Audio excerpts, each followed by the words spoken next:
It's amazing. All the records breaking, history in the making. Feeling something new. It's amazing.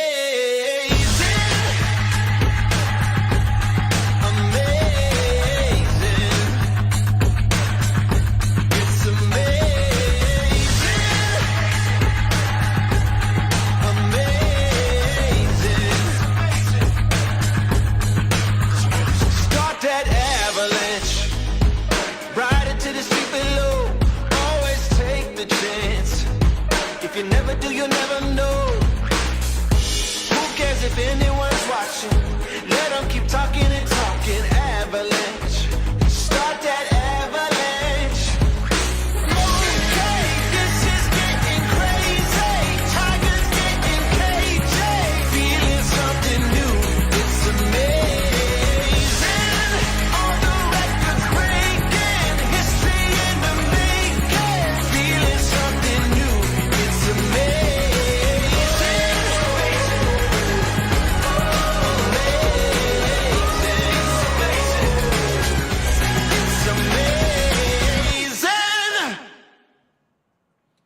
Well, hello, good morning, and welcome to the second and final day of competition here at the 2023 Malibu Open, coming to you live from the Druid City of Tuscaloosa in Alabama. All right, there. Here is your schedule of events for the day. We've got the Open Men's Trekking Final to get things underway, followed by Open Men's Slalom in round 2. Then we've got the Open Women's Slalom Final, and then the Open Men's Slalom Final. Then the women and the men jump to round off this fine tournament right here in the northern part of the state of Alabama. I'm Tony Lightfoot. He is Kyle Lead. How are you doing this morning, sir? I'm doing great, thanks, Tony. Looking forward to a big day. We had a massive day yesterday, and I can't wait for the action to unfold in the finals here this afternoon. All right, then. With that in mind, let's check in for the very first time today into Wade's World. Guys, thanks. My name is Wade Cox, and it was my privilege to ski in the very first Malibu Open back in the year 2002. And wow, what a day we had yesterday at the Malibu Open. We saw some fantastic scores. We saw the best female score ever in the history of slalom, and it was so just a super exciting day. I mean, you can see the conditions now. I see the gentleman already got the Malibu fired up, so we are fired up and we can't wait. What a day in store. All right, then. Right there alongside you there, Wade, and a great looking shot there over this Lyman Land USA facility located just south of the Druid City of Tuscaloosa, the home of the University of Alabama. And I'm sure it is going to be a great event, and it's being brought to you by Malibu Boats, along with Masterline Ropes, along with Grunt, Andrews Sports Medicine, good Waterski Technologies, Babes Boat Care, Rambo Marine, Vulcan, and Red Bar. And for those of you that haven't quite done it yet, go to the TWBC YouTube channel. If you have YouTube as an app on your phone or on your tablet or anywhere else, just type in TWBC. It's the very first thing you see at the top, and there's also the button right there that you can hit to subscribe to the TWBC YouTube channel. Help us out and help yourselves out by making the whole process of navigating to the events at TWBC broadcast during the course of a season that much easier. And once you do subscribe, you can hit the bell icon, and you'll receive an email when we go live, such as this tournament this morning. Let's take a look at the schedule once more time. We just saw there with the Open Men's Trekking Final. That will get things underway. And it should be shaping up to be a brilliant day of skiing. We had a little bit of rain last night. We're soaking up a little bit of that during the course of the morning, but it should be a pretty good day's worth of competition here in the 15th edition of the Malibu Open there, Kyle. Yeah, for sure. Yesterday the conditions held out all day, and skiers came in. Everyone we interviewed, everyone we talked to came in just saying things are absolutely perfect on the water. There were some huge scores, and it looks like, we got a little bit of a system moving through last night, but today looks pretty good ahead of us. So kicking off this morning with the Open men's tricks. We did that yesterday, started things in fine fashion, and we were moving through. Only one more preliminary round today. That's the Open men's slalom. We've got those. I think it's 18 skiers still to decide who's going to go through to the 8-man final. We ran the rest of the preliminaries yesterday, and we have the finalists for the jump, for the men's and women's jump, and for the Open women's slalom already figured out. And all towed by this boat that is directly behind Kyle, the Malibu Response TXI, a fantastic boat. You can find out more about those by going to MalibuBoats.com. A number of fantastic performances, some personal records, personal bests from the likes of Luca Rockenwald, who we'll see later on in the jump event. Also a pending French national men's overall record that was produced yesterday by Louis Duplan Freiburg.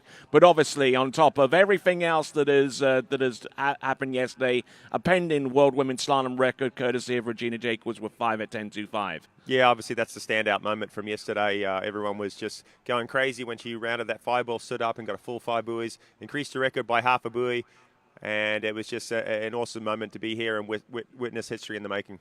Okay, and a reminder that you can actually re-watch the coverage that took place yesterday by going to the TWBC YouTube channel. Just look for the reference to the Malibu Open 2023 Day 1, and then you can watch it in its complete form. With that in mind, let's send it over one more time to Wade's World. Hey, thanks, Tony. I'm here in where all the technical stuff happens. Our chief judge, our chief scorer. It's incredible the amount of equipment they have in there, audio, visual. So anytime there's a tie, a judge, a score goes to a review, it goes down here, and then we wait on our radios and hope it's going to be a good thing for that athlete. Back to you guys. All right, then. I see a few of our athletes are starting to stretch and get warmed up for their effort out there on the Trick Lake. But in the meantime, you good folks there watching, grab your favorite beverage, grab your favorite seat, get ready for some action. The 2023 Malibu Open continues on, coming to you live from Lyman Land, USA, just outside the Druid city of Tuscaloosa, Alabama. We'll be back right after these.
name is Thomas De Gasperi. I'm from Italy. I'm a two-time World Slalom champion. I've been coming here at La Guapa for 4 years now. The condition of this villa, it's top level. I would say 5 stars plus. Everybody's very friendly. The hosts are amazing. The staff is always helpful. There's always food on the table. I couldn't ask for anything more. Conditions, clean, and we're only an hour away from Mexico City, so it's very close and convenient to travel. Every time I come here, I feel like I'm at home.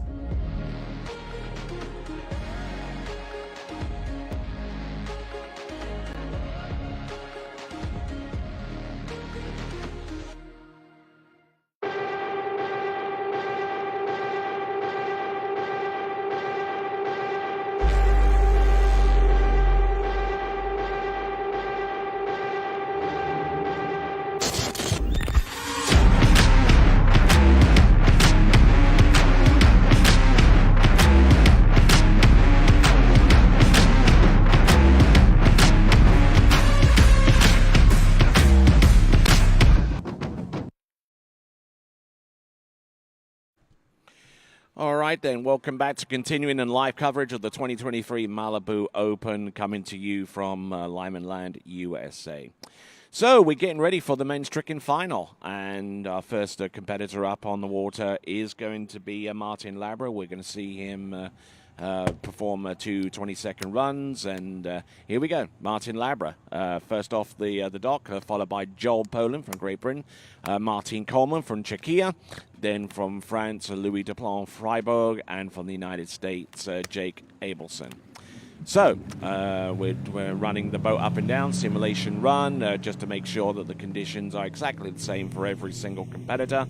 And at the helm of the towboat is Tommy Harrington. All right, and looking at that start list, that's a who's who of the trick event, isn't it, really? Those top 5, all capable of 12,000 points, and leading that field, young Jake Abelson, a 15-year-old skier that has really been setting the world on fire in tricking. He tricked a personal best yesterday, 11,880, just shy of 12,000 points. He had a few tricks that he just missed out of time, so he can go a little bit more, but all those guys in excess of 12,000 points. And we're really going to get this event started well. Martin Labra, current under-17 world overall champion, current under-21 world overall champion. He is kicking off first. He had a bit of a letdown yesterday, had an equipment failure in the middle of his tow pass, kind of got out of sync on that, and also fell on his hands too. So only scoring 6,060. The next guy, Joel Poland, also had an early fall. And then after that, those guys really performed at well over 11,000 points. So looking forward to seeing how this event unfolds. All right, then, and it's going to be very, very intriguing indeed. And one of the top trickers out of the previous round is now standing by in Wade's World. Hey guys, I'm here with Joel Poland, our defending champion for tricks for the Malibu Open. So you did all 3 yesterday. How are you feeling this morning? Yeah, I mean, feel good. Body's in one piece. It wasn't my best overall round ever, so I'm going to try ski a little better today and, get my head back in the right place. So speaking of that, you have the world overall record. So whenever you do an overall round, it's kind of hard not to be hard on yourself, isn't it? Yeah, I mean, especially like when there's opportunities like this, there's only a handful of lakes where you get good opportunities, and this is definitely one of them. I think Louis proved that yesterday as well. I mean, he skied unbelievable when he was, inches away, which always gets the heart rate a little elevated. But yeah, I mean, records just happen when all 3 go right. So you try and just focus on one round at a time. Don't get too far ahead of yourself. Well, we're going to big day in store for this young man. We're going to see him rip. Back to you guys. Yes, and it's certainly worth mentioning that Louis Duplan Freiburg and Joel Poland, they'll be tussling to get the best overall score from this competition, but also bear in mind that they could, if conditions are right and everything goes in their favor, they could be knocking on the door of a new world men's overall record. Yeah, for sure, Tony. Yesterday, Louis performed exceptionally well. I think his best overall round ever. We believe it's a French national record. He really hit form with slalom, trick, and jump, and he was pumped. He was so excited yesterday watching him in his interviews. So he's on form. Joel, yeah, like he said, he didn't have his best rounds in tricking. He did slalom exceptionally well. He's right in the hunt there, making through to the finals. So he's got another round today to see if he can qualify through. I think he's sitting in about 7th or with 1.5 at 41. Jump was a little shy of what he's capable of too, but everyone was flying yesterday. So like so many skiers came off the dock and said, hey, I was happy, they skied well, but the potential was there for so much more. And so I think these guys are going to look to and make a few changes and improve and really, make up for lost time yesterday or missed opportunities yesterday. All right, so we're getting ready for Martin Labra. He's being coached there by Totti Miranda, who was actually slated to jump yesterday, but decided not to participate in the jump event. Neither did his younger brother, Felipe Miranda, who I believe is a little hurt coming into this event. That's why he didn't travel up to Alabama this weekend. I think he actually flew home to try and recuperate and get ready for the Pan American Games. Yeah, I'm not sure. Those guys, Miranda brothers, have been working really, really hard to try and qualify for their national team. I think they've just fallen a little bit short. The cutoff was around right about now. So I think they figured, hey, we can't quite make it. We're just going to kind of switch gears, focus on maybe the Worlds instead, and focus also here on coaching Martin and some of their other skiers. All right then, having tricked 6,060 points yesterday. This is Martin Labra. Let's see if he can make up for that with the 2:22 passes that he has.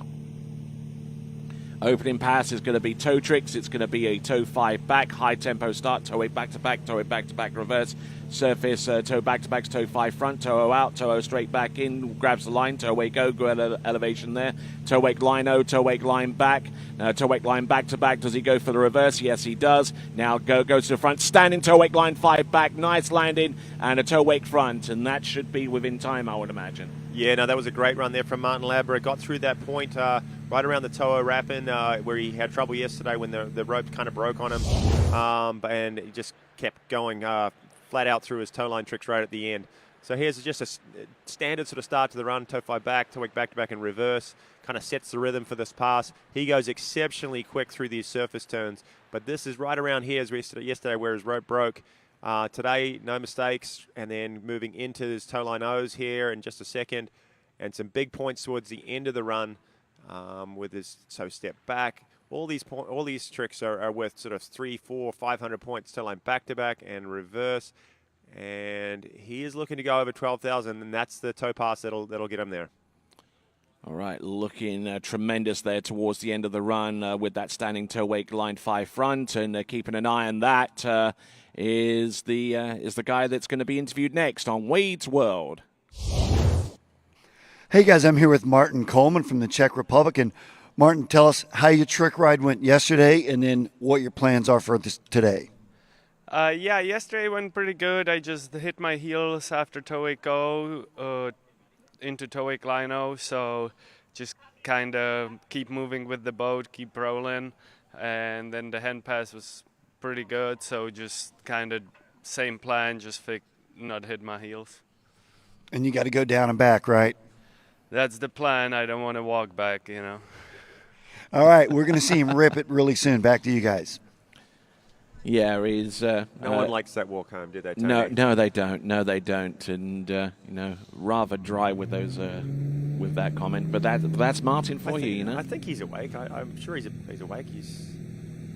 I'm sure he's had a coffee or so and ready to trick here in just a second. Mm-hmm. And as that boat spins around down the end, Martin Labra stand up first pass, and I think that's going to be somewhere in excess of high 4,000 points just in that one run.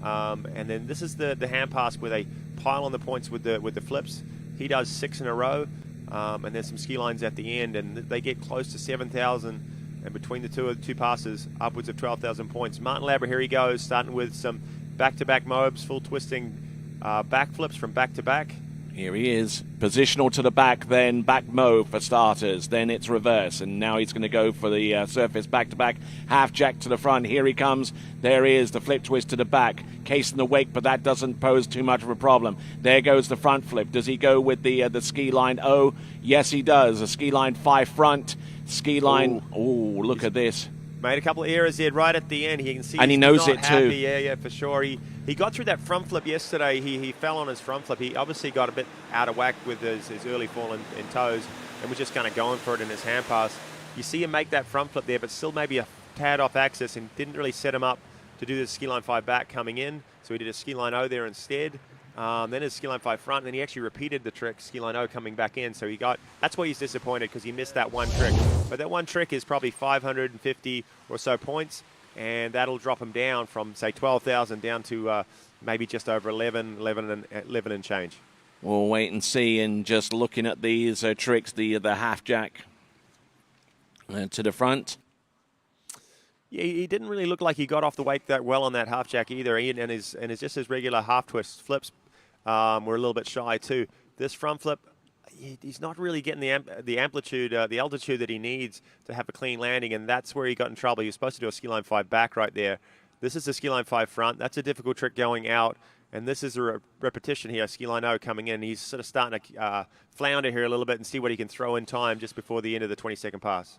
Yeah, ski line back-to-back at the end, just before he stopped tricking and competing on a trick ski that has his name on it, the JB plus Tinjo 12K trick ski by KD.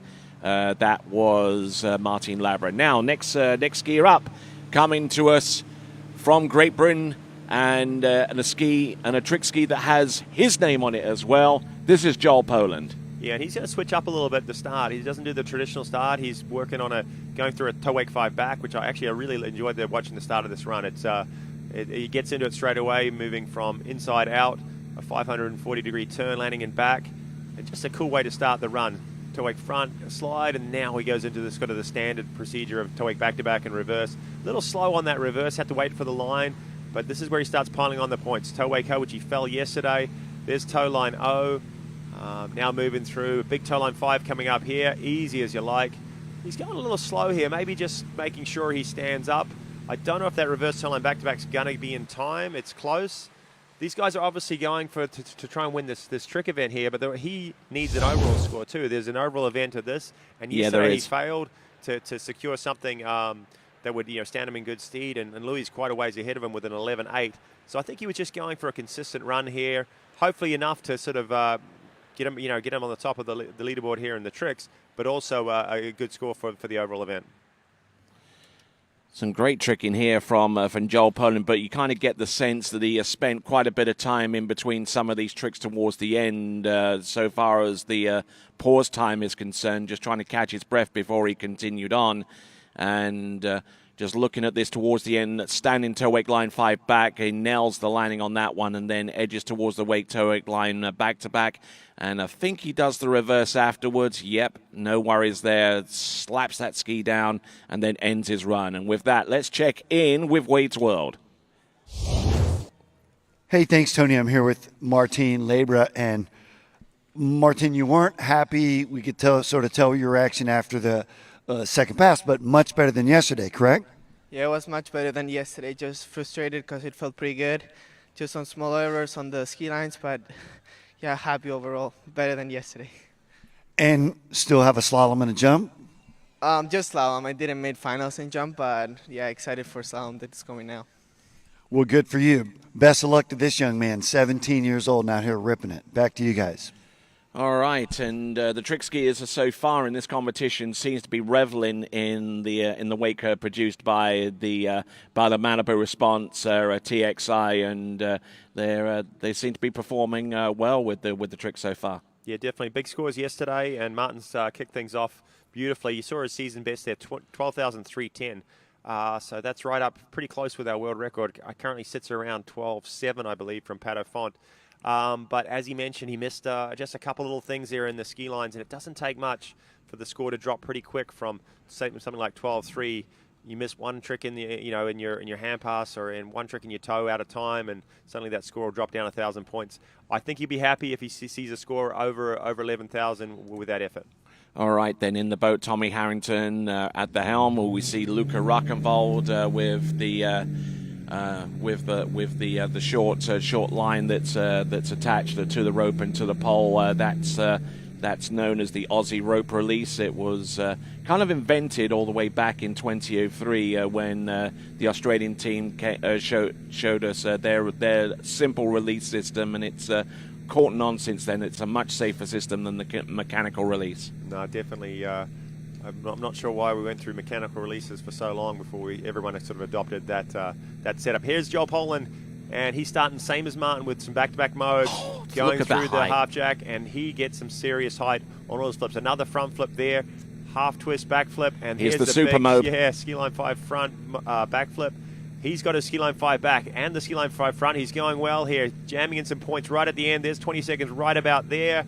Yeah, there you I go. think he's Look at pretty that. happy with that. That was a great hand pass, just maybe a tad slow on the toes, but I'm expecting big things. High 11,000, maybe sneaking over 12 with that effort. Oh, very nicely done. And if that is over 12, it's game on so far as the men's overall is concerned, and quite possibly an attempt at the men's world overall record. Every time he hits the water, there's that possibility, and he was in his interview saying that he was just disappointed because things were so nice out here, and he didn't have the trick performance to have a shot at it. But that could do it for him. It's going to be close. Let's watch the replay coming in as we sort of slow-mo through these flips so high. But he stays close to the wakes too. So yeah, he does. Although he goes high, he still makes them quick, which is the big deal in tricking. You want to make sure you got some high scoring tricks, but you also got to jam in as many as you can in that 20-second pass. And I think that I don't know whether I'm seeing things but he might have actually switched up the length of his line a little bit to be a little bit shorter and maybe get a little bit more elevation off the wakes as a result. Oh, possibly. Maybe we'll interview him afterwards. You got better sight than me if you can see that, Tony. But I just like the way he's sort of changed gears into the ski line tricks. You calm things down. We saw Martin kind of getting a little bit of a bit flustered at the end, but no problems there at all for Joel Poland. And he's going back to the dock, happy with his performance in the trick event. Yesterday was really just a seeding round. Although he fell, it wasn't a great score. It was just for seeding, so those scores don't really count through to today. And now it's just off the dock in this final.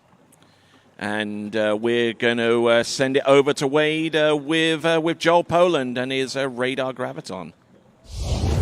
Hard, man. That second pass was exciting, but while you catch breath, let's talk about the first pass. It looked like you almost landed a reverse toe wake back-to-back and said, hey, let's just chill here.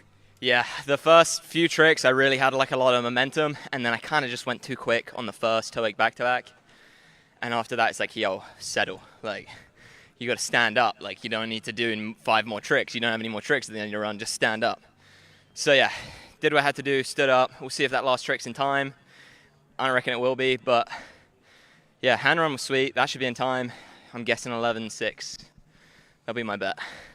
All right, well, he is the leader in the hot seat, so we'll see how these other fellas do. Defending champ right here. Back to you guys. Yeah. So he kind of knows. He's when they go out there, they know kind of the pace they're setting, what they think is going to be in time. We saw a score pop up on your board, Martin Labra, 11.330, but we have a new leader. That's Joel Poland. He guessed it pretty close, 11.720.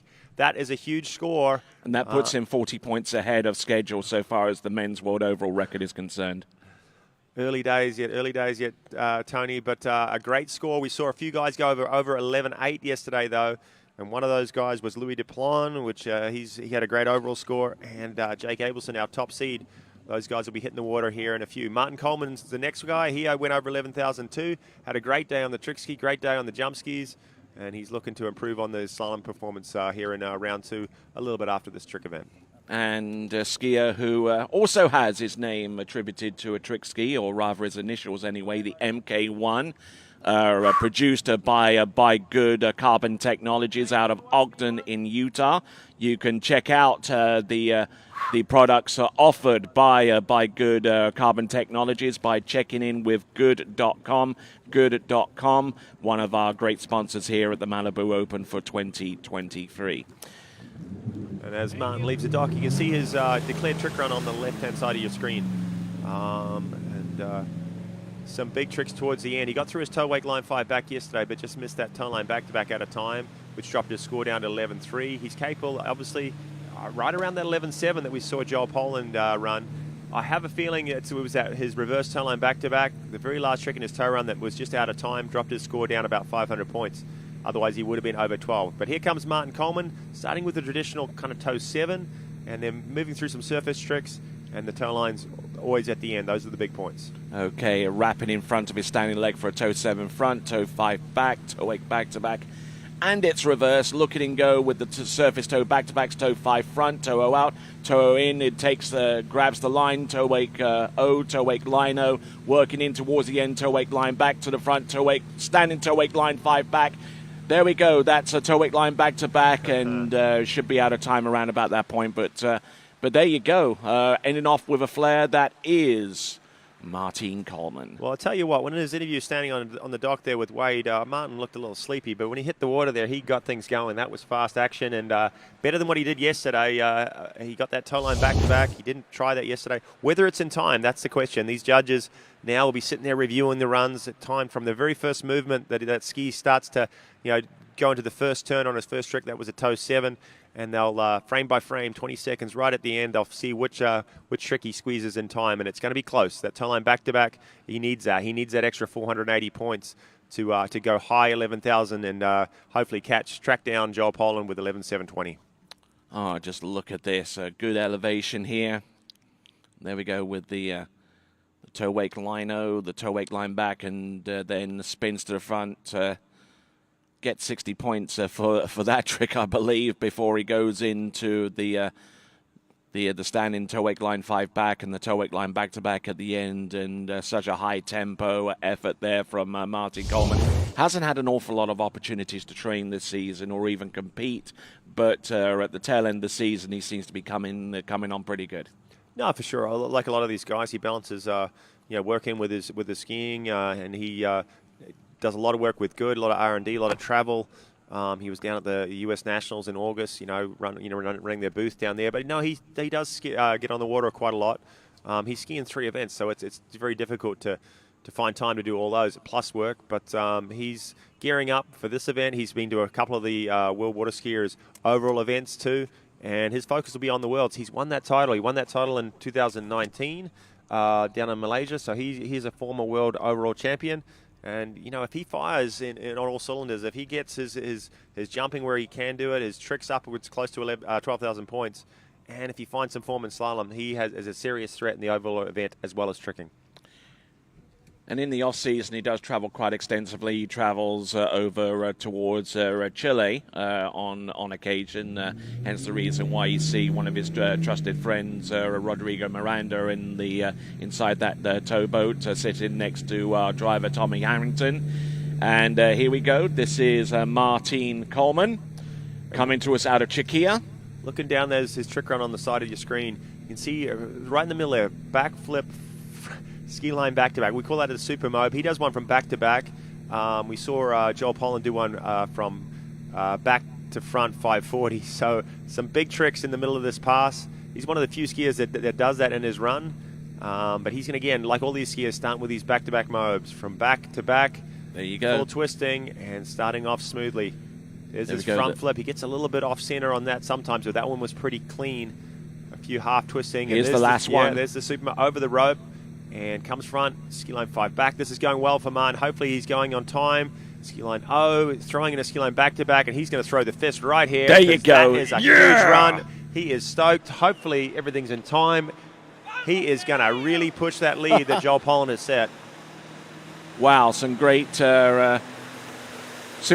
in there, but one question I have for him. Why he looks so mad?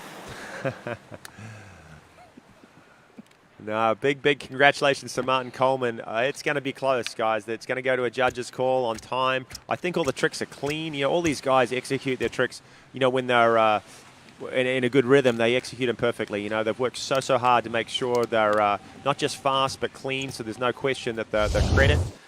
It's just a matter of timing, really. All right, only 390 points separating our first 2 competitors, Martin Labro and Joel Poland. Joel Poland in the lead with 11,720, and Martin Coleman certainly throwing in the tricks that are capable of getting very, very close to that total, if not exceed them. And, I mean, just really, really using that wake to great effect there, including that super mob there that consisted of a ski line back-to-back right in the middle of that move. It's just mind-boggling, that trick in it, and the one that Joel does. While you're upside down spinning, you're also trying to get your ski over the top of the rope and take that landing. And it's a difficult landing in that reverse back position. And it's a handle switch as well in the middle. going from one handle grip to the next, to make that happen. On that one, not really. No, I think it's his right hand stays on the handle through it as he goes over. His left hand may come off, but he doesn't really do a handle pass. You don't really see too many of these guys doing the front-to-front mobs or the 540 mobs where there are the handle passes. I think they're just too risky. They're high points. We used to see that back in a few years ago. There's a few guys that still do them. Someone like Adam Settelmeyer and Russell Gay used to do a mob 5 front. Just a really risky trick to do a handle pass in the middle of a flip. It's such a hard, quick pass, and it's not really worth the points. These the mobs super mobs are hard, but there's no handle pass, which makes them maybe a little bit more consistent. And coming into the course right now, our last tricker to take, our second to last tricker to take to the water. This is a pending new French national men's overall record holder. This is Louis Duplan-Freiburg. Here he comes in, positional to the back, electing to do hand tricks on his first pass. Case in the wake there on that particular flip, but that doesn't bother him at all. There we go. There's the flip twist to the back, and it's reverse. Here he comes for the last. Doesn't go for the flip on that one, but goes for the ski lines instead. He still has one more flip, and that is it there. That is the front flip. And a Waco towards the end, and performs it like it was nothing. Yeah, this guy's riding a high right now. He is he's skiing exceptionally well. He was casing the wake a little bit, but I think that's kind of his goal, is to land right as close as he can, so he's super fast. And he gets in sort of like that. 4 ski line tricks at the end, plus that little Waco. That's an extra 150 points that just bumps him up a little bit. We're waiting for the score. 11,760, guys. Martin Coleman takes your lead, and he is going to be super pumped about that. 40 points ahead of Joel. Joel was our champion last year, but unfortunately, he's been surpassed already. These guys on the water tricked 11.8 yesterday. Let's see if they can track down what Martin's just achieved. All right, just looking superb towards the end there with that front flip, and then the ski lino, and then the Waco towards the end. And with that, let's check in with Wade's World. Hey guys, I'm here with our new leader in the hot seat, Mr. Martin Coleman. Man, we could tell by your sort of jubilation right after the pass, it was good, and then we got the results, and it was good. Yeah, it felt great out there. I mean, yesterday it was one little hiccup. So I thought about it till about 3 a.m. Before falling asleep, I did about 20 times, and it worked out, so I'm happy. Yeah. So that's not just the amateurs that do this. When you become a professional, it still remains? Yeah, I mean, no matter how long you do the sport, you always just want to nail it at night and have a good plan for the day. So I'm glad it worked out. Well, he's in the hot seat. We got 2 left. We're going to wait here with him. Back to you guys. All right, then. So I think we can consider Martin Coleman another possible contender for overall honors here. I mean, he's streaked over 11,760 points, and he will be slaloming and he will be jumping. He made the jump final as well. Yep, no, for sure. He's anytime you trick upwards of high 11,000 points towards 12,000, that's a huge trick score, and it's a huge point gainer for your overall score too. But I think right now he's just reveling in the fact that he's sitting on top. He's got 2 skiers remaining, and although they did better yesterday, 11.7 is a huge score, and to do it under the pressure in the final right here, right now, is very tough. But Louis has been hitting around that score and over 12,000 points a lot this season.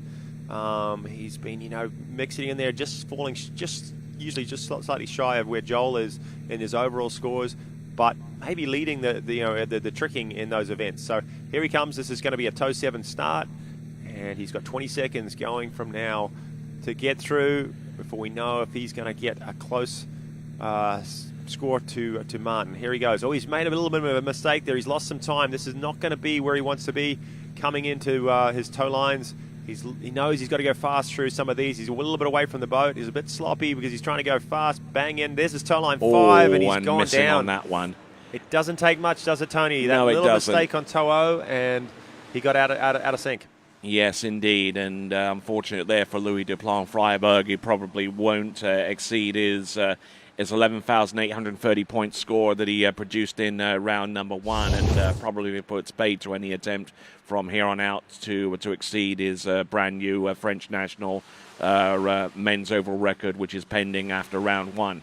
But taking a look at these toe tricks, from about here, this is where things got a little bit sideways there. I mean, not so much there with the toe 5 front, but he lost a bit of time there prior to the toe Waco. It was a toe wrap out. His toe 5 front, they try and do it so quick and not get too much rope so they don't have to wait on it. But he was a little bit shy, he was a little bit short, and he sort of got moved over from the center towards the wake and had to wait sort of after the toe wrap out. And that just plays with you. You know, in the back of your head, you're going, oh, geez, I lost some time there, maybe half a second, maybe a second. I got to, pick up the pace there. And I mean, he knew he has to catch Joel and to catch Martin. He had to jam in the points there at the end of the run. He went for it and unfortunately failed on the toe line 5 back. Yes, and tricking on a quantum trick ski, which is part of the family of products under the Masterline umbrella. Masterline producing the Pro and the optimized rope, the two ropes of choice for the slalom event. Masterline, the official tow rope of the 2023 Malibu Open and also of the upcoming IWWF World Waterski Championships to take place in the middle part of October. One skier remaining, guys. This is Jake Abelson, young 15-year-old that has really set the trick world on fire. And there's his run on the side of your screen, starting toe 5 back. He's got some big points towards the end of the run. He can get it done on both toes and hands. He scored a personal best 11.880. He wants to break 12 here today, and he wants to take this event. He's tracking down Martin Coleman with 11.760. It's a big score, but this guy can do it. He's going fast through the surface. Oh, look toes, at this. Now the toe line tricks. He is so consistent. He has such good balance on his ski. He learned his foundations when he was young, and Look there's at toe that line at back the to back end. and reverse. Nice. Very quick, no question. All that stuff's in time. Beautifully executed runs there from start to finish there. Pass number 1 with toe tricks. Looks like we got a score coming in for Louis Duplon-Freiberg. It is still over 10,000 points, but it's 10,500. That puts him in 4th place, a little adrift from some of our other skiers, of course. Actually, 830 points adrift from 3rd place right now. But looking at this from Jake Abelson, high tempo from start to finish, and using that MK1 from good to extremely good effect. Yeah, just finishing off his run here on your replay. Always gets a ton of height. Look at that ski. Way clear of the wake. Rope well out of the water. That's what the judges are looking for. Make sure that these tricks are credit. And no questions for pass number 1. He's going to sit down the end, regain his composure, take a breath. That's a lot of work in 20 seconds. But he's got his big pass coming up. He's probably scored close to 5,000 points right there on that toe run. The hand run usually worth a little bit more, closer to 7,000 points. If he can stand it all up, he is going to take this victory. Martin Coleman, the guy on shore, just waiting, watching to see if he's done enough for the trick title here at the 2023 Malibu Open. All right, and as we see Louis Duplon-Freiberg get to our interview point, and I think it's about time that we checked in with Wade's World. Hey guys, I'm here with Louis Duplon-Freiberg, and Louis, it wasn't your best run, but man, you had a heck of a day yesterday, almost eclipsing the world overall record, huh? Yeah, yesterday was a fantastic day. Really happy and proud about what I did yesterday. Today, I have room to improve. Hand run felt amazing and toe run felt good. I didn't see my score yet, so I'm interested to see what I did wrong, but yeah, just a bit disappointed. Well, I can tell, but we're going to see him on the water again this afternoon in the jump final. Back to you guys. All right, and just for your information there, Louis, it is 10,500 points. 10,500. That is still a huge score with a few mishaps in the end of his toe run. All right, we got one pass remaining. This is young Jake Abelson, and coming in like all these skiers, starting with their back-to-back mobs. Everyone's kind of figured out that's the tricks to start with. He does a few front flips in here, probably more than any of the other competitors. Right after this, he switches into front flip. There, 800 points and the reverse. Now we're going through a half twist, setting up for a back-to-front front flip, and he does that better than everybody else in this field, I reckon. It's a clean trick. He's gone across the wake a little bit on ski line 5 front, a little bit out of balance on, sorry, the ski line 5 front was out of balance, and he's maybe lost a little time. Yeah. Who knows? He's happy. It's going to be close, Tony. I have a feeling there's a big trick there. It's a back-to-back front flip that he just kind of threw on the way back to the dock. He's stoked. It's a huge score. Let's just wait and see what's happened with the timing, though. I kind of got tongue-twisted there. It was a ski line 5 back. He went a little bit far across. I don't know how much room he has at the end of his pass and what leeway he has. Let's watch the replay. No problems at all here as he starts his run, as we watch it in slow motion. This is when you can kind of just relax and see where the difficulty and kind of the intensity he brings to this trick event. He goes through the front flip. Look at those, they're huge, and the reverse. And then here he goes into a kind of a fairly easy half twist, just kind of setting up. This trick is awesome. It's a back-to-front front flip that he does so clean. The ski line 5 back was good, but he went across the wake a little bit. Maybe lost a touch of time. Ski line 5 front, a touch off balance, but straight into his ski line O. I don't think he lost too much, actually, looking at this replay, and I think we might have a winner with Jake Abelson pushing 11.8 again, possibly 12,000 points. All right, then, and using that good Avalon trick ski, a unique shape that enables it to edge towards the wake and just gain almost instant elevation upon leaving the top. You can find out more about the good Avalon trick ski that you just saw Jake Abelson ride to those 2 20-second passes by going to good.com. That is good.com. And why don't we check in with Wade once more?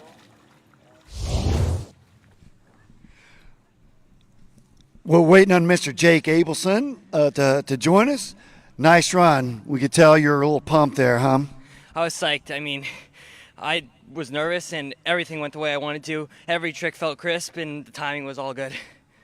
So have we got a score yet? Still, not yet. Still tabulating. So let's put your thinking cap on. Throw us a score.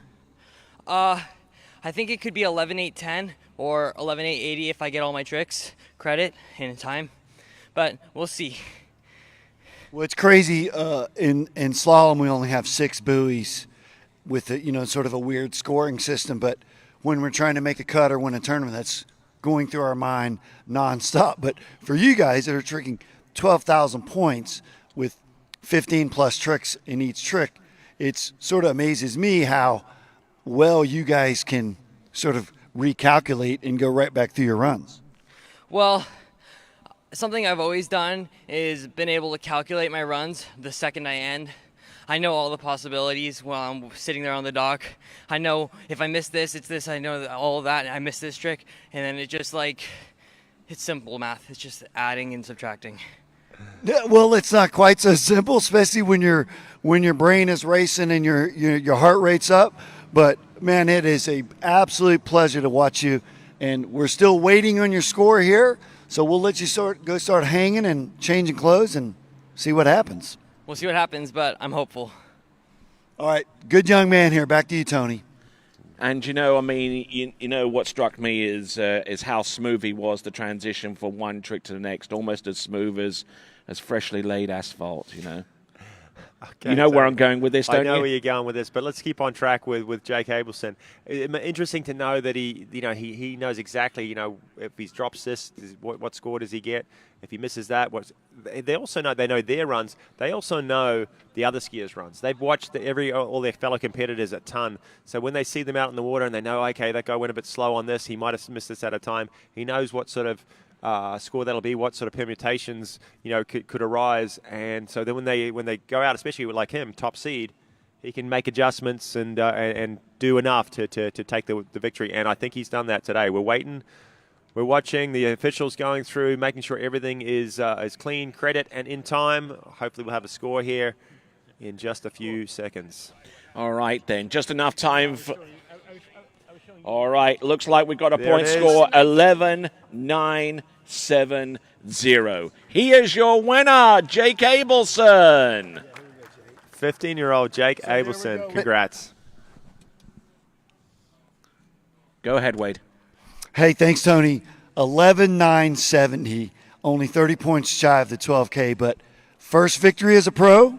Yep, my first pro victory. I'm psyched. Wow, 15 years old, guys, and champion, unbelievable. Thank you. So if you had to do over again, if you could clean up one more thing, did you have another trick in you to go over 12? I could have done a toe slide at some point in my toe run, but I'm happy the way it ended up. No, it's unbelievable, man, to see your body and your brain sort of work together. It's amazing.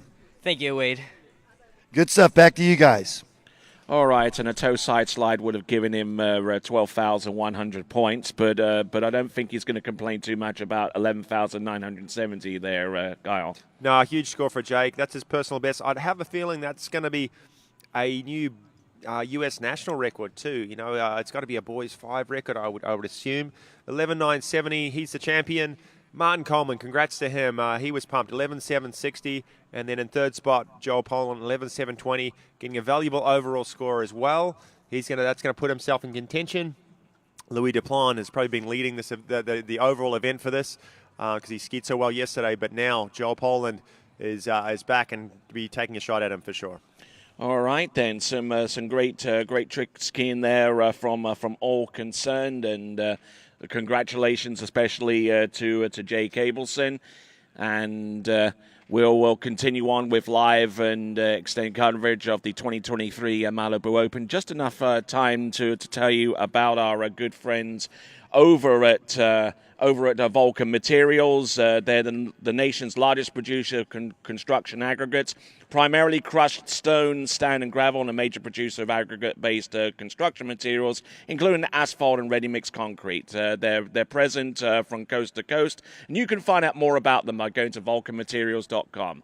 All right, there, the 2023 Malibu Open continues right after this from Lyman Land in Tuscaloosa, Alabama.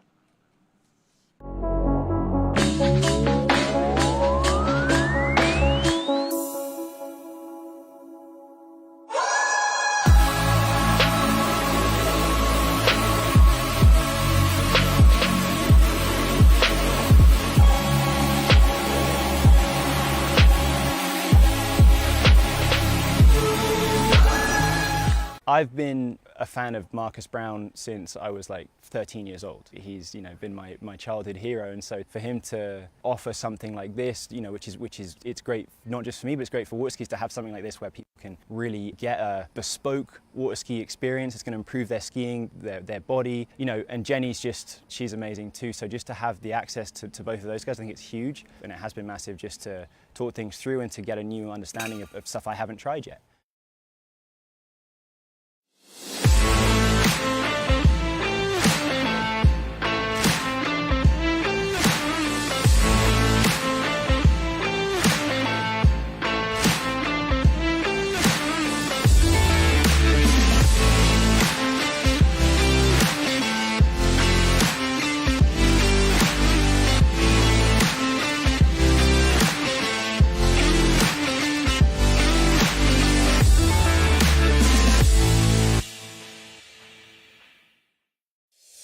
Tuscaloosa is Alabama's ultimate sports destination and a place for outdoor enthusiasts to thrive.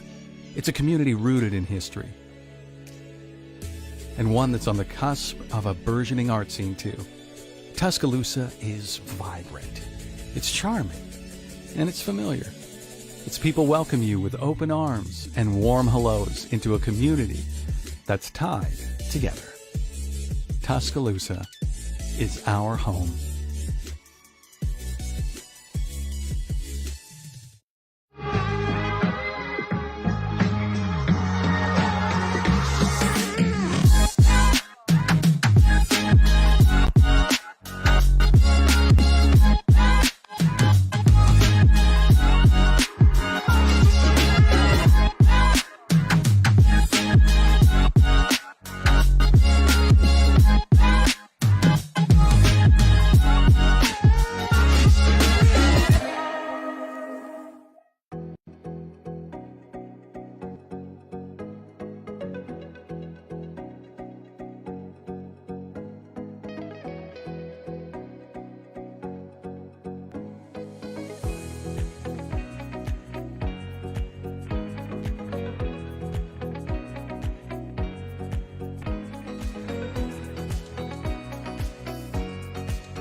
All right, then. So continuing on with live coverage of the Malibu Open, you see the schedule there on your left-hand side of the screen. Men's slalom round 2, women's slalom final, men's slalom final. And then we got the jump finals in women's and men's, and then we got the prize giving. We are about 7 minutes away from continuing on the competition with men's slalom round 2. And just to put a button on the men's tricking competition, we just saw that brilliant score from Jake Abelson, 11,970, which is now a pending national boys 5 tricking record. He surpasses the total that was produced by Adam Picos way back in 2009. So we congratulate him on that. So Jake Abelson, pending national record in boys 5, produced behind the Malibu Response TXI. And now we'll check in with Wade's World. Well, hey, guys, I was just standing there with our 2 slalom drivers, Chris Eller and Austin Rogers, and Chris Eller pulled a pending world record yesterday. So there's really no need to say if the boat is set up correctly. We know it's set up really, really good. And, I mean, all the men slalom over there are getting ready for their second round. I know they're licking their chops after watching Regina ski yesterday afternoon. So it's super exciting to be here. Can't wait. Back to you guys. All right, then, continuing along. And for you good folks out there that want a chance to win a ski of your choice, whether it's a D3 or Conley, enter now, because you have up until the first skier hits the water in round 2 to get your entry in. Be someone like Hannah Stroltsova, who won herself a slalom ski in the pro tournament in the past weekend, and get your entry in now. You have up until the time that Martin Labra hits the water to get your entry in, so get it in quick. waterskibroadcasting.com/play for more details and to enter for your chance to win yourself a D3 or a Conley slalom ski. All right, let's take a look at the scores from yesterday in the men's slalom competition. Will Asher out in the lead with 4 at 10.25 meters, half a buoy behind Dane Meckler with 3.5. Robert Hazelwood, a buoy behind Will with 3, tying with Nate Smith at the same time. Freddie Winter with 2.5 on 10.25 meters. Cole McCormick and Thomas de Gasperi tying on 2. 8th spot, Joel Poland with 1.5 at 10.25 meters, currently tying with Stephen Neveu. So if push comes to shove, it could be in with a potential of a runoff, but it is based upon 2 rounds, the best score out of 2 rounds to decide who makes it through in the top 8. And then we see the remaining scores: 5 at 10.75 by Benjamin Lutz. We could be in with a surprise from him. Also, Alan Caldwell, who looked pretty much back on form, but we definitely look forward to seeing him out in the water, and also Tobias Georges as well. Also looking to get an improvement upon that score.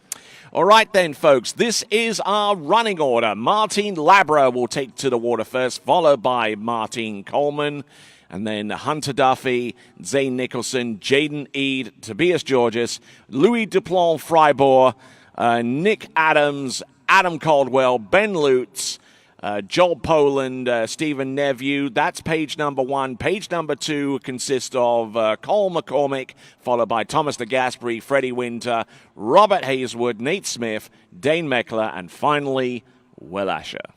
Yeah, so Tony, well, while there was some awesome scores at the top end of the draw, what I was really impressed with was some of the young guys that were deep down through 39, pushing it, having a shot at running 39, and close to that cut line of 1.5 it was yesterday to make the top 8.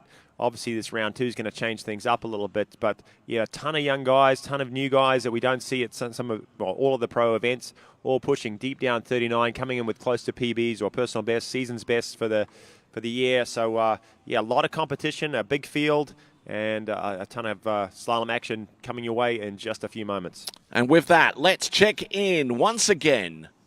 Wade's World. Well, you guys will certainly recognize this young man. He was just out in our trick final. And life as a 3-eventer, got about 20 minutes before you're up in slalom, correct? Yeah, correct. I have to slalom now. Tricks felt pretty good, so now let's focus on slalom and hopefully I guess good. Well, we're going to let him get. Here comes the boat, and we're going to see him on the water next. All right, excellent stuff. The lake as calm as you can possibly see, and that's why the boat, before we're taking Martin Labra out to the slalom course, will do a simulation pass up and down to make sure that the conditions are absolutely the same between all the skiers to ensure fair play from here on out. And yeah, you guys out there, if you are on the fence about entering for the audience prize, why? Why are you on the fence about this? You should be on your phones, on your computers, on your tablets, on anything that has any kind of internet connectivity, and enter for your chance to win yourself a slalom ski. Even Kyle here. I'm about to. I got my phone in my hand. I'm about to do it. Yeah, you're going to do it? I got to pick the podium right and the winning score. Is that yes, correct? in both the women's and the men's competition. I'm winning also, a ski today, Tony. I'm winning a ski. And if you do win a ski, oh my word. Can you imagine? If he wins a ski, I don't know what's going to happen. All right, let me think. Okay, all right. Who do you have to win? I'm not going to make that public. I'm going to just do it anonymously here and on my phone. But everyone else at home, get your phones, get on the computer, get your choices in. And when it comes to tournament water ski boats, just take a look at the inside of this Malibu Response TXI. Very well refined stereo system. You know, you've got the zero off. You've got all of the things one would need to pull high echelon tournament water skiers. And that boat, along with our others here, provided to us courtesy of Rambo Marine, Alabama's source for Malibu boats, and you can find out more about them by going, first of all, to MalibuBoats.com and also to RamboMarine.com. Great to have those folks on board. Also, Masterline, the official tow line of the 2023 Malibu Open and also the upcoming IWWF World Waterski Championships. Grunt, which is an innovative on-demand app designed for convenient supply delivery for building projects. Grunt is perfect to meet the needs of any business, contractor, tradesman, or homeowner. Grunt, we get it. And we also have support from Andrew Sports Medicine, Good Carbon Technologies, Babes Boat Care, Rambo Marine, Vulcan Materials, and also Red Bar, among others. And got to give a big shout out to the Tuscaloosa Tourism and Sports Commission. We thank those guys very much for their support. And Tuscaloosa, the Druid City in the northern part of Alabama. And I had occasion within the last couple of days to take a look at some of the sights and sounds of Tuscaloosa.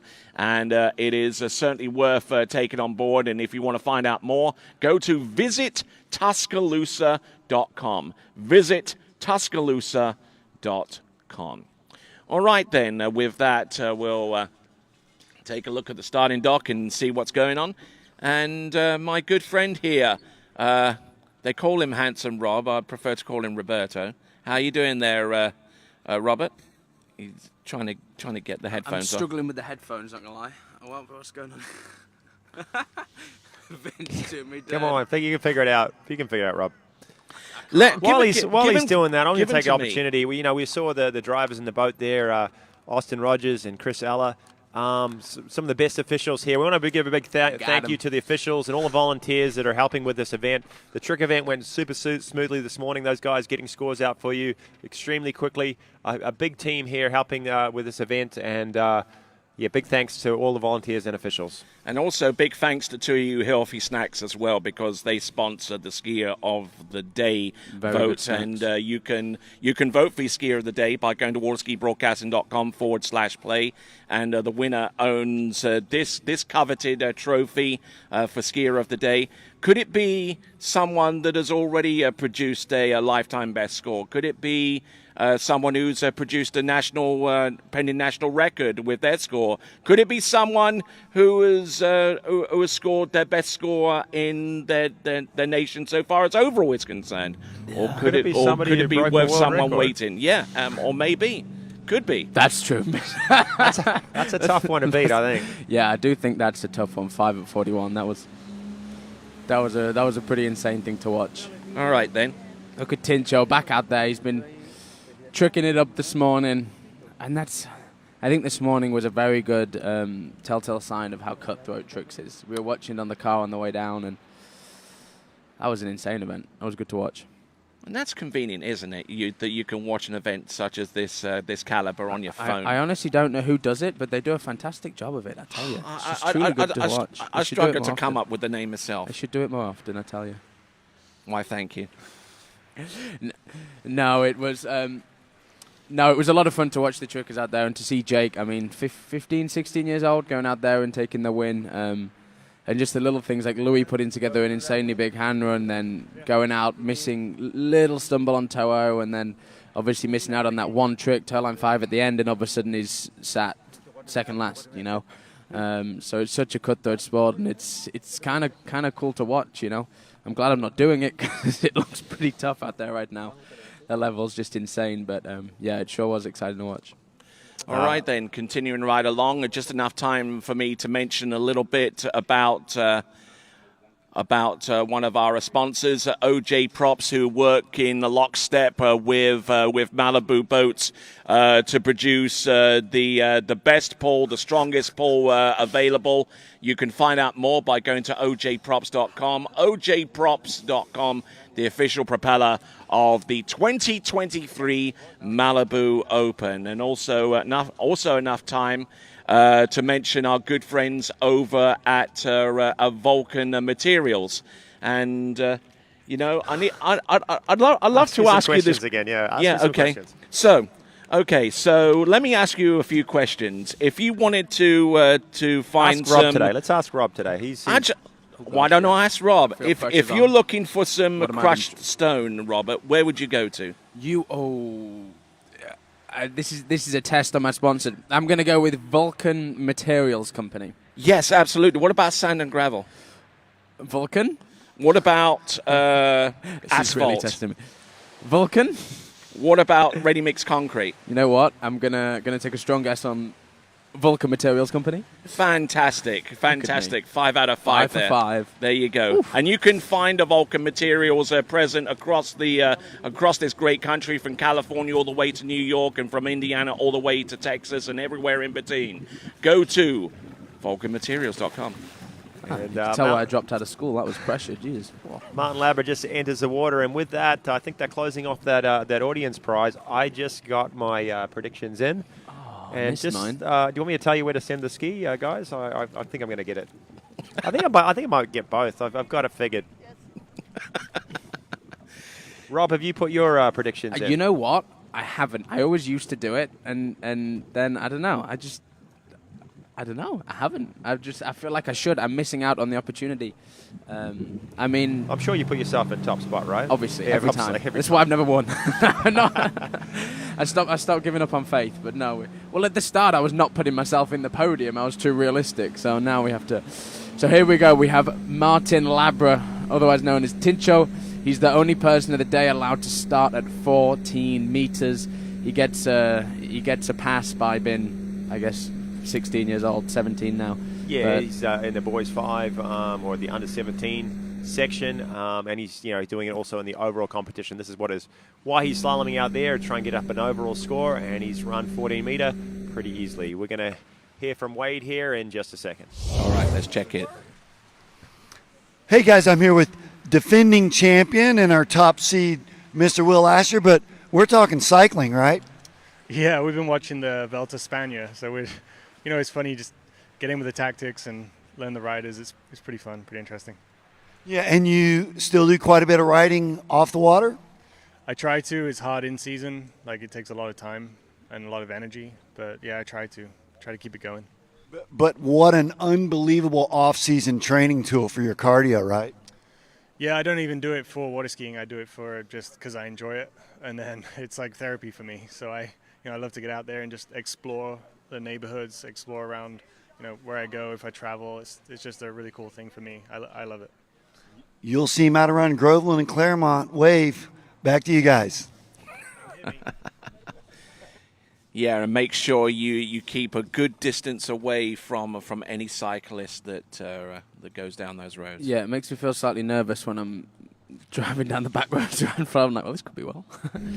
Indeed. And my favourite team in pro cycling are the Grenadiers, and they've been doing pretty well. All right, let's see. Martin Labber coming in 32. I spend a lot of time training with him down in Chile in the off-season, and I don't know, this guy skis more than anyone I know. 4 or 5 sets a day, so he's for sure got the fitness to be doing all these sets out here this weekend, but very, very smooth 32 off there for Tincho, and making him look good. And a wonderful young man too, that he's growing into such an awesome overall skier. But you mentioned his fitness, Jack, didn't he? He spent some time in the gym. He's super strong. You can see that in his tricking event. And he's applying that fitness and that power into his jumping and his slalom as he grows a little bit. If it helps, first year I went there, I think it was 2019, so 4 years ago. It would have made him, 12, 13 years old? Exactly the same. He hasn't grown since then, in fairness. He's just got more and more buff. What do they feed him down there in Chile? I don't know. I tried it. It doesn't help me. It just makes me fatter. All right. A world champion in U17 and U21 in the same calendar year. And also a member of the senior Chilean team for 2 upcoming events, the World Championships and the Pan American Games. Yeah, they're down there in Chile, they're obviously feeding him some in the trick juice. Him and Matty together made their way onto the team for tricks, I think, and I assume they'll be doing overall as well. But yeah, incredibly impressive to have, I guess, two members on the Open team at 15 years old and 17 years old. That's a pretty crazy stat for a team. Just absolutely bonkers, isn't it? Beating his dad out of a team spot, I think so. All right, and here we go. I'm not going to mention that. Yeah, this is coming back. This is actually 12 meter, not 13. But he ran this yesterday. He came up a little bit short on his 38. Oh, no! Blowing the fin. That's an issue there. He's been struggling a little bit in slalom. He is actually a really good slalom skier when he's on. I've seen him run through 11 meter. Maybe score 1 at 10.75, 1 at 39. But just of late, he's been coming up a little bit short at 11. You can see he's disappointed there in the water. That was a very, very early exit, though, a very early fall for him to blow things out. I think he was kind of trying to find his rhythm, figure out what he needs to do different so he has a chance at getting through 11, but made a little mistake there at 12. So not going to be happy with that. He's just was a little shy in the tricking too. Made one mistake. I think he missed a ski line 5 back, and that probably would have been the win for him. 550 points instead of doing 2 ski line O's. Add that up, and you're pretty close. Maybe just put him into second because Jake was 11.970. And he actually saw that a bit in the tricking. There was just one trick, and it's often the case, just one trick, and it goes from first down to third or fourth. So, unfortunately for Martin, he's done for this event. He was, I think it was third or fourth in the trick event, but an early exit and probably not the overall score he's looking for. I think someone needs to get the calipers out. That was weird. All right, then. So we now go on to our next competitor. It is going to be Martin Coleman. But before we bring him out, let's check in with Wade's World. Hey, so Zane, we know you're here with your sister, Allie, and she communicates with you even when you're not at events. Do you communicate with her and does you have sort of the same vibe? Yeah, she'll watch and she'll give me some pointers on what we need to do. I think yesterday I didn't ski a whole lot last week. I'd been a little sick and I hadn't got a whole lot of looks at 39. So today I plan to kind of chill out a little bit and kind of the theme yesterday was trust it, but trust it a little bit more into 2. Go ahead and start my turn and then actually get a good look at 4 ball that I can keep the ski in the water and hopefully get down it. It's been 4 or 5 years since I've run 39 in a tournament, so if I could do it today, I'd leave the happiest guy at the lake. Well, I love it, man. He's already got some goals and agenda set. Back to you guys. All right, and so just launching a fashion statement there as well. Light hair, dark moustache. It's an interesting choice. I'll give him that. But that's the one thing I know. Saying that he's going to be the happiest guy at the lake. The one thing he always is the happiest guy at the lake. That brings some. He brings some energy every single day. And yeah, he's just a ball to be around and one hell of a skier. But next up we have Martin Coleman, just coming off the trick event. He'll be coming in at 32. A quite unfortunate fall for him yesterday. I think it was a 4.5 at 38, which again he can get through 39 on a good day. So he's going to be looking for that today. But we see smooth through this start of this 32 and running it like he knows how. Yeah, hopefully he's riding a high after that trick event. 11,760. That's his biggest score for a while. Put him in second spot. He was pumped, but you're right. He fell short in slalom yesterday. Jumped really well. He's been jumping great of late. 2:10s, 2:08 yesterday to make the jump final. If he could pick up his slalom here today, Rob, going to put him in good stead for this overall competition as well. And and that's something that he is the overall world champion. Well, was 2019, I believe. 2019, he was the overall world champion, and obviously there's been quite a resurgence of overall in the past few years with Joel, with Dorian, with Louis, with everyone coming through. And if he can figure out this slalom, if he can get midway through this 39, he's going to have a really, really good chance in the overall tournament here, and obviously for the World Championships that is coming up in about 2 or 3 weeks. So he's going to probably be looking for a good score today, obviously as a hope to make him in the final. But if he can even get deep into this 39, it's going to give him some confidence and, again, even help him in this overall tournament today.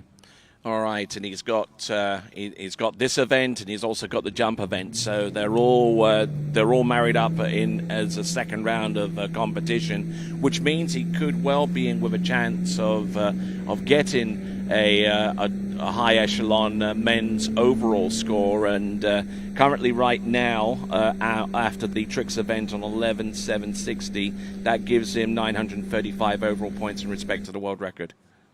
It's going to be also close with that overall event. All three of the main guys, which is Martin, Joel, and Louis, tricking 11.7, 11.760, 11.720, and actually Louis' score from yesterday, 11.830, will count too. Won't it, Rob? Yeah, that.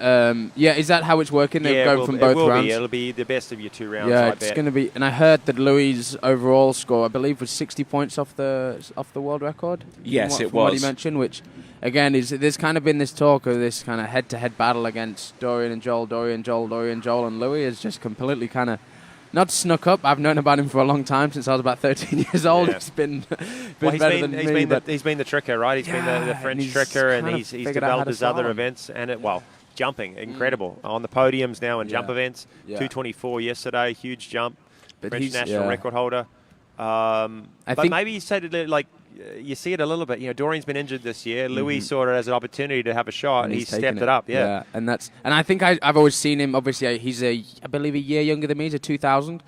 So I've always been against him, and he's been an incredible jumper the whole way through the junior rank. So I kind of have always seen him as a jumper. It's taken him a minute to really kind of step into but at 23 years old, he's going those 220s. And I think really like this slalom, if he can get through this 39, it's going to put a lot of pressure on Joel and that overall world record.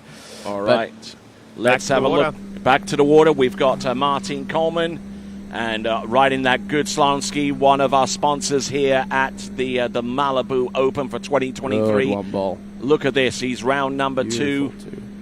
Just trying to stay composed, trying to stay calm here, not trying to... Oh, that's right where we got in trouble yesterday. Fell around that 5 ball. But he was calmer this time around. It's interesting to see what you think, Kak. He seems like nothing's going wrong. I don't see... He said the same yesterday. I talked to him after, and he said, he felt pretty good.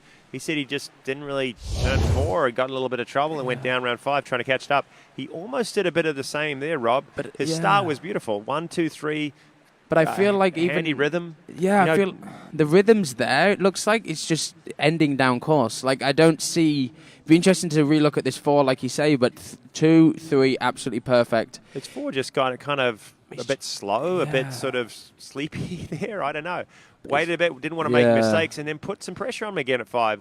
Yesterday he went down. He tried for too much. There he just sort of relied on his onside to carry him through and made no mistakes. It's 6 buoys. We're happy for him. It's a better score than yesterday. Can he get down? He's got to step up though here at 39, doesn't he? Yeah, it's like he's running at a 38 intensity intensity right now. And again, I've trained with Coleman quite a lot down there in Chile, and when he's skiing well, he looks insane. It just looks like he's got to bring this intensity up and kind of wake up. He's had the trick event this morning. He should be woken up. I want to see some intensity through the gate and really trying to just get on top of the course. He's just looking a little bit behind the ball at all the time. So 39 off. Let's see what he can put in. He needs a good start to get down this. He's got a little head breeze coming in. What can he do? Lovely one ball. He's going to need a good two. He gets it. This is a really nice start here from Coleman. Big three ball. Can he get outside of 4? He can. Oh, he's throwing the ski round 4. He's pretty happy with that, though. I think that's a piece of 4, maybe a quarter. And score is under review. I agree with you. He went out and he actually picked up the intensity on his gate. He had better angle going into one ball here. Got the ski through here. Really attacked it. Said, hey, you know what? I'm going to throw caution to the wind. I've got to go for it here, and that was a beautiful one. Look at that. Yeah, that's a dream. And the 2 ball looked good. It's just that it's weird. He's just never, like, that to me was a good 2 to be running this 39, and he ends up late and inside at that 3 ball, obviously not quite able to hold it. But I think does he hold on to that handle? I don't know whether it'll be the half. It's going to be close. Not going to make a big difference for his overall score. Quarter buoy, it's not huge. He's stand himself in a good spot, though, with 3 or 3 1/4 at 39 and 11.760 so far. And congrats there to Martin Coleman. He's having a good day so far. Yeah, this will be the angle to see whether he gets that quarter buoy. And then it's a nice 2 ball, Rob. It's just a little slow from 2 to 3. That wave crossing, he's just not quite getting the swing. Yeah, and then. He's got it. No, I think he gets that. I think he had the handle past the buoy. I think we're going to get a quarter out of him. Yeah, I think. Does he get? Yeah, no official score yet. We'll wait on that. But I mean, to me, yeah, for sure he gets that quarter. We see the man from Miami there, Zane, on the dock. But next up we have, I believe, is this going to be? Is it?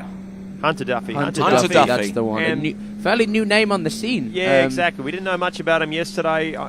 Tony, you're going to tell me which university he's from? Well, he skied at, because I don't want to mess up again. I got in trouble yesterday. Yeah, so did I. He used to ski for the University of Wisconsin at La Crosse. Oh. And originally out of Minnesota. Are they good at lacrosse? I hope they're good. Surprisingly, no. Are they not? No. It's got to. I mean, to me, if I was the president of that, I'd be chucking all my funding into that sport. Okay, so Hunter coming out. This is 13 metres. He's got 6 buoys. We're going to hear from Wade and talk a little more about him after this. Hey, guys, I'm here with Jaden Eade, whose obviously father is up in the booth. Your second pro event, you sort of getting the hang of this? Yep, trying to dial it in. Yesterday's first round didn't go so bad. Just a bit hard at one, but hopefully we'll calm it down and just relax this round. Well, we've seen this guy do it before. Boys 4 national record holder. We'll see if he's going to break one today. Back to you. See the official score of 3 there for Martin Coleman. Like you say, it's not going to make a huge difference. I'd guess that's about 5 points on the overall, but we've seen things come closer to that. Tony's got his maths going. Here we go. Here we go. I've got the calculation that Martin Coleman needs in order to take the world overall record based upon his 2 scores in the second round. 250-something feet. No, actually 239 feet or 72.7 meters. Easy. He can do that. Easy. Yeah. Only 10 meters up on yesterday. Indeed. Maybe 9. Yeah. Easy. All right, here we have Hunter Duffy, 12 meters. I believe rocking a PB yesterday with a 3 at 39. I don't know if this is his first. I believe we saw him here last year, but beautiful looking start there on that one ball. I love the way that ski really rotates through the finish. And not like that. He's in a little bit of trouble here. Stays calm through 4. Good resistance off 2 into 3. Yeah, that was close. Yeah, it was. Just a little. Swimmer. Yeah, so Hunter Duffy, a relative unknown, I guess, in the pro events, but good to see him coming out. And I thought he skied exceptionally well yesterday. Yeah, he looked good. Looked compact. Looked like he was tight on the backside of every buoy and making no mistakes. A little bit nervous there at maybe 3 ball, but sometimes that's good, Rob. You have a little bit of a slip like that. You're like, hang on a second, hey, not take nothing for granted. Let's wake up a little bit and turn the intensity up. Yeah, I know that's something that always kind of always gets the blood pumping, and it's never ideal for the skier, I think, but mentally. But I think, like you say, sometimes it can wake you up, and when it's on these early passes, and it's okay when it's on an early pass. When it's at 12, it's like, okay, well, I can make a mistake and still get. But if you don't want to do that at 38 or 39, and you can't recover, but and I think the biggest thing is that kind of thing shows the mental strength of a skier, especially someone who's fairly new on tour. What's this 4-ball going to be like in this? What's this 3-ball going to be like in this pass? If he can kind of set it out of his mind, move better and do better, then he'll be good. But if he gets nervous, we shall see. All right, then, inside that towboat, Austin Rogers at the helm, Tommy Harrington as boat judge, and our boat camera being operated by one of the Scholl brothers, operating it remotely from the TWBC broadcast center. Here we go. We got Hunter Duffy, 11.25 meters. Not the best of starts, but he can recover from this. Round buoy number 2, round number 3. He's still and pops the fin round buoy number 4 and collapses in a heap. he made one mistake at number 1. He can recover from one mistake. 2 mistakes, that 3-ball again, and you could see he was in trouble. I think he skied exceptionally well yesterday, and maybe put a little bit of expectation or sort of pressure on himself, some expectations today. He went out yesterday early, said, you know what, I'm just going to go for it. Today maybe kind of thinking, hey, I can get down the lake a little bit at 39, and maybe got ahead of himself a little bit. I feel like it's kind of one of those situations where he just needed a good turn. He needed something, just one of them to go right, and that 4-ball he had to kind of chuck a little bit extra on the line than he'd have liked, and obviously if it had come off, it'd have been great, but that ski just hopping out a little bit. Like you said, I think he's going to be happy with his performance yesterday, and he probably wanted more, but I think he's going to be a happy guy. Yeah, just a little on the tail there out of 2, and I think this 3-ball needed to be perfect, didn't get it. Kept good speed towards the wake, but just a little too down course at this point, and just too much on that tail. But let's head to Wade and see who he has. Well, guys, I'm here with Adam Caldwell, and we're keeping it light. We're talking about stretchy ropes and bad bindings and malfunctions at tournaments, right? Yeah. Anything can go wrong. You practice all the time, and you have your gear dialed in, and everything's perfect. You drive down the road, you show up at a tournament, and something's moving around under your foot, like happened to me yesterday. I didn't have my rear screws and my toe plate tight, and my back foot was slipping all over the place, and I couldn't figure it out. No, and it happens. I mean, you think, man, I'm a pro, I'm going to get everything, and then there's just one little sort of mishap, and bam. Yep, you're focused on the tournament, what you want to do, and it's easy to overlook something, but check your equipment. Yeah.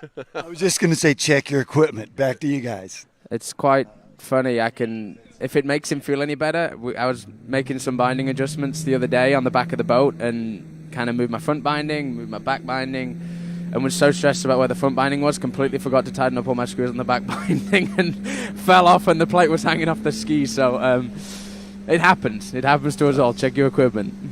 That's why they have screwdrivers at the dock. I didn't use it.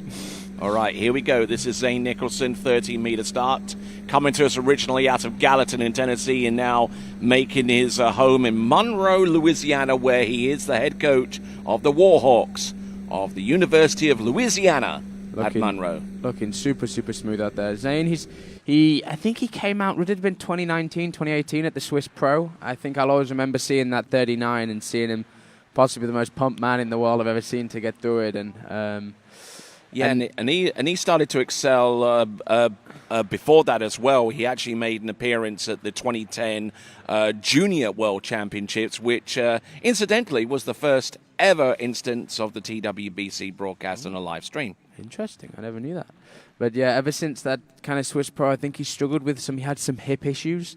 I think he had kind of the bone spurs degeneration going on. So he's had a surgery or 2, I believe, and I think that's why we're seeing him back out here today. This guy loves the sport more than anyone. If you have a set with Zane and you still don't like slalom skiing, then quit. There's no way you can't finish a set with Zane in the boat and be excited about it. And he's really been making waves in the coaching community and the ski community. So it'd be awesome to see him put a good score out there today. And there's probably no one I think deserves to put a good score out today. So let's see what he can do.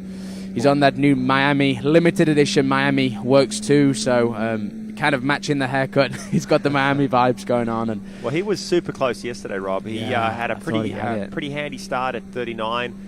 came unstuck going for a big number 4 ball, but was in the pass, and he knows, based on the results from yesterday, 1.5 is kind of around that mark at 41 to have it shot at making our final. It might go up a little bit today after round 2, but like you said, he's going to be one of those guys shooting to run 39, like a lot of these early guys in this draw. Let's check in with Wade's World. Hey guys, I'm here with Canadian Stephen Naveau and his beautiful fiance, and he's a little different coming to a water ski tournament now, where we're sort of spoiled. We want to watch the webcast instead of the event. Yeah, for sure. Nice having a little place to relax here and before the event and everything, and just kind of get prepared. So speaking of getting prepared, 1.5 yesterday. It's going to obviously take more today. So what are you thinking? Yeah, I got my work cut out for me today. Obviously, that won't be enough, I don't think, to make the cut. So we'll see how the guys do this morning, and I'll kind of lay out the plans for the rest of the day. Well, he's fun to watch. You guys keep watching. Back to you guys. All right, then. Almost looking like they've got their own separate announcing desk over there. Yeah, I was going to say, looking all bougie over there. I know it's beautiful temperature right now, but yesterday that tent was pretty busy under there, keeping out the sun and a little bit of humidity we had flying around. But yeah, looking smart over there. All right, then. Now approaching the course in on 11.25 meters on that Miami version of the Syndicate Works 2, as synonymous to Miami as Crockett and Tubbs were. Beautiful start there to that one. Oh, a little on the tail out of 2. He's going to be a little bit in trouble here. He's going to need a big 3. Gets it. Can he keep calm through 4? He no. Pops that fin. Not. And that was probably a similar story to Hunter. We saw. Put a big squad yesterday.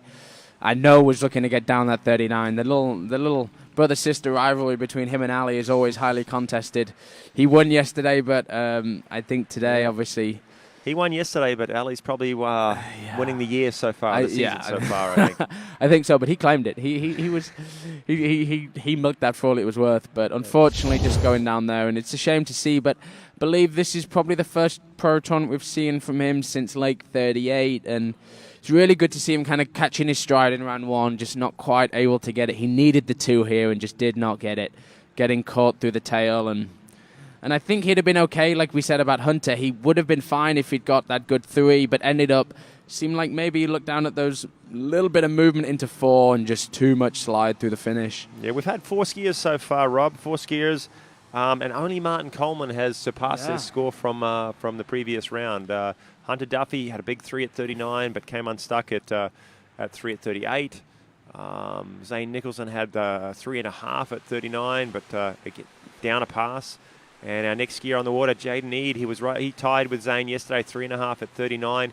To be honest, I counted up 7 skiers that were at between 4 and 5 yesterday at 39. A ton of them just tied all round towards the end of that pass, all close, very, very close to running it. And then we go through the start list there. Eade, Georges, both of them. Well, Eade was 3.5, Georges 4, Duplan 4, Adams was 4.5, 4 as well. Caldwell 4.5. Very, very close, and I think a lot of these guys are going to be aiming to get through that pass today and have a crack. There's the leaderboard. It's 1.5 as we stand right now to make it into the top 8. Yeah, and I think, you know what I think is super cool, because I remember my first pro experience was San Gervasio Pro-Am, I think 2018 maybe. Yeah. And I tied my PB, and that has kept me coming back to this day. I think say I'd have gone there and missed my first pass twice, but it's great to see people like Jaden Eade, and you obviously know more than the rest of us, Kyle, but it's great to see these kids coming through to these pro events and skiing insanely well, getting close to those PBs, and we saw him a few weeks ago run 39, which is an insane stat, but we see him here, Jaden Eade coming in 32 off, looking super smooth, super dialed. Look at this start. Right Beautiful. in that Conley DV8 and looking in very good form. I'm sure he'll be transitioning from that ski to the C1 with enough training and practice and dial in to that ski. And as he pulls out to shorten for the next line length, let's check in with Wayne. Hey guys, I'm here with Louis Duplan Freiberg, and so Louis, you've already tricked. You get your slalom round, and then you're jumping later in the final. So tell us about, as a 3 eventer, you have to vary your warm-up, correct? You can't warm up the same maximum for every event. Yeah, or you get really tired for the day. So no, the trick was like kind of intense. So I just like tried to cool down, rest a bit before going to slalom, and let's go. But as a 3 eventer, it also works as a benefit because your trick warms you up for slalom. Yeah, it depends. Some tournament we have to slalom first, then we trick, then we jump. Sometimes we jump before slalom. Just we get used to it. Like I follow it will be the same for everyone. So we just need to train like that and make it happen in tournament. Be ready to change on the fly, right? We're going to see him on the fly really soon. Back to you guys. Always got a smile on his face, Louis Duplon-Freiburg. Was a little short in the tricking event, but he's going to regroup and head back out here in slalom. Had a big score of 4 at 39, and he's set himself up well for overall. But on the water right now, Jaden Eade coming back. This is 35 off, 12 meter, and he's got a tight number 1. Yeah, and beautiful like you mentioned, start. doing it for Conley on the Conley DV8. He has ridden a few C1s and is looking to maybe change up to that new ski over the winter. But this DV8's been working well for him all season. He did run a 39 early in July and set a Boys 4 record. He's currently moved into Boys 5. The record's a little ways down, 41, I believe. I'm not sure who currently holds it. I have a feeling Casey Wilson. What is 3 at Boys 41 5? Is that maybe? under 17s? Under 17, that's correct. Classically? Wow. Yep. Yeah, that's some big scores to put up, and he is absolutely rocking it out there. That ski's rotating well and looking pretty awesome. And I know that's one of the hardest things is making those mid-season ski changes, especially at kind of that age when he's breaking through, right? He's having almost, I would say, his breakthrough season. Getting through that 39 is a big step, and I think you've made the right call and just stuck him on what's working. I think making changes, yeah, it's exciting to go to the new ski, but the ski's working incredibly well for him right now, and yeah, he looks super good out there. All right, and incidentally, Casey Wilson, as you alluded to, you're absolutely right on the boys' 5 national slalom record. He holds that record with a 3 at 41 off, 10.25 meters. That's an impressive score for under 17. And back when he skied, we didn't really have the junior world records. That was 3 at 341. 341 for Casey Wilson. Yeah. So let's get back to the 17s. water. Wow. We've had a couple competitors come up short here at 38 off. Can Jaden Eade make the changes? Dumps a little bit around number 1. Hopefully he can calm down. That's a nice 2-ball. It's been working well. He's on his. Oh, he's got a little trouble here. Can he calm down at number 4? He does. Can he hook up at number 5? He's dropped his shoulder. Hold on well. And my heart was in my mouth around 3 and 5. That's the 4-ball that we've been waiting for the last 2 skiers. That's the 4-ball that we've needed. And he's looking to the heavens going, geez, what happened there? But maybe that gave him a little wake-up call, and he can figure out his onside. His offside actually has been working really, really well, and that saved him then. Oh, the onside, though, he's dumping in and being a bit grabby. Hopefully he can settle that down here at 39 and get him ways down like 3.5 yesterday. But let's watch the replay. But that was a messy 38. But it doesn't matter how you do it, as long as you get around all 6 buoys and out the gates. Drop the shoulder. 1 wasn't so bad. 2 was okay. I thought things were going on track here, Rob. Yeah, this looked pretty smooth, and then this 3-ball, I got stood up. Exactly kind of the same thing that happened to Hunter, getting stood up out of 3, but this 4-ball, absolutely textbook. Beautiful 4. Managing to come in late, and when you're coming in late, obviously you're probably hauling like 5-10 mile an hour more speed than is ideal. So it's really important to have balance through those feet. And lefties have been known in history to maybe not have the most balance to 4. And it's great to see him kind of coming through and staying super calm, managing that pressure in his feet and getting that ski rotated and getting him through the pass. But here we have 39 off, a pass that I know will want to run for the first time in a pro event. Let's see what he can do. Gets a little slow on the gate, but good 1-ball. Come on, keep moving. We see a good 2. Awesome. He's going to need a... I'm not quite sure. Maybe got a little down close out of that 2. I thought that was enough. Little heavy at 1, I think. Maybe kind of opened his eyes a little bit and didn't quite take that same commitment into 2. But I'd be interested to see here what we think happened. But looked a little slow on that gate. You've watched it more than me, but kind of getting the 1 a little big, a little messy, but... I'm surprised, yeah. I think that was a better 1 than he had yesterday. Just 2, the ski was bouncing a little bit, and maybe a little bit surprised that he got lost a little time and didn't quite get in the position to get across to 3. So he's probably a little disappointed with that. His 3.5 at 39 from the first round will be his best score, for this competition. But, he's got through 38, 4 rounds in a row at pro events and posted scores, halfway down through 39. It's been a good sort of introduction to pro events, I think. Yeah, oh, for sure. And I think maybe with that good one ball, I think people can tend. I think he got maybe a touch excited. And when you get that start, it's like, okay, this is the one, I can get down it. And it's often when you get that perfect one ball and you end up early and wide into 2, it can be very easy to sit back and maybe not attack it as much because you have that time to think and maybe look down, see some movement, see the buoy.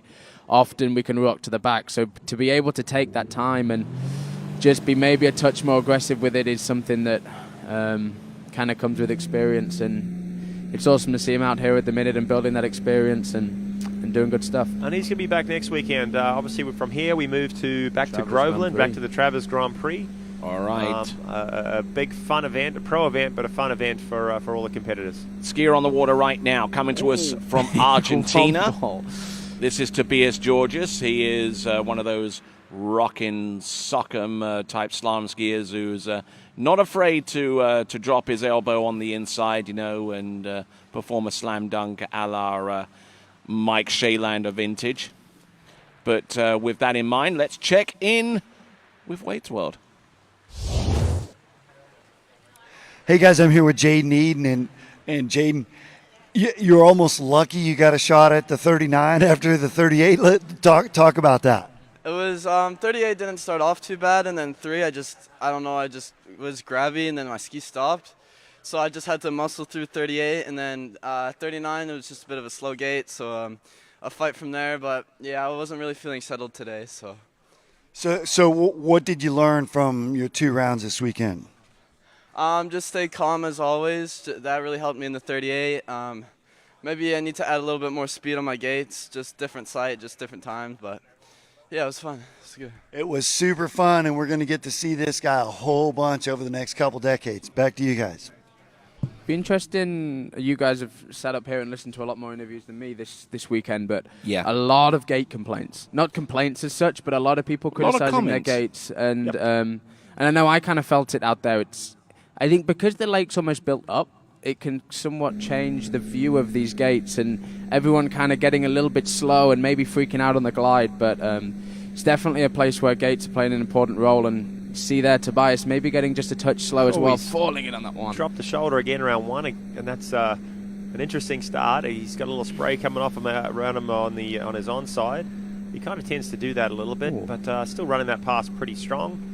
A few of our competitors today, and it's kind of surprising. Usually you look a little bit more settled in the second round, but apart from Martin Coleman, all these skiers looking a little bit, unsettled. We're starting this event a little earlier than yesterday. It's a little earlier in the morning, a little chillier out here today, possibly. So maybe some people just waking up. Obviously, Martin Coleman had the advantage of going out and tricking. That woke him up. So who knows? Who knows how this event's going to unfold? We did hear a lot of gate timing issues yesterday. But I would have thought people kind of would have figured things out and had their marks, had their timing today.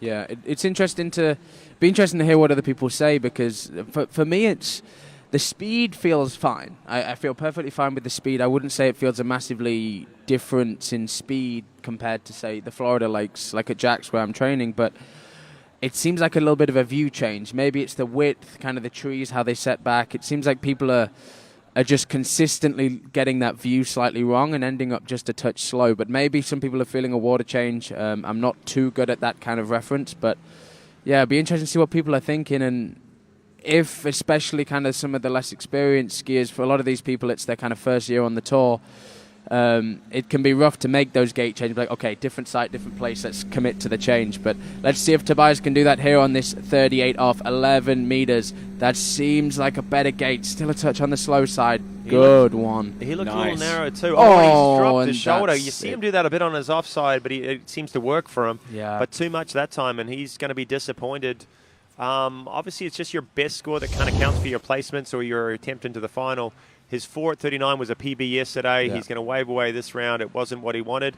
But another one that didn't kind of move forward from yesterday, or actually went backwards. Yeah, I think Yeah, just getting that falling over, just losing speed. You could kind of see it, like you said, on those early passes, getting a little bit of that extra reach that was needed, not quite carrying that speed through the turn. But do we think that came from the gate? I'm not one to blame the gate for everything. I do think it's more critical for lefties, but looks like he's slow into the one, and even though he gets that good one, he's not quite carrying that same swing into the pass and ends up just falling over, losing speed into that 2-ball. But I think, again, it's another case of we had an insane score from him yesterday, and probably thinking about that 39, been kind of going to bed all night. Obviously, he didn't jump quite as well as he wanted yesterday. So going to bed and knowing that if he can get maybe to that 2 at 41 today, he would have had the chance in, and maybe just not taking it pass by pass. But I think he'll be happy with his weekend on the Slalom ski. But next up, we move on to Louis Duplan Freiburg. Yeah, I think you said it more American than me there. Me? Yeah. I'm not any better than what. Yeah, I went out for dinner with Louis last night, and he was super happy with his skiing yesterday. This guy, I train with him out at Jack's a lot, and he just loves life. You can see it. He wears a smile all the time. He's happy with his where he's sitting right now with his skiing, and it's showing on the water. Hey, while we got a second, while he's just getting hooked up behind the boat, Rob, you ski out at Jack Travers. We're going there next weekend. Yep. Louis on the water is about to go out to Jack Travers. The Worlds are going to be at Sunset Lakes here coming up. Let's mention that 50th anniversary. Yeah. I'm excited to come along, to join a ton of people that want to come. Can you tell us a few more details about it? Oh, boy. Okay, I believe it's on the Wednesday before the Worlds. There's a lot of stuff going on before then, but I believe on the Wednesday of the Worlds, they're having a 50th year anniversary. I mean, it's a name that's just synonymous in the sport, Jack Travers. You see now, I mean, a lot of the best in the world. You have Louis, Dorian, Tanguy, Thibaut, me, Will Asher, obviously John Travers, Jamie Bull, Ali Nicholson. You have half the start list training at Jack's who's here this weekend. So, over the last 50 years, a ton of the top pros, a ton that's of the just top the juniors current. have trained there. So they're celebrating the 50th anniversary of running ski school and being part of and what they've done for the sport. And it's it's the Wednesdays at the 15th, something like that. No, maybe the 13th. When the calendar's this full, I tend to work off days. Anyway, it's at the Ski Beach restaurant in Leesburg from 5 till 10 p.m. is what I believe. A couple of the former pros have got involved. Brett Thurley, Jim Clooney, they're going to be there. See some legends. Yeah, you're going to see some legends kind of and celebrating that. So if you know the Travers, come along, join us that evening. Let's check in with Wade. Hey guys, I'm here with Tomas de Gaspre, a former champion here at the Malibu Open. So tell us about your summer in Italy, ski school, the whole deal. Yeah, I mean, every year I go back to Italy and, help out my mom and my parents' ski school, and it's a great time. It feels like it's a big family there. I get to work a lot, ski a lot, but also a little bit enjoying what Italy gives you as far as food and friendships and family. So I always feel reborn when I go there. So, yeah, it was a good summer, busy summer, and a lot of tournaments. But I'm happy to be back here and then compete at the Malibu Open. Well, I know you got the Worlds coming up, and we can't wait to see you there. And, man, I can't wait to get back over and visit you in Italy. Yes, sir. You're always welcome. So anytime you want to come, just come check it out. We'll do. Hopefully next summer be over there with the webcast crew. Back to you guys. All right, then, continuing right along. I was there. I went there with for the San Gervasio part of the event on the European Tour. Me, Will, John, and Jamie went out there, and Ali went out there for 3 days, and it was one of the most beautiful places I've ever been. But one sec, we'll talk about that in a minute. Louis Duplan coming here on this 35 pass should be fairly routine for him. He's been stroking this lately. Big 3-ball. We've been seeing a lot of that today. Coming smooth through that 4, very nice through that 5, and managing to keep himself settled after that 3-ball and running a good pass. But yeah, back to what Tigas was mentioning. It would be guaranteed be very near the top of my water skiing bucket list to go to his place. We never really knew why he went back. It's like, all right, if you're going to be a pro skier, why are you heading back to kind of this big lake where obviously a lot of people stay in Florida? And it was one of the most beautiful places I've been. But would be very, very up there with some of my food experiences. And like you said, the people, the friends, the experience was truly fantastic. And if anyone's looking at traveling to Europe, that would definitely be a bucket list location. One of my favorite experiences from the year for sure. And Louis Duplan Freiburg on the water right now would claim his residency to be in high up in the French Alps. Actually, his family originates from Juan Lapin, which produced the first ever World Waterski Championships way back in 1949. So plenty of history there, along with Louis Duplan Freiburg. So far as his performances today are concerned, he'll be pleased to know that his trick score has been upgraded from 10,500 to 11,700, and that should keep him in contention, maybe for an improvement upon the French national men's overall record. Good start to that one ball there. Oh, a little forwards at 2, but he's okay.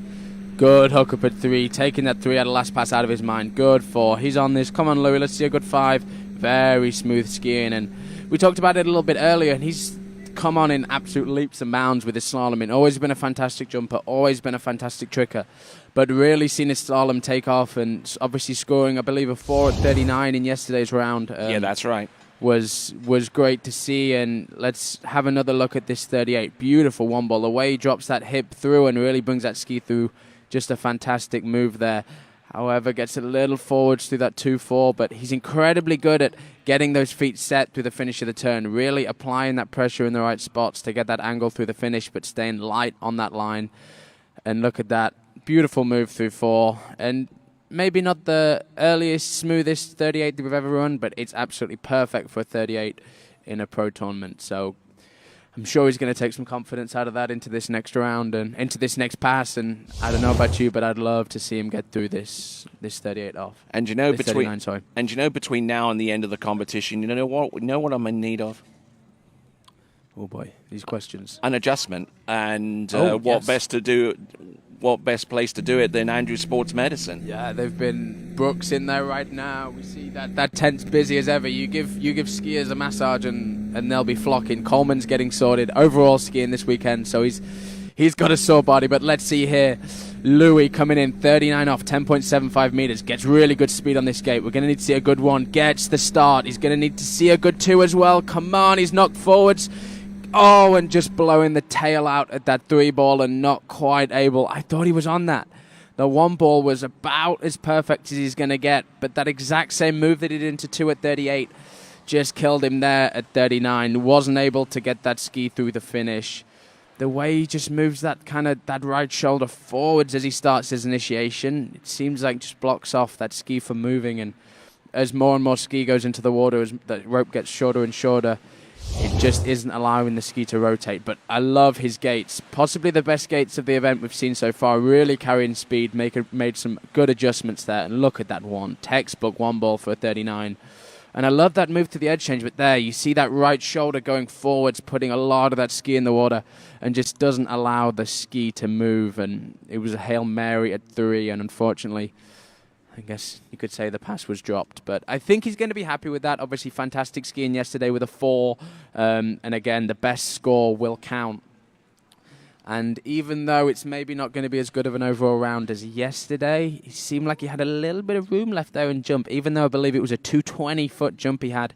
224. Yeah, there's a little bit of a headwind out there today. I think the skiers have built some confidence.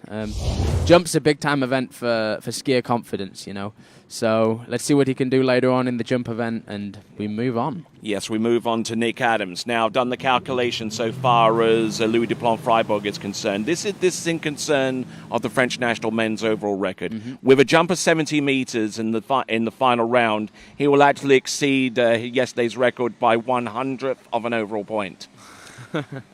I think we may be clutching at straws at this point. No, that's always good to. Your stats are impeccable, Tony. I'm very impressed with the speed. I want that spreadsheet. All right. But here we see Nick Adams, possibly one of the stillest and smoothest skiers you will see on the water there today, smoothly working his way through that 32 off, and we head to Wade. Indeed. Hey guys, I'm here with Ben Lutz, who went out and ran a 5 at 39 yesterday. But let's talk a little football. You're a huge Bama fan, right? Yep, they're playing today.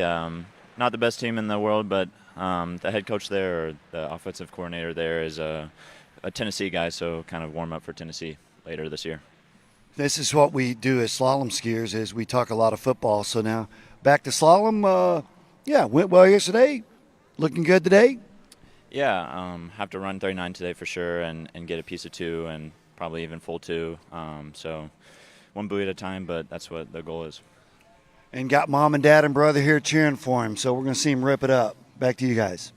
Yes, and to go along with that, Alabama playing away this weekend. They take on the Bulls of South Florida from the American Conference, and an SEC team should handily crush them. I've never seen a football team take over a town, and it's not even a football weekend, but the traveling around Tuscaloosa and seeing the places is absolutely insane. The hold that football team has on this town, and it's so amazing for me to see, because it's just fantastic. The way everyone gets behind that team is insane, and it's cool to watch. Let's see here, Nick Adams, 35 off. Again, just an incredibly efficient skier, just working his way through this 35. Very little wasted movement, very little too extra, does exactly what he needs to do to run the pass and keeps it safe, keeps it stable, and looking good there through that 35. All right, and looking good there, and looking good at the dockside as well as our next competitor, Adam Caldwell, coming to us out of Charleston in South Carolina. And another reminder for you to subscribe to the TWBC YouTube channel. Subscribe. Yes, absolutely, subscribe. Help us out here at TWBC. BC and B-Ski. That's a nice one, isn't it? Anyway, go and subscribe to the TWBC YouTube channel. That way you'll be a participant in the live chat, and also by hitting the bell icon, you'll be informed by email message as to when we go next live. Yeah, that's my only complaint with your whole production, is your name somehow is a little bit of a tongue twister. I don't know how 4 letters can be TBWC, TWBC. But if you go to your YouTube app, which is available on most phones and tablets and what have you, you would type in TWBC and it will be the first reference at the very top of the page. Just as simple as that. Well, TWBC rolls off the tongue quite well, so I don't know. All right, Nick Adams coming back in. This is 38 off. We've only had one skier surpass his score from yesterday. That was Martin Coleman. Louis was close. He was a little bit 2.5. He was only a buoy and a half shy. Everyone's just a little bit more unsettled this morning, it seems like.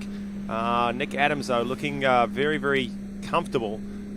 Maybe a little down course, we say sometimes with his skiing, but I like that rhythm, Rob. Yeah, that was probably the best 38 we've seen of the day. And interesting, we're starting to see people figure out those gates. I noticed Louis was by far the widest and carried the most speed of the day, and we see Nick Adams there on that gate there, really carrying good speed, really getting that white turning, and lefties, righties, whatever you want to say, who's better? I don't know. I mean, righty myself, but that gate is a little more important for those lefties. As soon as they start to shut down on speed, it gets a lot harder to get those feet under the line and get set. And we see Nick, that's one thing he can sometimes seem to struggle with, is getting that ski under the line. He's very patient. He's a very smooth skier, but every now and then he doesn't quite get that ski around as much as maybe he'd like. But that was, to me, a pretty textbook 38, and really, definitely not over-skied. We could call it that, but smooth pass, and I think that's going to give him confidence. It's definitely how he likes to ski. All right, and looking at the specs for the Malibu Response TXI, more than enough power, more than enough grunt out there. And speaking about grunt, how about Grunt? We get it. It's the perfect support for small business owners, property managers, handymen, and anyone working on a project that wants to stay focused with the task on mind. So check out Grunt. Go to trygrunt.com. Grunt, we get it. All right, 5 boys for Nick yesterday. Getting a good start at 1. He's going to need to see a good 2. He does. He's in this pass. Oh, a little stretch to 3, but just doesn't quite hold it. There, Rob Hazelwood. Jeez, he was a little slow again on the gates, I thought. He's got that hybrid one-handed gate, and I actually thought he did a better job yesterday. He got aggressive and got a little bit more freedom. It was smooth, it was controlled, but maybe a little narrow, number 1. 1 and 2 were good turns. But you could see by 3, he was reaching, he was stretching to get around that buoy at number 3 there. Yeah, I was listening to Tony's fantastic voice and missed the gate, and I missed it again. I was kept getting distracted. But that's the start for Nick there. Like we say, he definitely doesn't overski these passes, but he was on time and just ended up narrow there and could not keep those hips. Held on as long as he could. Probably going to get the full 3, but it's not going to matter. It's irrelevant for a minute. He's got his 5 at 39. Another skier falling short of his performance from Friday. We'll watch the review. Be interesting if you think maybe the wind's playing a little bit of a part. Again, very light on the wind scale. But it's a relatively open lake at the end. That was a nice 2-ball there, Rob. Beautiful. That was really nice. So I'm surprised. But look at this position here. Yeah. I just think he thought he was narrow. And what happens when a skier kind of sees himself just squeaking around the buoy? It's very, very easy for them to overcompensate their position, get a little stretch out. They probably don't need to, but it's hard to kind of trust it. And just a little stretched out. It's hard to get back to the handle, and he lost his hips and couldn't hold on to that pull. Rob, you're up in a few skiers. Are you going to leave us and go get ready, mate? Yeah, I'm going to head out. I'm off in 8 or 9, and I'll be watching, and especially this guy here, Adam Caldwell. He for sure brings some excitement out there on the water. And big performance from you yesterday, 3 at 41, sitting in 3rd spot. Good luck today. Thank you very much. I appreciate it, and good luck to all the other skiers. I'm excited to watch.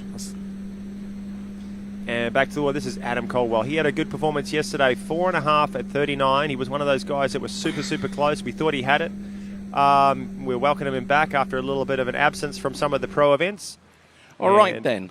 And as Adam Caldwell pulls out to shorten for his next run, let's check in with Wade.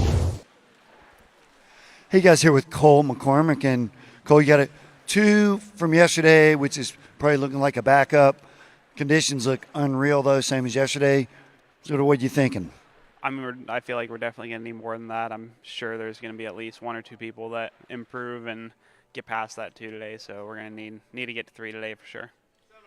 And then I know last week before Mastercraft you ran some 41s and ran 4. So you got one of those in you? I mean, hopefully it's, it's one thing to do in practice, another thing to do it in tournaments. So practice ones don't really count. Well, we've seen him do a bunch of 4s in tournaments, so we can't wait to see him up. He's going to be up soon. Back to you guys. All right, thanks a lot there, Wade, and thanks a lot to Cole McCormick. And you can actually listen to Cole McCormick on one of the latest editions of the TWBC podcast. Listen to it on Spotify, Apple Podcasts, Google Podcasts, or wherever you choose to listen to your favorite podcast.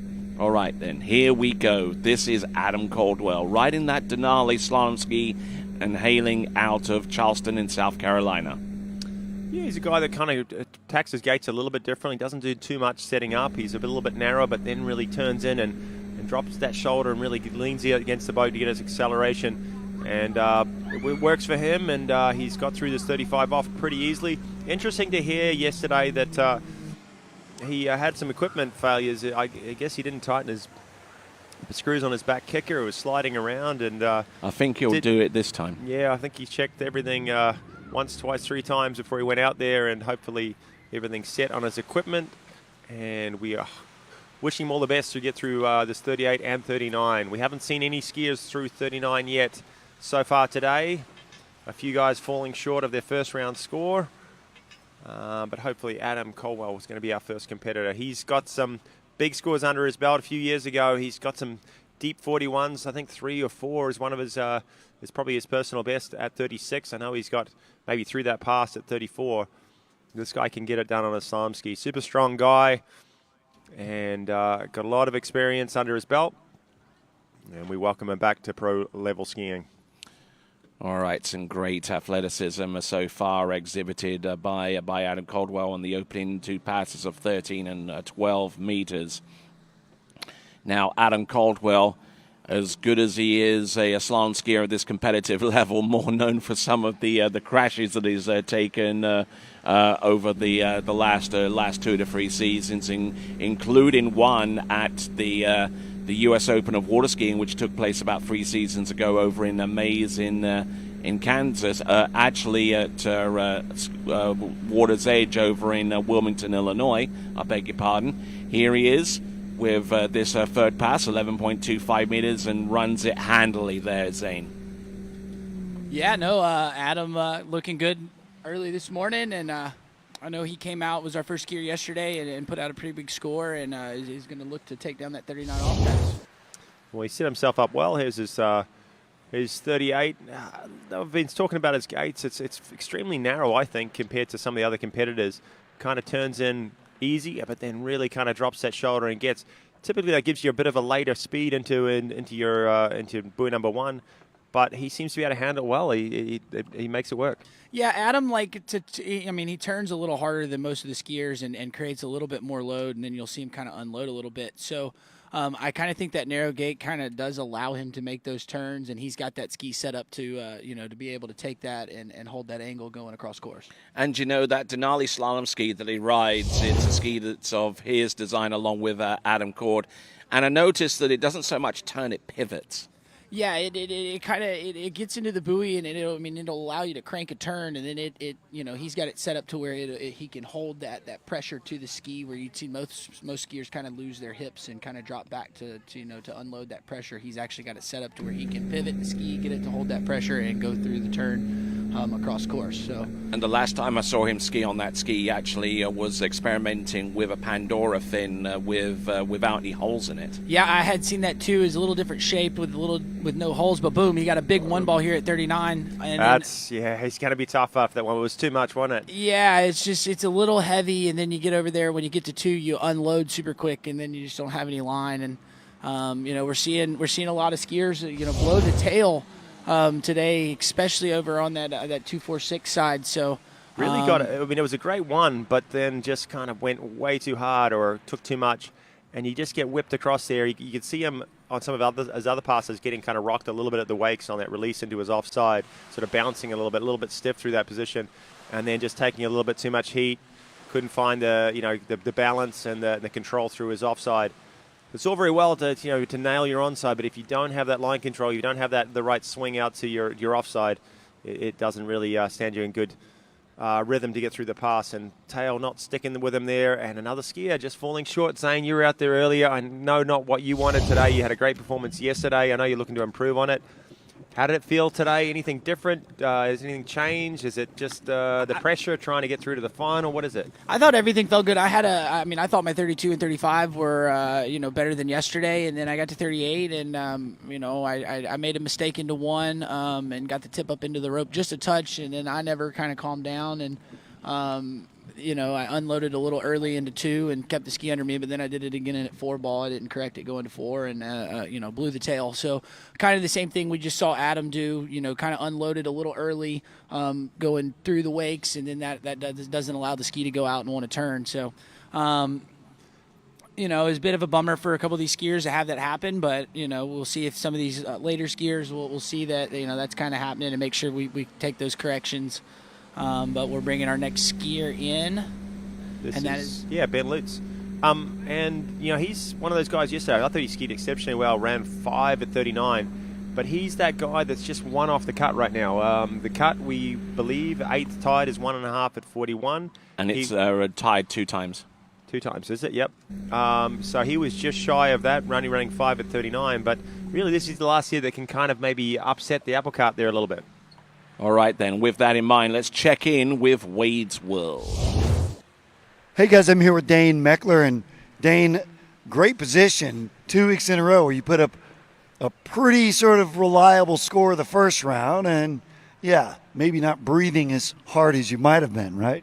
Yeah, no, thanks, Wade. It feels good. That piece of 4 is so critical these days and for this cut. So it felt great out there, though. I know we always say that, but it really felt amazing, and it felt like a lot of the guys left some buoys out there. So, as comfortable as it does feel now, I'm not completely, safe, because I think there's a lot of buoys out there for these guys to get. So we'll see what happens. Well, I've got a daughter, and I'm a huge fan of female skiing, so I'm going to say this.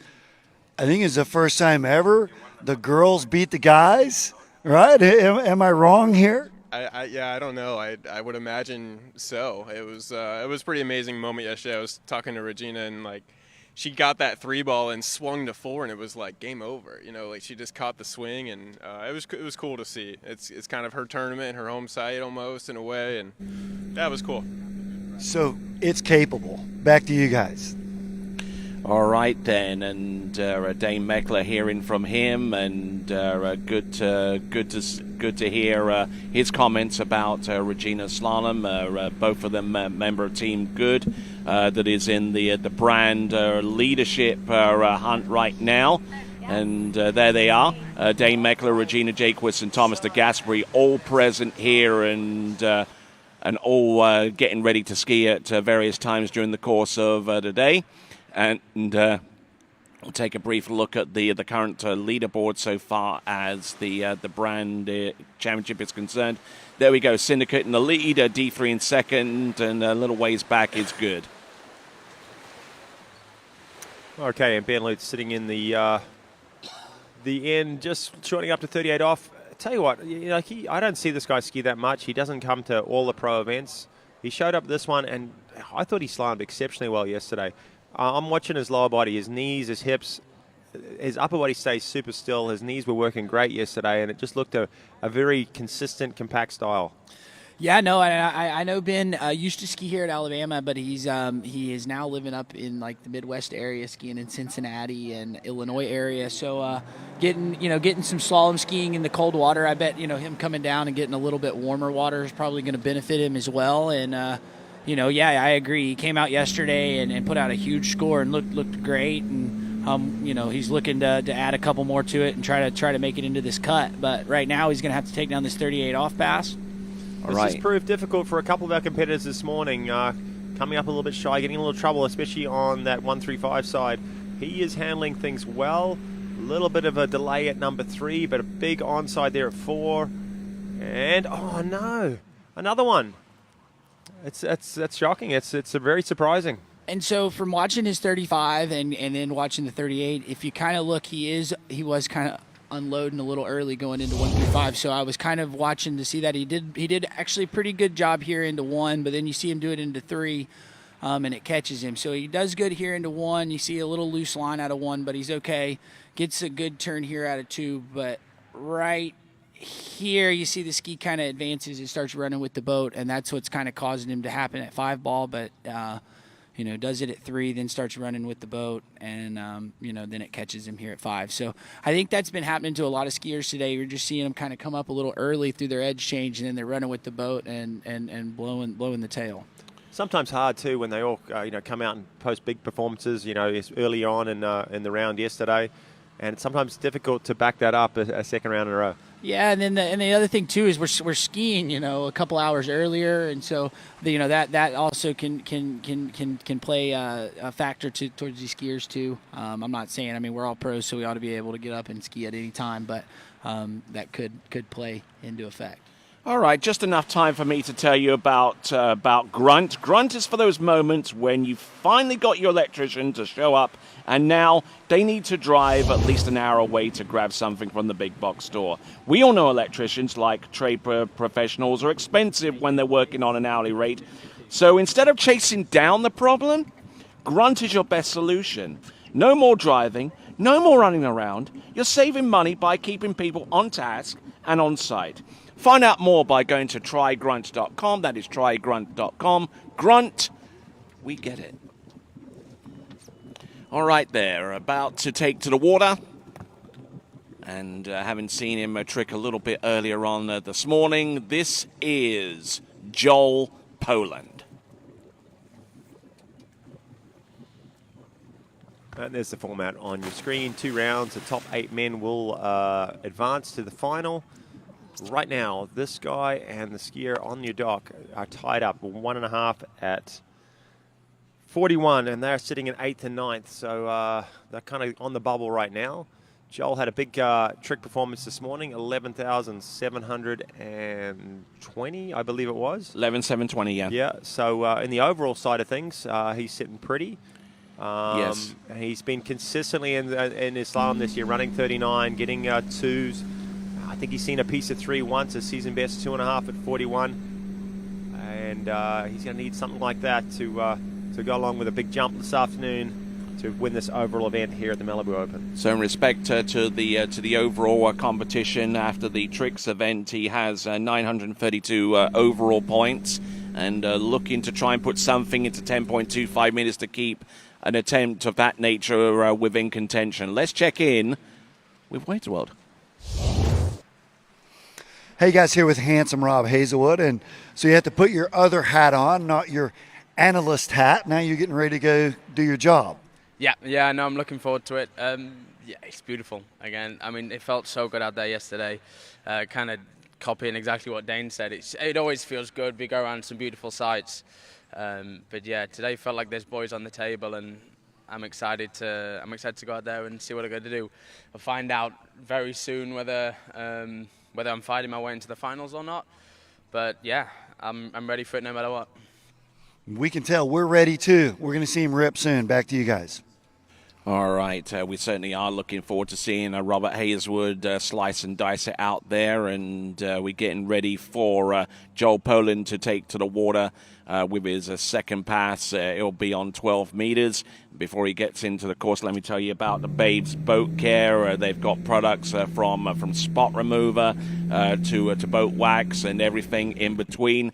Check out babesboatcare.com, babesboatcare.com, the official boat care products of the 2023 Malibu Open. Zane, this is 12 meters.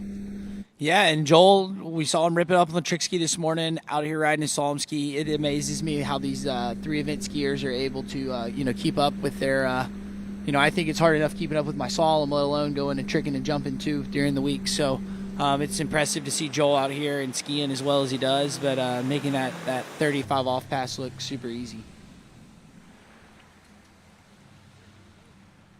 Yeah, easy work for Joel Poland. And shortening up now, 38 off, 11.25. This is where the intensity usually picks up a little bit.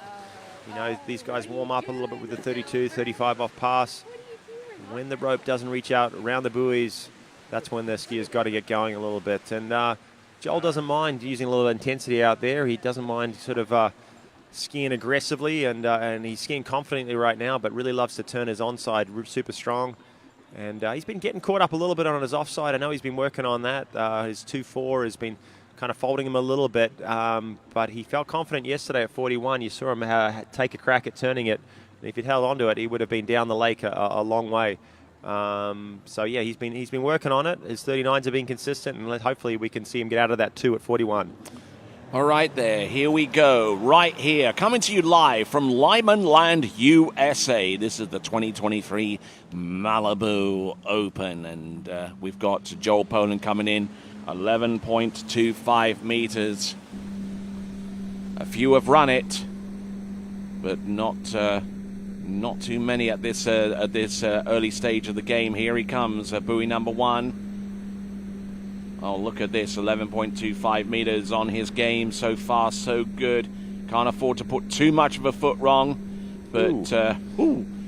Just waking up a little bit around 5, wasn't he? Yeah, absolutely. Yeah, so we definitely seen a couple of guys fall short on this pass, make a few early errors. You had no question there for Joel, even though 5 ball was a little bit of a sit back or a kind of a weight on it. The rope came up a little bit. It's going to be this big pass here. The next pass, the 39. He's the first skier that ran it yesterday. And hopefully he can get it done, get the job done again today. A little bit of a breeze sort of picking up. It's a little cooler today than yesterday. And it's got a little headwind, just coming up for the skier's second pass, or their pass back towards the dock. And hopefully that'll help him a little bit stay calm to get through 39. Yeah, and the water temp has gone down just a little bit because we had a big rain last night. So that is another factor to play in with the skiers, is the water temp has gone down just a bit. All right then. So we're looking at the air and water temperatures there, the air and wind, and just see that flash up on the screen for your information. We see Freddie Winter, Freddie Krueger. It's hard to catch them both at the same time. Yeah, I know. You never really see the two of them around the lake together. But down there checking it out, getting ready for Freddie's ski ride coming up. But here we go. We got Joe Poland coming in. This is Money Pass 39 off. 10.75 meters. Gets the start on number 1 that he needs. He's round buoy number 2. over the tip of the ski, but he's still there on 3. Ski a little bit behind off 3 into 4. He's good to go round number 5. Takes a big old slam, and there he does it. A 6 buoy count at 10.75 meters for the first time in this round.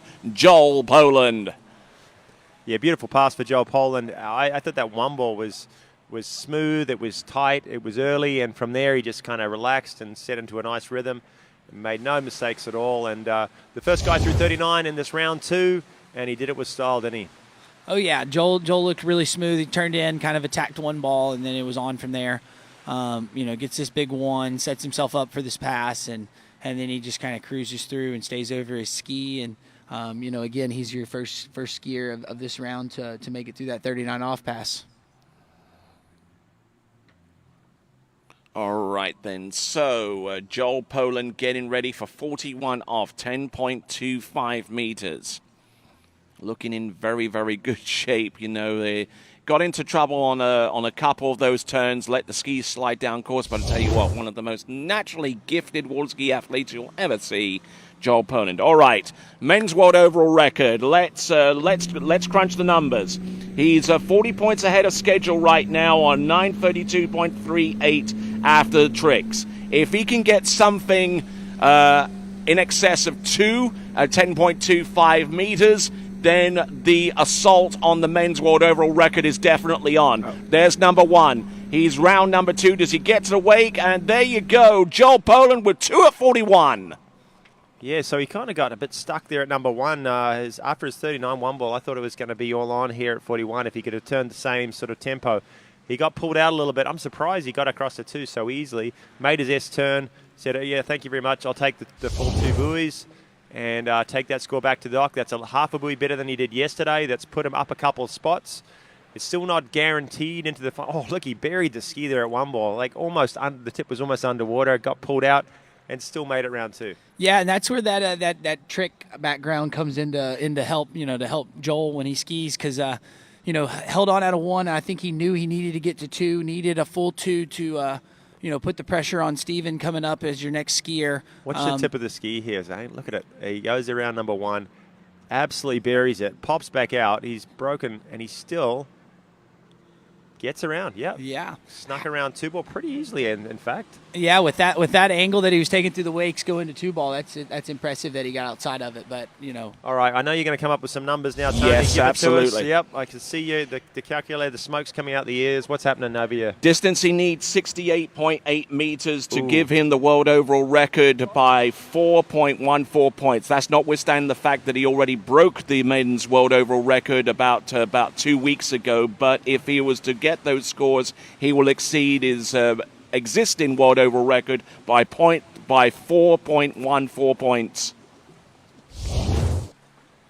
And just look at this, a little bit of flair towards the end there, a little bit of showmanship. But great skiing there from Joel Poland, and looking forward to the jump event a little bit later on. Yeah, no, that makes it a little more exciting. We'll be rooting for Joel to kick that big jump. You said 68 point what? 68.8. Very doable. Very doable. That's 227. And that's only that is 226. Is it right? Yeah, that is 1 meter behind the distance that he did 2 weeks ago to set his pending world men's overall record. That was over at Fluid. Yeah, so I've got mixed feelings here, Tony. I really want him to ski well, of course, and jump far and break a record. But he broke the record at my place, and I kind of like it being there. So, hey, I'll support him, I guess. But and whilst you stew over that possible eventuality, we've got Stephen Neveu from Canada. All right, another guy on the cusp of making the final. He's got a 1.5 after a round at number 1. It's not really enough right now because the 2s are all through, and he's sitting just outside looking in with 1.5. All right, let's check in with Wade's World. Well, I'm here with Joel Poland, and we're talking about big scores, and he just put one up. Yeah, happy with that. That was a big old one ball. I was kind of underwater for a second there. My aim was like no more S turns at 2, but I think that was justifiable, bearing in mind I was flying at it. But yeah, happy. I'll take it. And got a big overall score going again as well. Yeah, it's coming. One event at a time, you know. Don't get too far ahead of myself. Probably going to have to go slalom again first, so. Well, that's just it. We're sort of in a wait-and-see moment, right? Yeah, we'll see what Nev does. Right now, we're tied. So one of us makes the final out of the two of us. If he gets 2, I go slalom again. We're going to wait with him. Back to you guys. And the strange thing about that is that if they are in a runoff, then that runoff score does not apply to the regulation score. So he can't improve his overall, even if he gets past number 2 in a potential runoff situation. Yeah, and I mean, I know watching Nevi yesterday, he was frustrated with his 1.5. He turned that 2 ball go into 3 and kind of popped the handle. So I'll be expecting to see Steven come out here and really try to attack it and get over to 3 ball and punch his ticket into this final. As we take a look at him, just cruising through this 35 off pass. I say it all the time, being as tall as he is, it's almost like a cheat code in slalom, but he makes it look very easy, very still, and cruising through that warm-up pass. Yeah, well, the way I see it too, with Joel's score of 2 at 41, looking down the leaderboard, it basically means that the top 5 from Freddie Winter onwards, Fred Winter, Robert Haswell, Nate Smith, Dane Meckler, and Will Asher, there you see it on your screen. Those guys are all guaranteed into the final. We've got those 5 are definitely going to be skiing in our final coming later on today. It's just a matter of who's going to be the remaining 3 that sort of join them. It's going to be between Joel. It's going to be between the skier on the dock right now, Cole McCormick, De Gasperi, and Stephen Neviu. There's 4 guys there, and they'll be fighting it out for possibly 3 spots. Possibilities, huh? Oh yeah, no, and it's turning out to shape out to be like a really good finals event for this Malibu Open, which as a one would even call it a humdinger. Oh, exactly right, and it's only 10:15 in the morning, so we got a lot of things going on here in Tuscaloosa, and things are shaping up to be quite a fun afternoon. And you can find out a lot more about Tuscaloosa by going to visittuscaloosa.com. Visit Tuscaloosa.com, a beautiful city, a burgeoning art scene, and plenty more to do besides. Visit Tuscaloosa.com. Here we go, Stephen Neviu on 11.25 meters. A little bit of a break there on number 2, but still managing to stay on top of the course. He's incredibly tall, incredibly gifted slalom skier, and he gets the job done on 11.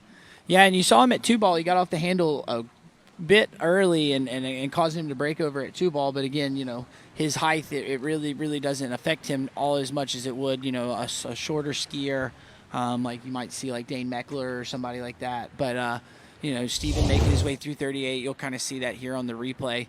But still 38 still pretty much a warm-up pass for Steven as we're going to get ready to bring him in at 39 off. Yeah, we were saying yesterday that Stephen Neviu is one of the most consistent players on the Pro Tour, and but he did look a little unsettled yesterday, and he did look a little unsettled here today. Maybe just trying to figure out his tempo behind this boat. I know the Malibu is not the typical boat he trains behind.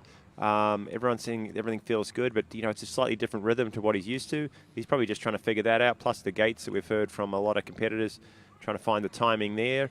Yesterday, come unstuck at 1.5, which is a little at 41, which is a little shy of what he's been doing all season long. He's one of those guys you'd bet money on him to get to 3 ball. Right now, he's probably in the back of his head. 2 would get him into a chance of making the final, or at least a runoff. But a piece of 3 at 41 will definitely get the job done. He's got to get through this 39 first, though.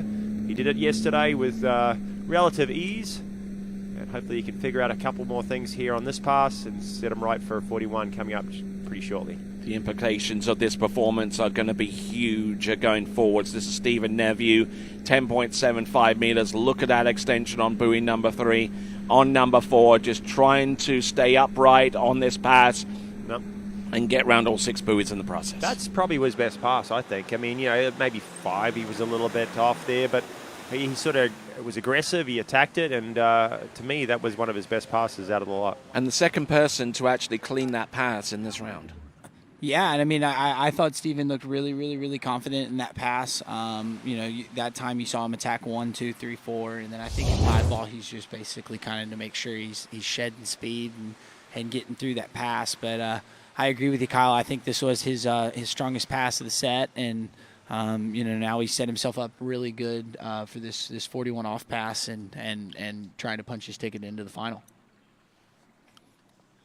All right, then. So Stephen Neveu looking for something, what is it, more than 2? Yeah, 2 right now would at least get him into a runoff. A piece of 3, I think he would guarantee his spot. We've got 5 guys already kind of punched their ticket, as they say, into the final. But then there's a few it's going to be between the next few skiers to see who joins them. All right, here we go, folks. There's your current leaderboard. Stephen Neveu currently in 9th spot at this time. All right. Eyes on the water. Stephen Neveu, 10.25 meters. Attempting the pass that also contains the Canadian national slalom record at 5. Unfortunately, not getting the start that would allow him to do that, but 2 buoys at 10.25 meters. And it could well be a scramble at the end. It's definitely going to be close, isn't it? You could see his head go down after that. He knew he was capable, but didn't have the 1 ball to really set him up. Was quite late going across the 2, and he was smart. He said, I'm not going to try and turn this. There's no point. I don't want to be the guy in the water and with 2 1.5s, because that won't make it here today. So he's got a 2. He's joined Joel Poland. They're tied first round. They're tied second round. We just got to wait and see what these next 2 skiers do. Yeah, we get a little bit of free skiing, and it might benefit Steven here, because if you see, I think he looked a little unsettled at his gate again here at 41, and that caused him to have that kind of slow 1 ball. So I think, if we're going to get that runoff, they're going to start at 39. They'll take it, from the dock going this way, and then he'll get a gate from the other end, and we'll see if that might benefit him or Joel. But well, both of these guys were in the runoff last weekend at the Mastercraft Pro. They were both same thing, tied up, I think 2 2s at 41, and the skier on the dock right now, he was in the mix too. So, and it was a very, very close call to see who scraped through into the final there, and it's going to be the same here this weekend. All right, then, here we go. Our next skier to take to the water. Behind that, Malibu Response TXI. It is Cole McCormick from Canada, 2 Canadians back-to-back, and it's always fun to see the likes of Cole McCormick and Stephen Neveu battling hard against each other at this stage of the competition. And there have been certain national powerhouses that have risen over the years. Like Great Britain with their field of slalomers, like Robert Hazelwood, Will Asher, Freddie Winter, and the like. So there's a lot of bragging rights, a lot of national pride at stake going forwards, and let's see what Cole McCormick can do. Coming to us originally from Central Florida. I'm sure his parents are watching. They're not here on site as they typically are, but I think they're at a wedding or something like that, along with his fiancée, Jessica, and they probably got their phones out with the volume turned down, and they're checking in. Look. And Cole McCormick coming in, this is 32 off, and yes, with parents like Susie Graham and Ricky McCormick, he's basically inherited some serious slalom skills, some serious water skiing skills, as he makes short work of 32 off.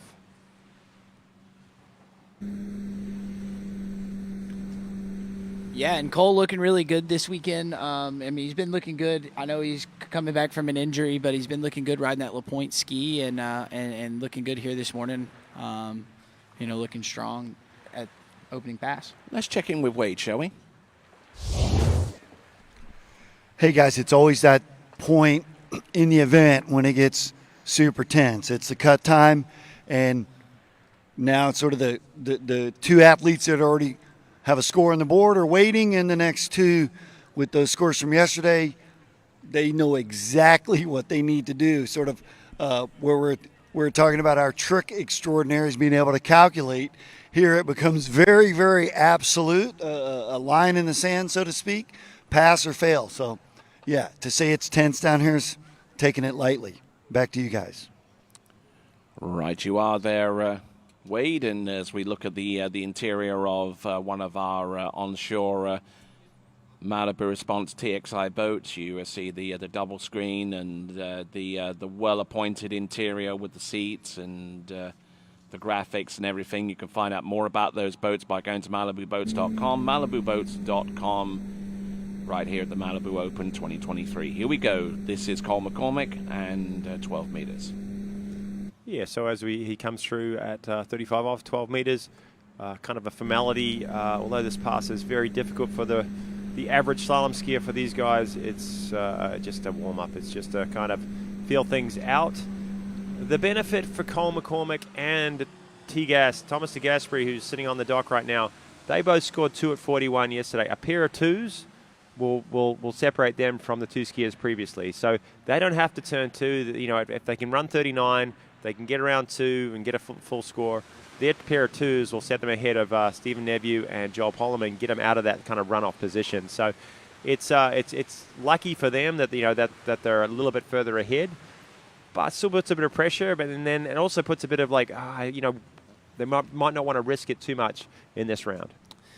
Yeah, no, you might see him play a little more safe, go in and get that, kind of cushion turn at 1, make sure they get over to 2 and get their, full 2 ball to make sure they're for sure in that final. So in this situation, though, who would you rather be? Cole McCormick as a lefty coming into 2 at 41, or Thomas de Gasperi as a righty coming into 2 at 41? I think as a lefty, because he gets his onside turn, gets over and gets to do an S turn at 2, I think that would benefit Cole right now. Thomas de Gasperi can go in and, if he gets a good 1, gets over and gets a 2, he's got a better chance. He's got a chance of turning it and going down it. Yeah, exactly. Here we go. This is Cole McCormick on that LaPointe slalom ski and riding the latest incarnation there, courtesy of Chris and Jennifer LaPointe. It is the LP2, looking fantastic out there on buoys 4, 5, and 6. 11.25 meters, coming back after an injury at the opening portion of the season, and asking some questions about that on the TWBC podcast, which you can listen to on Spotify, on Apple Podcasts, and Google Podcasts. There you see it right there on the right-hand side of the screen. So check out the episode of the TWBC podcast that involves an interview with me and Cole McCormick right there on wherever you listen to your favorite podcast. Yeah, the best part is I got to drive home back to Monroe after the event's over this weekend, and it's great. It's an awesome listen in the car ride when you're going down the road. So be sure to check it out. And back to the scores that these guys are trying to achieve. We're talking about their scores at 41.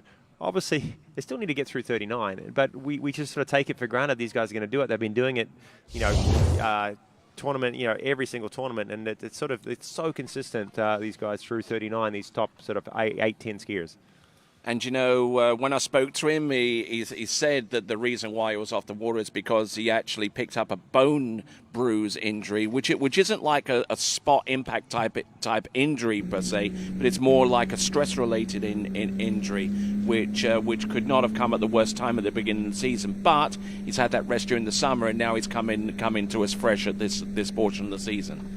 Yeah, for sure, those bone bruises are no joke, but here we go. We got him coming in 39, gets a nice look attack at 1, gets a little slow out of 2, but, Cole calmed down, gets over to 4, keeps the ski in the water, and making this 39, had that one little bobble there, but again, kind of like Kyle was pointing out, so consistent, he's on, 39's just another pass for him. And we almost take it for granted, don't we? It's just, that's a difficult pass, but these guys just keep doing it.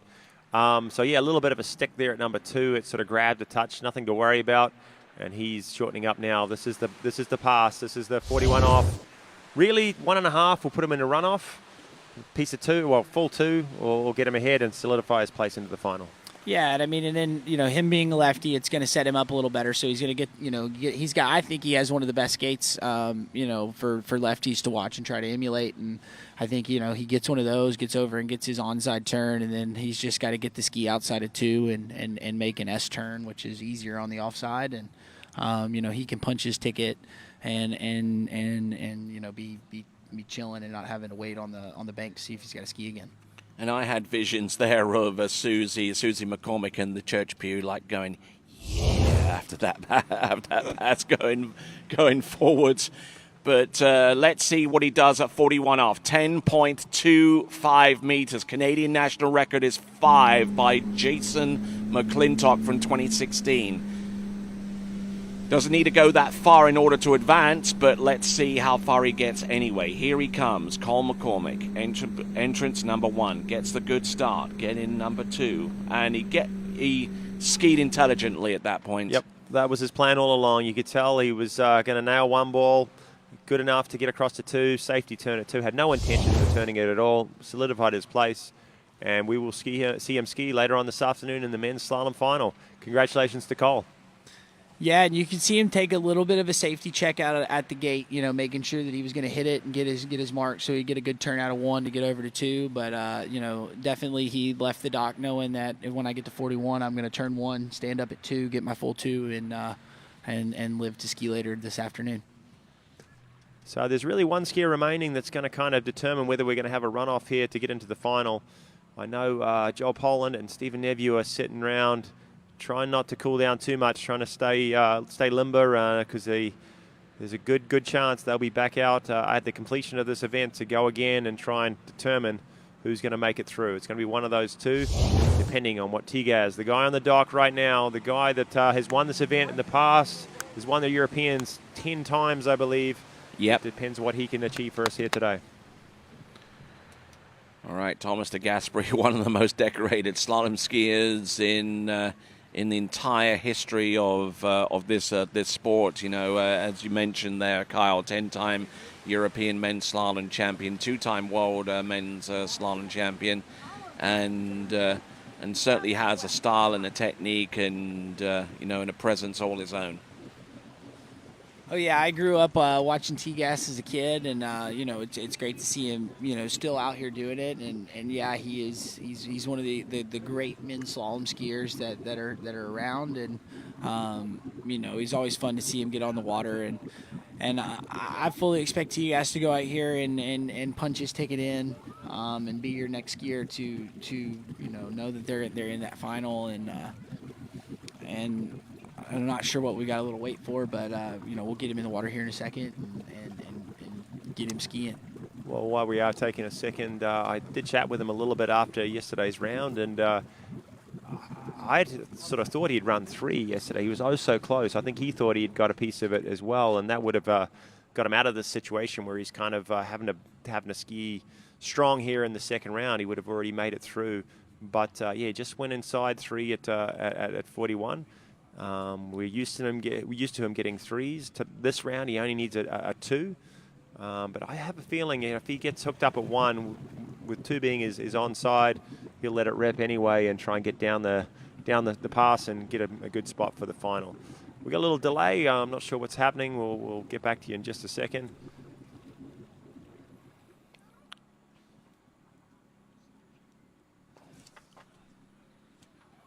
All right, then, continuing right along, I've got Zane Nicholson and Kyle Eade on either side of me, getting ready for Thomas de Gasperi to take to the water.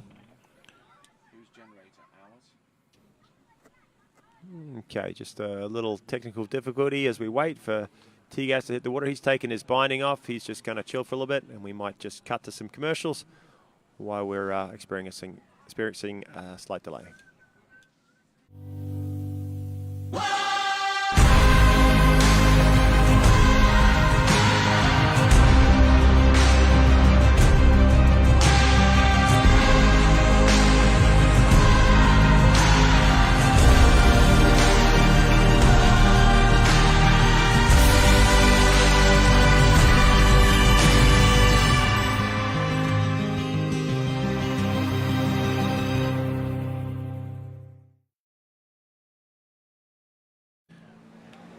All right, then, here we go. We've got Thomas de Gasperi.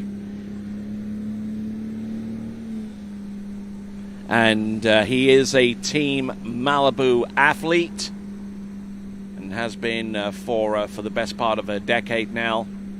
Here he is, Thomas de Gasperi, riding the good T-Gas Edition slalom ski. which is shaped rather differently to anything else that they have on offer, and narrower at the tip on one side and wider on the tip on the other. And while we ponder that, let's send it over to Wade. Hey guys, down here with Cole McCormick. And Cole, after the 10-7, when you hooked up out of 1, was your fate determined there? Was it absolute you were just going to get 2, or did you have a shot at 3? Oh, I mean, I had a way better start than yesterday. I just was trying to take care of business and get 2. I didn't want to try to do anything stupid and accidentally fall at 2 ball and then have to be in a runoff. So I just took the safe 2 into the finals. So we'll lay it all out there in the finals. We'll see him out there this afternoon. Back to you guys. And a beautiful drone shot there of Lyman Land, USA. And beautiful sight. Lyman Hardy, thanks very much for having us here for this 2023 Malibu Open. We've been here a couple times this year. He also hosted the Southern Regional Championships. We enjoyed a weekend up here with the family and camped right here on site. And brilliant hosts for that regional champs. And also he has a couple of record events during the year, and this is the second year that the Malibu Open has come to this place. Yeah, no, it's a great skiing site. This is my second tournament here this weekend or this summer. So I did the record tournament in the summer earlier. So great place to ski. You should come out and ski as we see T-Gas, ripping through 35 off. Still a warm-up pass for these guys, and T-Gas just kind of getting his feel. Making sure he's dialed in, and he's going to go out and he's attacking. He knows he needs 2 at 41 to get into the final. So. He'll have that in his mind and be ready to do that. All right, then, just working his way along, we see there Austin Rogers at on the steering wheel for this Malibu Response TXI, which you can find out more about by going to MalibuBoats.com. And quick reminder about one of our other sponsors, that is Vulcan Materials. And Vulcan Materials is the nation's largest producer of construction aggregates, primarily crushed stone, sand and gravel, and is also a major producer of aggregates-based construction materials, including asphalt and ready-mix concrete. Their coast-to-coast footprint and strategic development distribution network align with and serve the nation's growth centers. So whether you're looking for those types of material in Sacramento, California, or Athens, Georgia, or Austin, Texas, or even right here in Tuscaloosa, Alabama, you are covered courtesy of Vulcan Materials Company, and you can find out more by going to vulcanmaterials.com. 2 passes under his belt. This is back in at 38 off, an easy 32, an easy 35, and I presume this is going to be a pretty easy 38 for this guy. Thomas de Gasperi, we've talked about the accolades he's earned through his career. He's been marred by some injuries along the way. He always seems to have a little back that every once in a while will give out on him. He sort of has to manage that now going towards the latter part of his career. But I think as he gets older, he's gets smarter, trains smarter, and has been, on the water more than off all season. Yeah, I know. I think Thomas has been pretty healthy all season, and I think he's been doing a lot of off the water training, and that's really showing. With staying healthy through the season. As we take a look at the replay here at 38, and again, just kind of another warm up pass for T-Gas just to get dialed, and now he's getting into where he's hitting this 39. He's going to have to attack it, get on top of it early, and get through to give himself a shot to make sure that he doesn't have to do this runoff. As far as injuries go in slalom skiers, Zane, we heard about Cole McCormick had an ankle injury. Obviously, that's you take a fall around a buoy. That's one of the prime sort of areas that can get injured. Backs though, hips. It's a lot of pressure through your body, and you're standing uneven on a ski, left foot or right foot in front. It translates down through your body, so it's a lot of work off the water to kind of balance that out, right? Yeah, because I messed my hip up from Slalom and just having my back foot being pulled back in the double bindings, and again, it's just different loads on the body, and so you've got to make sure that you're working out the muscles to keep those in. A lot of our back is being used, so you're going to want to keep that strong throughout the back instead of the front part of your body. And take a look at the setting there for 0 off. That is Charlie 2. That's quite unusual amongst our competitors that he's selected a letter that would suggest that the power delivered to the skier shuts down a little bit sooner compared to the others. Yeah, I mean, it either he's wanting the power to shut down a little sooner, or he's wanting it to pick him up a little quicker out of the buoy. One of the other. You know, and again, T-Gas has kind of his own style, so you know that might complement the way that he's skiing as well. You know, picking him up off the buoy, or again, you know, giving him a little more time coming into the buoy with dead space from the boat. And Thomas de Gasperi becomes the fourth ski in a row to get through 10.75 meters as a consequence. Yeah, and I mean, you know, I think we like Kyle said a little earlier, we take it for granted. Like we expect these skiers to you know, to run 39 every time, and you know that's kind of, you know, what I expect of T-Gas when he skis is that, you know, he runs 39 and he's going to go out and he knows what he's got to do. And again, another skier setting himself up, you know, in a pretty good spot. And to put himself into the final. He ran that pass convincingly too. It wasn't just a squeak through pass. He ran it with some authority.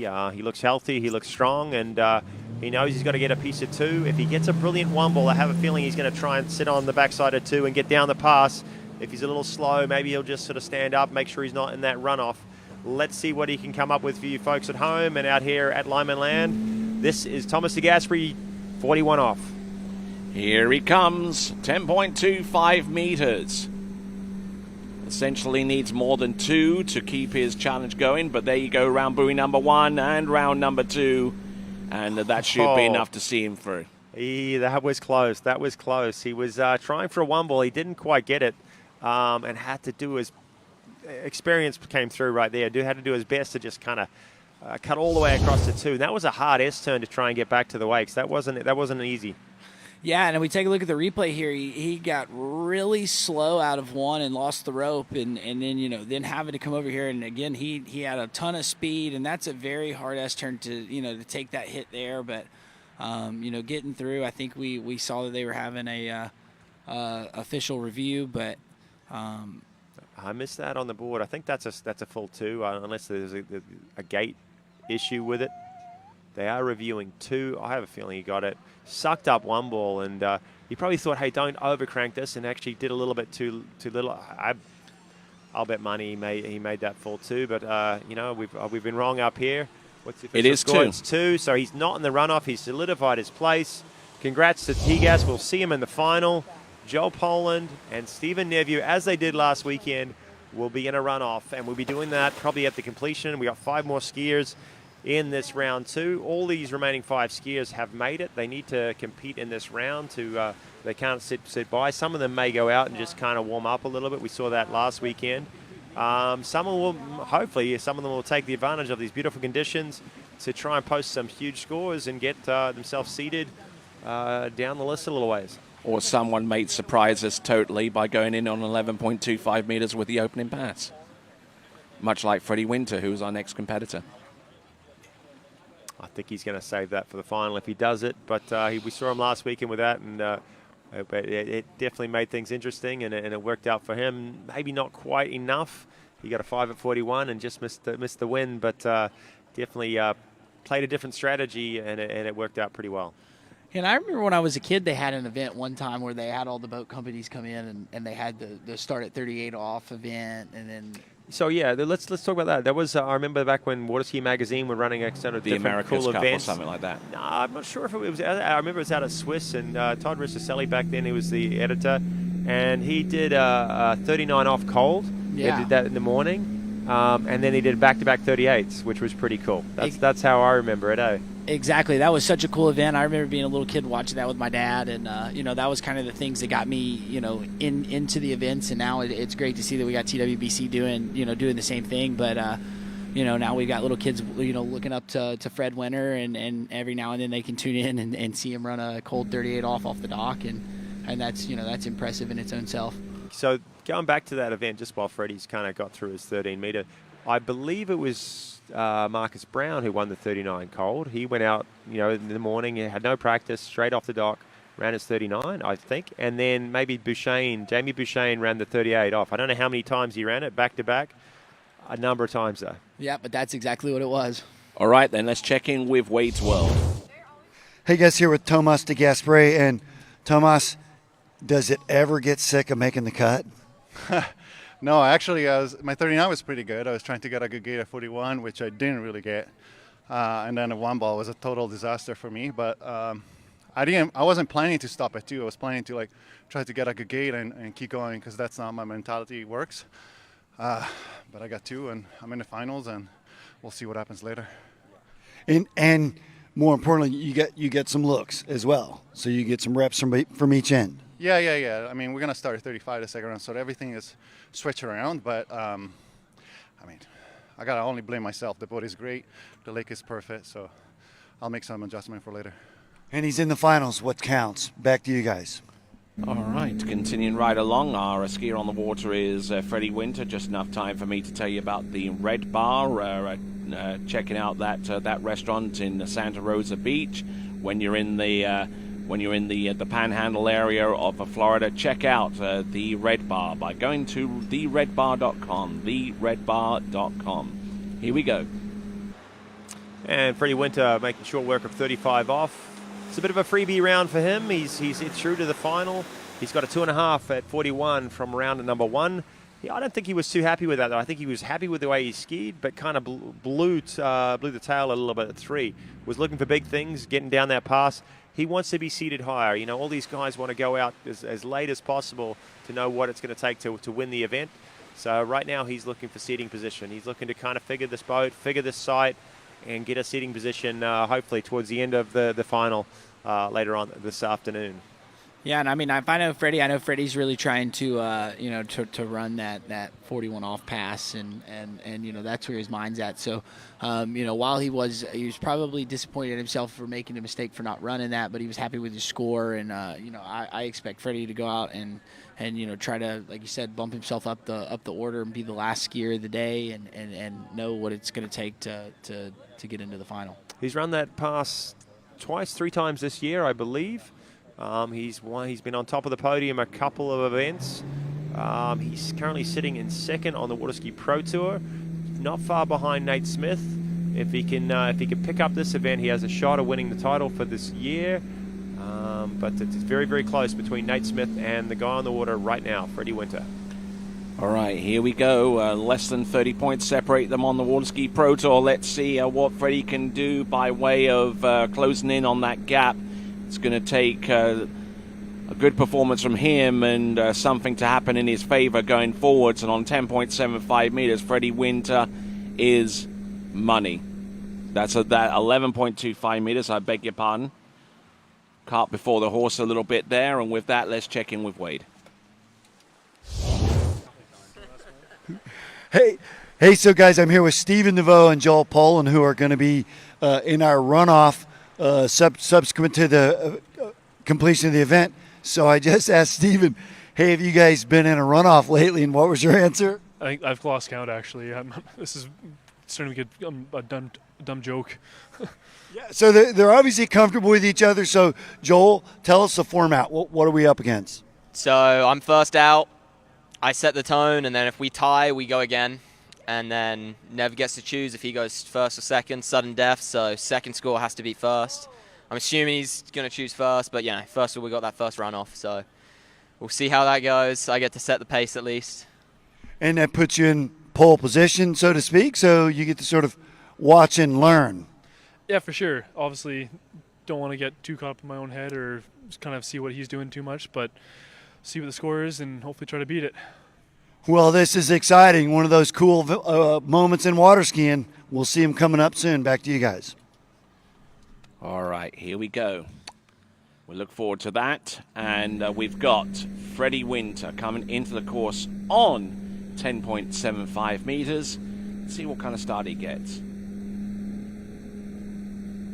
Big number 2 ball there, making no mistakes at number 3. Yeah, he's looking tidy, using his knees, using his hips through these edge changes. Keeps his balance as he approaches every single buoy, and a clean, very tidy 39 off pass. Yeah, and I mean you saw him have that big turn at 2, but I think he was wanting to get on top of the pass and then make his way through it. He again Freddie's worried about this 41 off pass. He's gonna go out and he's looking to get a good gate and attack it and try to run that pass and put out a big score for your next 3 or 4 skiers. And how is it possible that he's able to backside his offside turn on a line that short there, Zane? Well, I mean, to me, I think Freddie, if you watch Freddie behind the boat, he's working really hard and gets everything, going, the ski to go straight across. So when it shoots out from under him, the ski goes outbound a little bit better than most skiers. So then it's going to promote the ski to want to dive back in on the backside of the turn. I think that's why you see the offside turn working so well. Plus, I think D3's got a great ski in that Neo 2 that he's riding, and it's helping him on that offside turn. Yeah, for sure, the D3 ski is very predictable, very stable coming in, and so you have a full trust, full confidence coming in to your offside, and can really kind of make things work, and you kind of push it a little bit on that side, and it'll stick with you. So there's a complete pass, 39. This is Freddie Winter coming back, 41, 2.5. He scored yesterday. Can he challenge the lead? Will Asher currently has 4 at 41. Let's see what he's got for us here today. Setting it up on Bravo 2 on the 0 off. Good extension on buoy number 1. He's broken the forward and he's in trouble here on number 2. And that is as much as he gets there, Kyle. A little confused as to what happened there. He sort of had not a bad one, hooked up, and then just as he sort of approached the first wake, started to trip forward a little bit. I don't know if it's the wake surprised him or if his back foot maybe got a little loose. He has a kicker, I believe, on the back. So whether it kind of got a little loose, he's still looking down to see what happened. But yeah, out of position after he took the pull from the boat. A very kind of random wake crossing there from Freddie Winter as he heads across to number 2, and broke and just that's got to be mechanical, because I've seen him complete that turn and be very, very smooth time and time again. I mean, there must be something wrong. Yeah, and I believe, doesn't he run that? He's got like a little half. I think he's got a half heel cover thing on the back of his heel, and that might have broken on him as he's going across the wakes here. Because he pulls, and then that you see his foot, you see that back foot come out. So it looks like maybe what might have been holding it in place was kind of moved on him and caused that back foot to move and him break over the front of the ski. But yeah, obviously it looks like a mechanical issue there for Freddie. I'm sure in a couple minutes here, or in a minute or so, we're going to have Wade Cox down there chatting with Freddie, and I'm really interested to see what happened out of 1 to 2, and if it was an equipment failure or if something just slipped. He looked pretty strong on that 39 and just kind of had a bit of a wobble through the wakes, and looked like he wasn't going to trust his equipment going round 2, so didn't try for that huge 2 to get him down the pass. 2.5 at 41 from around at number 1 is going to be his top score so far. I don't think it's going to change the seedings. He's going to be going out 5th at this stage going into the final. All right, then, 4 competitors remaining, and the first of those 4, also a skier from Great Britain. It is going to be Robert Hazelwood, hailing from Lincoln in England. 3 of our top 5 are from Great Britain. Always producing the slalom skiers. And Robert Hazel had a brilliant performance of 3 at 41 in the first round. He's safe. He saw him throw the fist. He was really happy with his 3 at 41. He knew that was going to be enough, I think, to carry him through to the final. And he's elected to come out at 35 off 12 meter. He's looking for experience here for the final. He wants to kind of feel out this pass, and maybe starting his 39 from this end and his 41 from the far end. So and of course minimum starting line length in the final is this pass. So he's just getting a little bit of practice here, just getting prepped for what is to occur. Certainly a different kettle of fish starting at 35 off compared to 32 off. And with that in mind, let's check in with Wade. Hey guys, here with Fred Winter, who had already established himself a spot in the final, so you wanted to go out and have a look. Did you learn anything? Don't know. I'm confused. I want to go watch the webcast. It's the beauty of having this, is we can go back and watch what we did. But I mean, yeah, I probably pulled I got my gates better. I like that gate. I probably didn't pull hard enough into 1, but I still felt good into it. I felt great. And then suddenly I had no traction. I turned, the tail of the ski was sliding, and I'm like, what the hell's going on? So I went to safety position, pulled to 2, and that's bloody annoying. I mean, I wake up in the morning, so you're on 2 at 41, I've been doing better than that. So, oh well, finals. Let's see. Yeah, he's already in the final, and he's going to get to go watch a little webcast and join you guys at home for a few before he comes back on the water for the final. Back to you guys. Well, he didn't allude to anything mechanical with his ski, so... No, he definitely looked a bit perplexed there as when he was on the water, and still kind of looked confused as to what happened. So hopefully he'll figure it out after watching some of the footage. Not happy. Most of us would be pretty happy with the 2 at 41, but for Freddie, no, he's like, no, I need more than that. And I know, there's always something.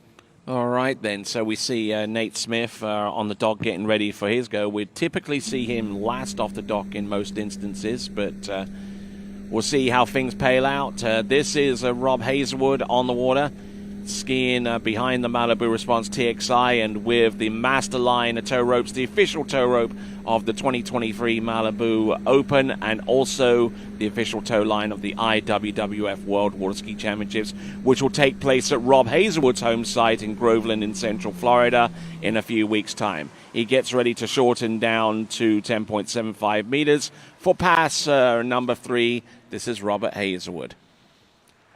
So, with this kind of a freebie round for him, it's kind of allows him to relax a little bit. Sometimes we see the skiers, when they relax, things go better. You have bigger performances, no pressure on them. Sometimes the intensity drops a little bit, and they're just kind of out there for to learn things and kind of figure out what's going on from the final, and the performance drops.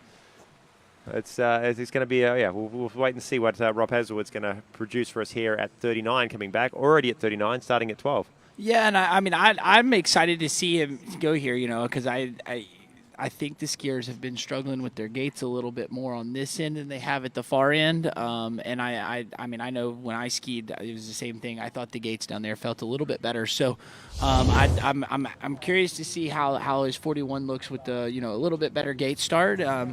And he seems to be a little stronger down there as well. So we'll have to get him through this 39 off pass and then take a look at it. But he's elected to do that 35 off start speed, so he's getting that different setup, and he's the first person that we've seen actually take 39 from this direction. Right you are. Here he comes, 39 and a half off, 10.75 meters.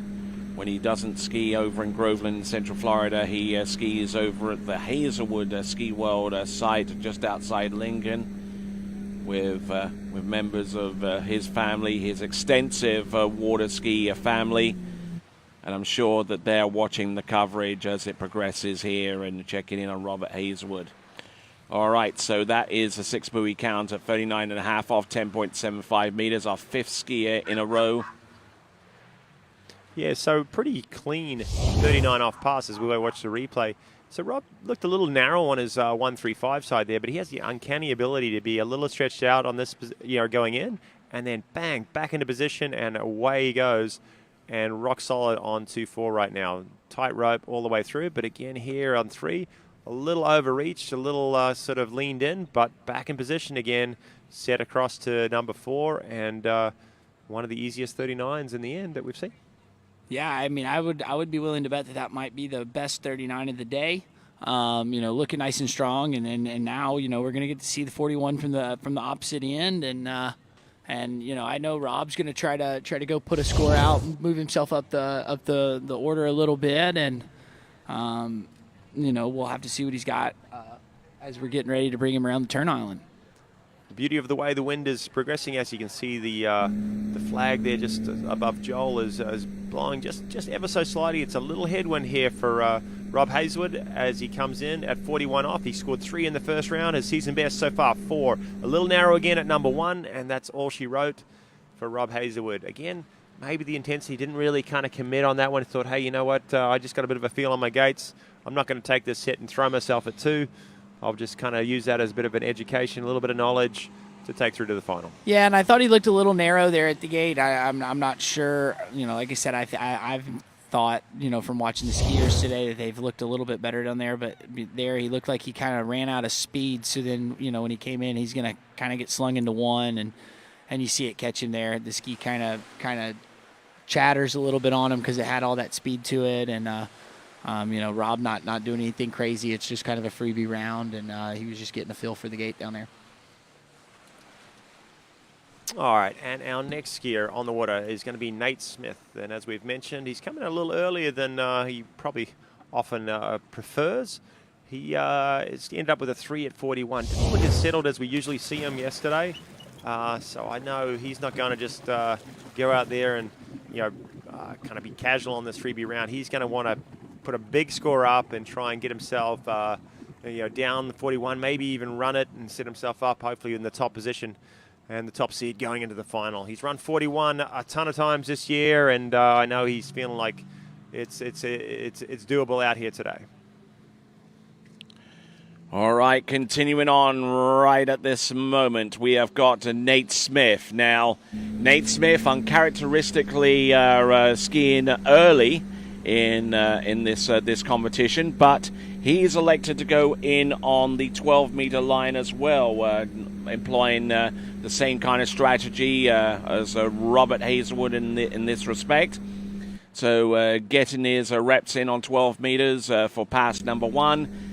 And as he gets around buoy number 6 and gets ready for 11.25 meters, let's check in with Wade. Hey guys, here with Mr. Rob Hazelwood. And Rob, I thought you certainly did the smart thing. You went ahead and started 35, so you get the 10.7 down. I hear you talking about Cole. Not totally happy about your gate? No, gates are frustrating. My 35 wasn't great. 38 gate was okay. Then my 39... My 41 gate was horrendous. I nearly went inside one ball. I'm like, jeez. It's just frustrating. I don't know why I can't carry my speed. And I'm like that 41, I felt like I had the correct timing. Just as soon as I rolled in, bit fell over. And yeah, it's just, I don't know why. I'm glad I went out there. I'm glad I felt it. I'm glad I felt the wind difference from today. I'm glad it's pretty flat out there, but it can catch you out on those gates a little. So yeah, it was worth taking the set. But yeah, gates. Well, at least he's got a little time before the final. Review if he needs to, a little TWBC, and see you in the final. So what's his options there, Zane? I mean, he said he's pretty happy with, how he felt setting up and turning in. Is it on the actual way crossing? Is it on the second side? What he's doing with the handle on the way out? What do you think? I mean, he said he liked his timing, but then when he turned in, he kind of the speed shut down. So I think he's going to want to try to carry a little bit more speed at where he turned in at, so the ski will kind of come up under the line a little better. I mean, that's kind of how I interpreted what he was saying there, but kind of the same thing I kind of saw. It just looked like as he turned in, his speed was slower than the boat, so then the ski doesn't want to quite rotate all the way under the line and get a good swing into one ball. Obviously, you're wanting to go out and nail your timing every single approach through the gates. More often than not, something's a little bit off. What's your options? What's your options if you do find yourself a little bit slower? What are you going to do? I mean, there's things you can do off the second wake, carry the handle a little bit more, up the intensity a little bit more into the first wake. So I mean, to me, it's something that I talk when I coach with people is I really think it's really important that you want to make sure that you rotate the hips. Like if you get the ski turned before you pull on the boat, because the way the skis are designed nowadays, as soon as they get load to them, they're designed to go. So you really want to think about rotating and turning before you do pull on the ski, and then that'll at least give you some space. You got to create space before you start pulling on it, and then with zero off in the way the skis are designed, they help give you more room. All right then, we've got Nate Smith, pass number 3 imminent now, 10.75 meters. You would pretty much bet your house that he will run this pass on a consistent basis. And here he comes, 10.75 meters. Let's see what he's got. Now waiting on the gate shot, just rolls in. And I mean, his technique and the way that he gets through these passes is absolutely mind-boggling. He doesn't apply the power almost immediately off the turn, but as he gets closer to the wake, then he applies a little bit more resistance and enables the ski to maintain its attack angle going across course and then into its edge change lane. Yeah, and I mean, I think if we take a look at the replay, I think watching that in real time, he looks a little slow too on his gait, and you see it catch him here at 1 and 2. He does have a little hitch off of 1 and 2, and then you see him kind of catch rhythm, and it's fine. But he's a little slow out of 1. I think that's just because he's a little bit slow when he turns in at the gate there. But then you catch the rhythm going to 3. And although there was no question he was going to run this pass, he still doesn't look quite as settled as we've seen him. He was slow out of 1 and 2. Even a couple of the buoys down the lake a little bit. He never really got late. He was always going to run it. But I've seen him look a lot more comfortable through 39. So maybe he's having a little difficulty, just like a few of our other skiers, trying to find his rhythm out there. No doubt Nate has figured it out more times than not, and hopefully as he goes through this round, he's going to figure out his rhythm at 41. And hopefully a complete pass for everyone here. We haven't seen anyone through 41 so far this tournament. Our lead score, to be honest, is from Regina Jacobs, 5 at 41. We'll call her in the lead. Will Asher came up with 4. So let's see if Nate can take that lead away from her and complete this pass. This is 41 off. And he's got a better one than 39. He rips 2 ball 2. He's probably on time here. He's coming side 3. That's bizarre. Yeah, that was very, very weird there. We'll have to take a look at the replay and see what happened. Looked really good off of 1, I thought, and a little slow off of 2, but I thought for sure was going to go outside of 3. As we take a look here, gets a really good 1. I thought he had a 1 to set him to get him up to go way further down the pass, a little hitch, but then comes over to 2. Little loose line, but right here as the edge changes in. That's crazy. I've seen him run that pass with a 2 ball like that. With that 1 and 2, I've seen him run the pass. So for him to pull up short, I know it's 41. I know it's crazy short, but this is Nate Smith we're talking about, and he's run this pass at sites like the Moomba Masters on the Yarra River, and for him to come up short at number 3, pretty bizarre. Yeah, there's a little bit of a pause, but I thought he was still on track there. And as we see him just kind of complete his set, we're going to hear from Wade. Hey guys, I'm here in the Andrews Sports Medicine booth with Miss Lauren Hendricks, a physical therapist. And so Lauren, tell us about your treatment and what you're here to do for the athletes today. Yeah, absolutely. So as Wade said, my name's Lauren Hendricks. I'm a physical therapist with EW Motion Therapy, and we're down here with Dr. Kohlberg at Andrews Sports Medicine, just making sure that the athletes are ready to go and hopefully set some world records. We've got a table over here and a tent. Got some soft tissue work, dry needling, some taping if they need it, some stretching, and just making sure that these guys are staying healthy. So y'all come on and see us. They're here for the athletes. It's awesome. Back to you guys. Well, did we figure out if announcers were allowed to go there yet? Or not? I think I need all of that. Yep. Dry needling, back massage, the whole bit. Yeah, I went over and saw them yesterday after my first round, and they took care of me. I had a little problem with my neck, and they were great. So I'd be sure to check them out.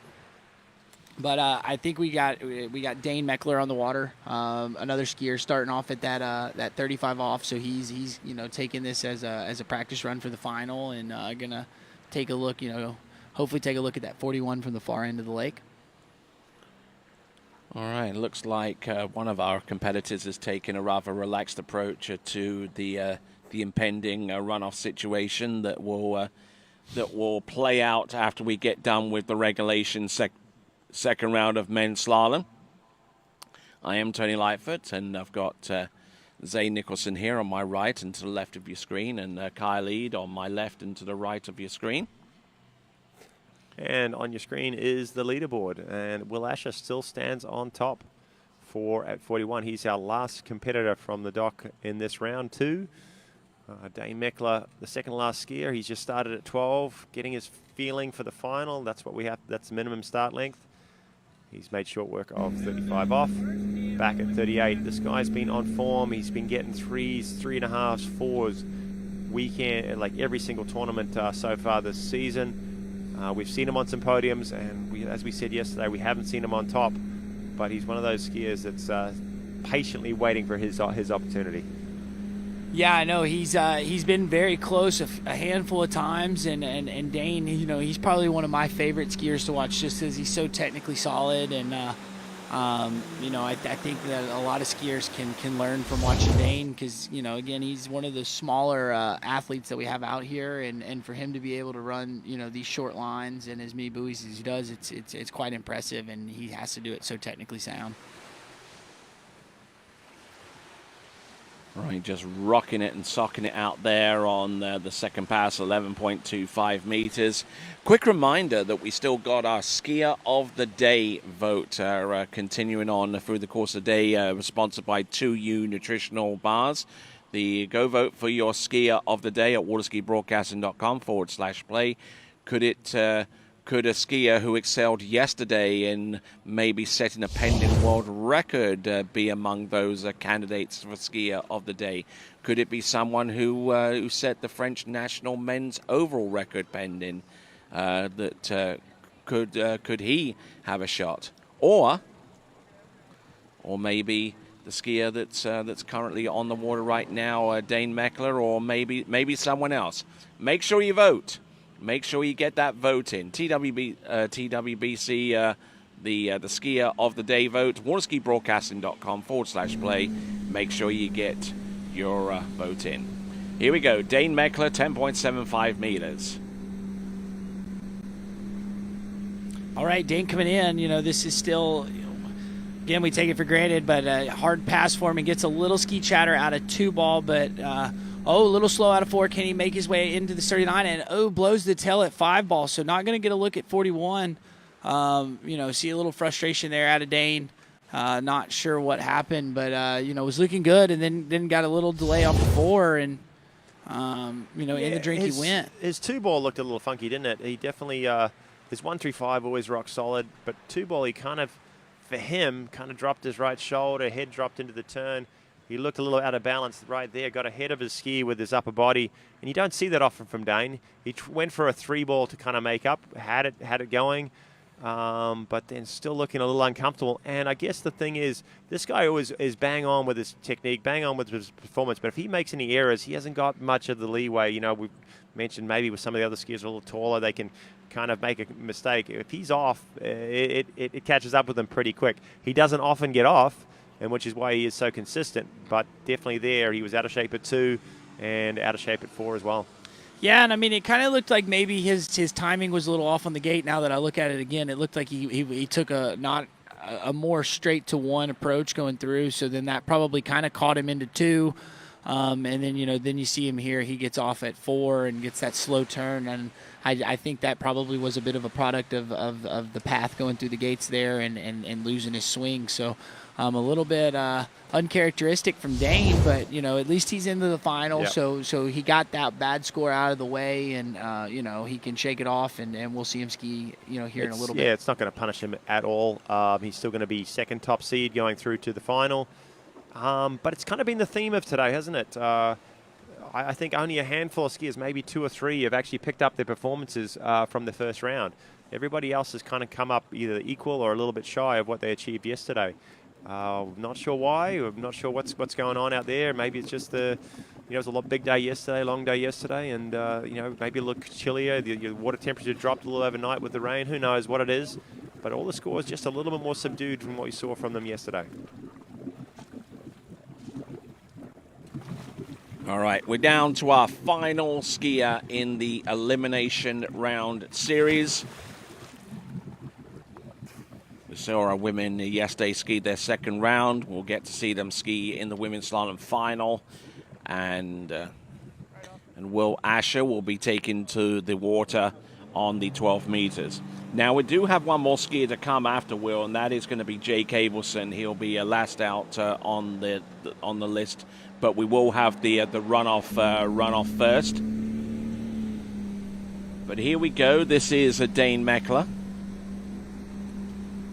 Actually, Will Asher, I do beg your pardon.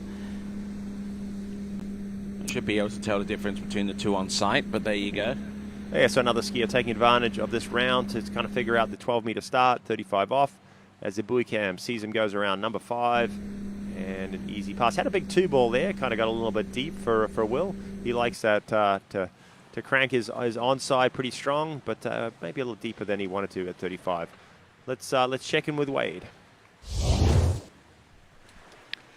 Hey guys, I just got tipped off from Ben Lutz that the eruption in the skiers tent yesterday when Regina tied the world record, broke the world record, was just sort of once in a lifetime. And for these two skiers getting ready to come up in our runoff, yeah, when you're going out in a runoff and it's just mano a mano, it's sort of like that. It's sort of a once in a lifetime. You either are going to make it or you're not. So anyway, a lot of cool chatter going down this weekend, and we get this little runoff here coming before the finals, so stay tuned.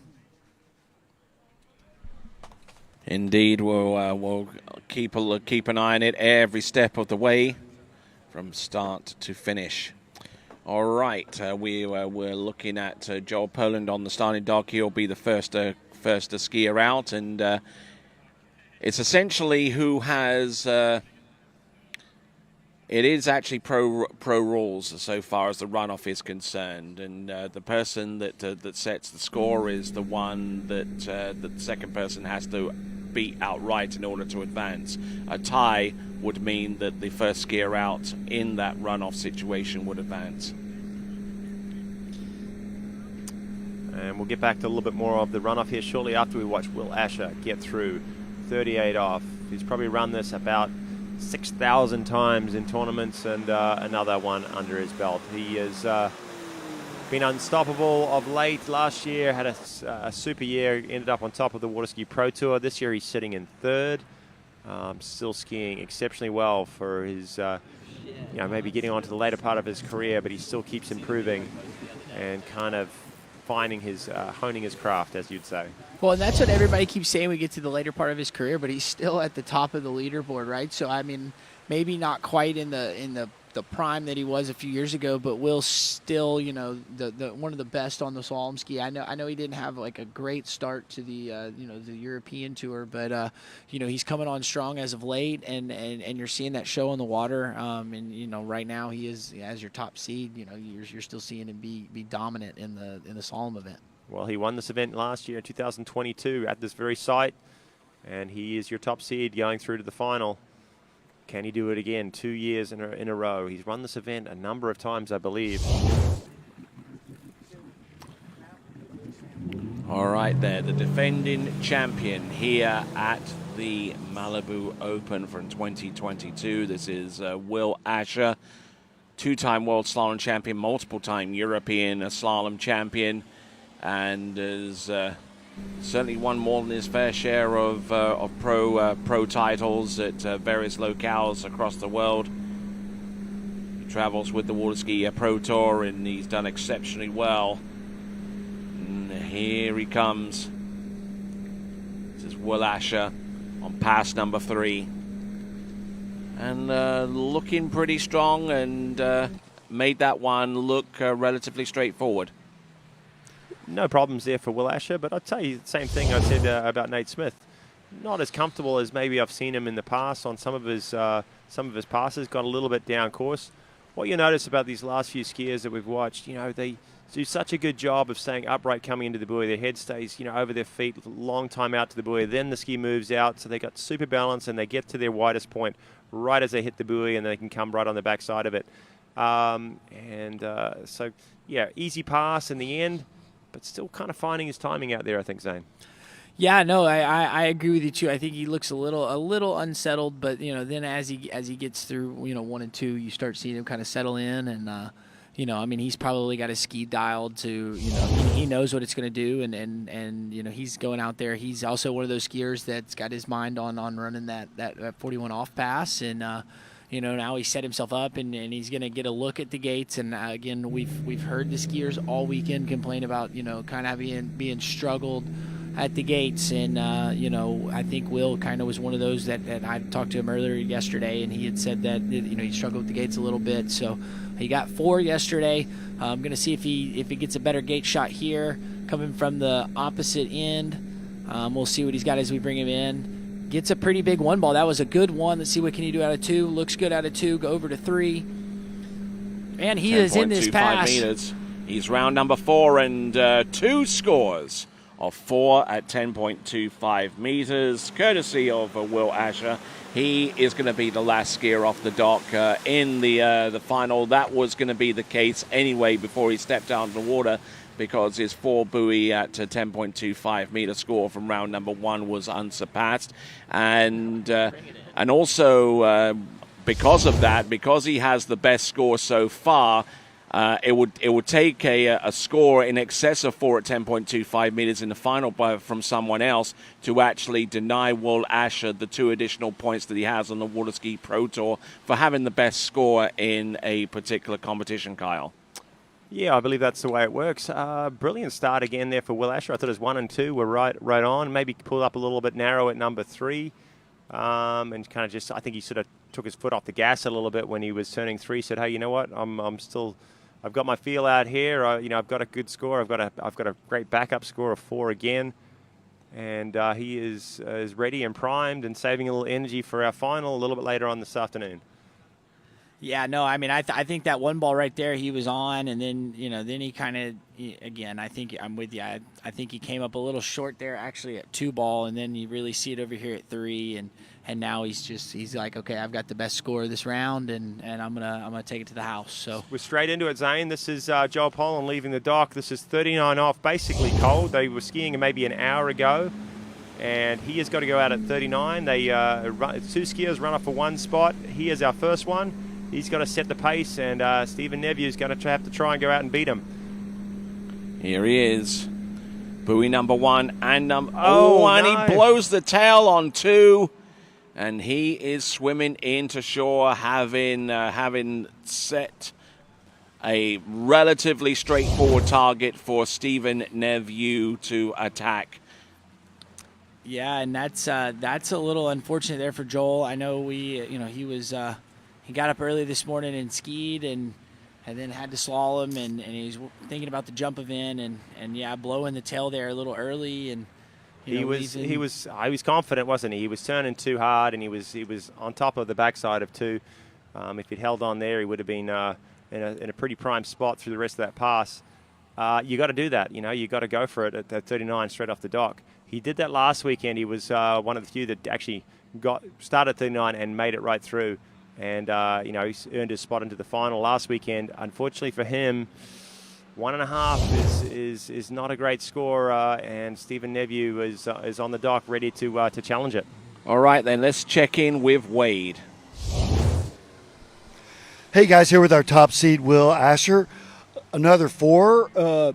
How was, obviously, we did 35 start. How'd the 41 feel from the other end? Yeah, it felt great. Actually felt very similar to yesterday. Austin, it's awesome to have him in the boat. Obviously, we competed against Jeff at the beginning of my career, so to have Austin there behind the wheel, it's just, I just find it super cool. And so I think I had a flashback that the year Jeff, Austin's dad, won the Worlds, were you guys in a runoff and you finished second?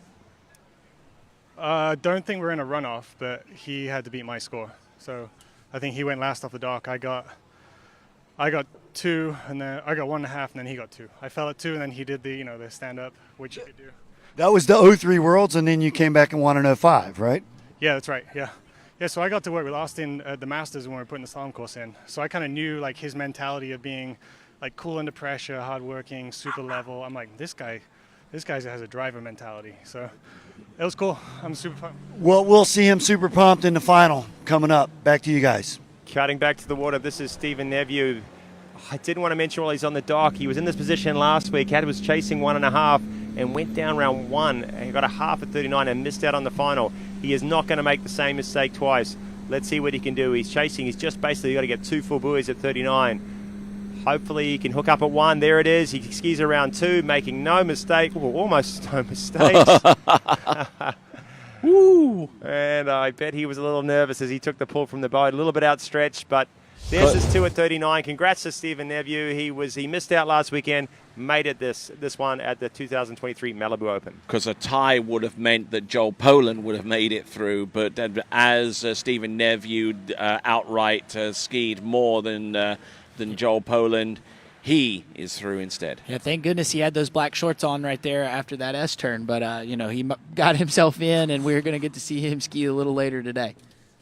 All right, then. So the list of skiers is finalized. So basically, everyone starting from Stephen Neveu and going later beyond that point is through to the next round of the competition.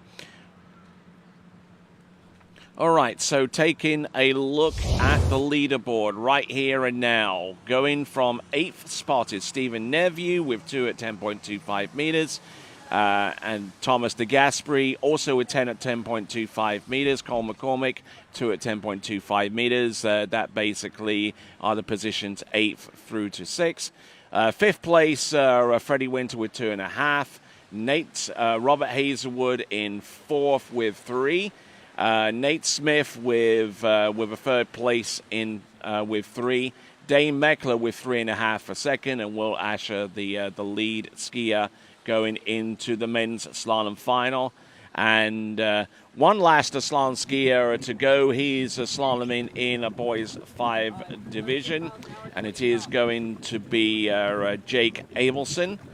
And be nice to see what he can produce out there. Yeah, we already saw him rip it up on his trick ski earlier today. I believe he won that trick event earlier today, and now we're going to get to see him go out on his slalom ski, and he is one of the the young up and coming kids in the sport, and as we get him in the water, and then we'll bring him in for his opening pass. All right, let's see what we've got behind that Malibu response. TXI.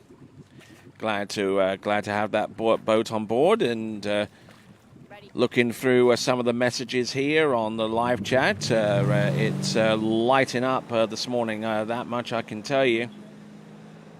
Got folks such as Lorenzo De Alberto. He's giving us a big shout out. Swerve Master T himself has made an appearance or two on the live chat. Bridget Murphy, a big shout out to you. We've got Anton Villian out of South Africa, and Silvia Tranciano of Italy. Thanks a lot for messaging us, and also Corey Vaughan as well, who's sending messages of best wishes. All right then, as Jake Abelson exits and shortens, we'll now go to Wade. Hey guys, I'm here with Miss Regina Jaquist, and I thought about you this morning. Must have been a really strange late afternoon evenings. Not very many days where you go break the world record at a pro event and then you still have to come back and ski the final, right? I know, it's tough. And even last night I didn't sleep very well because you're just so much adrenaline going through you, and just a feat of a lifetime, and that's my 10th slalom world record, and it gets better and better. So yeah, pretty sore, but we'll see what we can do today. But it's just incredible to, this one is my 10th world slalom record. It's my 14th total, but it's the first one that's ever been captured into the raw moment, thanks to TWBC. To just have that, to where the whole world, my family, all my cousins, and everybody got to see it. The whole world got to see it, and it was instant. It was like as soon as I went around the 5-ball, everybody knew. That's incredible. That's the first one of its time. Well, I got to ask a unique question this morning. How many world records have I witnessed? And I thought, well, that's a stumper, because I've seen Corey Picos way back in the day, Patrice Martin. I saw quite a few jump records set throughout the years at pro events, right? Because a lot of trick records set. But when was the last time a slalom record was broken at a pro slalom event? I honestly don't know. I remember Karina Nolan had tied the world record at one of the pro events. I think it was the California Pro-Am a while ago. I mean, that was over 12, 15, 14 years ago. Or probably, it was over 14 years ago. That's the last one I can remember seeing. Well, the last one I can remember, and Tony and maybe anybody at home can help us out, Bob LaPointe, 1984 in Shreveport. That's how long I think it's been since a man has broken a record. But it's just such a rare feat to sort of have all the stars align and then to have it captured. Wow. Oh, I know, it's incredible. And I mean, yeah, for a world record, it's just one of those moments, people could say, oh, that's what I was going out to do, but it's not. It's every moon and star has to be in alignment to make it happen. And, you work and you train your whole life for that and hope for it to come. But just to have it happen, especially here at Malibu Open, I'm the Malibu girl, it's just like an incredible feat to have, and then their support behind it, to be able to do it at their event, it's just like a complete dream come true.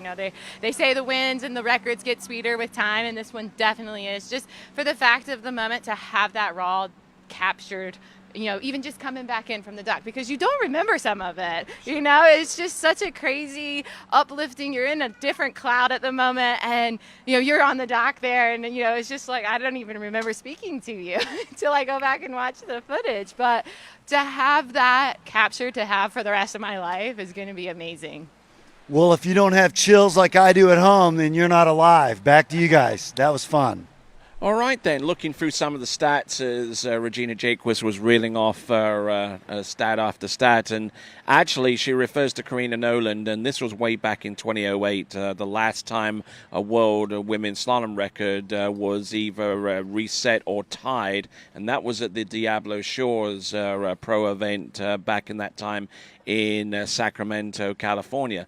And, it's hard enough to get a world slalom record or to tie it, but it's certainly a lot more challenging when there's money on the line at a pro event. Isn't that right, Zane? Yeah, exactly. I mean, a lot of these skiers, these pro events are their livelihood, and that's how they're making money. And so like when you get down to it and you start thinking about, hey, I could go break that world record, but I definitely, if I mess up, and I could miss out on taking that home spot. So you see some skiers sometimes will ski it safe to put money in their pocket, and that's why you don't see as many world records at these pro events. But that's great skiing from Regina. It was awesome to see. It was great to see at the lake. And, now we're checking out Jake Abelson. This is 38 off, getting around one ball. Pretty big two ball there. Let's see what can he do. Can he get down through it?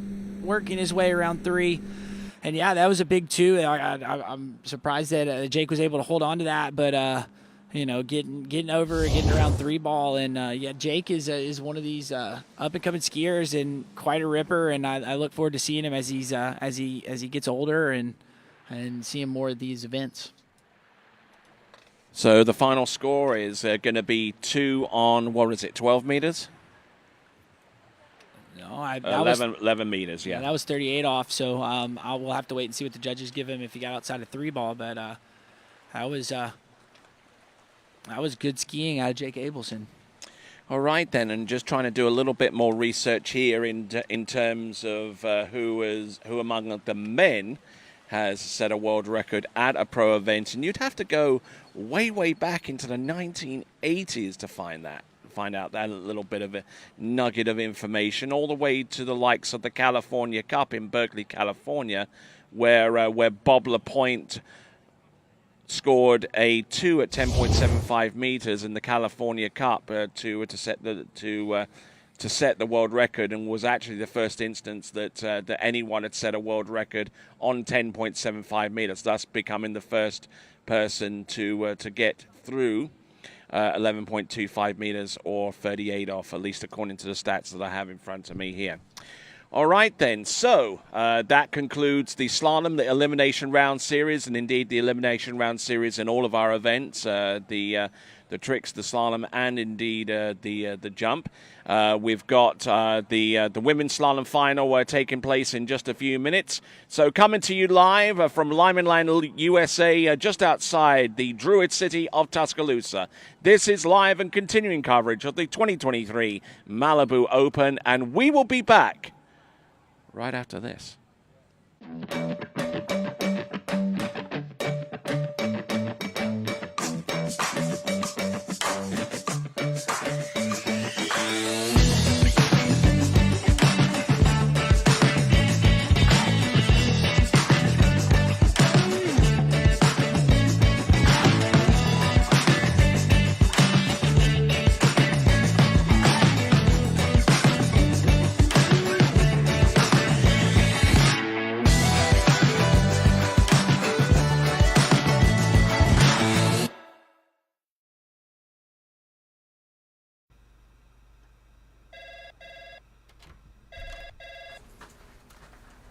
Morning, Brian.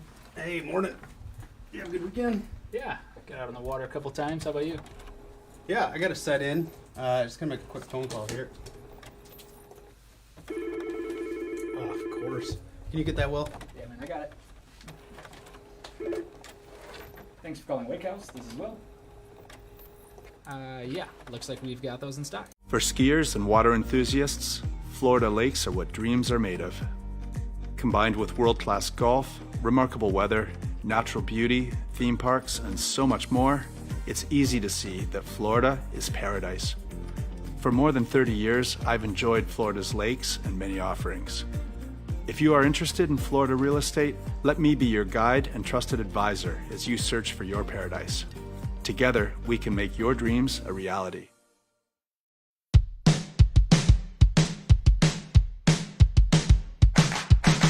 Today is gonna be a little something more. I've got a plan in mind, a special thing in store. The light bulb inside my head says, get out and play, 'cause you never feel this way.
For skiers and water enthusiasts, Florida lakes are what dreams are made of.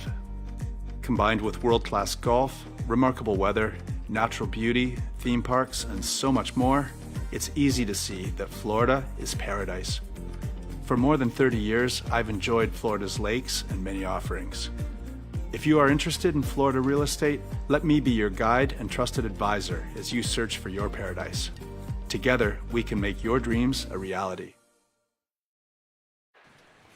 All right, then. Welcome back to continuing coverage of the 2023 Malibu Open. Joined here by Kyle Eade. How are you doing today, sir? I'm doing great, thanks, Tony. We've just witnessed a little bit of the round two of Open Men's Slalom. We solidified the top 8 spots. We're about to move into the finals. This is where the fun begins, guys. It's been a day and a half of qualification rounds, preliminary rounds, and now we have the women's start list. the finals. Alice Bagnoli kicking it off for Good Skis. Karen Truelove, Ali Garcia, Ali Nicholson, Jamie Bull, and Regina Jaquist. They're our top 6 for the Open Women's Slalom final, and we are about to see some big scores as we go through the Open Women and Open Men's Slalom finals, followed closely behind Open Women and Open Men Jumps. It's a big afternoon of skiing here at the 2023 Malibu Open. And Europe's sole representative in the women's slalom final will take to the water first, Alice Bagnoli, who skied 1 at 10.75 meters in the first round and ended up being a best score out of the 2 rounds in which she's competed in so far. 6 at 11.25 meters being a backup score. And we'll see what she can do. Let's see what kind of magic she can conjure up. Okay, the boat's returning back to the dock. Alice warming up, getting ready.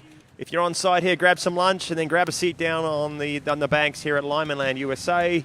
If you're at home, grab your favorite armchair, grab a snack, grab a drink, kick back and watch as the action unfolds. We're about to get things going. This is Alice Bagnoli from Italy, and the Italian record holder, 3 at 39. She's found some form the last couple of days and some big scores, 1 at 39 and 5.5, I believe, at 38 with his 2 rounds. And she's got some work ahead of her, though. These girls are skiing exceptionally well here on this site. A lot of 3s, 3.5s at 39, and of course a couple girls into 41. Let's get things started, guys. All right, and for you folks along the shore side and those beyond this venue here in Lymanland, USA, this is the women's slalom final, and we got some folks that are watching this or wherever they happen to be that are rather new to the sport of tournament water skiing, but we'll try and simplify things a little bit in terms of explaining what this event is about. This is slalom. It's a 6-buoy course, 3 buoys on either side. It's preceded by the entrance gates, which you just saw her go through, and is succeeded by a turn on number 1, and there's number 2. They swerve from side to side. The boat travels down the middle of the course and assumes a distance between themselves and the buoy of about 37.5 feet from where the boat travels to where the buoys are. And after each pass of 6 buoys completed with gates to one end and the other, the line gets shorter and shorter, and when the skier falls or misses, that completes their run. Let's check in with Wade. So guys, this is what we've been waiting all weekend, is for the finals. So 32 off start for the ladies, 35 for the men's. I'm seeing these little Malibu flags right behind me just barely blowing. So if there is going to be a win that handsome Rob Hazelwood felt on a pass coming back, which is where we'd feel a headwind. So it is very, very, very light and variable. So it means absolute perfect conditions. And we obviously know the boat's already set up. We've seen that world record. So I expect to see some huge scores. Back to you guys. Okay, for those of you along the shore side and beyond that are wondering what is it about the line lengths, we've gone through 32 off. Now this is 35 off. Now 35 off is the amount of line that is taken away from the rope, which is originally 75 feet long, which means that 35 from 75 is 40 feet of line. Now, when you consider that the course is 37.5 feet wide, that means that the skier only has about 2.5 feet of width in order to get around all 6 buoys, and the speeds that they're producing behind the boat, it is no easy task, they're saying. Yeah, no, you're right. And Alice had been skiing well earlier yesterday, and looking strong here. We've seen her get through the 38 off pass, so she's we're expecting her. She's going to want to be running this pass to put out a big score for these ladies to come. And I know she's fully capable. Going to need to get a good start, and Not sure how used she is to starting at 32 off, but you know, she's made her way through these first two passes, you know, pretty good, and setting herself up well for this 38 off pass. Well, she's been here before. She's been in finals before. She's definitely started at 32, and she's getting more accustomed to making finals as she gets some confidence with her slalom skiing. So yeah, fully used to starting at 32 and the pressure of being in a pro slalom final. This is where a little bit of math comes into play, because our next line length shortening is 38 off. 38 from 75 is what? 37. Course width, 37 and a half feet. You do the math here, because on every single turn that they attempt, they're trying to make up a deficit on the course of 6 inches. Let's see what happens here. Alicia Bagnoli, this is 38 off. This is definitely where the intensity increases. The rope doesn't reach the distance out to the buoys, and unfortunately for Alicia, trying for a big 2-ball, and she is in the water, and her campaign for the 2023 Malibu Open is done. 1.5 at 38 or 11.25. Tony, this is where you're doing a lot of math there, but this is where it's nice to be metric. It's 11.5 meters, isn't it, from the center of the course out to the buoys. That rope length there is 11.25 meters. She's got 1/4 of a meter shy of reaching it. That's why she's got to reach out with her whole body and her arm to stretch herself outside. She does it here at 2-ball as well. She gets around the buoy, but over the tip a little bit, blows the tail, trying to crank it, trying to get early for 3, and unfortunately 1.5 is all she got. And we plainly saw her see her ski around buoy number 1, and she attempted a turn on number 2. Now let's explain the half a buoy. Looking at this instant replay, coming across the wakes into number 1, she fairly and squarely gets number 1. Then she makes her edge change into buoy number 2 and tries to rotate the ski, and it pops the tail. Because she fell on her way from buoy number 2 to the wake, it means that she only gets credit for half that buoy, which means that the final score is going to be 1.5 at 38 off, or, metrically speaking, 1.5 buoys at 11.25 meters. Yeah, and you know, unable to keep the ski in the water, and that's where it kind of gets, you get it. We've got the half buoy, and you got quarter buoys, which we might see here later today in these finals, and it could always come out. That's where they get outside the buoy, but they don't break the plane coming back in towards the wakes. And, you know, so that could come into play for our viewers at home that might not know, and but you know, I think that was a very good explanation of you know, the half buoy there. You get around the buoy, but not all the way back behind the boat in a skier's position, and you're going to get scored that half buoy. So unfortunate there for Alicia, going down a little early and only getting that 1.5 38 off. But you know, now the next girls coming up know what they've got to go out and pass, you know, to take the lead. Now, we all acknowledge that it's helpful to be tall for basketball, right? Oh, yeah. What about for slalom skiing? Oh, it makes a huge difference. You know, so we were talking about how we're that rope, you know, the rope length and the distance to the buoys. Everybody's handle has to be within a certain tolerance. So if you are, you know, 6'10", you've got a longer wingspan than, like, let's say somebody that's 5'8". So therefore, you're not going to have to make up as much room when you go around the buoys. All right, here we go. This is 30-meter opening pass for our next competitor, coming to us originally out of Fuquay Arena in North Carolina, but residing in Windermere, Central Florida. This is Karen Trulove. 30 meters, the opening pass, which is the equivalent of 43 feet of line. 43 feet against a 37.5 feet course. Should be pretty easy. And we'll discuss that a little bit after we checked in with Wade. Hey, you guys, here with Miss Allie Garcia. She's getting ready to go. What are you jamming to this morning? I'm listening to Games by Luke Bryan. Good vibes. Good vibes. Good vibes. Handsome Rob Hazelwood's on her case, so we got a good little vibe going down here with her. Back to you guys. Well, the country music selection does play well around this area. Yeah, I mean, we are down here in the South, and country music is keen down here. So Luke Bryan getting her going, getting the flow going, I guess. Yeah. Hey, yeah. So while we got a second here, I'm going to play devil's advocate a little bit with the height of these slalom skiers, and just like basketball too. Some of the best basketball players, not the tallest guys on the court. And some of the best slalom skiers, not the tall. There's some disadvantages of being too tall, you know, and just having that extra little bit of reach. Sometimes, you know, that center of gravity being a little bit high, you know, they don't have quite the same power through the wake. So as we see, some of our best slalom skiers, they're tall, but they're also powerful and they got some long arms. Well, I think if you're a taller skier, right, you're going to get more load. Like you're going to leverage the boat better than a shorter guy. Like you see, smaller skiers tend to have to squat a little bit more. They're more leggy, whereas the taller guys kind of be more still.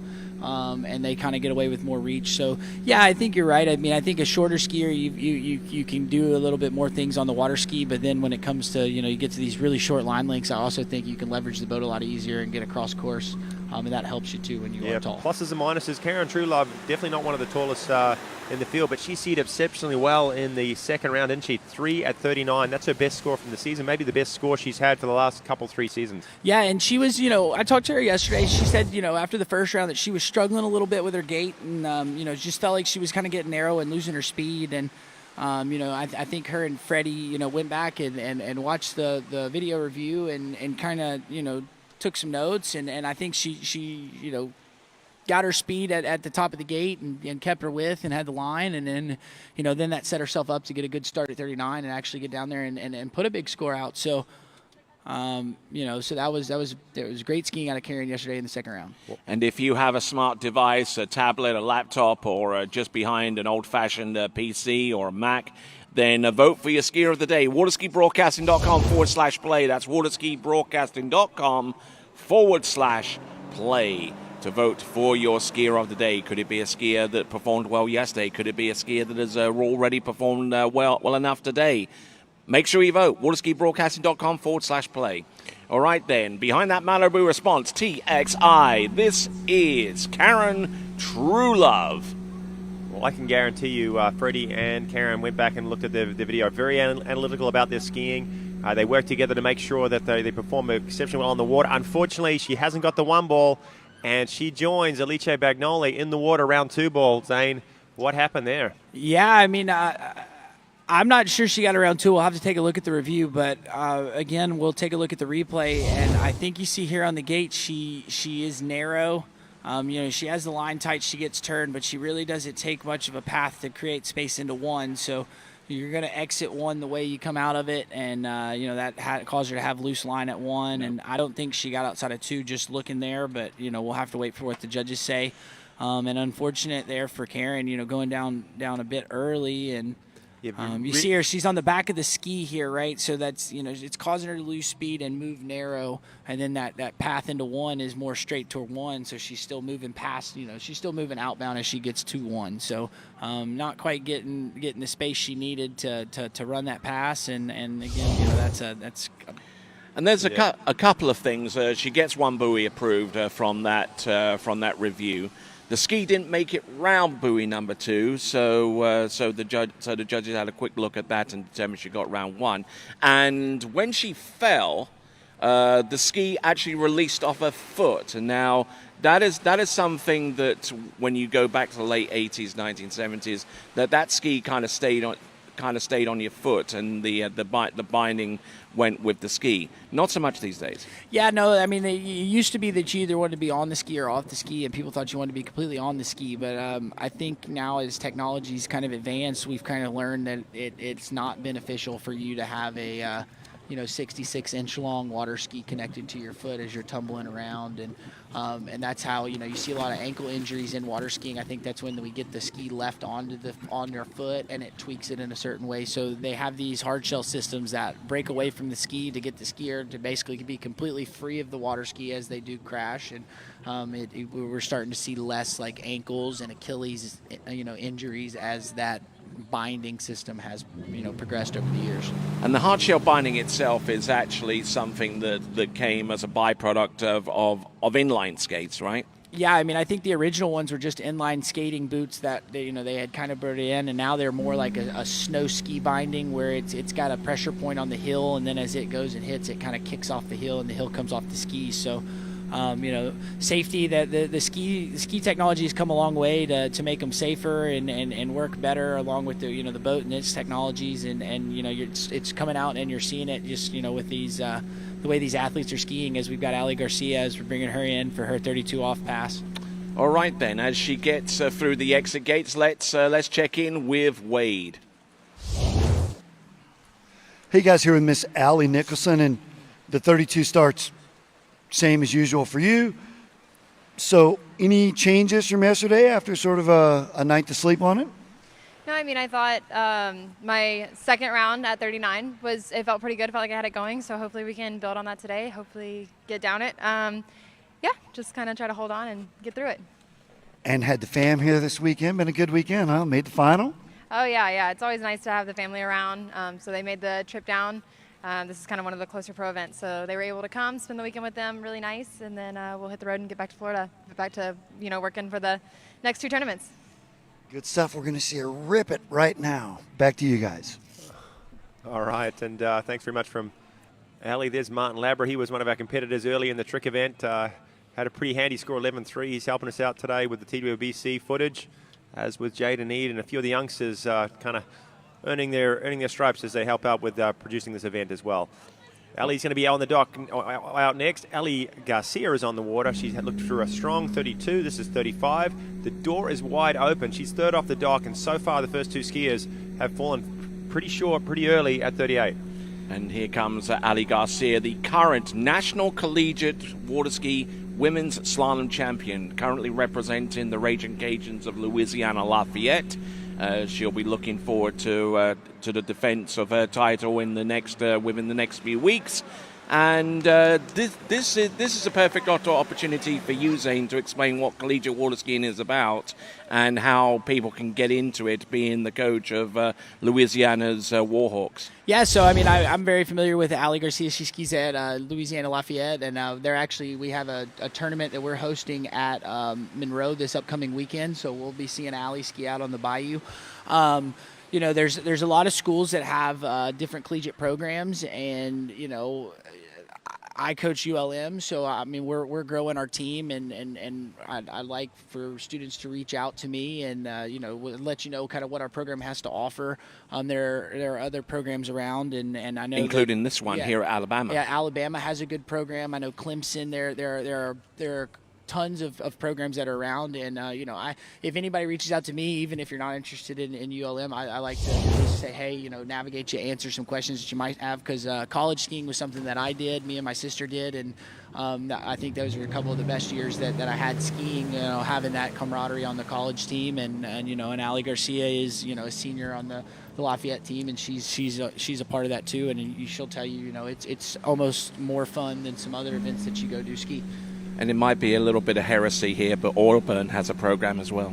Yeah, I know. Auburn's got a team. I mean, down here in the South, there's a bunch of teams. But right now, let's eyes to the water. Ali Garcia, 38 off. She's going to need to get more than a half here to take the lead, which she does here. Can she get down this pass?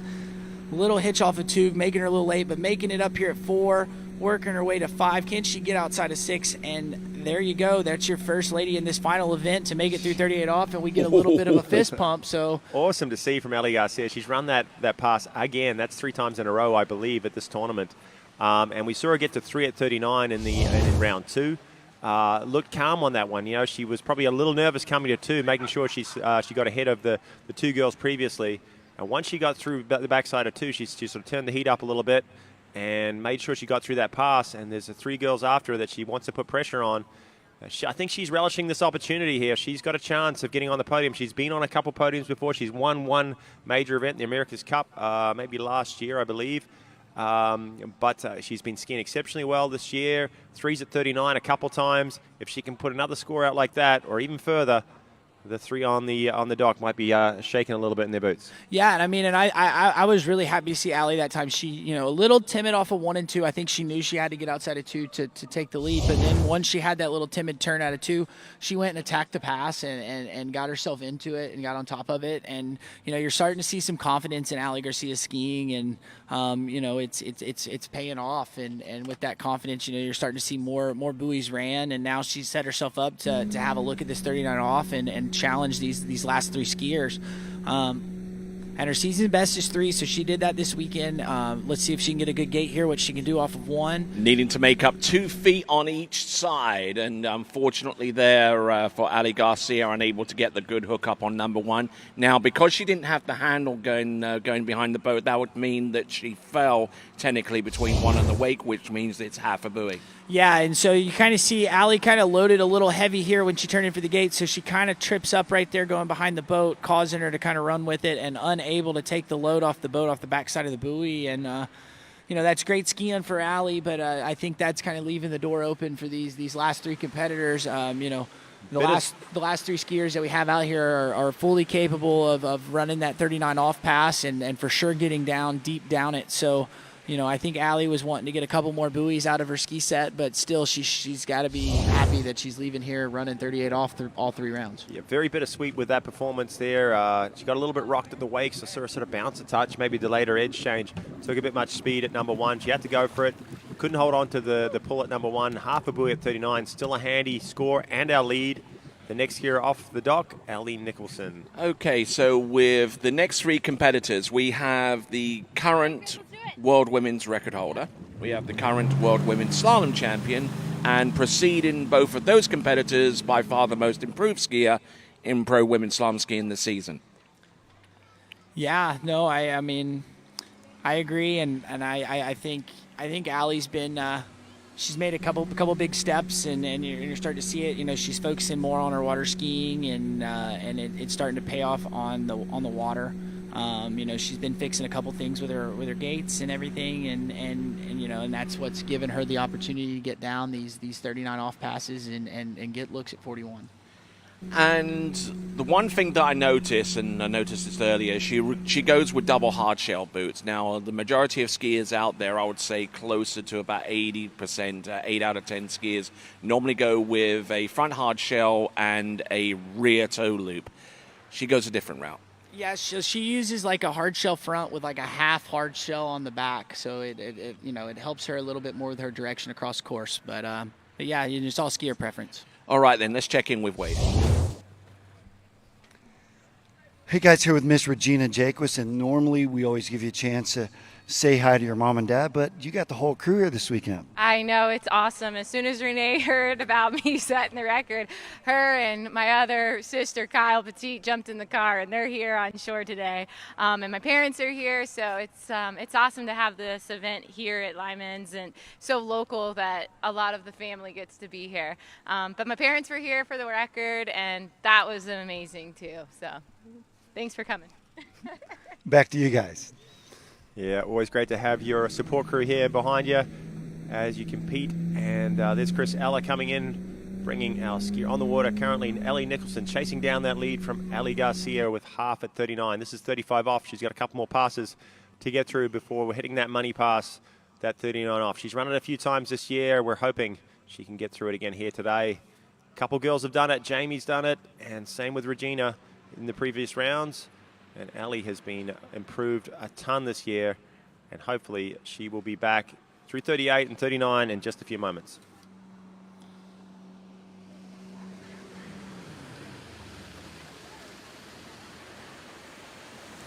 All right, then. So, skier in the water, getting ready for the next 2 passes, getting ready for the next pass after running her first 2 passes. Ali Nicholson, out of Gallatin in Tennessee, a traveling nurse residing in Central Florida, and has won the Skier of the Day award over at Caiaphas, I believe, for her performance during that competition. She also won at Lake 38 this year as well. Indeed, yes. So she's certainly one of the best up and coming talents within pro women's slalom competition. Ran 39.5 off, or 10.75 meters for the very first time this season, and would be looking for something similar to really put the heat on the final 2 skiers to take to the water. Here we go. This is Ali Nicholson. All right, this is 38 off, and pretty apparent for the people at home. They like to get behind the guys that are improving and adding buoys to the performance. And Ali's been the leader at that so far this year. Here she is at 38, and she's been looking pretty strong all the way through these passes, both previous rounds yesterday. And there's another complete 6 buoys here at 38 off, and her opportunity at 39. Her best so far, 3.5. Yeah, and I mean, I know I get to watch Allie ski a little more than most people, so she looked a little timid there at the gate. I don't know if her timing was a little off, but you'll kind of see at 1 and 2, she kind of runs with the boat and, kind of gave her a little unsettled there, but, gets her way through that 38 off pass, so now she's going to go out. And, I mean, I know every time she goes to ski, her mind's set on she's trying to run 39, and I think, yesterday after her second round, she really felt that she had the start to get to the end of it, and so she was really, really kind of taking notes on that, and she's going to try to replicate that again. And I think, she's just trying to get through that 38 off pass and give herself the best opportunity possible to, take down another 39. Well, let's not forget yesterday she had to do it twice, right? She was out there, she ran 3.5. There was a slight problem with the boat path, which is only happened once so far in this event, and every once in a while it does happen. She had to go back, and her score wasn't protected. Maybe the 1 was, but she had to go back out and do it all again. 3.5 again. Yeah. No, so she could. She went out. Let's see if she can get it here, though. This is 39 off, so she's got a few under her belt. Looking to push this lead out. Going to need to get more than a half here if she wants to take the lead from Allie Garcia, making her way through the gates. Here she comes. Big 1 ball. What can she do off of 2? She has the lead. And a podium placement guaranteed at least, but there you go. She gets around buoy, what was that, number 3? And I'm not too sure whether she'll get that buoy total. We'll check in with our officials.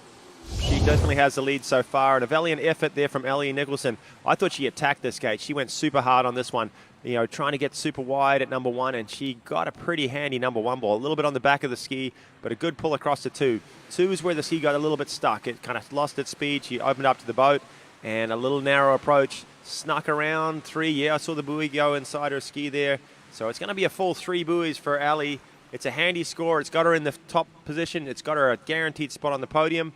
Where's it going to finish up? With the likes of Jamie Bull and Regina Jacquez after her, I have a feeling 3rd spot's going to be where it's at. Yeah, I think she kind of left the door open here, and as we take a look at this replay one more time, I thought she had a pretty good 1 ball here, was pretty good. Didn't quite get her hips all the way turned to go to 2, and, then really pushed on the ski and unable to kind of get her hips rotated with it, and then squeaks out that last 3 ball to at least push her lead out and make it harder for these last 2 women. But 3 of 39, I think that's probably going to end you up in 3rd place today. All right, and our penultimate skier, the current International Waterski Federation World Women's Slalom Champion, will be trying to defend that in the next few weeks. But for the right here and now, this is Canada's Jamie Bull. And she is the current leader on your Waterski Pro Tour right now, but only by a slim margin over Regina Jacquez. She really needs to win this event to hold on to that title. She's won it the last 2 years in a row, 2021, 2022. She's been on top of the heap at the end of the year, which is a prestigious title. And she's done well this season. She started slow, but big in Europe. And she's currently your number 1 spot. Let's hear from Wade real quick.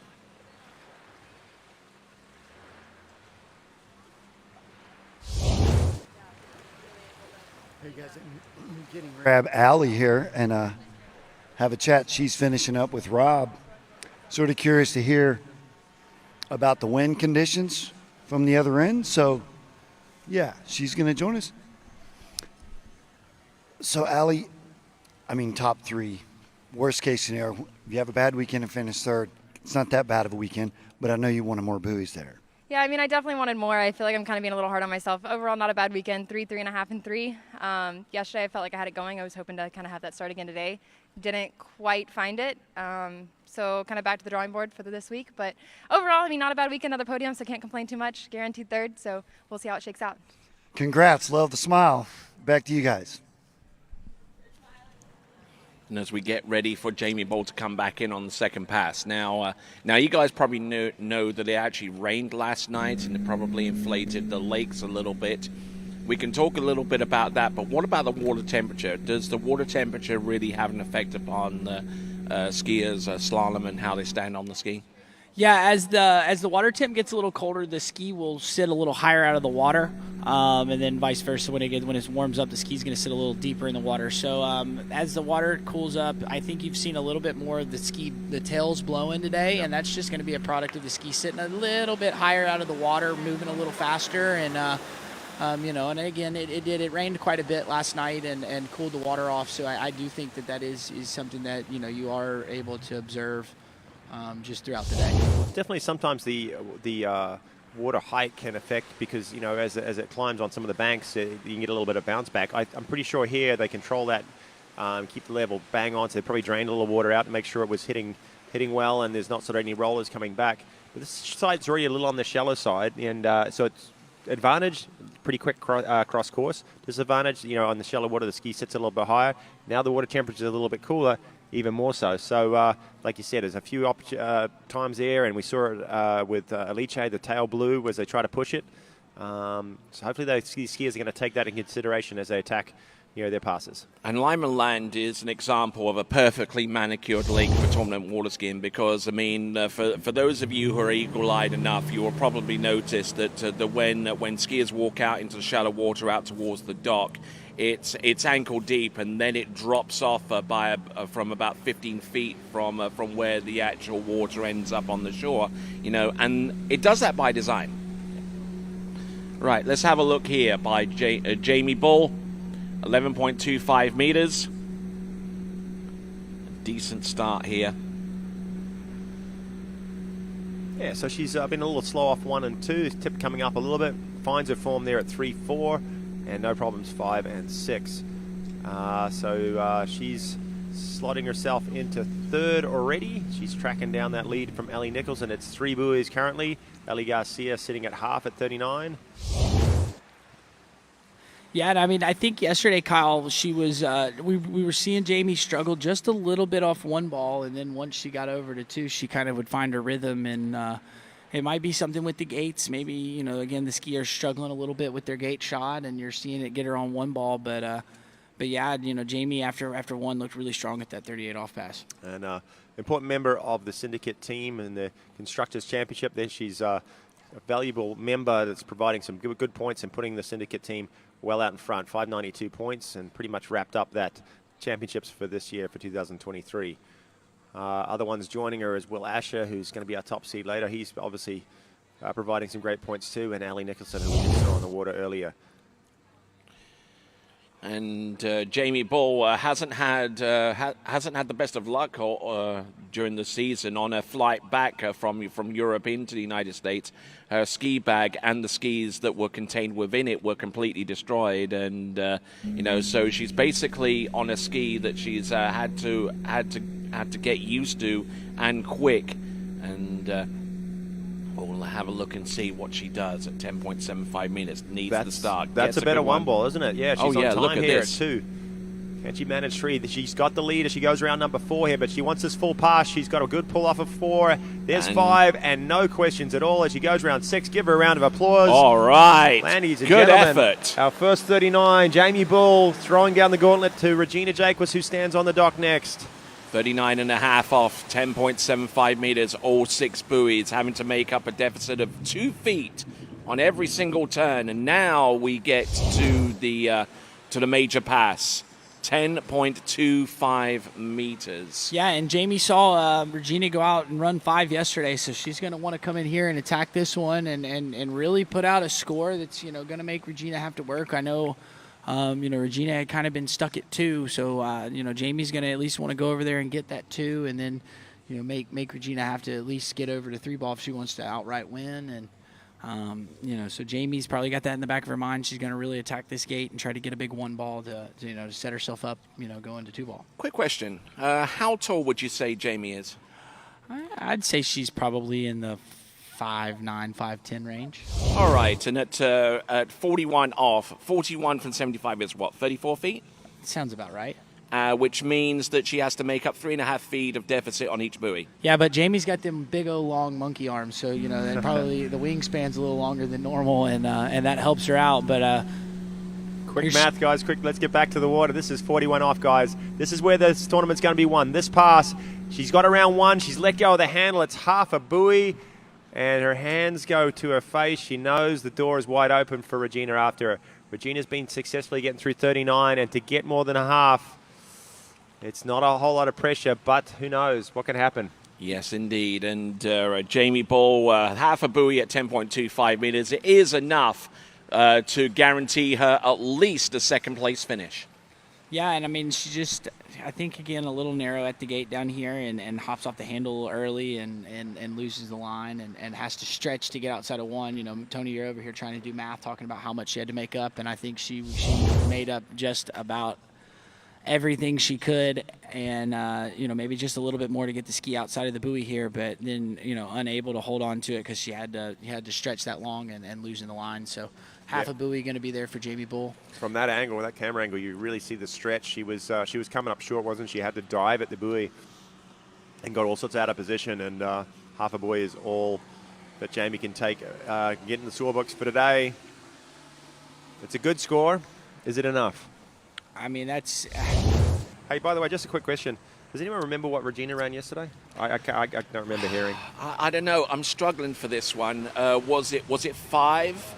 I don't know. I think it was. I think it might have well, been didn't 5. she? She did skied pretty okay, well yeah. yesterday. Yeah, if I remember correctly. I heard a big cheer under the tent over there when she was skiing, so I assumed that it was pretty good. All right, then, we're only kidding here. Yesterday, Regina Jaquist rounded 5 buoys to 10.25 meters to set a pending world women's slalom record. In fact, coming into this tournament, Regina Jaquist had reset the record 9 out of the last 10 times that it had been broken. So, and yesterday was the 10th occasion in which she did break the world record. Yeah, and I mean, and it's impressive just, you know, that she's done it that many times, and then it was also, you know, it's insane to see her do it at a pro event, and, you know, she went out and put up a huge score, and you know, she had been saying she had been stuck at 2, and that had been frustrating for her, and then for her to come out and turn 2 ball and then get to 5. And Well, she got the monkey off her back in the first round, right? She got to 3, scored 3. It gave her confidence. And she had the record of 4.5. It was here, 2019. Now she's surpassed it. I think everything checked out. I know they were going through the rope lengths, the boat paths, everything yesterday to make sure it was clean, and I believe everything was. First things first, she's going to aim to win this event. And after that, who knows? She thought she had an opportunity to run it yesterday. But here's 32 off, and she's tracking down Jamie Bull with a half at 41. Still a very, very strong score on the board from Jamie, and a lot of work for Regina to do. So, yeah. Just a fantastic looking opening pass. That was 13 meters right off the dock, and completing that run. 13 meters, the equivalent of 43 feet of line, giving her about 5.5 feet to spare on each turn. Which sounds a lot, but when you go out there and slalom. All right, just for coming in, 12-meter start for Regina Jaquist. Wow. I like to hear that. She's throwing a little bit of a different strategy at it. She started at the 12-meter, 35 off, which is what we're requiring the guys to do this weekend in this final. This is straight into 11. Well, so I thought that pass looked a little harder. The logic is what? To get a 39 tailwind. And she's not just wanting to win this event. She wants to break that record again. I think she wants to run 41, guys, because she's setting herself up, kind of with the 41 headwind. Although she did say a couple weekends ago that she doesn't mind tailwind, so maybe the 39 tailwind for her is more of a comfort pass. yeah, and I mean, you never know. I mean, she also wants to win this event, but yeah, she broke that record, and I think the whole family's here, and she might enjoy, breaking it again with everybody at the lake, and only time will tell. We'll see as we bring her in 38 off. I mean, she did have the best score of the weekend so far, so we'll have to see what she's got as we bring her in. This is 38 off, 11.25 meters. Looking to go around the first couple of buoys, getting that ski snapped around the Miami edition of the latest slalom ski produced by Good Carbon Technologies, and doing a fine job with it on pass number 2. That was at 38 off, which gives her 37 feet of line to get round the course of 37.5 feet in width. Metrically speaking, it's 11.25 meters, and the course is 11.5 meters wide. Isn't that some crazy mental toughness just to go out there? All the other girls starting at 13, she just says, you know what? No, shorten that thing up. I'm going out at 35. Crazy. Comes from experience, come from being there and just doing this over and over again. I'm sure she starts at 35 on and off in practice. But she's been in this position. She's been top seed at these events countless number of times, and she's come through and been crowned the champion at the end of the day. So experience stands for a ton, and very, very committed to go right out 35 and then come back clean 38. And here's the funny thing. Off her first two passes, she's already vaulted herself to fourth place. She's already taken, she's always skied better than Alicia Bagnoli on 1.5 and Karen Trulove on 1. If she gets more than half a buoy on this pass, she'll vault herself onto the podium. But she wants a little bit more than that, I would imagine.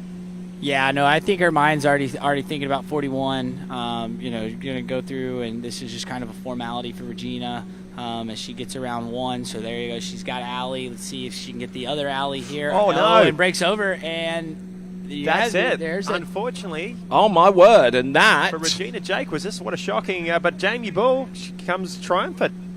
Half at 41. We've got her with Wade.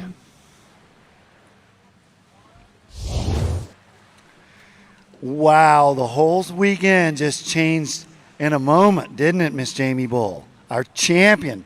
Malibu Open, second time, correct? No, it's the first time for me. I won in juniors, but I've had a couple seconds. So first win here, so that's exciting. Well, and you did exactly sort of what you needed. You went out, you ran 39. You weren't happy at all with your gait. I heard the boys in the booth talking about it. But all of that becomes totally irrelevant, right? Yeah, I mean, obviously I'm super stoked to take the win. I mean, Regina skied insane yesterday. She broke the world record again. So, I mean, I think probably it's hard to come out after breaking a world record and going out and skiing. And she obviously had some tactic today to try to run 41. So, I don't know. It's I'll take it. I mean, I'm happy. I got to go back to the drawing board a bit for the next few events. But, yeah, definitely step in the right direction for me this weekend. No, and I already had the chat with Allie Nicholson, Allie Garcia, the same. Hey, part of your routine now is making the finals. It's no longer a goal. That's become business-like. And the same business-like, you got to run 39. That's business. What happens, though, at 41 is sort of give or take, but it's still a competition, right? That's why we can't write the script at home, right? We got to come out and do it on the water. Yeah, absolutely. It's not easy. 39 still is not easy. I mean, you just see Regina go, and she's more than a pass down from yesterday. So nothing's a given, but yeah, all of us know that if we want to be in a spot to take the win, you have to run 39 bare minimum, and usually get, a few buoys at 41. So. Well, ladies and gentlemen, the 2023 Malibu Open Slalom champion, Miss Jamie Bull. Congrats, girl. Nice. Tony, if I'm correct, what we see there too, she's sort of maybe clinching the Waterski Pro Tour title. We're going to go to the water here as we watch the replay of Regina coming in, and we're all sitting here going, okay, she ran this yesterday. She got 5 at 41. She's going to do that again. She's going to get through this pass. Didn't have the greatest start, but still, hey, no problems. 3-ball, the ski kind of stopped on her, out of position, and all she rode, she came up with 3 at 39, tied Allie Nicholson. Obviously, her score from the previous round sort of gets her ahead. She gets into the silver spot, the second spot on the podium. Probably a little disappointed, but very, very difficult, I think, to come from such an emotional high yesterday with a new world record of 5 at 41 and to come out and perform again today. Yeah, I would say that was probably pretty tough for her. So, yeah, but great job for Jamie Bull and getting the win today at the Malibu Open. All right, then, and that means there's a whole lot of permutations that came into play just on this one performance from Regina Jaquist, getting 3 at 10.75 meters. She has the best score in this competition and gets 2 points on the Waterski Pro Tour. But let's check in with more details on that with Wade and Jamie. Well, Tony, I think I know where you're going with this. And Jamie, are we correct that that's enough points to seal the Waterski Pro Tour season championship? I'm not entirely sure on that, so don't quote me, but I think so. I knew that this tournament was a big one for that. If Regina won this tournament, it was going to be pretty tough, I think. But I think being a 3-star, that'll give me another 60 points. And I don't think with Travers just being a lower star event, I don't think that she can catch me now. But I'm not sure. But, I mean, Freddie just said congrats on the tour. So hopefully. Well, he's sort of that one of those points guys like me. So, yeah, so hopefully he's not wrong. So it could be a double title weekend for you. Yeah, I think so. So that's exciting. Yeah, very cool. We're going to go let her celebrate. See her on the podium. Back to you guys. All right, then. Let's have a look at the leaderboard, confirming that Jamie Bull is your champion for 2023 here at the Malibu Open with half a buoy at 10.25 meters. Regina Jaquess with a superior backup from yesterday scores a second-place finish ahead of Ali Nicholson, Ali Garcia in fourth, Alicia Bagnoli in fifth, and Karen Truelove there in sixth place. Here are your final, one of your final Pro Tour standings with one event to go. Jamie Bull on 268 points. Your leader on the Women's Pro Tour, provided courtesy of Clips Audio. Regina Jaquess on 248. Added to that was the 2 points for having the best score out of the competition, the 2 additional points for her world record effort yesterday. Whitney McClintock, Rini, with 220 points. Ali Nicholson in fourth with 218, and Ali Garcia with 131. Those are your top 5. You can find out more information on the Waterski Pro Tour by going to waterskiprotour.com. All right, then, we're moving straight ahead with the men's slalom final, starting off with Stephen Neveu, then following on with Thomas de Gasperi, Cole McCormick, Freddie Winter, Robert Hazelwood, Nate Smith, Dane Meckler, and Will Asher. And, of course, some great skiing there from the women's. But moving into the men's, the difference here, Tony, and for the men's, the boat speed now is going to be set at 36 miles per hour. And the men's required to go out at 12 meters. They don't get the option at 13 or 35 off. They have to start at that extremely short line of 12 meters. Yeah, reducing a few options for these guys. They're all used to it. That's what they do every event so far this year. All right, then. Another reminder for you to vote for your skier of the day. waterskibroadcasting.com/play. Vote for your skier of the day. Could it be that victory there clinched by Jamie Bull? Could that have been enough to have earned your vote?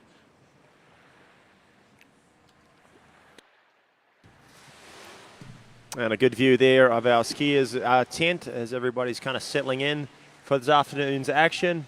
Enjoying some lunch here on site at Lyman Land. A beautiful site, beautiful conditions. Weather holding out for us. A little rain last night, but conditions holding still today. Minimal wind. And these guys on the dock licking their lips, ready to get out there. They've had a 1 round already this morning. There were some good scores. No one really upped their performances from round 2. They all just wanted to make sure they got a good feel, save some energy, earn their spot into the final, and then they're going to let rip for you guys here in just a few moments. Stephen Neveu, he's going to be the guy off the dock first. He squeaked into the final in that exciting runoff with Joel Poland. Good for him. He fell a little bit short last weekend. Mastercraft Pro, he was in a runoff as well, and he ended up going down around 1 ball. This weekend, made no mistakes, got the full 2 after Joel fell early at 1.5 at 39. And it's great to see Stephen Neveu joining us in the final. He's our first skier. This is 36 mile an hour, 12 meters, 35 off. And let's watch these top 8 skiers battle it out for the crown, for the title of 2023 Malibu Open. All right, let's have a look and see. Stephen Neveu, originally out of the province of Alberta in Canada, but living these days in Houston, Texas. This Stephen Neveu, certainly one of our taller skiers, and we did talk a little bit about how much height has an advantage for those skiers competing in this event. And Stephen Neveu, one of our taller skiers in this event, and working his way through that opening pass very, very easily indeed on 12 meters. Yeah, no dramas at all there for Stephen as he goes through 6 buoys at 35 off. Every time he's come in from his previous rounds, he's been very pensive on the dock, or very pensive through his interviews. He hasn't quite figured out his setups, his gates. He's fallen a little bit short at 41, scoring 1.5, 2 in the previous 2 rounds. He knows it's going to require a big score here, down 41, if not running it, to win or get on the podium. And hopefully he's made some adjustments. Hopefully he's figured things out. Of course, this round, things are switched up a little bit, starting from 30 at 35. They're going to run their harder pass for the 41 from the opposite end, unless they decide to opt up or change kind of their strategy. Austin Rogers in the boat there, driving this Malibu response back into the course here in just a few moments, and he's already at 38 off. All right then. So we've moved that starting line length from 30 meters to 12 meters. That is 30. That's the difference between 32 off and 35 off. There's about a 3-foot difference in length of line taken away, and that brings the skier into the course on a more and more difficult line length shortening, which means they've got to get on the good foot very, very quickly right off the gun. Here we go. Stephen Neville, this is 11.25 meters. The line doesn't even reach out to buoy width at this stage. And there you go. Look at that. That's a 6 buoy count. Yeah, definitely. He looks better than the previous round this morning. He was a little bit kind of unsettled on his 38. He still ran his 39. And all the skiers so far have been posting scores between 2 to 4 at 41 to get through to earn their spot into this men's slalom final. Of course, all those scores get wiped unless there's a tie. They're just going straight off the stick here, straight off the dock. And all those scores are just for seeding going into this final. All right, just looking at this from Stephen Neville. His certainly came to prominence in 2013 when he was involved. It was involved in that multiple-way runoff for the bronze medal in the 2013 World Waterski Championships that took place in Santiago de Chile. He fought tooth and nail for that bronze medal, which was eventually won by Freddie Winter. His first experience of winning a medal at World Championship level. I'm sure he remembers that quite vividly, as do I, because I was there at the time. All right, then. So let's have a look and see what Stephen Neville has coming in. 10.75 meters or 39.5 off. 39.5 off leaves about 2 feet of deficit on each turn. And another gate where I think he was a little bit narrow, but he's got some reach. He's on time here at 3, a little bit of a buckle, probably a little bit of pressure on him here at 4. He never really panics, keeps the ski moving. A little bobble at number 5, but 6 more buoys. He had to run that pass, and he's got his opportunity now. Can he put some pressure on the 7 skiers remaining on the dock? All right, not just a case of qualifying for the finals now. This is just a straight-up shootout with the 8 of the top waterski slalomers in the world. And just looking at Stephen Neville on this pass at 39.5 off 10.75 meters. He's probably one of the freshest skiers out in the water. Not so far as having adequate rest, but just having the adrenaline still coursing through his veins very soon since the last time he slalomed. Yeah, definitely. This is the 3rd time he's hit the water today. So he skied in the 2nd round. Posted a 2, but it wasn't enough outright. He had to go back out again. It was a short sort of short runoff. Joel Poland 1.5 at 39, and he only had to go around 2 buoys. So that was a bit of an easier round for him. But now he's back, and there's benefits and disadvantages to going out first off the dock. The benefits is you just let to relax and go for it. You don't know what the skiers are going to do after you, which is a disadvantage. But you just got to throw down and go for it. And if you can post a big score and hopefully sit back and watch the other guys try and chase it. All right, here we go, folks. He struggled on his gates here, Tony, but hopefully he can make the adequate changes and get a good start. He's a right forward skier. It's his offside. He's got a better one ball. Can he slam number 2? He's got around it, but only just, and that is not what he was looking for. It's a handy score. It's 2 at 41. Nothing to sneeze about. But not enough to put some pressure on and get on the podium, I don't think, for the event this weekend. Right you are. Then that was a Stephen Neville getting a 2 buoy count at 41 off, 10.25 meters, 34 feet to get round. Of course, it's 37.5 feet in width. Just trying to claw back that deficit, and you have to be pretty much on your game. That turn has to occur perfectly, and you got to hook up quickly because that boat doesn't wait for you.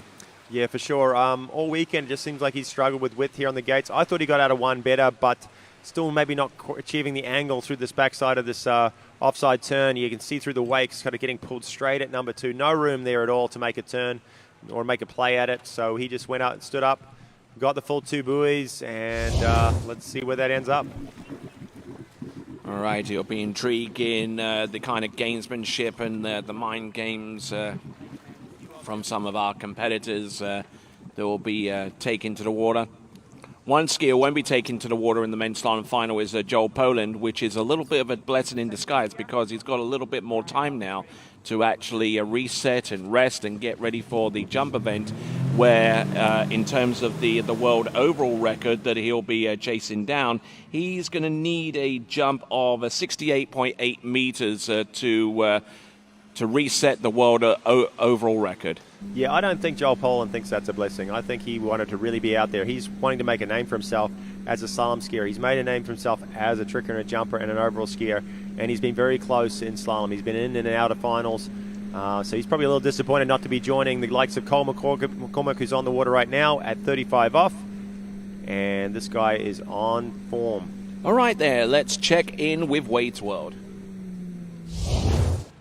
Hey guys, here with Stephen Naveau, our leader, our first finalist. So you did the business work, you got through 10-7 as usual, and talk us through that 10-2. Yeah, I just couldn't get a one ball that whole set really. Every pass just got a little bit better, but just couldn't quite get the sync that I usually have, and that everything gets amplified as you get shorter and shorter, and things got pretty glaring there. So we'll see how it sits. Well, good deal. He's at least leader in the clubhouse, and he's got to sit here and wait. Back to you guys. And that's the thing, right? Because I mean, last night it rained pretty hard. It cooled the water off pretty quickly. Getting that water to heat up enough to where it becomes similar to what they normally train with and compete with, that's a little harder. Yeah, and I mean, Lyman's Lake's not super duper deep, so it will, you can have it make. It can make more drastic swings a little quicker than per se a deeper lake. But yeah, to warm the lake back up, it's going to take a little more than it would to cool it off. Well, she was a little chilly this morning, but as the days progressed, after lunch here, it's heating up. Definitely the sun's come out, so hopefully it will warm up a little bit, and we'll see these guys posting some scores similar or more advanced than what they did in the first two rounds. This is Cole McCormick already at 38 off, 11.25, and we've said he had a slow start to the season with an injury, but making up for it now. Had a couple fours at 41 in record tournaments and in a pro event. And with a 38 off like that, I have a feeling he's going downtown on 41 again this round. Fantastic skiing there from Cole McCormick. Yes, he did sustain an injury before this season. Really got into full swing, and had a conversation with him on the TWBC podcast on that very, very subject. Sustained a bone bruise, and as he was recuperating from it, he was slowly but surely testing out his pain tolerance to the point where he'd gotten much of his form back by the time the first week in July came around. And then a few weeks later, he's back on form and really sending it out there on the slalom course. You can hear more about that conversation with Cole McCormick that I had with him on the TWBC podcast by going to Spotify, Google Podcasts, Apple Podcasts, or wherever you listen to your favorite podcast. Yeah, and that bone bruise is kind of nasty because, it's not like a ligament or something where you can get it to heal and you give it time to heal. I mean, it's anytime you walk around, you're putting stress on your bones. I mean, that's Wolff's Law, so... that's kind of one of those things that's really hard to heal because it's always just constantly getting stressed to that bone, and so they're really hard to heal from. But it's great to see Cole back and healthy and skiing in top form. I know earlier this morning, he went out with the mindset of for sure getting his ticket into the final, but I know now he's got his mindset on getting deep down that 41 and pushing the score out for the leaders. But he's got to make his way through this 39 off pass. A little deep out of 3-ball, but able to compose himself over into 4 and gets his way through this 39 off pass. Yeah, and there's another competitor through 39 off. I have a feeling each one of our 8 competitors will run that pass. He got a little ahead of himself maybe at 2 and a little bit rocked through the wakes going into 4, but settled it down, and another 6 buoys for him. Let's watch this replay here. He always turns 135, super strong. Got one of the best onsides in the business, and he's a tough skier too. He always takes a lot of energy through his early passes to set him up for this pass right here and for 41.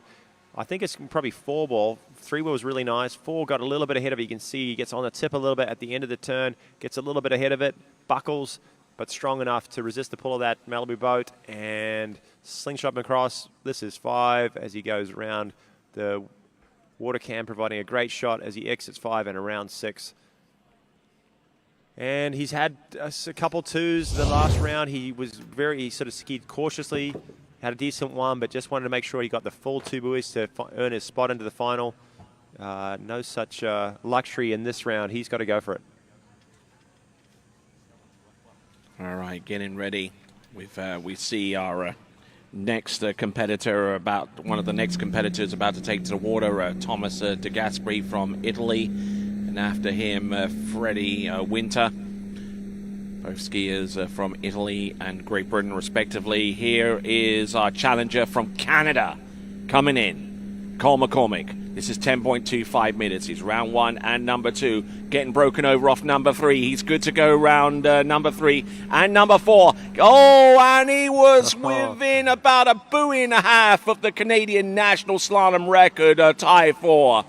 Yeah, and Cole got to start to get that record, too. I mean, he had a killer 1 and got a good 2, and I think he kind of waited a little bit on either the 3 or 4 ball turn, which caused him to lose the line. But, I mean, man, if we take a look at this replay, watch this 1 ball out of Cole. I mean, that was money. He exited out. He was perfect going to 2, and he gets the turn. See, he waits just a tad bit there going into 2, which – I mean, that's easier said than done because it's 41 off and it's really close to buoy. But just a split second there causing him to lose the line and then getting him to run with the boat a little bit. But, man, that was a wicked start for Cole McCormick. Huge score for our second competitor off the dock. 3.5.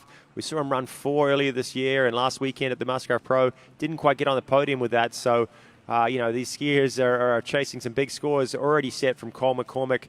Look at this 1 ball, brilliant. And what he did so good is he has been getting sort of unloaded a little bit too fast off the second wake into 2-4. He managed it really well that time and kept his speed, and it was a great 2 ball, still on time. Here's where he started to go, hey, this is possible. I could run this pass. And as soon as you start thinking that, you start to get a little bit defensive, cautious. You lose your focus. And 3.5, a great score. And it's just so shy of the best score we've seen all weekend from Will Asher. 3.5 scored and trying to make up a deficit of 3.5 feet on each turn buoy. All right, then. Skier on the water coming to us out of Italia. This is Thomas De Gasperi, former 2-time world slalom champion and 10-time European men's slalom champion. And he was in a little bit of the same boat as Cole McCormick. He knew in this round 2 he just had to get a full 2. Admittedly, he was on the dock saying, I wasn't skiing like that. I wasn't just skiing for the tide to make it in. He wanted to get down that pass, but he really didn't get the 1 ball that he was looking for. He was pretty slow. All right, let's send it over to Wade's World. Hey guys, the first thing I noticed when I looked down at this men's slalom finalists, obviously we see the first 2 are Canadians, and then we see an Italian, 3 British, 2 Americans. So we got 4 countries represented with very, very rich slalom ski history.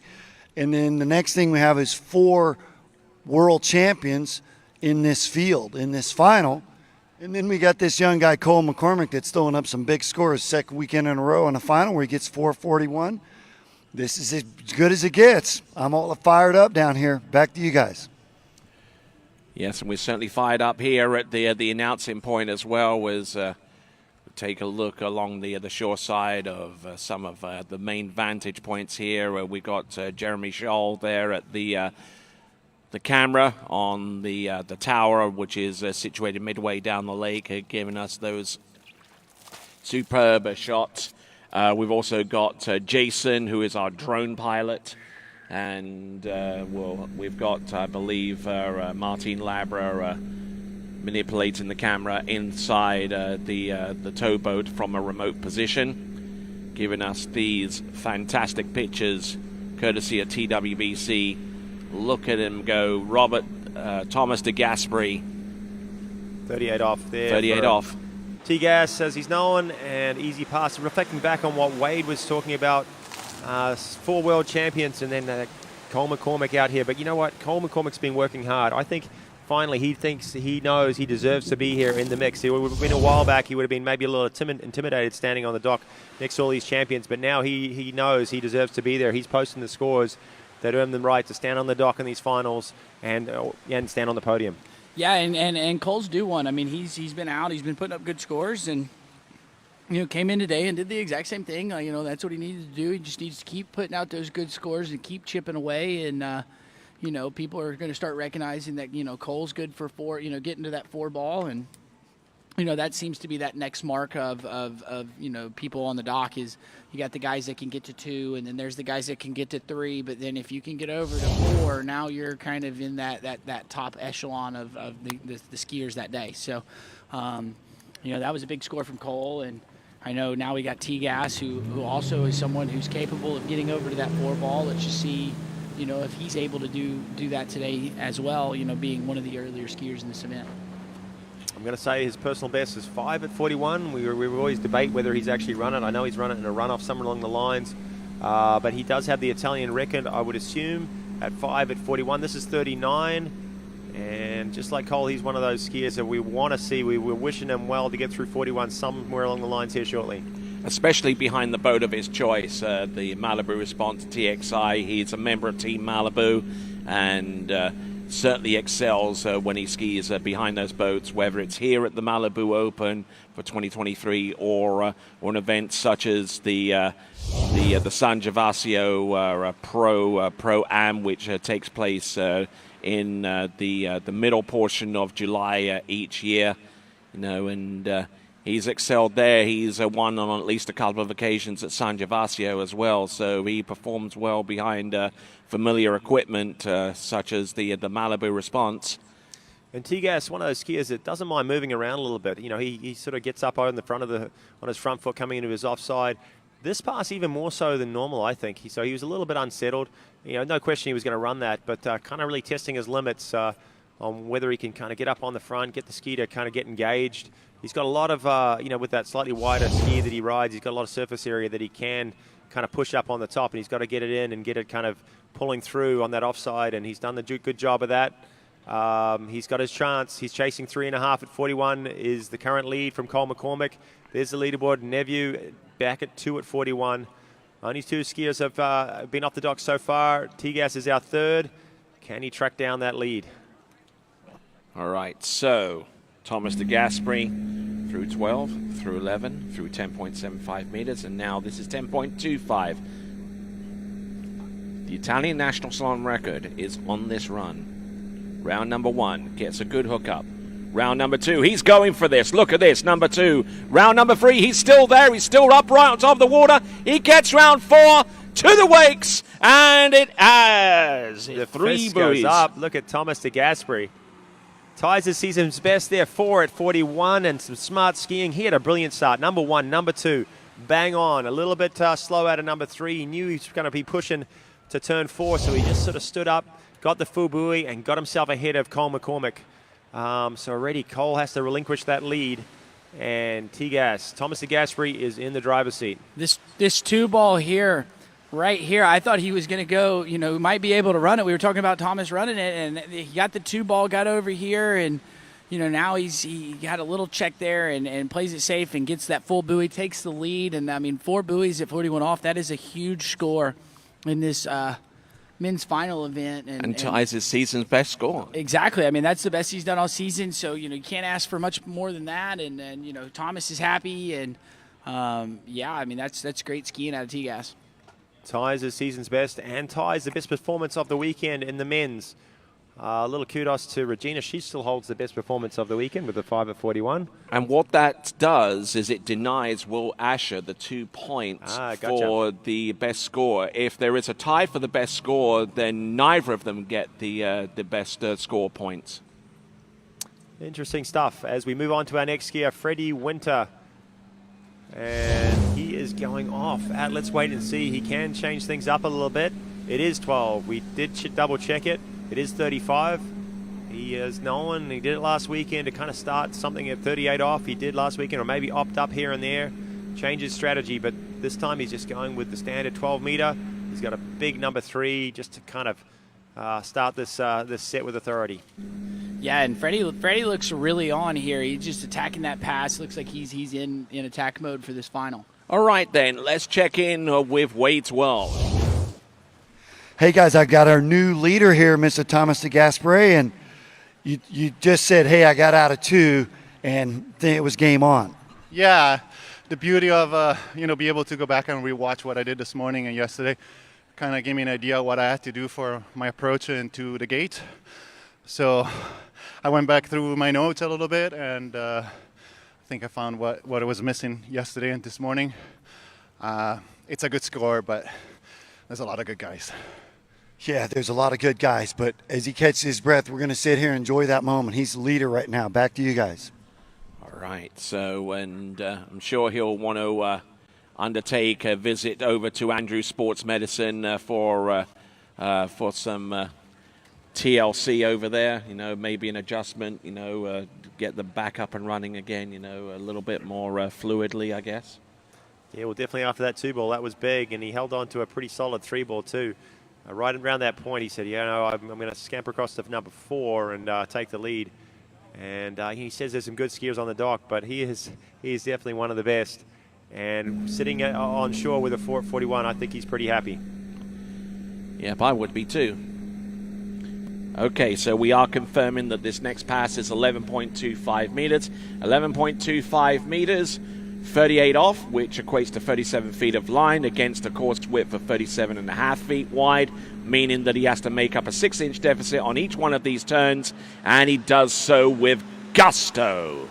He had a weird 1-ball at 41 in that second round, didn't he, guys? He was a little confused, a little kind of trying to figure out what exactly happened.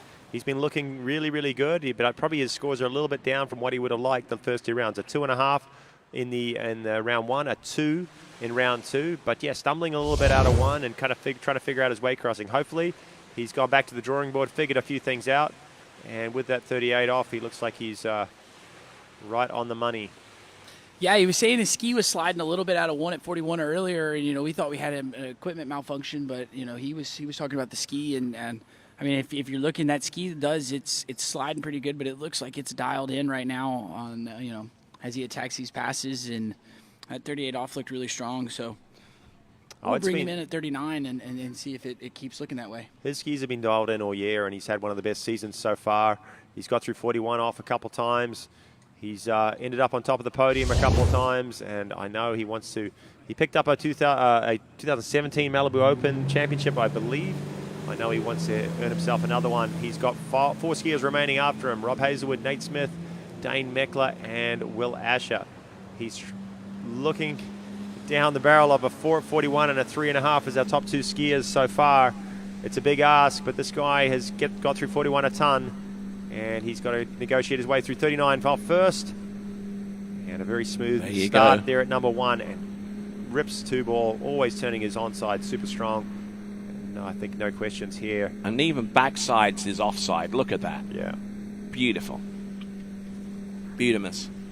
Looking great there on the pass of 10.75 meters.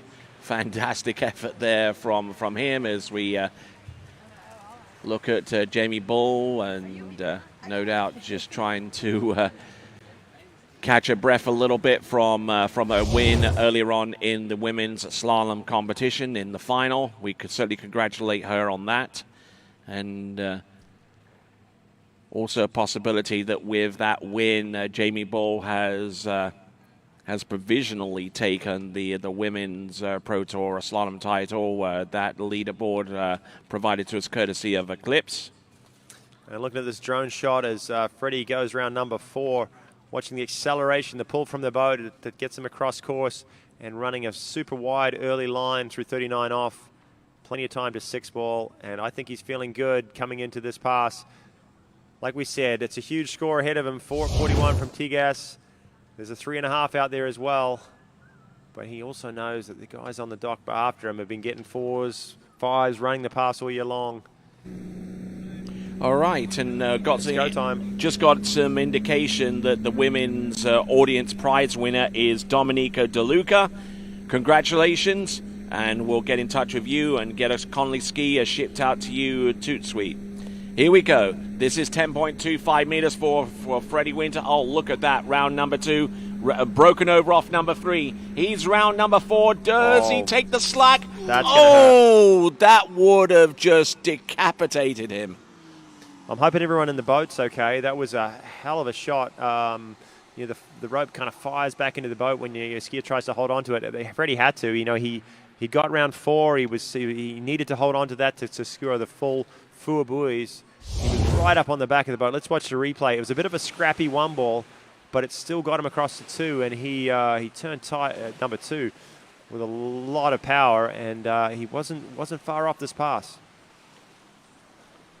Again, a sensational number 2. A little bit of a hitch there towards the end, but a little bit too much break in there off number 3. Got round that number 4. Now, did he get behind the boat with the hand on his handle? Oh, you can't really see where the handle went. He did. I mean, he got round 4, and he needed to get back to the boat, back between the wakes and through those yellow buoys with the handle in skiing position to score the full 4 buoys. So it's going to be a max of 3.5 at this stage, as long as the judges agree that he got round 4, which I think he did. That was a brilliant 2 ball, but he was still down course here coming into 3. Had to do all sorts of things to sort of suck up the rope and pull all the way, just generating a ton of speed through the ski around. He's got a lot of speed there. He's right at the boat. He's almost on the platform there, and then sits back, tries to hold on, but that's too much, even for Freddie, who's one of the strongest skiers in the field. All right, then. So we pretty much it is 3.5. The judges seem to be in agreement with that. 3 1/2. That means that puts him in outright second place at the moment. He does tie with 3.5 with Cole McCormick, but because Freddie Winter has a superior backup, his position is greater than that of Cole McCormick. Thomas de Gasperi in the lead. All right, skier on the water coming to us out of Lincoln in England. This is Robert Hazelwood. And I'm sure Robert is feeling the pressure from those big scores we've seen. A 4, 2 3.5s already to round out our top 3. So 35 off in the books. And let's hear from Wade. Hey guys, here with Cole McCormick, who's sitting now tied second, which is really hard to believe with 4 skiers left. But you did the business work. You made the final, made the 10-7, got the 4-ball again at 10-2. Yeah, second trip to 4-ball in the finals for me ever, so I can't complain about that. I mean, that's the best look at 4-ball I've had in a tournament in over a year, so that should have been 6, and I just kind of choked there, but it'll go down eventually. We'll get it. It'll sure make the drive home a little sweeter, huh? It will, yeah. Knowing that I put out a good score, even if I'm like 5th or 6th, that's cool. I mean, everyone's skiing amazing, so if I end up 5th or 6th, then so be it. Well, good. Say if he's got a great attitude, and he's probably getting ready for the Worlds as well. Back to you guys. Not only getting ready for the Worlds, but also getting ready for a wedding. He gets married on December the 9th, so congratulations to him and best of luck to both him and Jessica going forward. And as we saw there at the leaderboard, Thomas de Gasperi still stands tall on the top with a 4 at 41 after a heck of a challenge there from Freddie Winter, but coming up short, 3.5 at 41. Rob Hazelwood, his best is 4 at 41. He's going to need all of that to take the lead from our current guy on top. Thomas de Gasperi.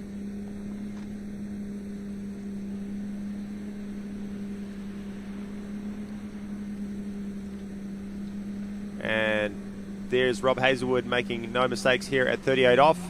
Right into it on his second pass, and the drone shot as he pulls up and drops in the water, ready to come back 39.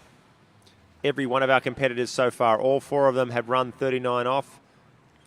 We have 3 skiers remaining after Rob.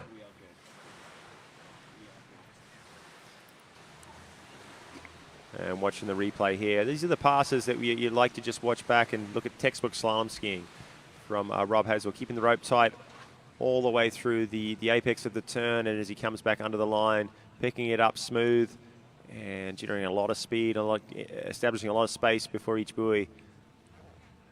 Good touch for Rob Hazelwood. All right, great skiing there from Robert Hazelwood from start to finish on that pass. That was 11.25 meters. The handle doesn't stretch out to buoy's width.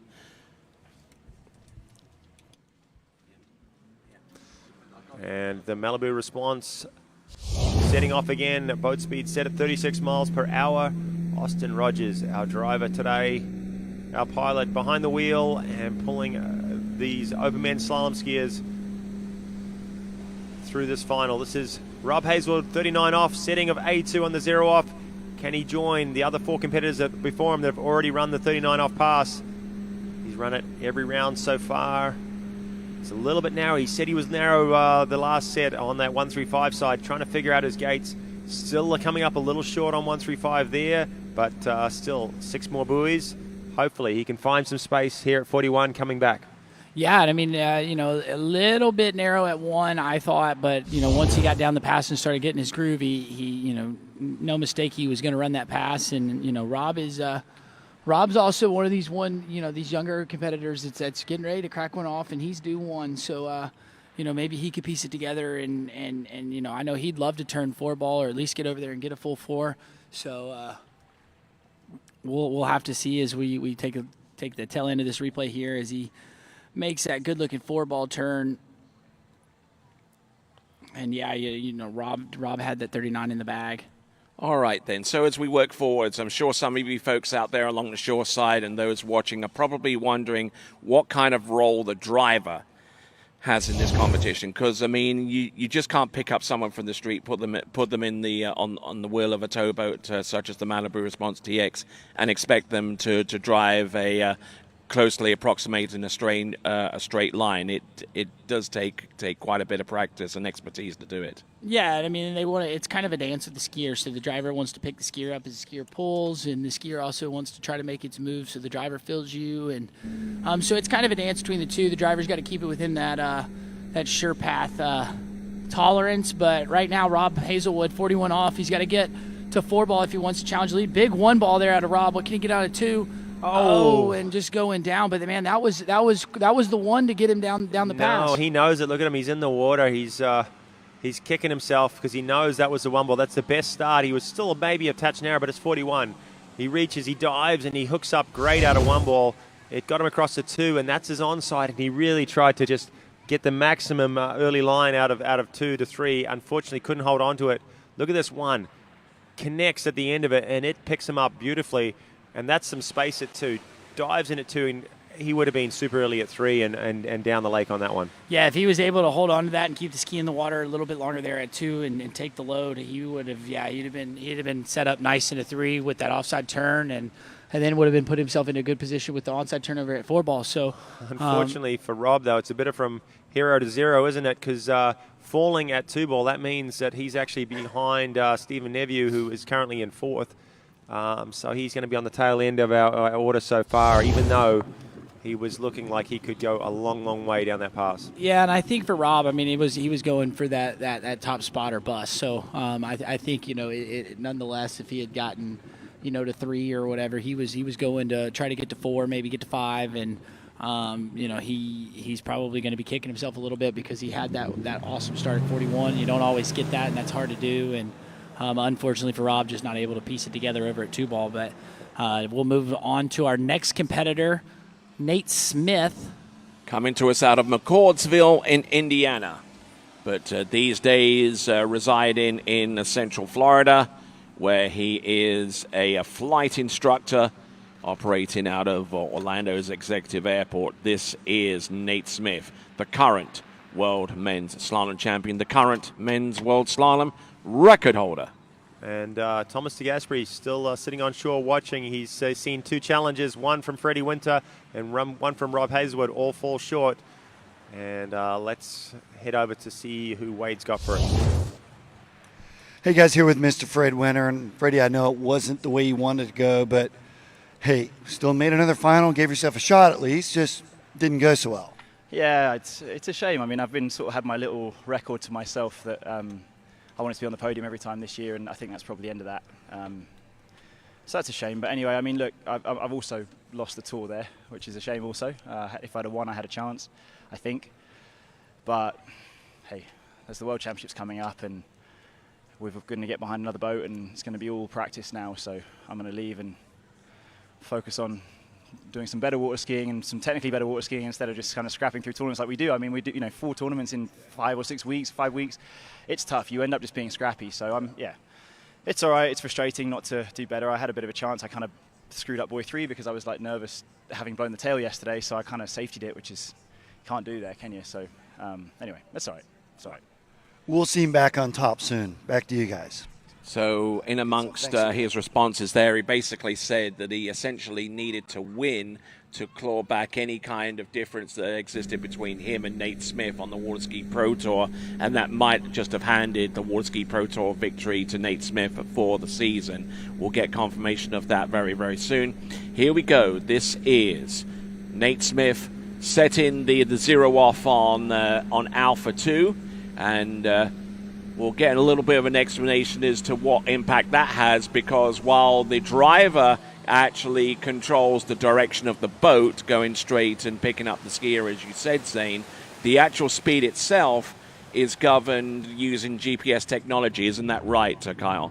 Oh, yeah, that's correct. 0 off system in all the boats these days controls the speed and keeps that pull exactly the same for all the skiers. Obviously, the skiers have a bit of a choice on letters and numbers to determine how the boat picks them up out of the turn, but every single time that boat goes through the course, it's coming out with a 1608, 1607, 1608, something like that. That's the time it takes for it to get from one entrance gate to the exit gates, and it is the same pull, it's the same speed for every skier. And that's one of the benefits I think the skiers of this generation are enjoying, is just such a consistent pull from the boats every single time. And you know, the tolerance between getting it down the middle so far as the time is concerned and being out of tolerance is basically the blink of an eye. Oh, definitely. I mean, the old tolerances, I think, where it was maybe 0.3 of a second or something like that, made a big difference. So if you were down at the actual time 16:08, if you were down at, say, 16:23, which was a tolerance, that was quite an advantage. So that doesn't happen anymore. Let's get back to the water. Nate Smith, this is 39 off. Here we go, Nate Smith. 39.5 off, 10.75 meters. And as with a couple of the other rounds, he's looked a little bit off on his 135 side, kind of pulling up on the rope, getting a little bit of a delay. It's not affecting him here, but again at 5, he's a little bit further down course than what we're used to from this guy. Hopefully he can figure things out, pick up the rope, get an earlier swing out of his offside, and go all the way here at 41. Well, if you look here on the replay, he again looks unsettled at the gates. He's just rocking back and forth on the ski, trying to find the line, trying to slow down or get to his point where he likes, and then you see it catch him. It catches him at 1, and then it kind of gets him a little hitch here out of 2, and now he kind of catches his rhythm. But I think too, at the end of that 5 ball, you're catching off of the swing from the gate. He's just not as good. Didn't get as good of a gate, and it's starting to catch him as we get to the tail end of the pass. But and something with Nate, he's looking a little unsettled this weekend. We're just so used to seeing him absolutely dialed in, finding his rhythm every single time. And all 3 rounds so far, he's been struggling a little bit. So proving maybe he is human, and that he's still got to work through things, and it has some challenges out there, and got to kind of adjust, adapt, and hopefully he can do it right here. And maybe he needs some attention from Andrew Sports Medicine. Yeah. Maybe need a post-workout massage and need some manipulation and what have you to get him back into shape. Based out of Birmingham, Alabama, they are the world's most foremost center for sports medicine. They are the sports medicine providers of choice for a good portion of NFL athletes. And find out more by going to andrewsmedicine.com. Here we go. Nate Smith. This is 41 off, 10.25 meters. Round number 1 and 2 and 3. Does he get outside number 4? I don't think he gets outside 4. Oh, that's a little shocking here, guys. I hope you're up on your feet watching Nate Smith attack 41 off. Had not a bad start, 1 and 2. Still came up a little bit narrow at number 3, and I don't think he made it round 4. And our lead still... He's going to remain with Thomas de Gasperi, and there's only 2 skiers on the dock remaining. All right, and looking at this, gets a decent start, not the best of starts that we've seen him perform at 41 off. We said it earlier, I've seen him with starts like that still run the pass, but 1 and 2, okay, just didn't find the rope there at 3, and yeah, not getting out to number 4, and definitely can't hold on to that. He's way, just like similar to Freddie, he was way up into the boat, had to let it go. Tegas is definitely on the podium, and I think he's sitting pretty happy with himself as he's watching there's 2 skiers remaining, Dane Meckler and Will Asher. The door is wide open for these 2 remaining skiers.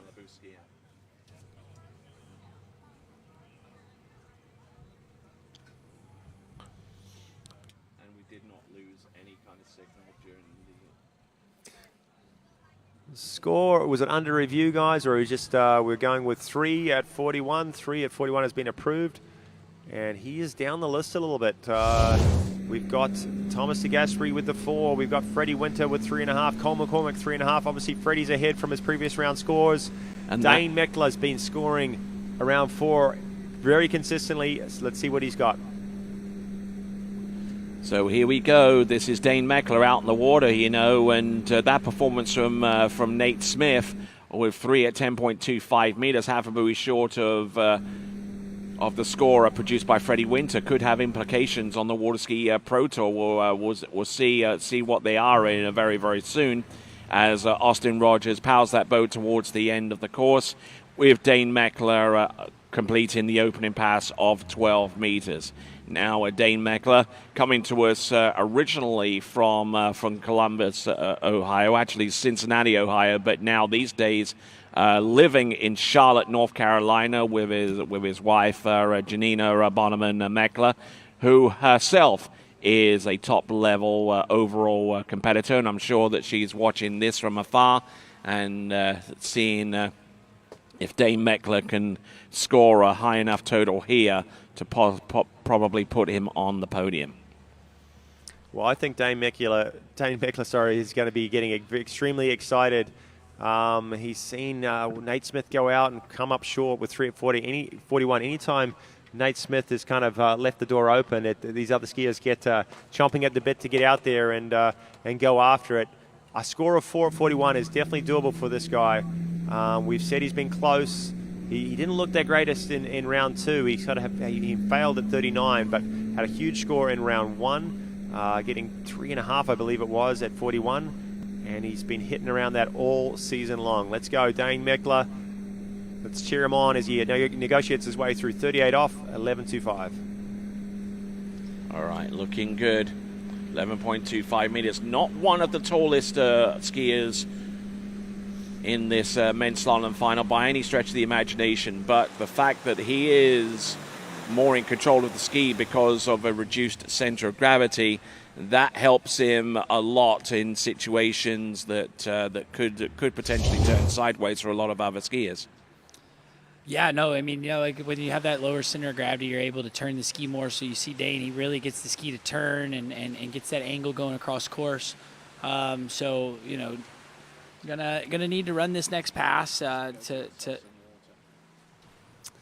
No, so there's Dane Meckler coming through, and he really uses his lower body, his knees, his hips, his core strength to get the ski to roll out, and taking that handle way out, and so he swings really, really high on the boat. So he's got the room, with that reduced reach, to get the width that he needs to get through 39 and through 41.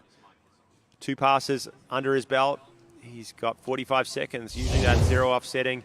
The wait time at the end of the lake, 45 seconds for all these skiers, just to let the water settle a little bit, let the skier catch their breath, and then we come back in. This is his 3rd pass. This is 39 off already. All right, here we go. Coming in. The next pass, 10.75 meters. He's got to get this.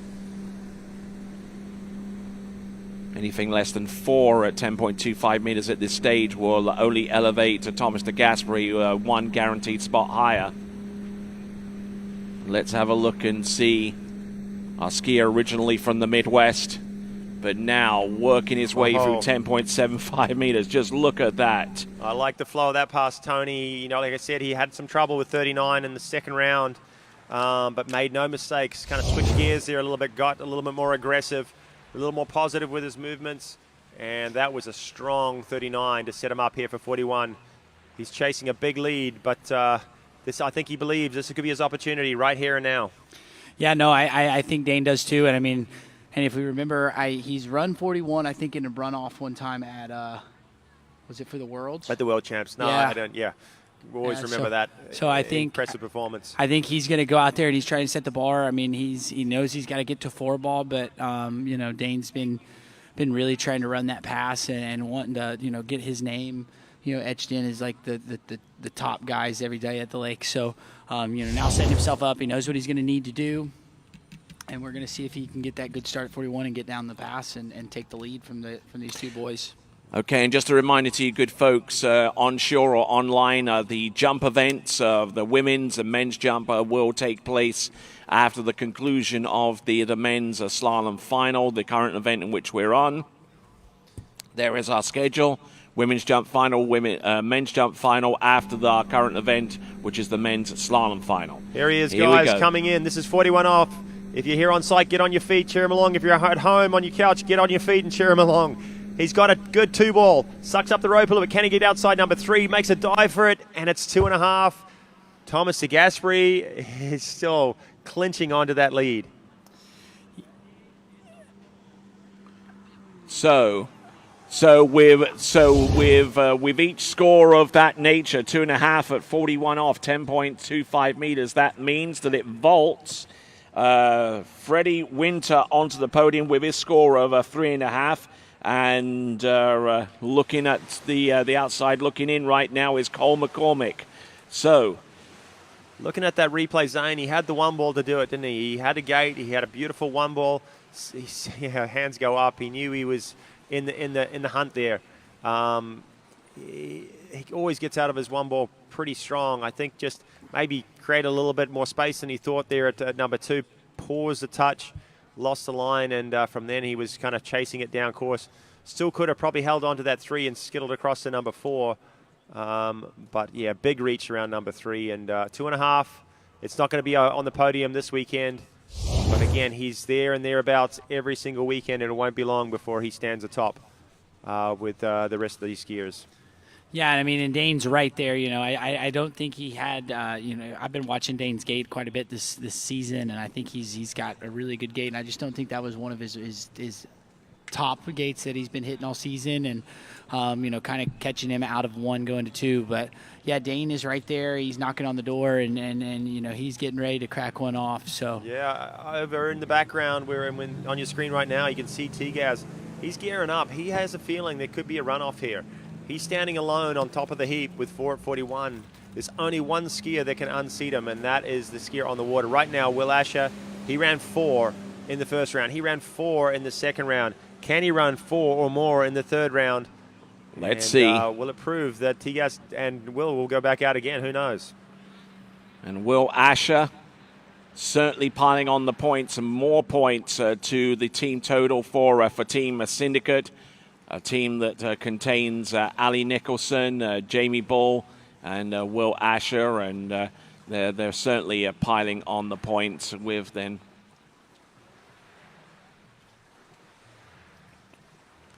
So here's the battle. Will Asher currently out in the water, trying to go for his second consecutive Malibu Open men's slalom title versus a Malibu athlete on the starting dock right now. Thomas de Gasperi. So last weekend, Will Asher went out, and he was skiing exceptionally well through some of the earlier rounds, and kind of failed a little bit. He missed his 39, which was kind of unheard of for him. I think he's got something to prove here. He skied exceptionally well the first 2 rounds, and he wants to make up for that shortcoming at the Musgrave Pro last weekend. Yeah, I mean, I think Will is coming in. He's going to trying to redeem himself from that, and then give himself some good momentum going into the World Championships coming up in a few weeks. And Will has had a little bit of an on and off season. He's been consistent at times, and there's been other times where he's not. So, I definitely know Will's coming in here trying to go, okay, hey, for sure, I'm on top. Everything's going good, and give him some huge momentum in this last tail end of the season. But right now we're in this Malibu Open final, and he knows he's got to get to 4 to tie and a piece of 5-ball at 41 if he wants to win it outright. But he's got to run this 38 off pass as we bring him back into the course. still should be a little bit of a formality for Will, but you know, anything can happen in these events as he's cruising his way through 4 over to 5 and smooth looking pass there for Will Asher at 38 off. Fantastic skiing. Yep. On that Syndicate Works A1, Works 1, and doing a fine job with that, a ski that he was instrumental in designing, and it's certainly working well for him and pretty much any other skier who decides to ride on it. I think it's really interesting that Tigas is there, ready on the dock, you know, expecting possibly a runoff. You know, he wants to be ready. I think he's giving credit to how good Will Asher is and how consistent he can ski, that he expects him to go deep, you know, through this 39 and deep at 41 and possibly challenge with a runoff sort of situation. So Tigas on the ready. He's in the clubhouse, as Wade says, with the lead with 41. There's a couple 3.5. We're going to mention that Freddie Winter keeps his streak alive. He's going to be on the podium. His 3.5 slightly higher than Cole. I feel sorry for Cole. He just missed the podium last week in kind of a tie. But he, as he said, he's happy with his performances, getting to 4 2 weekends in a row in pro events. Even though he's not on the podium, he's proving that he deserves to be there here and there and thereabouts. So let's go. It's got maybe 2 more passes before we know exactly how this is going to stack up in this Open Men's Slalom Final. This is Will Asher. This is 39 off. He's run it 2 rounds previously. He won't make a mistake like he did last weekend, I can guarantee you. And let's get on your feet. Let's clap him along. Let's get behind him. Boat at 36 miles an hour. The line length at 10.75 meters at 39.5 off. Look at him go. This is Will Asher. Round number 3 and number 4. Just drops that ski in hard off buoy number 4. Round 5 and number 6. And now it's game on. Game on, folks. 10.25 meters comes up next. 41 off. And it's going to come down to the first 2/3 of this slalom course to determine who takes the victory. Yeah, and I mean, in a Kyle, like you're kind of pointing out, you got Thomas over here getting ready, but I mean, it could be a part of a mind game. He's over here getting his ski on, and he's got Will sitting in the water going, hey, I'm getting ready to ski again, you know? So, and then you see Will kind of come up and have a little bit of a shaky 39. I mean, gets his way through it, but, you know, wasn't the strongest 39 that we've seen out of Will this weekend. And, you know, now he's going to come back in at 41, and he knows he's got to get a piece of 5 ball, but you know, a day and a half, you know, like a ton of slalom action, and it comes down to this one pass right here is going to dictate, you know, what happens for this Open Men's Slalom final at the 2023 Malibu Open. You said he was a little shaky. You know, sometimes Will can get a little bit kind of dicey as he climbs up on his offside. His onside, super solid. I think he was doing pretty well on that pass. Might have been perfectly smooth, but no questions about it. And if he can bring the same level of intensity, the same sort of control, balance, and just rhythm that he always exudes when he rides a slalom ski, I think he's going to go deep here. Can he get to 4:41, guys? Eyes to the water. Will Asher. He needs a piece of 5 for the victory. Here he comes, Will Asher from Great Britain, originally out of Lincoln. Coming in, round buoy number 1. A little bit of a stall on number 1. He's good to go round number 2. Brings the ski hard round. He's round number 3. Does he get outside 4? No! Our champion, ladies and gentlemen, Thomas de Gasperi, 4 at 41 off. And big congratulations to Team Malibu athlete T-Gas. He's a little bit slow in those first couple rounds, but saved it for the final and put out a huge score, maybe 3rd off the dock. 4:41. Here's Wade with our champion. Well, hey guys, 2023 Malibu Open Slalom champion. I think he was a little bit unexpected of it. You were full-blown, had your runoff mode on, right? Oh yeah, I had to be ready in case, you know, Will or somebody else would do 4, and I don't know what to say. I'm happy. The boat was great. Thank you, Malibu. Thank you, Good Skis. Thanks all my sponsors. Thanks my mom at home and all my friends. So I'm very, very happy, and I don't know what to say. Well, we sort of said, you brought it up this morning and sort of was like, yeah, I kind of got that feeling, where I said to you after an event a while ago, I said, man, you just got better throughout the weekend. You look better. You sort of look more in your groove, and that was the case this weekend as well, correct? Yeah. As I said earlier, like I changed my gait a little bit from this morning and yesterday, and I can't believe it, to be honest. I'm sorry, I'm shaking. I'm happy, but there's still a lot to do for this season, so this gave me a little bit of boost. Yeah, it certainly got just sort of take a big relief, right, as well, a massive relief. Yeah, I'm very, very happy. And I'm happy to do it here in Malibu, so thanks to everybody. Well, I think he's going to enjoy his ride home, but he's going to get to enjoy that top step of the podium first. 2023 Malibu Open Slalom champ. There we go. Thanks a lot there. And this is what an Italian vacation can do for you. You know, he's just returned back from Italy, from the Venice Film Festival, and took a little bit of time away for some rest and recuperation. But seeing the replay there on your screen, though, guys, you see one. He sort of hooked up not bad, but had to wrestle with the rope a little bit, put him down course a little bit, turned too strong, but just couldn't deal with the pull at 3 and come up short there. I know I saw him come off the water, a little bit disappointed, but big congratulations to Thomas de Gasperi. Another shot of this important 41 off pass. Look at this. He sort of turns it, gets pulled back, so loses a little direction, a little ground there. Always super strong on 2-4. I thought he'd got back into it. Had to dive at number 3, and sometimes he's strong enough to get across to 4, but not in this instance. And he's probably down the leaderboard a little bit. I think Cole McCormick may get on the podium. Congrats. Yes, he did, yeah. So there you go. Thomas de Gasperi, your champion of the Malibu Open 2023. There he is with the victory with 4 buoys at 10.25 meters, 41 off.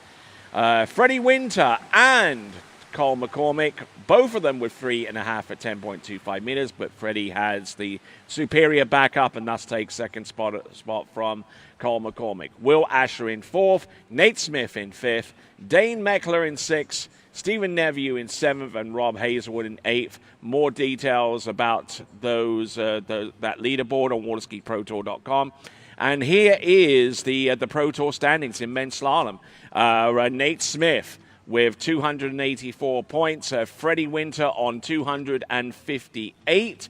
Thomas de Gasperi moves up into 3rd from 4th on 190.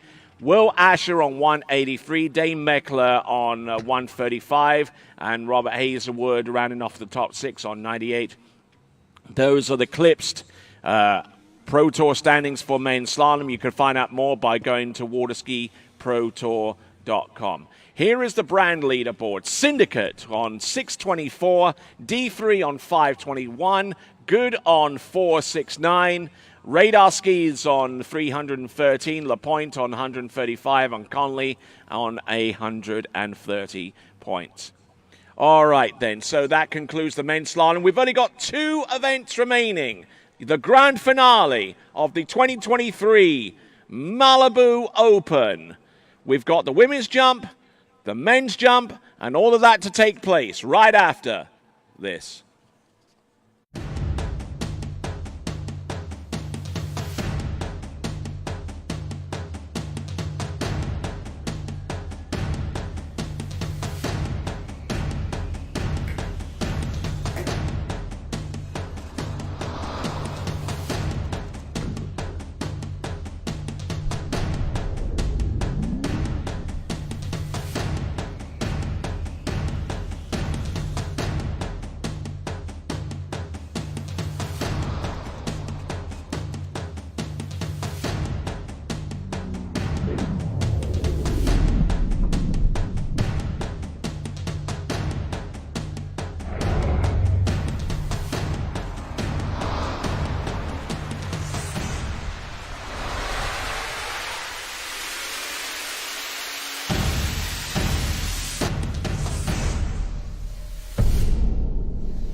I'm involved with the Flow Point method because I think it's a really strong program. We've been working on a couple things and it's just fine-tuning, and I want to be able to make sure that I can do those movements no matter where I am, so I can feel confident skiing at any site. It's just really all-encompassing, and I think that's really beneficial. It's very helpful to keep on those keys and have a support team behind you that you can ask questions to and are there for every step of the way.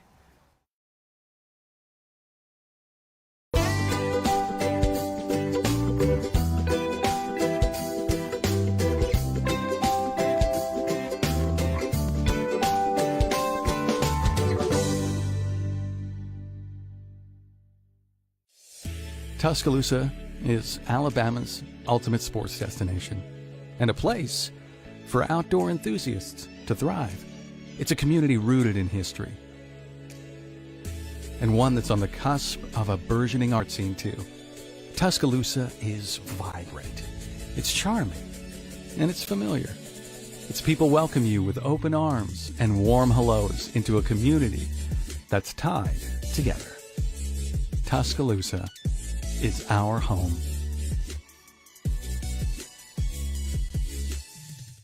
My name is Thomas De Gasperi. I'm from Italy. I'm a two-time World Slalom champion. I've been coming here at La Guapa for 4 years now. What I really love about this place is that we get a chance to ski in a big natural lake right behind me with a perfect course. Also, we have a chance to go 10 minutes away to a perfect man-made lake where conditions are always perfect. The boat, the drivers are always top level. The weather is always perfect.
Thanks for calling Wake House. This is Brian. How can I help you?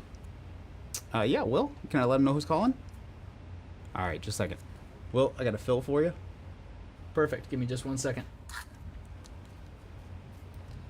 All right, hit it. Thanks for holding. This is Will. Hey, how's it going? Good.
All right, then. Welcome back to live and continuing coverage of the 2023 Malibu Open. We're down to the grand finale now. We've got the women's jump, the men's jump, and it's going to be an absolute humdinger going forwards, right?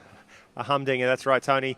We've seen a lot of action over the last couple of days. We just witnessed a huge Open Women's and Open Men's Slalom final. Some surprises, a couple different performances, but great to see Thomas Zagashri standing atop of the Open Men's and Jamie Bull clinching the Open Women's. And she also claiming, I guess, the Waterski Pro Tour for the season we're calculating. But right now we're shifting gears. It's time for the Open Women's jump, and then followed by the top 10 Open Men's jumpers from yesterday. Some huge distances, Tony. We witnessed 2:31 was the longest from Freddie Krueger. He's the top seed. But all of these guys, a ton of them, over 220 feet. Absolutely. I mean, we're going to have Brooke Boskus first, a student at the University of Alabama. Also, another student from the University of Alabama Crimson Tide is Augustina Vara. She recently got her spot booked for the Chilean teams that will represent them at the World Championships and also the Pan American Games. Regina Jaquist.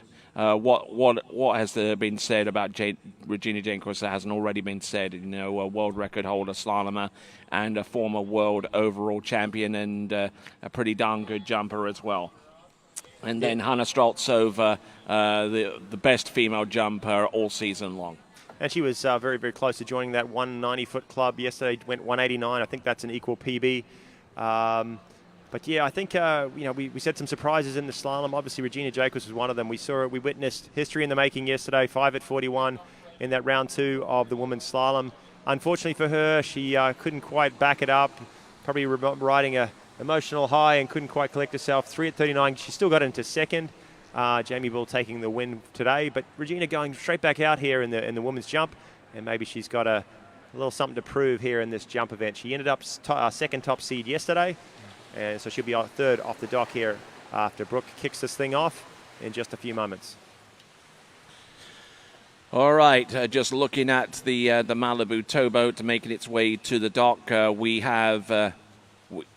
We're going to, first of all, send it over to Freddie Winter. I'm here with Nikki Lee, our chief judge. Nikki, it's been a good tournament so far. What are you looking forward to with the jump? I want everybody to jump longer than they've ever jumped before. We've got a nice little headwind brewing, and the jump's perfect. The water conditions are perfect, so we want everybody to go really far. That's awesome. Thank you so much, Nikki. Good luck for yourself, and back to you guys. All right, then, kudos there to Nikki Lee, the chief judge of this competition. Nikki Lee comes to us out of Zachary in Louisiana, and the site that is closest to her, the site of Tri-Lakes, the home of Bennett's Waterski and Wakeboard School, will be hosting the Collegiate National Waterski Championships starting off on October the 26th and lasting through to October the 28th. I will be there for the last tournament of the season for me announcing, and I'm sure it's going to be a fantastic occasion. Yeah, big season so far, hasn't it been? Started off around the States with some slalom events, and we moved over to Europe. A number of events there, come back to the States. We're finishing it off with the World Champs here in a couple of weeks' time, and then obviously the Collegiate Nationals, which you talked about. While we had Nikki on the dock, great to see her here. She's one of the most sought-after chief judges. She always makes sure things are fair on the water. All of our officials, thank you very much for coming and making this such a great event. All right, and congratulations to Nathan Vipond. And Nathan Vipond from Australia, who has won himself a D3 slalom ski. From what I understand, he was the only one to actually vote for Thomas de Gasperi to actually win the slalom event, and because of that, he's won himself a slalom ski courtesy of D3. Yeah, awesome there for Nathan. Well done. Yeah, it would have been a tough prediction, I bet, to get that whole top podium. Thomas de Gasperi, a little bit of a surprise maybe even for himself, but he's won this event before, and he's come back and done it in 2023, so huge congrats there. And looks like the rope is just getting hooked up to our towboat. Lyman Hardy behind the wheel, and Brooke Boskis is going to be our first competitor. We heard Nikki say we want all these competitors to go further than they've ever done before. We also want them to land on their feet and be safe out here, and that provides for an awesome jump event when everybody is safe and skis back to the dock with some huge distances. All right then, so let's break down the jump event for those of you that are watching tournament water skiing for the first time, whether you're on site or online. How many jumps does each competitor get? All right, so all of our contestants will get 3 attempts at the ramp. 3 attempts. It's only your longest distance that counts. You can pass, you can fall, but only one jump. Your longest jump will count. You've got to ski it away. You've got to return to a skiing position, which means stand up, take the pull from the boat, and then you're awarded the distance for that jump. It's only distance. There's no style points. It's kind of 2 ingredients to this. Set up your cut to the ramp, trying to establish as much speed as possible, and then the extension off the ramp, which gives you the lift, and then just kind of float it down the lake. So those are the ingredients for a big jump, and we're looking for some big distances out of these girls to kick things right off here. That's simple, huh? It's pretty simple, it's for sure. It's pretty objective, you would say. It's only distance that counts, and I think that's what makes it kind of a pretty good spectator sport, because you can see how far these guys go. It's pretty easy to ascertain who went further than the other competitor. Now, I don't see some guy out there with a tape measure swimming in the water, measuring the splash from the jump. So how do we measure these distances? No, it's a pretty complicated procedure. There's video cameras set up on towers, overlooking the landing area, and you'll see a few buoys, silver buoys out there, which sort of are survey points that indicate where the grid points, and that is overlaid on a computer screen. And we're using the splash eye system here, which kind of records the jump, watches the landing, and right where that splash comes up, as you see Brooke landing her first jump, the official will mark that point, and the computer calculates exactly where that's going to be, and we can get the distance within 0.1 of a meter. It's exactly precise. And that comes off of the back of the skis, correct? So the longer skis is not going to affect the way that they measure. No, it's the first touch of the skis to the water, and that's what it marks. All right, then. And with that, let's check in with Freddie. Regina, one of the better slalom sets of your life yesterday, let's probably say. Didn't go your way today, unfortunately. Does that give you a bit more motivation for your jump round today? You know what? It doesn't really matter how today's set went. If you asked me any day of the week and any point in life, world record or a Malibu Open win, I'm going to pick the world record every day. It was just really hard. I'm still up here. So it's hard. I mean, you work your whole life for that kind of moment, but then those emotions were just so much more intensified with it all being like on the webcast, the TWBC. It's like, everything is just, it's just an instant, it's going to take me, I think, the whole car ride home to answer these text messages that have been blowing up my phone. But today I just want to go out and kind of get my confidence, more through this event with my jump, and that's the plan. Just try to bring that head back down. It's still up in the clouds. So almost you got to stay rooted to the ground a little bit more, to get going. I know this is a jump interview, but just quickly back on that slalom, it's an interesting point you made. So was that like you've set 10 world records, whatever it is? Was that one of the more special ones? Obviously, it was a bigger score, but you did it like you said in front of the world at a pro event, like it was just seen by everyone at the time. Yes, no, that's going to be a special one because you'll always remember I've broken a world overall record at a Pan Am Games. But that it wasn't back in that time. It wasn't televised. It wasn't webcast. There wasn't anywhere to go back. There's pictures, but now it's just there's this document that I'll have for my whole life. It's going to be really. It still hasn't really sunk in. The record, the 5 sunk in, but those moments are going to be pretty special. I think years to come. And I think a moment that was shared by I don't know how many thousands of people on the internet live. I mean, that was what I thought was so cool. I mean, I was in the commentary booth just going like, oh my, you heard my voice. Oh my God. Oh wow. Anyway, all right, I'll leave you to get ready. About that with Chris Eller. He's like, there's somebody in the commentary that's like, as you turn 3, oh my God. And we're not sure who said it, but I think it was you. Me just reacting. All right, I'll let you get ready and get back to jump. Back to you guys. What a great perspective she has on that achievement yesterday, isn't it? Unfortunately, it didn't quite pan out in the final set today, but like she said, the coverage that TWBC has and the memories that she's going to be able to look on will last for a lifetime. And as we see, we've been interviewing Regina, so we missed Brooke's second jump there. She slipped out a little bit. The first one was 111 feet. Second one, maybe a little bit shy. She was a little bit late to the bottom of the ramp. We saw her pass a couple of times yesterday, just trying to find her timing. So far, she hasn't got a great score yet. Hopefully, she can adjust, keep her balance on the ramp, and launch one down the lake here on jump number 3. She's choosing that 5 foot, 150 centimeter ramp height. It's a little lower than the other girls. The ramp will go up right after her. And another fairly conservative approach, better ramp work, and probably her longest jump on jump 3 zone. Yeah, no, I think, got it a little late and slipped out on jump number 2, kind of backed it up a little bit, looked a little better coming into the ramp, going on jump number 3. I think that might have been her best jump. Probably a little bit further than that 111 feet of jump number 1. Yeah, second jump was 30.3 meters or 99 feet. Now, let's have a look at the distance. Oh, this is a good one. This is 34.4 meters or 113 feet. So our first jumper is back safe and sound after 3 attempts, and that is Brooke Boskus, originally out of Elkins in Arkansas, but studying here at the University of Alabama. So, talking about the Open Women's Jump event, Tony, the ramp height, the maximum these girls can choose is 5.5, 1.65 meters. The ramp is now being lifted to that maximum height. The boat speed, 54K, 33 miles per hour.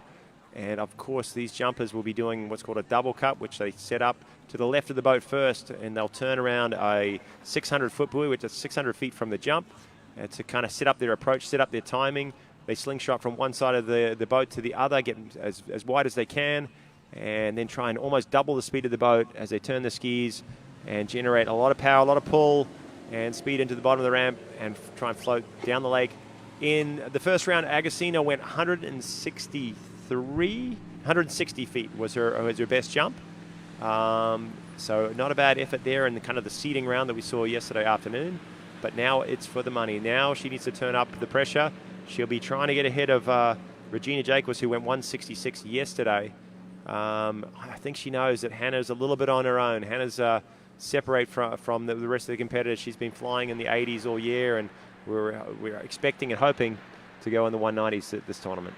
Yeah, I was talking to Hannah earlier today, and that's been the goal. That's what she's trying to get, and she's been flirting with that all season, and I'm expecting her to get one out there today, and conditions are great. The boat's been feeling great all weekend, so look to see her in a couple jumpers. But right now we got Augustina jump number 1.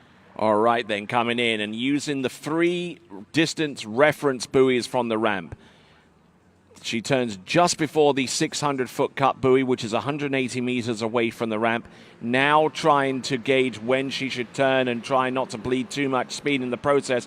Here she comes, jump number 1, and I think she's taking the lead. Oh, she's definitely taking the lead, Tony. Quite a different level of intensity there for jump number 1. Okay, let's check in with Freddie. Brooke, your first pro event. You want to tell us about the experience? It was a lot of fun. It feels really nice out here. Just, I don't know, a little nerve-wracking, different vibes than usual, but it's cool. Well, you're on TV, there's a few, the best skiers in the world are here, right? You told me that this summer because you're looking ahead at collegiate stuff, which is the collegiate nationals happening at the end of next month. So you've been going up and down in speed. How is that transition? It's been weird.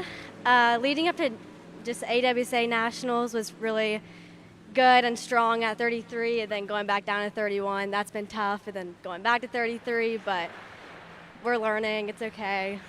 And you'll be back to 31 miles an hour now for the Collegiate Nationals. Well, great. Best of luck there. Congratulations on your first pro tournament. Back to you guys.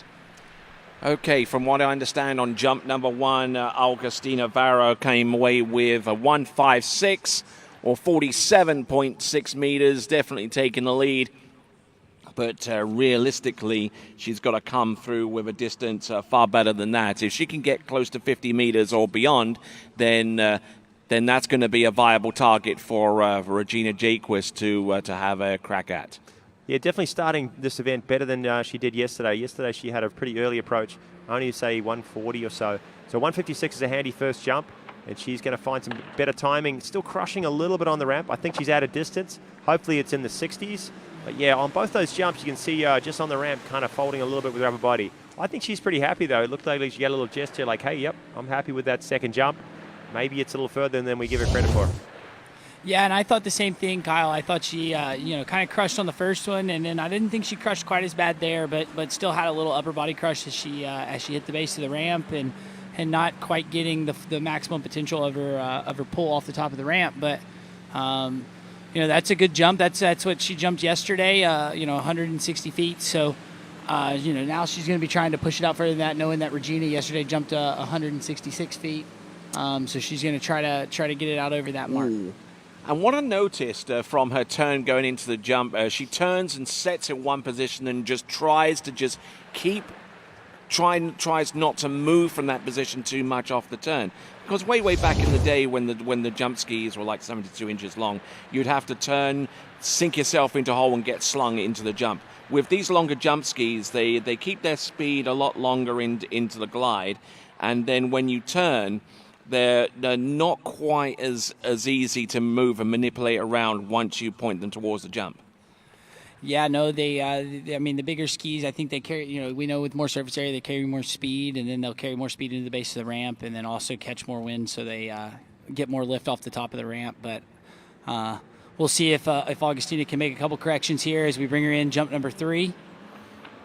Looking good into the base, a little bit better off of the ramp. So I think that would be a bit further. I don't know about you, Kyle. Yeah, hard to tell. It looks like she did get better extension off the jump. Whether her setup was quite the same, obviously that second ingredient is the speed. She definitely got better extension, but whether she had the pull from the boat and that speed to carry her down the lake, we'll wait and see. But definitely better technique, you would say, on that third and final jump. All right then. So we're So looking at Augustina Varro on the third and last jump. And a quick note to our folks along the short side, the food truck is about to leave. The food truck is about to depart. So if you're looking to get your last minute orders, now's the time to do it. 48.4 meters, 48.4 meters on the last jump there for Augustina Varro. 48.4 meters. And so 47.7 is the distance that carries through as a best one, and that guarantees us a spot on the three-person podium. So Regina knows what it's going to take. She's chasing down the lead so far from Agostina. It's 160 feet. And judging by the way she went yesterday, that's definitely well within her potential. We heard her interview. She's still digesting, still comprehending what happened to her yesterday and the awesome performance. Hopefully she can figure it out on the jump skis. She is still training hard with her overall. She's tricking, she's jumping. She wants to compete. She's been a world overall champion in the past. We got the world champs coming up here in a couple of weeks, and I know she's gunning for a slalom title, but also a chance to get on that podium in the overall event as well. Right, you are, and a member of the United States teams as well. So her points contribute to the team totals, not only in the World Championships, but also a few days later over at the Pan American Games in Santiago de Chile. And the Pan American Games is just basically the Olympic Games for the Americas. So all the countries from Canada all the way down south to Argentina, those countries are eligible to compete in the Pan American Games, and it is the second largest multi-sports games in the world. And here we go. This is Regina Jaquist. Jump number 1, the setting of T. We talked about the settings for slalom. They also have a choice in letter for jumping, and what it negates is what it does is it fires that switch and it makes the boat accelerate into the jump. As you saw her there, taking a lot of speed and a good opening jump. It's going to fight for the lead right from jump number 1. Yeah, and Regina coming out nice and strong on jump number 1. We'll have to wait and see for the jump, but let's check in with Freddie in the meantime. So we were just talking a second ago with Agostina that 160 is a pretty good jump. You're pretty happy? Yeah, I'd say I wanted a little bit more, but overall it felt really good. I'm happy with my game plan. I feel like I executed fairly well, so I'm happy. You've done a number of pro events this year. It's really good to see you coming up and really take on the field. This is the last event before Worlds. You pretty excited to go big at Worlds? Yeah, definitely. I'm still getting used to being on the dock with all the big jumpers and everything, but I've definitely learned a lot from all the pro events this year, and I'm feeling really confident for Open Worlds. Just kind of feel a lot more comfortable in being on the dock with them, and seeing big jumps just makes me want to go out and do it myself. So yeah. And you want to speak to that a little bit? It's not just about going out and training, by yourself. You got to learn how to be there in the tournament and put it out there when you got other people kind of wanting to get ahead of you. Yeah, definitely. I always try to ski, obviously here at school, we got a great group of jumpers, but not really many female jumpers that are putting pressure on me every day on the dock. So, yeah, it's definitely something I've had to learn this year, but I've certainly gotten better at it. So, yeah, I'm happy and I'm excited for next year as well. Great stuff. Thank you so much. Back to you guys. All right, there we've just seen a score flash up there, 49 meters or 161 feet, which is enough for Regina Jaquist to get no worse than second on the podium here in the women's jump event, taking the lead with 161, 49 meters, and I believe that second jump could be there and thereabouts. Yeah, I think she kind of made a few adjustments, brought it down the lake a little bit. She took the lead on jump number 1, took the pressure off, and yeah, added a few more feet there. 169, that's a very, very good jump there for Regina, 51.4 meters. So yeah, she's found some form. Anything in the 70s for her, she's usually pretty happy with. She won an event earlier this year, the King of Darkness, with 176. So, in upwards of mid-70s, she's really happy. So I think a 169 on jump number 2. Hopefully she can find a few more feet here and put a tad bit of pressure on that fourth and final competitor.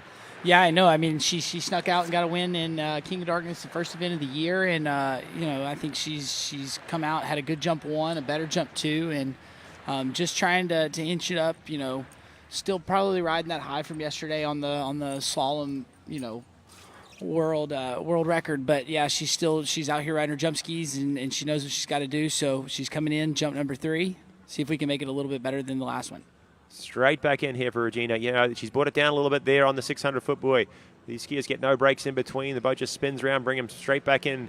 3 attempts, only the best distance counts. Here it is, jump number 3. She's late. She's got a lot of power, moving around a little bit on the wakes and loses the chest on the jump. I think her second one's going to be her longest, but she was going for it out there. Yeah, and it kind of looked like in her countercut, she, kind of got a little unstable, set her ski down, then picked it back up.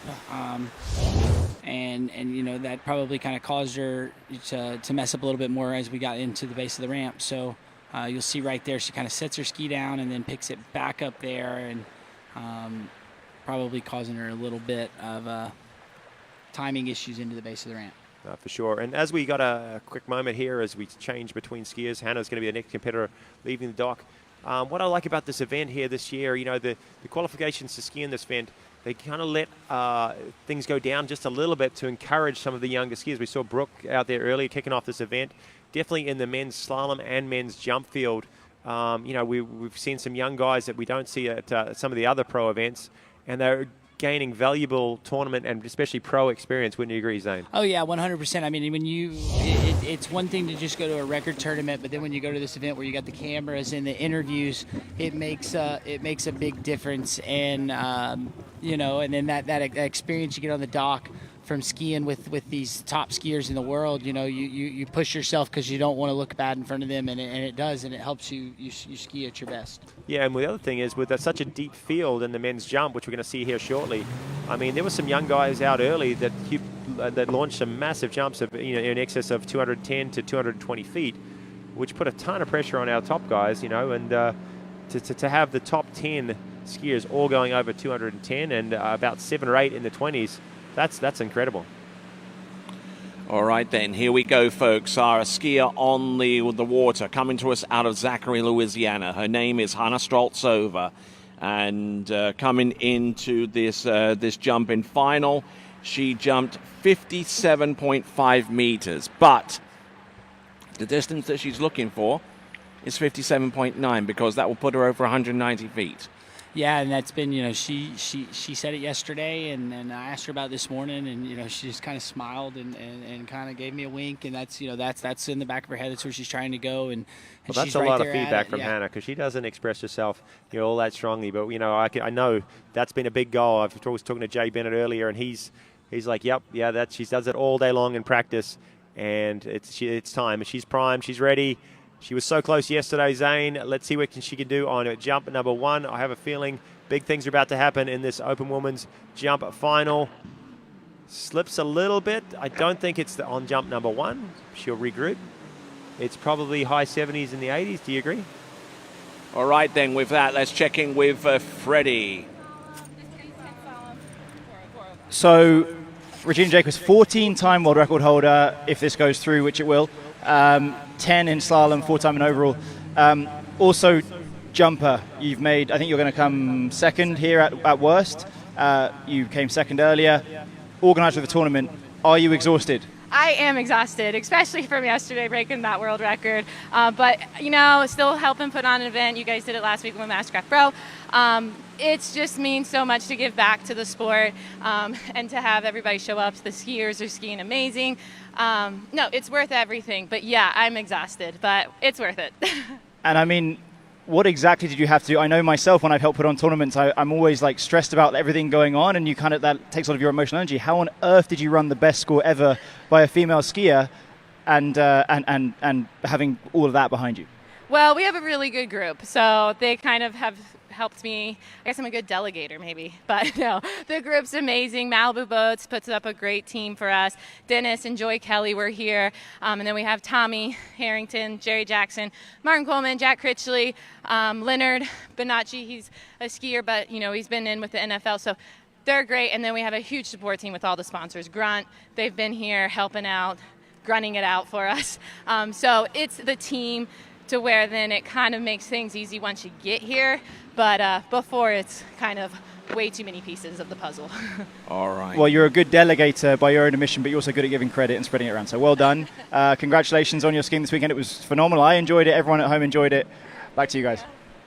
All right, returning to live coverage, we just saw Hannah Stroltsova on jump number 1, jump 51.2 meters. That puts her 1 foot behind Regina Jacquez at this point. We've yet to get the distance on jump number 2. I suspect it's further. Oh, it is 58.6. She's done it. Oh yeah, she'll be happy, Tony. She'll be super excited. They got over that 190 foot mark, and she is going to be excited. I know that she has been looking forward to that. I know Jay's probably on the bank excited for her, and we'll see what she's got. She's also your Malibu Open winner, but you know I know that's a big accomplishment for her, and she'll be super happy with that. And there's your podium. Hannah Streltsova will stand atop, Regina Jacquez in second, and Augustina Varas in third position at the 2023 Malibu Open. And Hannah has 1 jump remaining. You saw a great shot of her coming off the ramp, had a ton of pull from the boat, and really kind of launched that one down the lake. That's her first jump in the 190s. I have a feeling now she's done it once, she's going to do it lots. And let's see what she's got for jump number 3. Yes, over 190 feet for the first time. Return that monkey to the jungle because it's definitely off her back now. I tell you what. Hannah Streltsova, 58.6 on jump number 2. Let's see if she can go a little bit further on jump number 3. She's already achieved the aim for this competition to win and go over 190 feet, and she could have back-to-back jumps of 190 feet. But great skiing there from Hannah Streltsova. Yeah, it's a brand new PB for Hannah Streltsova, 58.6 or 192 feet on jump number 2. I have a feeling the third and final jump's going to be a little shy of 190. She didn't get quite the same extension. Often the case, so when you have a PB with such a huge jump on your second jump, hard to regain composure and bring it back in here for the third and final. So yeah, down a bit, 172. She's not going to worry about that one. The 192 is the one that counts. And congratulations to her. That's, aside from maybe Jacinta Carroll, that's maybe the longest jump we've seen from an open woman jumper ever. Yeah, and that's very impressive. And I know she's very proud of that accomplishment, and that's been something that's been on her radar all season. So, great job, and hats off to Hannah. All right then. So there is your leaderboard. Hannah Streltsova with the win, with 192 feet, 58.6 meters. Regina Jacquez in second, Augustina Varra in third, and Brooke Boskus in fourth. And before I get a text from Natalia, I think she's been right around that same distance too. So congrats to Hannah. She's our winner, and let's hear from Freddie. Hannah, you came here to win. Obviously, you did win. You've won a bunch of events this year. You won the tour, but you finished your season of the tour, at least, before the Worlds, with a PB, 192 feet. Yes, that was my kind of mini goal, to go over 190, and it took me a few tournaments to get there. Well, I'm no jump historian, but I believe that probably you might be the number 4 woman to do that after Jacinta, Natalia, maybe June Fladborg potentially. You're third. Okay, there we go. Well, they're third. That's amazing. And so, what did you do different today to get over that at that 190 feet mark? Conditions were good, a little headwind, so I think it helped me, and I was just aggressive and kind of tried to go for it. Well, you've just been out there. You're the most recent person over that ramp. Tell us what's going to be the score, just shifting our gears towards the men, what's going to be the score to beat today, do you think? Men jumped very nice yesterday, like huge scores.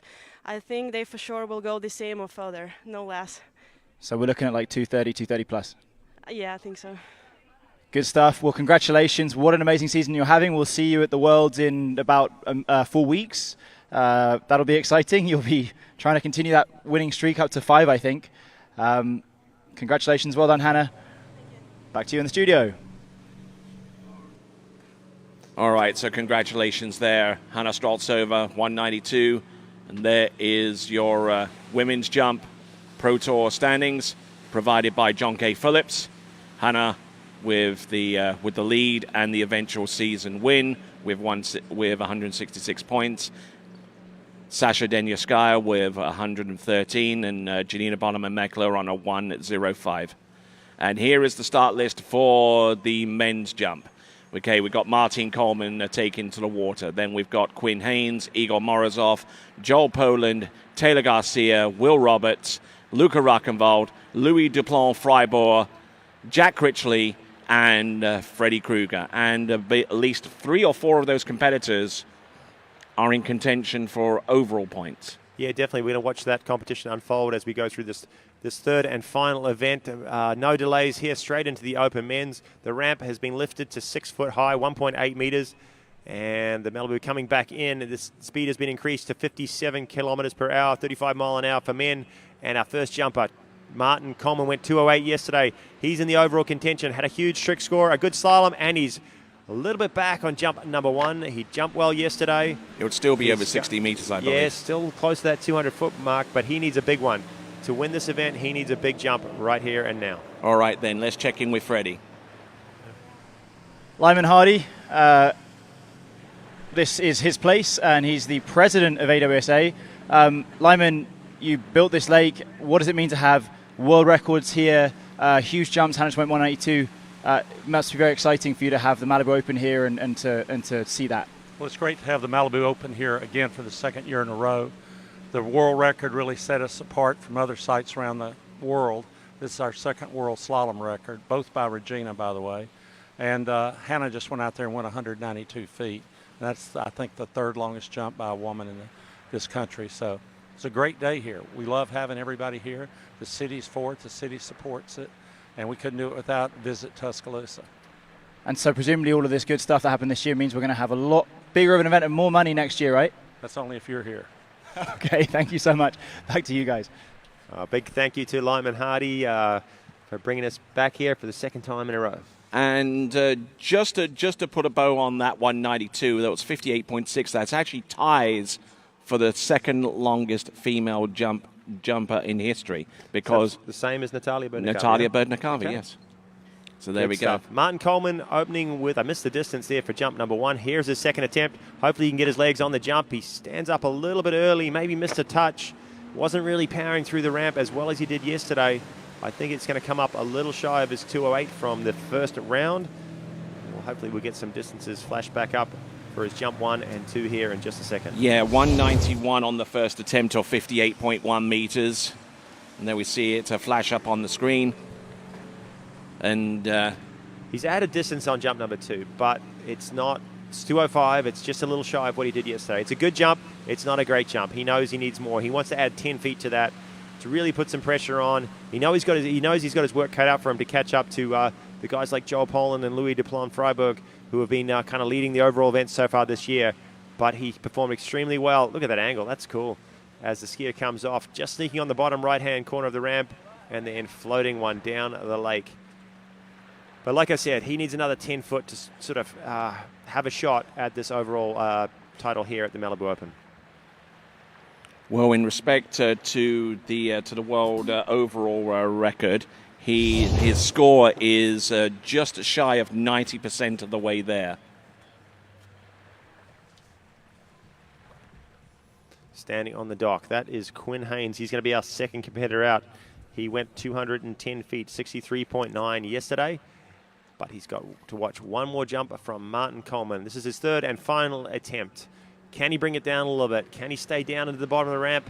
Can he generate a little bit more lift? He's got a late one here, a lot more speed, and I think he's done it. I think he's got a lot better lift. He's going to be happy with the third and final. Is it 210? Is it a little bit more? Who knows? But I think he's jumped exceptionally well, and a great overall round of competition for Martin Coleman. It'll be intriguing to see if that jump is further than 205 feet or 62.4 meters, which is what he jumped on jump number 2. Yep, that's certainly going to be a viable target for at least the first few competitors here in the jumping final. 209 feet there for Martin Coleman. Great effort. What an overall round. 11,760 points this morning, if my memory serves me right. 3 at 39, which is a pretty good score for him. He wanted maybe a couple more buoys, and a 209-foot jump. That's his season's best.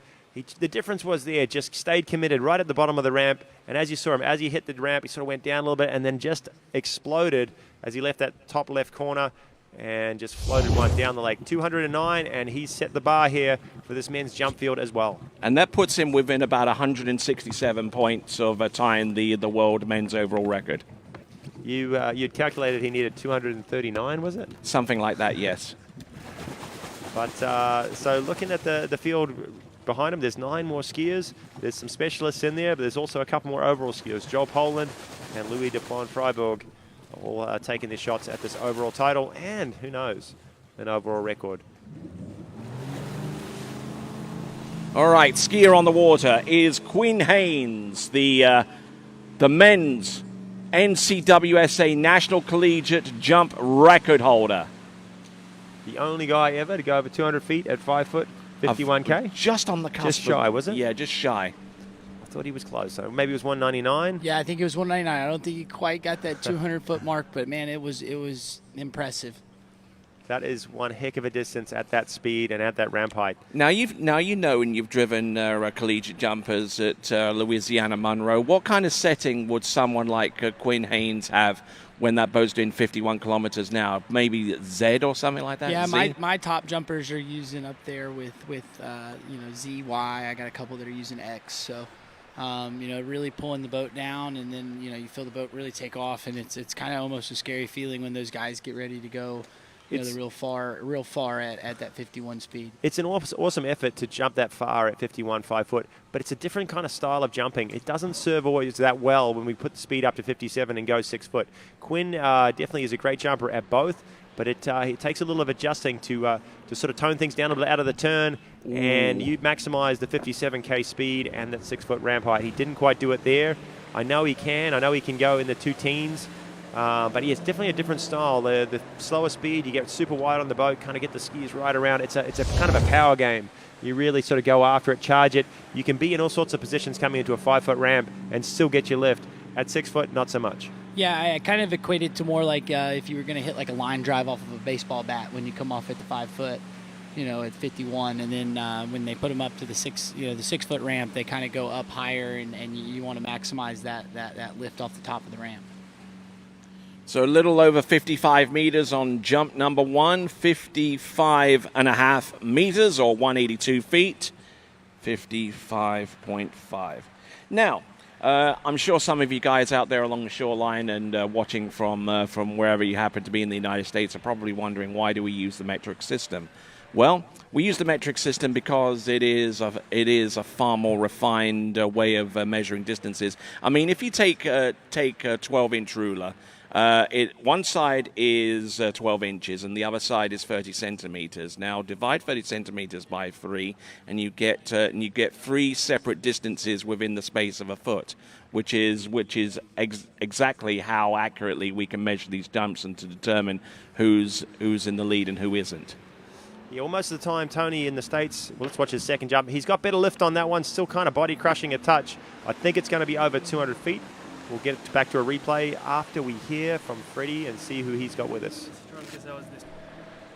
Martin Coleman, I heard you just say to Joel here that it's expletiving beautiful out there.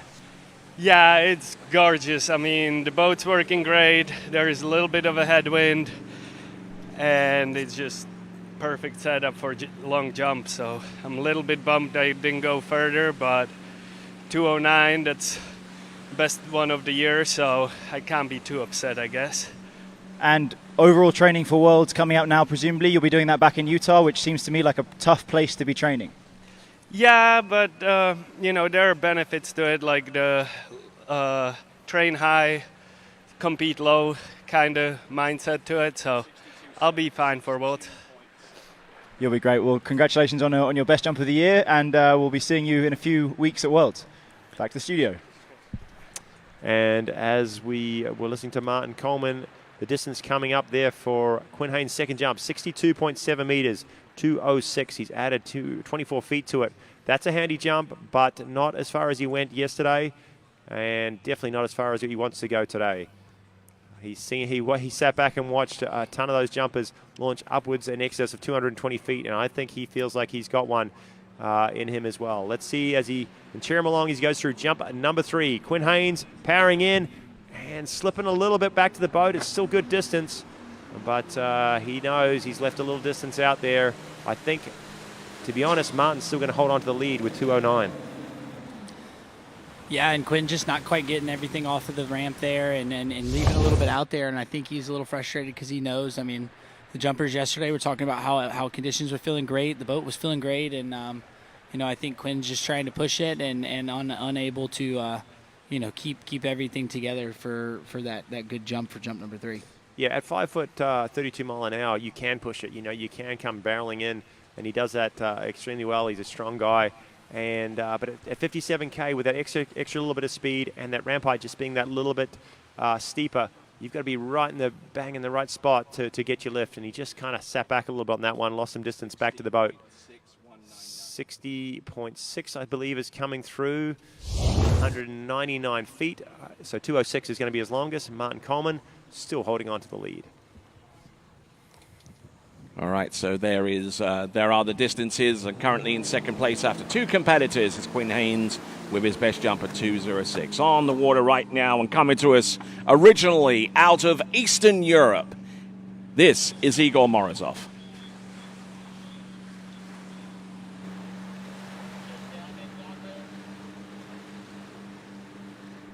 So I'm sure some of you eagle-eyed folks out there watching online are looking up above the oak trees that gives this area and this city its a nickname, the Druid City.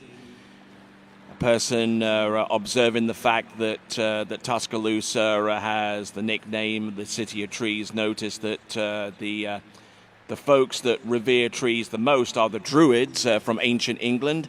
And with that, they gave Tuscaloosa its more revered nickname, the Druid City, right here in the northern part of Alabama. You can check out Tuscaloosa by going to visittuscaloosa.com.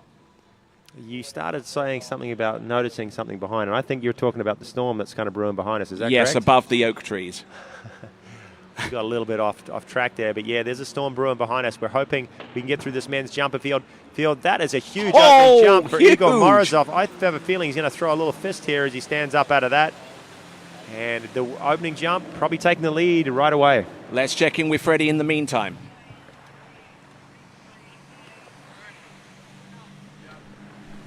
I'm here with Scott Ellis, legendary jump skier, a man who has won everything there is to win in jump except for the Worlds, and a man who, by his own admission, has entered the most tournaments, played the most entry fees of anyone. Take us through the conditions right now. Is it looking good? Conditions look really good. The boat's sounding well. It's obviously performing well because the guys are jumping far. A lot of PBs yesterday.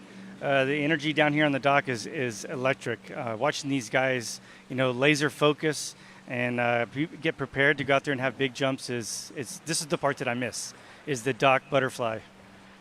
And a little bit of a headwind, right? Yeah, it's a little bit of a headwind. It's not enough to adjust your cut a little bit, but it's enough to give you confidence to attack and get some float in the air. So I expect a lot of big jumps from these guys. You heard it from the man. Back to the studio. All right, great to have Scott Ellis here with us. And we all miss him. He's retired a couple of years ago, but one of the best there ever was, the Rocket Man. And Igor Morozov coming back in. This is a jump at number 2. We're waiting on a distance on jump number 1. I think he launched one. I think he took the lead. It's probably in the 2 teens, I would imagine. Had a ton of height and a ton of float time down the lake. Can he bring his cut down a little bit? He's got a nice turn. Can he power into the ramp? And another beautiful jump there for Igor Morozov. He is dialed in. Actually, distance coming through just shy of Martin, I'm hearing. Unofficially, we're hearing this first distance. Will come up on your screen here pretty shortly. As we watch the replay on jump number 2, he's looking great. He's looking very, very strong, wide on the boat. And he's kicked his first 2 jumps, which, proves he's in the right position. He's got the right technique. When they get in their extension, we saw Quinn Haynes kind of slipping and sliding as he left the ramp. Not so much with Igor Morozov. He's got his balance. He's got his position. Just launches off the top and floats all the way down the lake. He puts that hand out to the side and just milks that distance. I'm hoping that's going to take the lead on jump number 2. I believe his first one was 2:08. 63.8 on jump number 1, but right there on jump 2, 2:13, 65. We have a new leader, guys. Oh, fantastic jump there, Zane. Yeah, and I mean, Igor was our first jumper yesterday. Came out and booted a 2:10 and punched his ticket into the final. And then now coming out on jump number 2 and kicking another big one, 65 meters. And he's going to try to push it out a little further than that for this third and final jump. It's a great jump, and I'm sure he's wondering, what do I got to do? What do I got to do to find another 10 feet? He saw a lot of guys in the 20s. Can he bring it down a notch? Can he kick this one as well? It's 3 jumps in a row that are very, very kind of textbook jumping, but I think he knows. I think he's just missing that intensity. He hasn't been on the water. It hasn't been competing as much as some of the other competitors. It's a very proficient score, 2:13 from Igor Morozov, but maybe not enough to earn himself a spot on the podium or kind of in the top 5 for this event this year. All right, so we're waiting on that final jump distance, already on 65 meters or 213 feet. This one, I suspect, is going to be around about the same range, maybe a little bit less. We're just working on getting you that distance to our online audience, and also to those of you good people in the crowd that have ventured out from the Druid City. Another 213-foot jump, 64.9, 0.1 of a meter shy of his second jump. So 65 meters will be his longest. As we were talking earlier, we announced the feet, but it goes back to the distance in meters, because that's a little more precise. If these skiers tie in feet, we'll go back, find the metric distance, and usually we can separate them with that. If it's tied in that, we usually go back to a backup score, or if it's for the first spot, it's a jump off. So 65 meters is our lead so far. Joel Poland on the water right now. Get your calculators out here, Tony. He ran 2 at 41. He tricked 11,720. I believe he needs to jump 226 feet if he's going to break that record. If I remember what Tony said earlier. Yes, indeed. 68.7? Yes, he needs 68.8. That's still a huge jump. Which is the equivalent to 226. 67 meters yesterday. 67.1 it was. That's still a massive jump, but 226. Definitely capable. He has a personal best now of 235 feet. He did that in California just a few weeks ago. The last couple weekends, he's kind of slipped and missed a little bit, but I know he wants to kind of set the record straight, not just for this overall competition, not just for the overall record, but he wants to stand alone as the top jumper here today. Here he comes. Joel Poland. I can feel the breeze jump number a little 1 bit into our face here. Hopefully that's going to keep him up in the air that little bit longer. That's a nice opening jump. Yes! Jump number 1. Excited, Tony, are you? Yeah, I mean, we're sitting here rooting for that 68.8, but you scared me a little we'll bit there, have to Tony. see what we get from the scores, and we'll go check in with Freddie. Igor, my roommate for the weekend, as we watch our other roommate for the weekend. You've been away for a little bit. Go, Joel. We've not seen you on the tour so much the last couple of years. We won't necessarily go into all of that political nonsense, but you're happy to be back, and that's your best jump since you've been back. Yeah, I mean, I'm incredibly happy to be back, and thanks again for all those people and Waterski community who helped make it happen. And yeah, I mean, I have to lower up my expectations, obviously, after not being able to compete, but feeling better, and hopefully, can take it from here. And, that was a nice set of fairly nice, easy, enjoyable jumps, so I'm happy. Just very quickly, I mean, you've been away for 2 years for something that really wasn't an injury or anything like that. Must have been very demotivating. What got you through that to kind of? We'll get back on the ramp before Joel hits, but just quickly. We just, that roller coaster up and down, not being able kind of figure out what to do or how to approach life in general and sport. So, yeah, it's been a challenging time. Good for you. Happy you're back. Back to you guys. All right, then, coming in on the second jump, and as he lands on jump number 2, let me be the first to tell you, new pending world men's overall record holder with 69.3 meters on jump number 1. That is incredible, guys. This guy is on fire. He's broke the record a couple weeks ago. He's furthered it again, 227. We said he needed 68.6 or something like that. He's gone 69.3, 227 feet. Huge jump, and maybe a little further. Who knows on jump number 2. Yeah, and I wish you guys could feel the excitement that we feel in this announcing booth. We were so excited when we saw that pop up with that 69.3, that 227-foot jump. And congratulations to Joel. That jump number 2, not quite as far, but still there in the ballpark. So I know he's going to be looking to push it down a little bit further as we sit here and watch the conditions, as we do have a storm rolling in. So the overall scores that he had in slalom and tricks and jump, 2 at 41 off in slalom. 11,720 in tricks, currently 69.3 meters or 227 feet, giving him a grand total overall points of 22,673.80. That is 13 points inside his own existing record. Can he go a little bit more on jump number 3? Can he go in excess of 230 feet? He's done it once before. He slipped back a little bit to the boat. It's still a huge jump. What a set of jumps from Joel Poland. How on earth does he hang up in the sky that long? He goes so high. He kicks the jump, but he lost a little bit of distance because of the direction through the jump. 227, 224.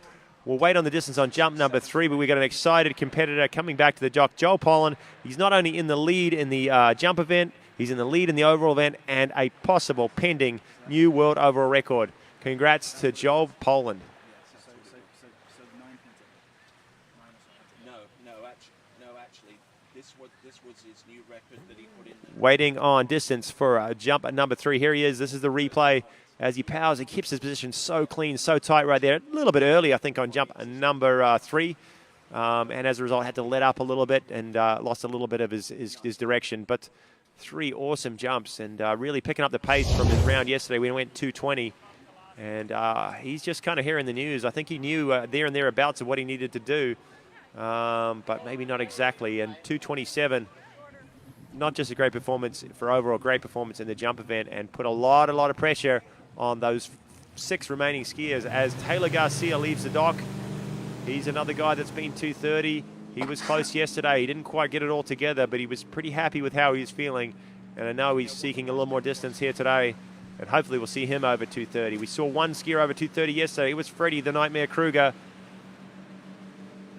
There's his distance. Look at that. What a set. 227, 224, 217. Like I said, a little early on jump number 3. And probably just kind of hard to keep his composure after that sensational opening jump. Yeah, I mean, that was a big jump, and I'm not sure if he knew after he hit it. I assume he had the math done in his head, or he knew. Tell him, and yeah, so the big set for big day for Joe Poland. So congratulations to him, and now he sits at the top of the leaderboard with that 227, and we'll see if it holds up with these last few skiers. All right, and we are going to see Taylor Garcia coming in on jump at number 1. I'm sure we're going to catch up with Joel here shortly, maybe in between these jumps. But here's Taylor, the boat speed set at 57, that letter Z, because this guy is strong, he is powerful, and he comes on the boat. He wants this boat to get up and go right here as he makes his skis, he turns his skis and powers into the bottom of the ramp. And a pretty handy opening jump. You saw that right ski sort of wash a little bit to the side, losing a little distance. I think it's going to be close to the 220s. Maybe high teens, who knows, but not enough for the lead at this point.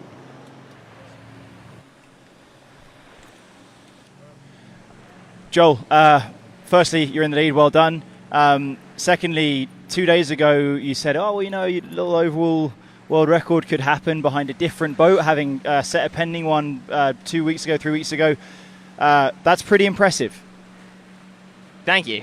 Yeah, I'm happy. I mean, I've done it in a row now, 3 different boats. And yeah, I'm building. And yeah, I came into this tournament thinking just, one event at a time. There's a record opportunity, but one event at a time. If you get too far ahead of yourself, you mess up. And that's maybe what I did in the trick prelims and kind of yesterday in jump. But played it a little smarter today, and it worked out. Yeah, I'm over the moon. You played it well because the finals you had your biggest scores, which is going to put you in really good contention for a podium here, at least in the jump. Last time you beat the record by only 4 points, a pathetic 4 points. This is by a further 9 points, so 13 above the record. We'll just go back there quickly for Taylor's jump, and then we might come back to you. Well done, Joel. Jump number 1 was 217 feet for Taylor Garcia. He waved that one away. He knew he lost some distance on the ramp. He's later in the course here, has a slow turn. Now he's turning up the heat into the bottom and still missing a little on the ramp. It's a bigger jump. I still think he's a little shy of our lead. I think he's in the 20s. He went 222 yesterday. So Joel, yeah, I mean, it's the second world record that's happened at this event. Of the 8 world records, 1/4 of them have happened here today and yesterday. What do you got to do to adapt between the boats like that? I mean, you like you said, behind the other boat 2 weeks ago, 3 weeks ago. What do you have to do to build in like you did here? Well, I think for in terms of overall records, the hardest part is honestly finding a lake that's good enough for jump. Like slalom and trick, trick it doesn't really matter. Slalom, you need a good sight. But for jump, you got to have a boat that's good, you got to have a ramp that's good, and you need a good driver. And, they got all of that right here this weekend, so that makes my job a whole lot easier. And, hopefully there's a little more left in the tank. I've got one more big tournament this year, I think. So try save a little bit for that. You did break the world record at the World Championships in 2021. That was very much we knew who you were, but that was your coming out party, right? Just briefly, is that the aim? Win the World Championships, end the year with a world record?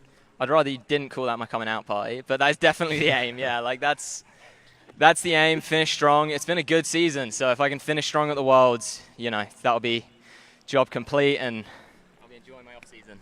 Good job, mate. We're back to the studio. Cheers. Taylor Garcia, this is third and final jump. He has a 2:17 on both his first 2 attempts. He's got a little more, we think, but I think he knows in the ear. You saw his body language. It's not enough today. He leans on that rope and skis back to the dock. Probably a little bit disappointed with his effort there. 2:17 on jumps 1 and 2. We're waiting for distance on jump number 3. Yeah, and I know yesterday when he was getting out of the water, he said his ankle was bothering him a little bit. So maybe that was kind of why you were seeing him slip out on the first 2, and then it came down to the last one. So his third and final jump, 2:23.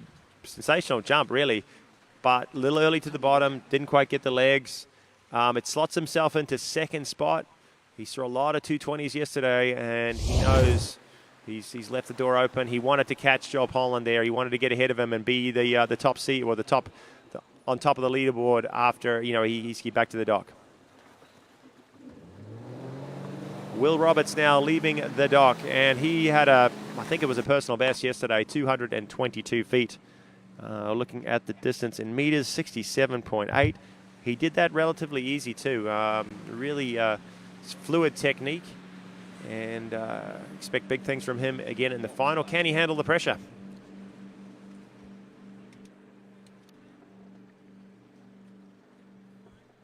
And there's your leaderboard so far. Joel Pollan, 69.3, 227. Taylor Garcia holding on to second, 68 meters, 223. And Igor in third, currently with 213. And something to point out here now, Will Roberts is one of the boys that goes to Alabama, so he's very accustomed to jumping here at Lyman Land. This is going to be kind of his home setup, so he'll feel very comfortable going out, and he knows what he's got to do. He's capable of going far. So I look to Will right here off the rip, off jump number 1, trying to push that 227 mark. And making his turn at the 600-foot buoy, setting up his timing here. Trying to wait as late as possible to make his turn, and very smooth. Stands pretty upright on his skis, keeps his back straight. Maybe loses a little bit on the ramp. Sort of drives forward with his chest of touch. Still going to be in the 200s, maybe close to 210 on jump number 1. And just kind of recapping Joel's performance out there. We were happy with the world record yesterday, but it's pretty incredible at one pro event to see 2 world records go down. Yeah, no, it's insane that and Freddie pointed it out that a quarter of the 8 have been done this weekend, and that's impressive, and that's testament to the site itself and the organizers and the boat and all of the above. So I think it's something to be said that we're getting to witness that this weekend. And Will Roberts launching a 215 on a jump at number 1, kind of deceiving how smooth he is, and got a lot out of that jump with a relative ease, I guess you'd call it. Didn't really look like he pushed himself. Another jumper right after him, Luca Rochenwald, is jumping very, very similar, very still on their skis, and making look like they're just getting the distance really, really easy. Yeah, no, Luca yesterday looked really, really good. I was really impressed, and I know he's been kicking out more PBs each week, and You know, and Will's going to come in, and he looked solid yesterday, and super good on jump number 1. So let's see what he's got here as we bring him in the course for jump 2. Coming in, jump number 2. Here comes Will Roberts. And still rocking back on the skis and not getting much of an extension off the top. And let's check in with Freddie. Taylor, we're talking sort of steps, right? You're moving back up the ladder. Very disappointing last week. Not the best day of your life today, but you're moving back into that sort of where you want to be, those positions. Yeah, it's been a rough couple weeks, but I'm trying to build that confidence back up and do it properly, not safe, strong, and building all the way to Worlds is kind of the hope. Last week you told me that you were like, well, I can fix it, I can go harder, you know, and so you learned from that. I mean, you've got experience, but you learned from that, and then today you kind of built into it better. Yeah, the go harder might have been a bit of my ego coming out. Go easier, do the proper things technique-wise, and that's where the distance comes from, not from trying to be a big brute. You are a big brute. All right, back to you guys. So respectable distance there for Taylor Garcia, 2:23. He's in second spot. But as admittedly from himself, he was like, you know, this is just kind of a preparation event. He's kind of trying to build himself back up again. He's capable of jumps in excess of 230 feet, but kind of going back to the drawing board, redefining his technique, and hopefully trying to peak in a couple weeks' time at the World Champs. 172, I think it popped up there for jump number 2. He was a little bit, maybe close to the corner, kind of eased up a little bit and sat back. Safety crushed the second jump. Can he turn it up here at jump number 3? I don't think so. I think as he throws that one away in the air, floats it down and skis back. So he actually won't get credit for that one, but a beautiful landing onto the grass. 9 out of 10 for the dismount. Yeah, very, very easy. First jump will be his longest, 2:15, and maybe slotting himself into third spot as we speak. No, he dismounts there off the shore, but you you could quite easily damage your Achilles tendon like that, you know. Yeah, good thing we have Andrew Sports Medicine on site to be there in case that happened. But it looked like he had practiced that before. I know he's probably a little frustrated with that, and knew he didn't really have a jump to contend with the lead. So unfortunate there for Will, and not quite getting the distance that he was looking for out of jump number 3. Yeah, by my calculation, Will Roberts slots himself into third spot with 2:15. Can do no worse than 7th. So pretty handy performance for him at this pro competition. We fully expect these next 4 competitors to leave the dock to surpass that mark. Luca Ruchenwald sitting in 4th seed after round 1 with a massive 2:23. Duplon Freiburg went 2:24. Jack Critchley 2:28. And Freddie Kruger 2:31. That rounded out our preliminary round of the men's jump. And 4 skiers remaining, guys. That Storm just sitting in the background and kind of holding out there. I think we're going to get through this event with similar conditions for everybody, which is what we want, what we're looking forward to. And great conditions for massive jumps. Currently, Joel Poland in the lead, 2:27. All right, go vote for your skier of the day. Could it be Joel Poland with his pending world men's overall record? Could it be Regina Jaquist from yesterday with her slalom pending world record? Could it be a whole slew of other performances? What about T-Gas? What about a whole slew of other competitors? And we still got the remainder of the jump competition to come. So make sure you get your vote in. waterskibroadcasting.com/play. Get it in very, very quickly. Because we will close the voting after we get done with the final skier. Yeah, so many sensational performances by all of these athletes, so it's going to be a hard one to pick. This was the skier from the weekend, last weekend, Luca Ruchenwald. He launched some 2:18s, and he's surpassed that mark again here in this tournament with a PB of 2:23 yesterday. Dialed in is Luca Ruchenwald right now. He loses his chest a little bit after the wakes, but still a very nice first jump. It's down the lake. Let's hear from Freddie. Yeah, indeed.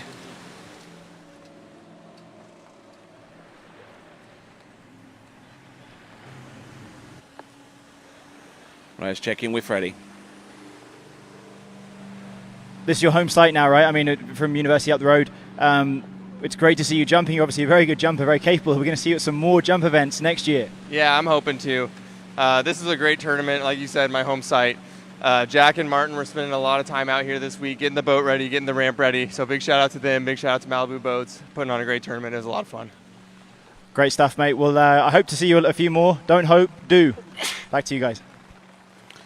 All right, looks like the rain's starting to come on down here at Linemanland, USA. And we've yet to get the distance for Luca Ruckenwald on jump number 1. I imagine it's going to be one in excess of 63 meters. Going to be interesting to see what happens here. A little bit of rain, a tiny bit of rain these jumpers can deal with. When it starts to get thick like this, it starts to affect their vision. And yep, the judges have decided it's too heavy rain delay, and we're going to kind of put things on pause a little bit as hopefully this little system moves out. The storm actually is sitting off the back there, but and not coming through. But the rain just sitting right on top of us here, and hopefully we're going to be back with this live action here very, very shortly. Okay, incidentally, jump number 1, 68.2. 68.2, jump number 1, which is 224.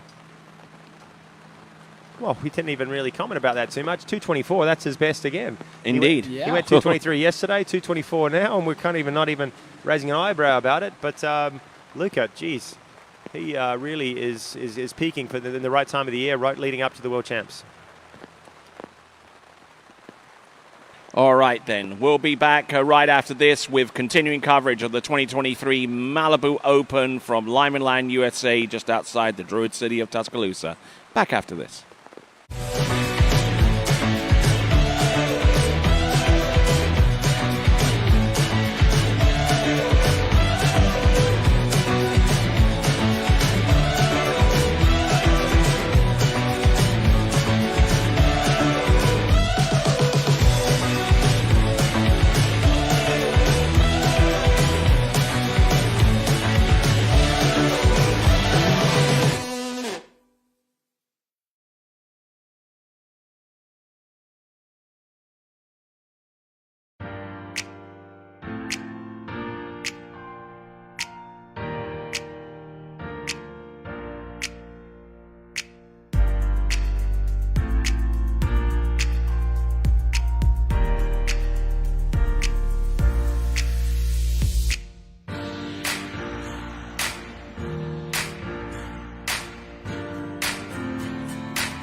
For skiers and water enthusiasts, Florida lakes are what dreams are made of.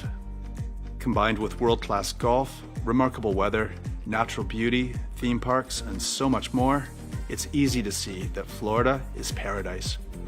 For more than 30 years, I've enjoyed Florida's lakes and many offerings. If you are interested in Florida real estate, let me be your guide and trusted advisor as you search for your paradise. Together, we can make your dreams a reality.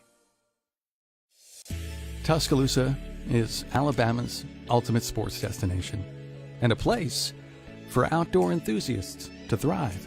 It's a community rooted in history and one that's on the cusp of a burgeoning art scene too. Tuscaloosa is vibrant, it's charming, and it's familiar. Its people welcome you with open arms and warm hellos into a community that's tied together. Tuscaloosa is our home.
name is Thomas De Gasperi. I'm from Italy. I'm a two-time World Slalom champion. I've been coming here at La Guapa for 4 years now. The condition of this villa, it's top level. I would say 5 stars plus. Everybody is very friendly. The hosts are amazing. The staff is always helpful. There's always food on the table. I couldn't ask for anything more. Conditions, clean, and we're only an hour away from Mexico City, so it's very close and convenient to travel. Every time I come here, I feel like I'm at home.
I've been a fan of Marcus Brown since I was like 13 years old. He's, been my childhood hero, and so for him to offer something like this, which is it's great not just for me, but it's great for water skis to have something like this where people can really get a bespoke water ski experience. It's going to improve their skiing, their body, and Jenny's she's amazing too. So just to have the access to both of those guys, I think it's huge, and it has been massive just to talk things through and to get a new understanding of stuff I haven't tried yet.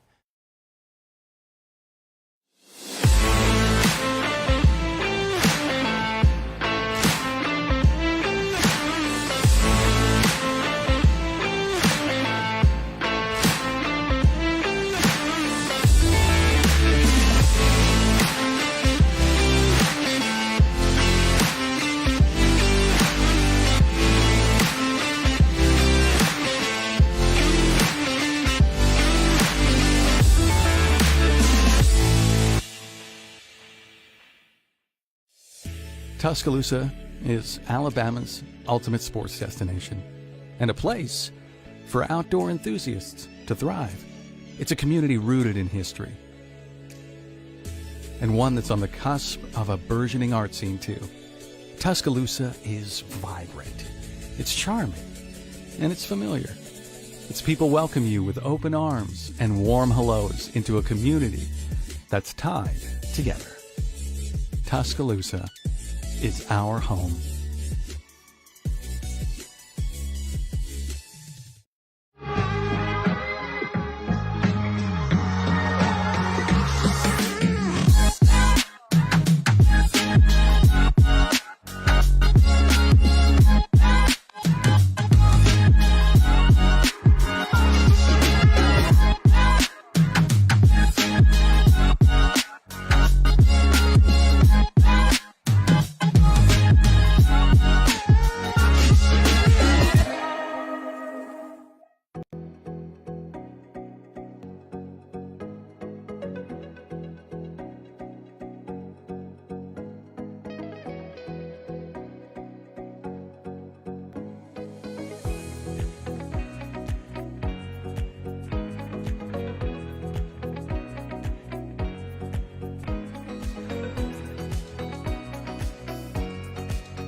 Hey, morning.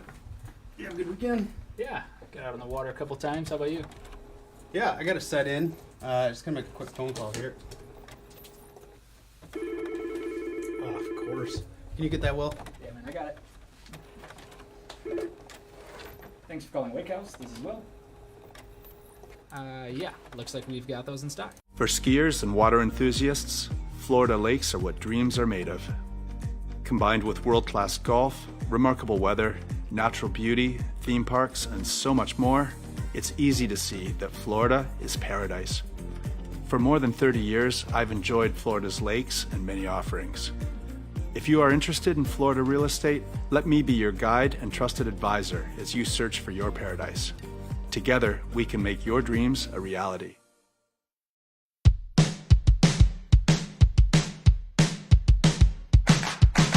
Today is gonna be a little something more. I've got a plan in mind, a special thing in store. The light bulb inside my head says, get out and play, 'cause you never feel this way.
For skiers and water enthusiasts, Florida lakes are what dreams are made of.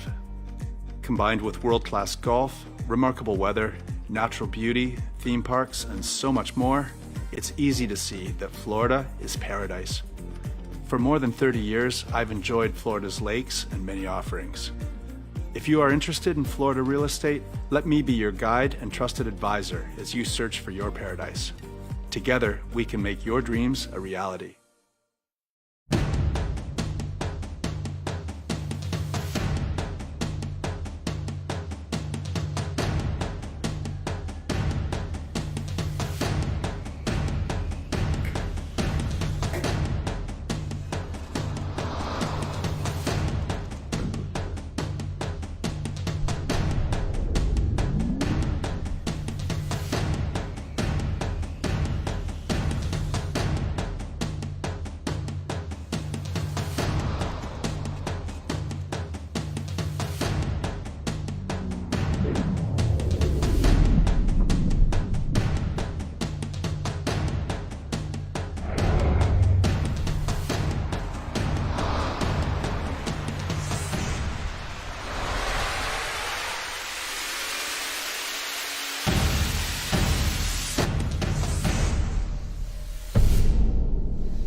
I'm involved with the Flow Point method because I think it's a really strong program. We've been working on a couple things and it's just fine-tuning, and I want to be able to make sure that I can do those movements no matter where I am, so I can feel confident skiing at any site. It's just really all-encompassing, and I think that's really beneficial. It's very helpful to keep on those keys and have a support team behind you that you can ask questions to and are there for every step of the way.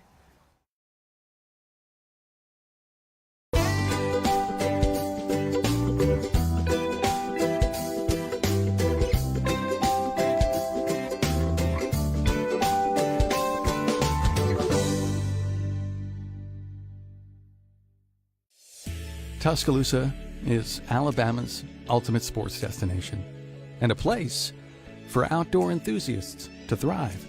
It's a community rooted in history and one that's on the cusp of a burgeoning art scene too. Tuscaloosa is vibrant, it's charming, and it's familiar. Its people welcome you with open arms and warm hellos into a community that's tied together. Tuscaloosa is our home.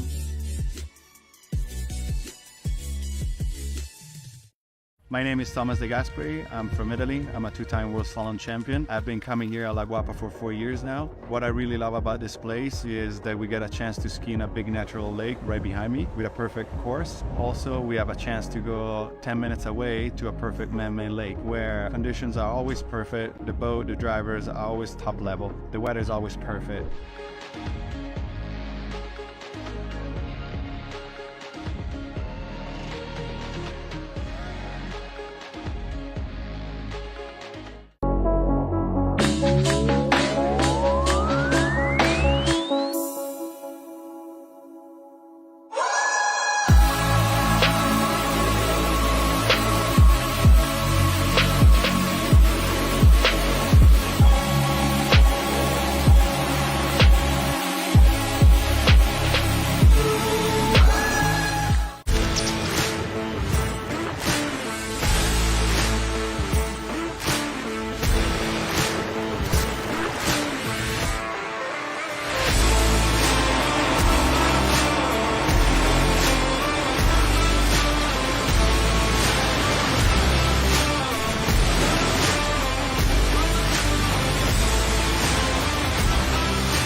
Well, hello and welcome back to continuing live coverage of the Malibu Open 2023. My name's Tony Lyford. Glad to have the pleasure of your company once again. We're just waiting for the rain to completely clear out of here at Lyman Land, USA, not too far outside of the Druid city of Tuscaloosa, Alabama. And Kyle, glad to have you back. Yeah, thanks very much, Tony. We've had it all, haven't we? Some amazing skiing over the last couple of days, and a little drama here as we get to the tail end of this this event and the tail end of the men's jump final. We've had some big jumps. We saw Joel Poll on 227. He currently has the lead, but we've still got 4 skiers. There's a replay, and this was an amazing effort because it was his first jump, and it actually was the performance he needed to break the current world overall record. So. Obviously, Joel had a little nicer conditions. The sun was shining. There's a little bit of a headwind. He needed anything more than 68.8 meters, and he outstripped that target by half a meter. Yeah, 69.3. What a huge first jump. And a couple of skiers later, he was still holding the lead, but then this weather system came in, and we had to sort of put a pause to proceedings. Just textbook jumping. Huge lift off the ramp. Floated it down. And we were kind of surprised, but 2:27, huge. We're going to hear from Freddie. He's going to do a few interviews for us while we're waiting to see what we get back on the water. Luca, potentially a first here. We are interviewing you between jumps. I'm not sure it's ever happened on a webcast before. You had a great first jump. What are you going to do for the rest of your jumps once we get past this weather? Well, I'm going to get a warm-up jump because it's been 10 minutes, which is nice just to get out there, like feel the conditions. They kind of changed a bit right now. Like we have a tailwind, there was a slight headwind before, so just take the warm-up jump, feel the conditions, see how it goes. And I mean, I have another PB. It was a great jump. Like we have worlds coming up. I'm just gonna see how it goes. Like don't try to push it too hard, risk anything, and see how it goes. And you and I were roommates this weekend, same with Igor and Joel. You guys have all skied amazingly. Another PB for you. Your PB a week and a half ago was 8 or 9 feet less, right? Yeah, 6 feet. It was 218. That jump was 224. So I'm super stoked. Like. And what's changed to make you really amongst the very top contenders in jump in the world? I mean, 224 jumps, they're huge, and you still can go out and do better today. You've got more time before the Worlds. What's been the difference? You've been training in Austria, but you were here for a number of years working your jumping in Monroe. What's been the change? Well, as I talked with Tony on the podcast, and he asked me the same thing. I was just recently working on the cuts, like get the ramp out of the way, because that was always the strong part of my jumping. Just working on the cuts, get the counter cut in a good spot. Like I'm carrying so much more speed in the turn, and on that level, that's all you need. Just carrying that speed and hoping for a good kick. Technique. I think we're hearing where you're going to have to get ready. Good luck for your remaining 2 jumps as your warm-up. Back to you guys. And I don't think he necessarily worked on this jumping technique at Louisiana Monroe, and Freddie should have seen that, considering that Luca Ruckenwald was wearing a fleur-de-lis on his chest. And on your screens right now, that is that 224. He came out, he had one opportunity, one jump before it started raining. And even though he lost a little direction, he still picked one down the lake, 224. Oh, yeah. And slotted himself into second spot. There's our leaderboard right there. Now Luca's in second behind Poland, Garcia rounding out our top 3. But Luca's got 2 more jumps. He's going to get a warm-up jump to get going, and there's still 3 more competitors left. And the warm-up is non-scoring, right, for the benefit of folks new to this? Yeah, that's correct. Yeah, he can choose to pass it. He can choose to go over it. It's just to sort of get him back in the groove. And, you know, last weekend he had the same sort of thing. We had some weather delays, and he chose to take it, had a 218, and I was like, geez, he should have just included that as his actual jump. But he backed it up again. Let's send it over to Freddie once again. So, Jack, you're one of our 3 jumpers remaining after Luca finishes his round. What does this delay do for you? I mean, obviously you have to be so pumped up to get ready for a big jump. Does that do anything to change your mindset at all? It delays the warm-up just a little bit, but it's still in the zone, still trying to think about a big jump, and hopefully we can still go out there and go big.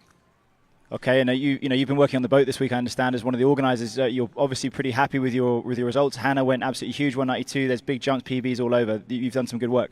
Yeah, we're super happy. We had the Regina's slalom record, and then Joel's overall world record behind the Malibu. So obviously it's been pulling great. The scores have been good all weekend. we just need to get the last few jumpers done before some more rain comes. So hopefully we do, and hopefully those scores are just as big. Right, well, get ready. Good luck. Back to you guys. Yeah, so Jack Critchley been working hard all weekend, and he's got a little more work to do ahead of him. 3 more jumps. He's ranked, he's seated second to last. 4 more skiers need to complete their turns before we know the results of this Open Men's Jump Finals. The good news for these guys, the rain has eased. It's almost stopped. We saw some wind sort of coming in, and it wasn't from the best direction. It was a bit of a tailwind there, Tony, but that's eased as well. And hopefully when we start up and we kick these things off again, the conditions are going to be exactly the same as what we saw through the likes of Joel Poland's turn and Luca when he first went out. All right, then, before we proceed on, just enough time for me to tell you about Grunt. Grunt is for those moments when you finally get your electrician to show up and now he needs to drive 30 minutes away to grab something at the big box store. We all know electricians, like trades professionals, are expensive whilst working at an hourly rate. So instead of chasing down a problem, Grunt is your best solution. No more driving, no more running around. You are saving money by keeping people on task and on site. Check out Grunt by going to trygrunt.com. Trygrunt.com. It will be available soon on Google Play and the Apple Store, the Apple App Store. Trygrunt.com. Grunt, we get it. And continuing on a little bit, just an opportunity for me to tell you about Vulcan Materials Company. Now, Kyle, if you were looking for some crushed stone, sand, and gravel, where would you go to get it? That would have to be Vulcan Materials Company. Indeed. And if you were looking for something to asphalt your driveway or looking for some ready-mix concrete, where would you go? Once again, Vulcan, guys. And, I mean, there's really no place else that we'd rather go for all of that kind of stuff. I mean, Vulcan's has a coast-to-coast footprint and a strategic distribution network that align with and serve the nation's growth centers. From California to New York, from Indiana to Florida, you'll find the presence of Vulcan in between those places. And you can find out more about Vulcan by going to vulcanmaterials.com. All right, let's have a look at the jump that Hannah Streltsova took that sent her over 190 feet for the first time in her career, tied with Natalia Berdnikova with her personal best distance, which was a world record at the time. So Hannah Streltsova joining those very select few individuals, 3 as a matter of fact, that have jumped over 190 feet in competitive water ski jumping, and just getting the speed, getting the lift, and just sending it down the lake. And she wasn't even too sure at that time where it was 190 feet. She's pretty cagey on her emotions, but I'd say she's going to have a happy ride back to Zachary, Louisiana, and knowing that she's jumped over 190 feet for the first time. Yeah, she's been hitting there and thereabouts for a long time, so it was good to see her finally eclipse that mark. And like we see with a lot of the athletes, when they finally break through, Kate gets the monkey off the back, and hopefully she can keep doing it, especially with the World Champs coming up here pretty shortly. All right, just enough time for me to tell you about OJ Props. OJ Props are the official props of the 2023 Malibu Open. They develop their props alongside the top companies, including Malibu, and their creed is innovation, consistent innovation on their products. Look with new materials, new shapes, and I mean, the results are quite evident. Teamed with the Malibu Response, TXI, they've been pulling world records with Regina Jaquist. We've seen personal best there from Hannah Streltsova, and of course the pending world men's overall record courtesy of Joel Poland. And I mean, even a few minutes ago, Luca Ruckenwald, a personal best with 68.2. So if you want a prop that's capable of you sending it and setting a personal record or even a world record, try OJ Props. You can find out more by going to ojprops.com. All right, and just waiting on some action to transpire here. Looks like the rain is totally petered out. I think the officials are just kind of checking the forecast, having a look at the radar. just making sure that no more systems will move in before we start getting back on the water. There's a slight tail breeze. Hopefully that's going to drop off as well. But we don't want to start the event and then have to stop it again, especially for Luca. He's had a few delays with some of his rounds of competition over the last few events.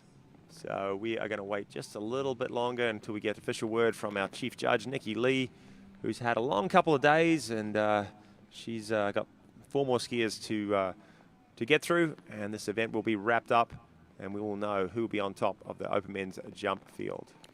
All right, and continuing to move right along, a quick note on visit Tuscaloosa.com. Visit Tuscaloosa.com is your one guide and one source for all things Tuscaloosa, whether you're looking for fun activities to do for all the family, great places to eat, and fantastic places to stay in and around the Tuscaloosa area. Visit Tuscaloosa.com is the place to go. From the Tuscaloosa CVB, it is visittuscaloosa.com. All right, let's check in with Freddie, shall we? Joel, at risk of interviewing you 500 times in the space of 20 minutes, but you are the man of the moment. You are also in the lead, apart from all that world record stuff. You've got a pretty big jump, and I mean, the conditions are coming up not ideal, a little bit of tailwind. Does that work in your favor, I guess? You know, it's definitely in my favor. Like, if these guys have got to go out and jump in the tailwind and I had like a baby bit of a headwind, like I have an advantage there. But, yeah, like, you never really want to see your guys going out in worse conditions. Like, you want to be on even conditions, even ground, and win that way. But, yeah, we'll see how it goes. I mean, these next few guys are all pretty good. I know Luca... He's from Austria. He absolutely loves a tailwind. He gets excited for him. So, you know, maybe he's going to take a bit more speed through the turn, and it might do him some favors. But, yeah, tailwinds are never great. Hopefully it will switch or at least flatten off for the rest of the boys. Very fair of you. But I guess, you know, your subpar performance yesterday kind of put you in a position where you had the headwind. So it's kind of a strange one, isn't it, the way that it works out in water skiing once in a while? Yeah, most definitely. I was actually thinking that, like, I guess, you know, everything kind of happens for a reason a little bit. Earlier, falling in slalom as well in that runoff, just getting 1.5 boys. I'm thinking, well, you know, I didn't use up too much energy, and I was actually, you know, I'm warming up for jump, and I'm feeling okay, but I'm definitely feeling a bit tired. And if I had to ski another round or even 2 of slalom, I don't know if I would have broken that record today. So, yeah, everything, I think, happens for a reason. And you told me yesterday that you're going to take off until Wednesday. Do you think you're going to give yourself another day off after this? I'm going to take till Thursday. Go to the beach, bit of surfing, get away from skiing. I think I've earned a little break. A whole 4 days off. Back to you guys. Yeah, probably going foiling and stuff like that as well. You know, just some a little light workout there. Joel Poland, who needed 68.8 meters to surpass his existing world overall record that was set 2 seasons ago in 2021, and has now exceeded that mark by a margin of about 13 overall points. Yeah, so a couple of weekends ago he exceeded it by about 4 points, and that record's sort of pending right now too. This one goes a little bit further, 13 points, so a little bit of work to do for the TCs here on site, and a couple of weekends ago, and to get those scores through and ratified. There's a panel that kind of assess everything, make sure all the I's are dotted, the T's crossed. But typically with you know, performance these days, everything is governed so closely. Really, it's just the kind of the trick judging, I think, is what gets reviewed the most. But the jump scores, the slalom scores, as long as the tour path data, which is the boat path for slalom, is correct, rope lengths are correct, you know, those records usually go through pretty quickly.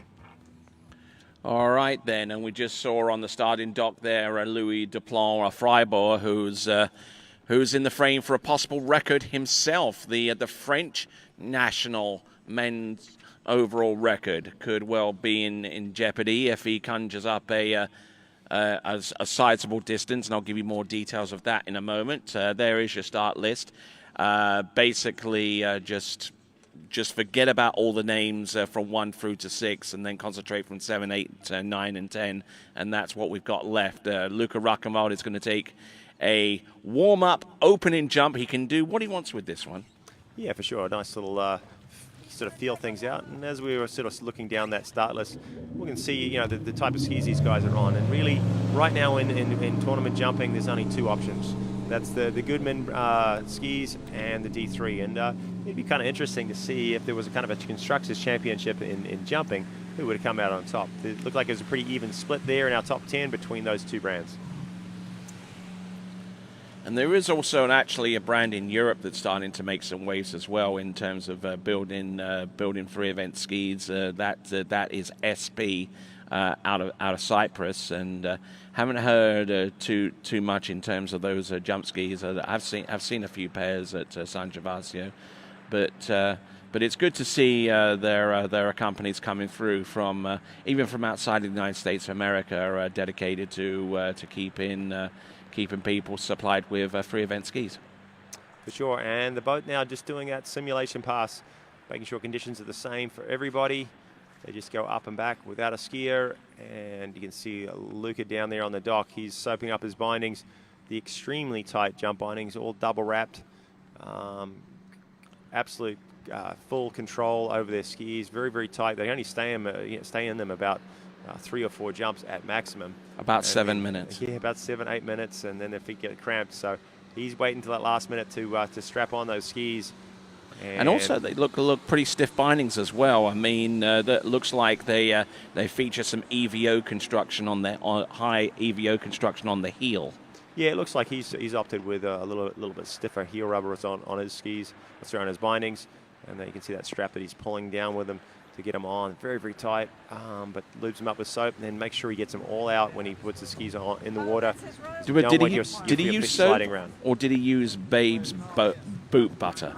Oh, I'm sure he used Babes. Yeah, absolutely. By the dockside part of the big bucket, the boat care kit that you can find by going to babesboatcare.com. That is babesboatcare.com, home of Babe's boot butter. And he has his skis on. I'm hearing a little splatter of rain again, and that wind's just kind of picking up ever so slightly. So Luke has got a little advantage here because he can go out and kind of feel things out. He went out before, had one jump, 224. It was a PB. He's in second spot. That's guaranteed. It doesn't kind of matter what he does from here. He can't get worse than that 224. He has 2 jumps remaining. He's going to probably notice a little different change in conditions. Since that rain came, winds changed around a little bit. He might feel a bit of a breath from behind, tailwind. It sounded like Joel said he likes the tailwinds. I find that hard to believe, but who knows? He's from Austria. He loves jumping. He rides his skis superbly well, and let's see what he's got for us. I'm keen to see what he's going to do at this warm-up jump. Is he going to take it, or is he just going to use it as a bit of a cider?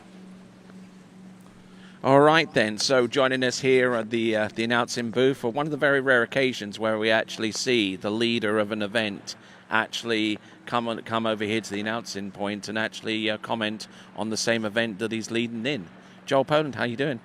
This is a former torture. Oh, can you hear me now? Yes. This is a former torture, like you're just going to make me sit here and watch everyone go out and try to beat me. Like, I'm going to be biting my nails watching this event and everyone can see my face as it goes on. But I'm definitely excited. These next group of guys skiing, they're all just make sure it's friends of mine. So just make sure it's your nails that you're biting, not the corner of the table. That's I'll expensive. try not to eat the table. Yeah. All right, then. Here we go. Luca Rockenwald. This is his warm-up jump. And we've been analysing this guy the last couple of weekends because he's made some big changes in his jumping and really improved a ton over the last couple of months.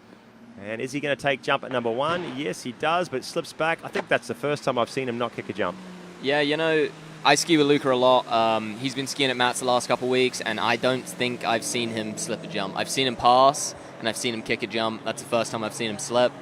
But, he's just been sitting around in the rain. I'm sure he's got a little cold and just had to warm his legs up again. And that's a warm-up jump. He's still got 2 more left.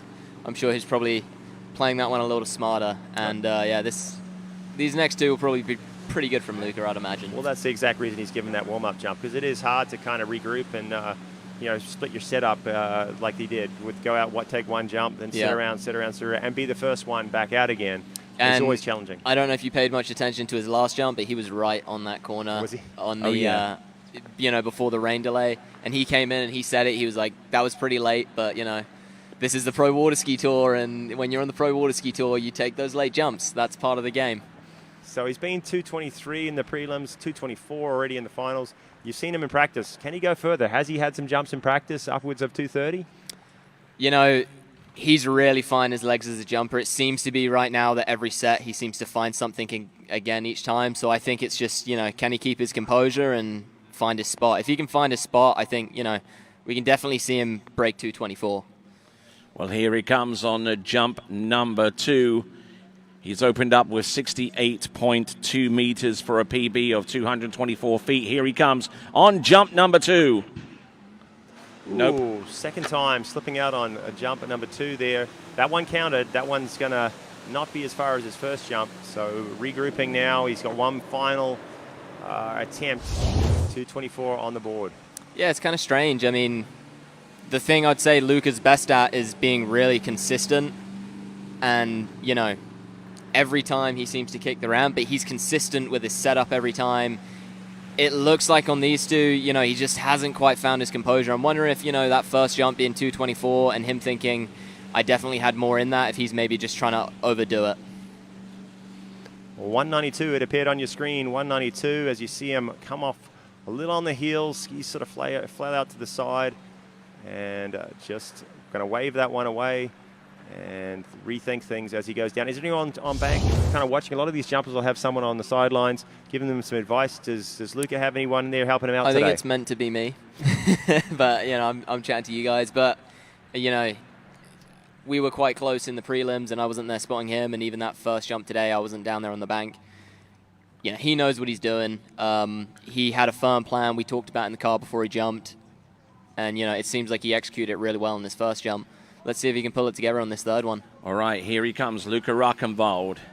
68.2 on jump number 1, 58.4 on jump number 2. Here he comes, third and last. Let's see what the transition looks like, and it's not going to matter because he's going to let go and ski around the bottom left-hand corner. But I'd say he's had a pretty decent weekend, wouldn't you say? He's had a couple decent weekends in a row. He's really finding his feet as a jumper. I think, you know, 3 weeks ago, no one really knew who Luca was, and now he's arguably in the, you know, top 6 jumpers in the world right now. He's really coming along, and I think he's going to be a danger coming into the Worlds as well, you know. Okay, as we continue to roll right along, and for those folks that are watching water skiing, tournament water skiing for the first time, thank you very much indeed for doing so. And for you hardy souls out there that have been fans for years, you are equally as welcome here at the 2023 Malibu Open. Whether you are online or on site, we certainly appreciate your support. Now, we have got, about to take to the water, another skier that's in the frame for a high overall score. This time, it's for the French national men's overall record, and the skier in question is going to be Louis Duplan-Fribourg. Yep, so Louis is a good friend of mine as well. We've been traveling all summer together, going to all the European tournaments, and again, another new face on the Pro Jump Tour, I'd say. He's really finding his feet. You know, he's been breaking that 220 mark sort of all year now. He seems to be really consistent as well. I know him and Luca have a really tight competition every time, and so far Louis has one-footed him or 0.1'd him pretty much every time. So Luca's going to be paying attention here for sure. Absolutely, absolutely. We're going to keep attention as well as he leaves the dock, and he needs a jump of 17 meters exactly to do better than the French national men's overall record that he produced yesterday, and he will exceed that by 100th of a point if he can do so. You love your stats, Tony. How are you figuring all this out? You got a little laptop with you? I got a little tablet here with a spreadsheet. Oh, okay. I was wondering if you were just coming up with it in your head. I'm not that smart.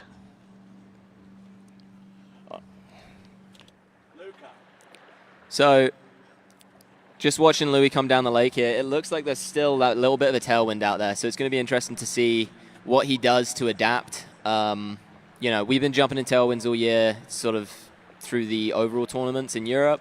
So I've seen him go far in a tailwind. This guy's got no fear. But yeah, we'll see how he adjusts and what he does with his setup.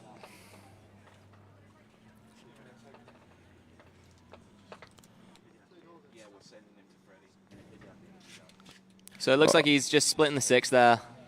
Not going anywhere too late. Okay, electing Just finding to go. a nice spot, you know. Electing to go with Z on the 0 off. Let's see what he's got. Jump number 1. Oh, not a bad-looking jump there, especially with the wind slightly behind him. I think he just kind of missed his legs on that one. He didn't look like he kind of took the speed he likes through the turn. Normally, you know, he looks real nice through the turn these days. He seems to be taking a lot of speed. I think on this one, he just maybe a touch on the early side and just didn't quite boot the ramp like he normally does. Maybe a little uncertain of how strong that tailwind was. Yeah. It is a little bit of a breath from behind. So maybe set up a little bit early, didn't power through the ramp. He's been really consistent with his lift, like you say. But there, when you're a little bit early, you kind of lose the pull right in front, and it's kind of hard to kind of lunge and throw yourself over your skis. So you kind of safety crushed that one a little bit. So 191, 192 was it? Yes, it's 58.2 meters, 191 feet, and that still leaves Joel Poland in the lead. For now, we'll see how she goes. I mean, he's definitely got more in the tank from that. That's his warm-up jump. It's out the way now. He's felt out the air. He knows how it is up top. There is that tail breeze, but again, Louis is a gladiator. He's out there to fight. I remember early in the year there was a mighty headwind if the ramp was facing the right way, and we were all going, should we have a singles tournament? And Louis looks all of us dead in the eye and he goes, I'm going for it. So we had no choice, and we all had to go for it. And, you know, he went for it that day, so... Coming to us originally from Juan-le-Pin in the south of France, this is Louis Duplon-Freiburg, jump number 2. I think that one is going to be a lot better than the first, touching 200 or even going in excess of. All right, let's check in with Freddie. So, Luca, you had that PB in the headwind. You went back out. Wasn't your best attempts after that. You were saying to me just now that you know when you jump in the headwind and then you go to the tailwind after 20 minutes of a break. That's pretty strange, right? Yeah. First of all, like I don't know, it was probably a half an hour break, and then switch of the conditions. Like you gotta switch your balance a whole lot, and I was just not doing it right. So I always stayed a little bit on my heels and just slipped on the ramp. So I couldn't get over my toes off the ramp, and then I was like, why risk anything? I have a PB in the pocket. In worst case, I'm 5th, so I'm not complaining. You've taken the words out of my mouth. I was going to say that you probably woke up this morning, you'd have taken 224, 223, 220, and then, you know, at worst 5th. So you're probably very happy coming after the event. Oh, yeah, of course. Like, I got here 2 weeks ago, Mastercraft Pro, this event, and I was like, I just want to get in the final, and got 4th last week, and worst case 5th this week, so... Best case scenario 2 PBs, and yeah. Amazing, mate. We'll see you at Worlds. Back to you guys. All right, Louis, jump number 3, 219 on jump number 2. He's slotted himself somewhere around, I think it's probably 4th or so. Here he comes. Joel's in the lead. Here he is, jump number 3. Can he go a little bit further? I think he sat back again. I think 219, guys, is going to be his longest. It's still a valiant effort out there with a tiny breath of a tail. When you see these guys falling out of the sky a little quicker than they want, it's still upwards, you know, close to his PB. It's a good overall score too. It's not going to be enough, I think, to take the victory from you there, Joel. He has a 219, a 4:39, and I think it was 11,800. Obviously, in the overall round, he could do it from either round for the competition. For an overall world record, you got to do it all in the one round. It is his longest jump. It is 220. But it's going to slot him into 4th spot, I believe, at this stage. And again, I mean, Louis just started jumping 220, I think, this year. So I think he's done it in the last tournament as well. He went 220. Last 3 tournaments. Last 3 tournaments, is it? He's gone 220. Oh, yeah, you're correct. So, yeah, like he's really coming along as a jumper. He's cemented his name. He's competitive, but looks like we got a bit of rain that's going to slow us down now. Yeah, we're suspending action on the water here at the 2023 Malibu Open while we wait for the rain to subside. And with Joel Poland in the lead with 69.3 meters or 227 feet. He's guaranteed himself a spot in the podium with 2. Remember, with 2 competitors left to go. While you're still here, Joel, let's re-rack your jump and maybe you can comment on it a little bit from start to finish. Yeah, well, when I went out, it was pretty much glass flat conditions. There was maybe a touch of a head breeze. Is this me coming through right now? Yes, it is. So I'm guessing this will be jump 1. It is. Yeah, so jump 1, it was kind of glassy, and I had a decent spot from my last jump yesterday, so I kind of took off from around there. It was a touch on the early side, I'd say, but I do my best jumping when I'm not too late. And yeah, just try to control the glide here, keep it smooth, try not to kill any speed through the turn. But you see, I'm just, you know, what are your a keys little at this slow. point? Don't overdo it, you know. Jumping is all a technique thing for me, and as long as I'm not pushing too hard, I seem to go far. Once I start trying to go far, I stop going far.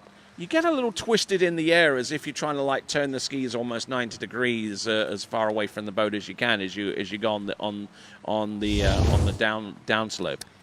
Yeah, I mean, I kind of play the swing a little bit, but I can't really say that's any technique. That's just my own kind of little thing in the air, just like swing around up there a bit. But there's a bit of a swing, I gotta admit. Like, you know, you hit this point in the air when you're in front of the boat, and then it starts pulling you back a little bit.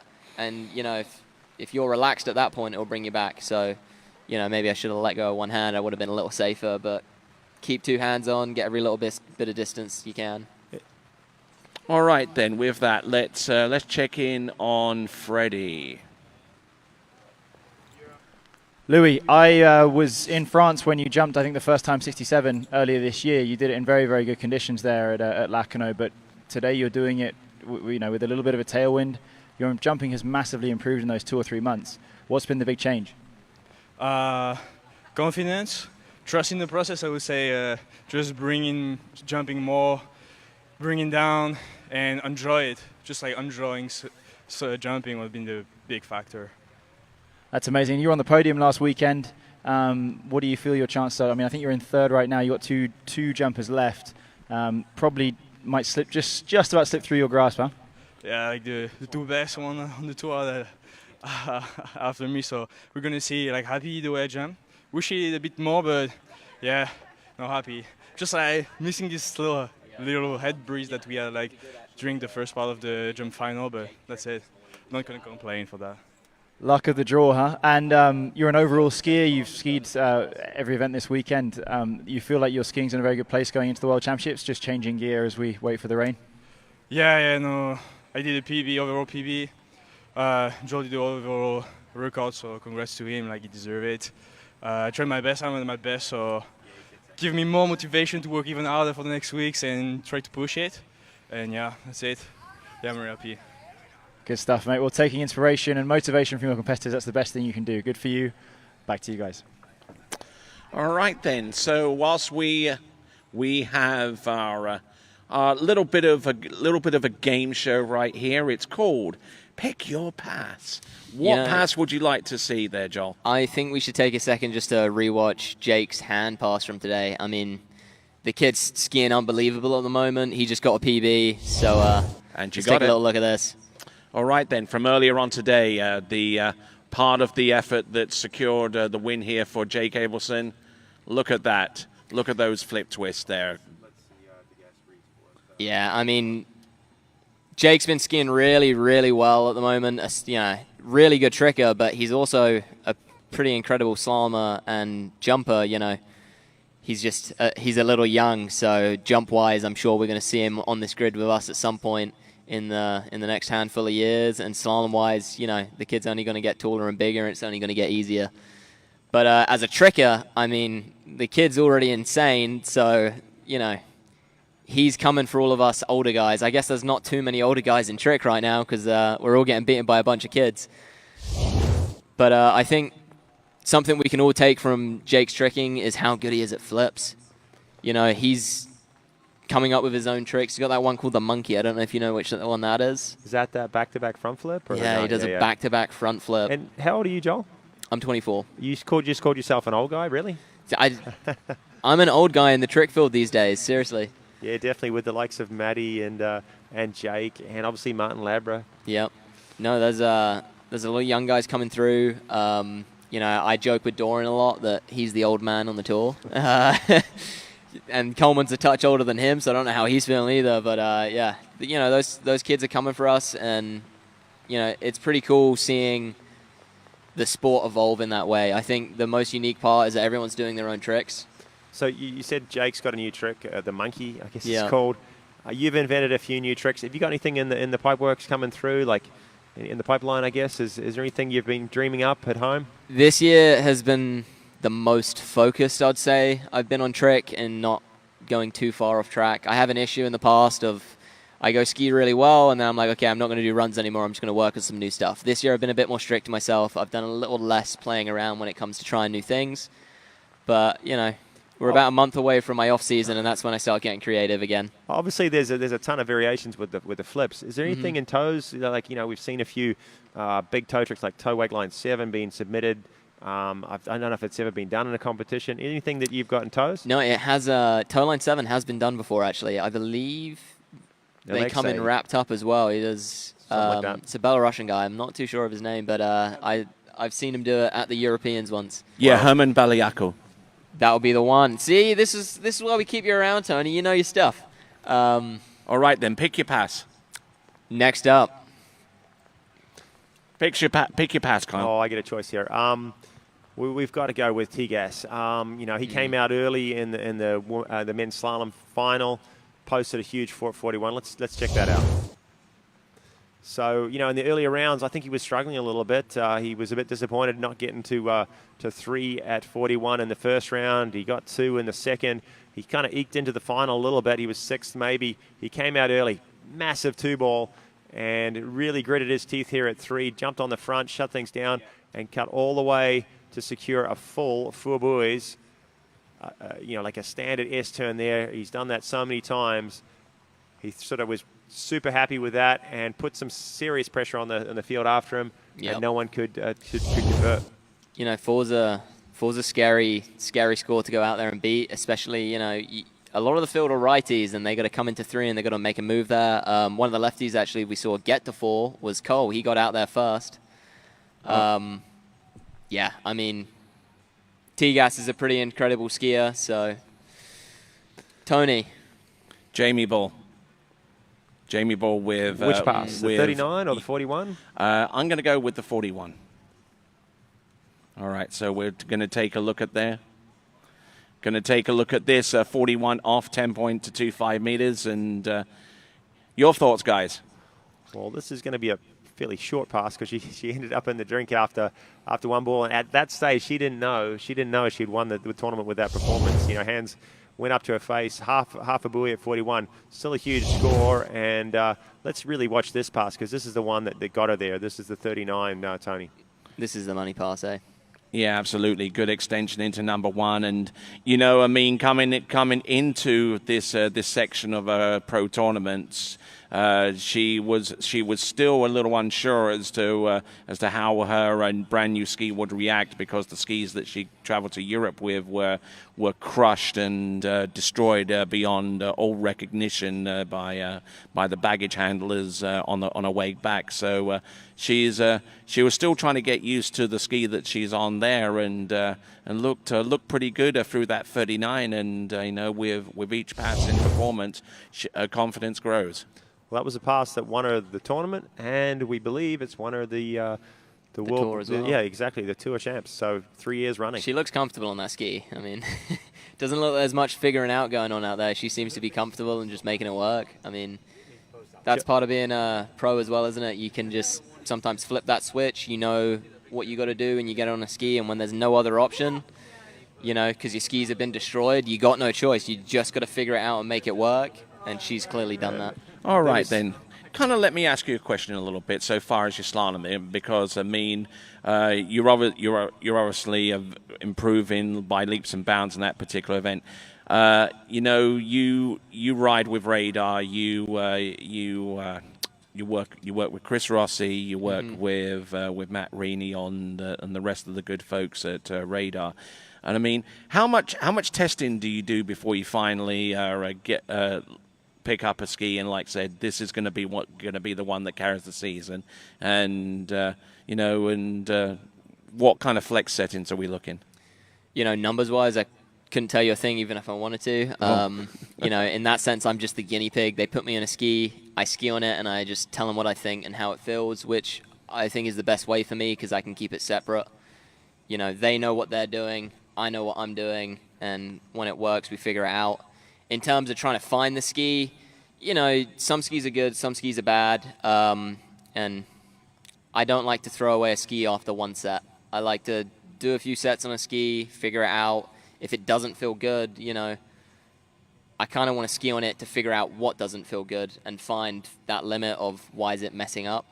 When a ski does feel good, you know, normally it takes a bit of time to evolve into a ski, but sometimes you just get those magic ones where you get on and it just feels good immediately. When that ski comes around, you know, it's a good day, and I'm definitely a happy guy. I switched skis actually mid-season.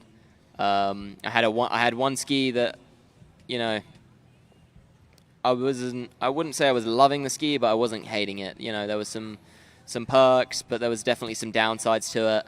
And then I made a switch like mid-season, and it was just night and day. You know, we hopped on that new ski, and for some reason it just automatically clicked within like one set. Joel, so when that happens, we hear that you let the guys from Radar kind of help you dictate what sort of ski you want to ride. Are you a fin adjuster? Do you play with your fin that much, or do you just say, hey, listen, I'm going to stick with these settings and go? I got one set of settings that I've been working with for a handful of years now, which were actually an accident. Brooks was setting up my ski at a Herb's Cup a couple years back, and he accidentally set it up at 6'9" instead of 6'8". And no one noticed for like 3 months. Yeah. And I came around time to try some new skis, and I'm just thinking, like, you know, the skis feel all right, but for some reason, like, it's just not really holding the same. I don't know what's going on. And we went back, we measured, you know, my ski that I'd been skiing good on, and yeah, sure enough, we had accidentally put the fin numbers in, and now I think that's stock. Obviously, you hear a lot of guys that kind of mess with their fins day in, day out, you know, searching for those magic numbers. Your advice for guys setting up their skis? You know, unless you know what you're doing, stop touching it. Seek the help of an expert is your Seek thoughts? the help of an expert. I got Matt, so, you know, if it's more, I'd say more so for me is boot placement. I know my fin settings, they work, I don't mess around with it. But if Matt really believes we got to change the fin and it's going to be the right way, then, you know, I trust him, and that's what we do. Bit like, don't touch the fuse box unless you know what you're doing. Exactly. All I'd right. never touch that thing. Indeed. What about your trick ski? How much of that graphic design is you? Well, I mean, that comes from my brain, but I can't draw, so you know, I throw some ideas out there. I guess you had the concept. Yeah, we get some concepts. Actually, interesting story about how that came out. We had this orange trick ski, which, like, looking back on it, you know, it's a nice ski. I mean, it's like bright orange, but I said to Brooks, I'm like, dude, these graphics suck. Like, come on, we're Radar, we're cool, like we're inventive. We're always doing sort of cool, unique stuff, and we just come out with a ski that's orange that says Radar on it. I'm like, we can do better. How about some aliens? Like, yeah, I mean, it was my toe ski for years. I loved it. It was cool, but, like, you know, if that's our main ski, I'm like, come on, let's get more creative. And like 6 months later, he sends me a ski with my name on it and a bunch of aliens. And I told him, you know, I wanted some aliens and spaceships and explosions and, like, cows on it. And cows? There's a cow on there, man. Okay, you know. That makes sense, you know. Yeah, so, you know, I probably sounded like a toddler at the time telling my ideas, but he's like, all right, if that's what you want to do. And, yeah, he sends me a ski. It's got my name on it. And then he's like, yep, we're going to make this and actually sell it as well. So I was on cloud 9. Nice. Yeah, it's interesting to see the design or philosophies that go into skis and graphics and what have you, you know. So I constantly get a feed in my ear from the producer and the proprietor of TWBC, Mr. Vince Dadelbauer, asking me how I would design a trick ski, and I guess that's kind of thought-provoking. Maybe they'll design a trick ski after me. I'm not too sure, but it will definitely involve a Union Jack somewhere in there, and maybe like something as a nod to the state in which I live in right now, which is Louisiana as well. Okay, I like that.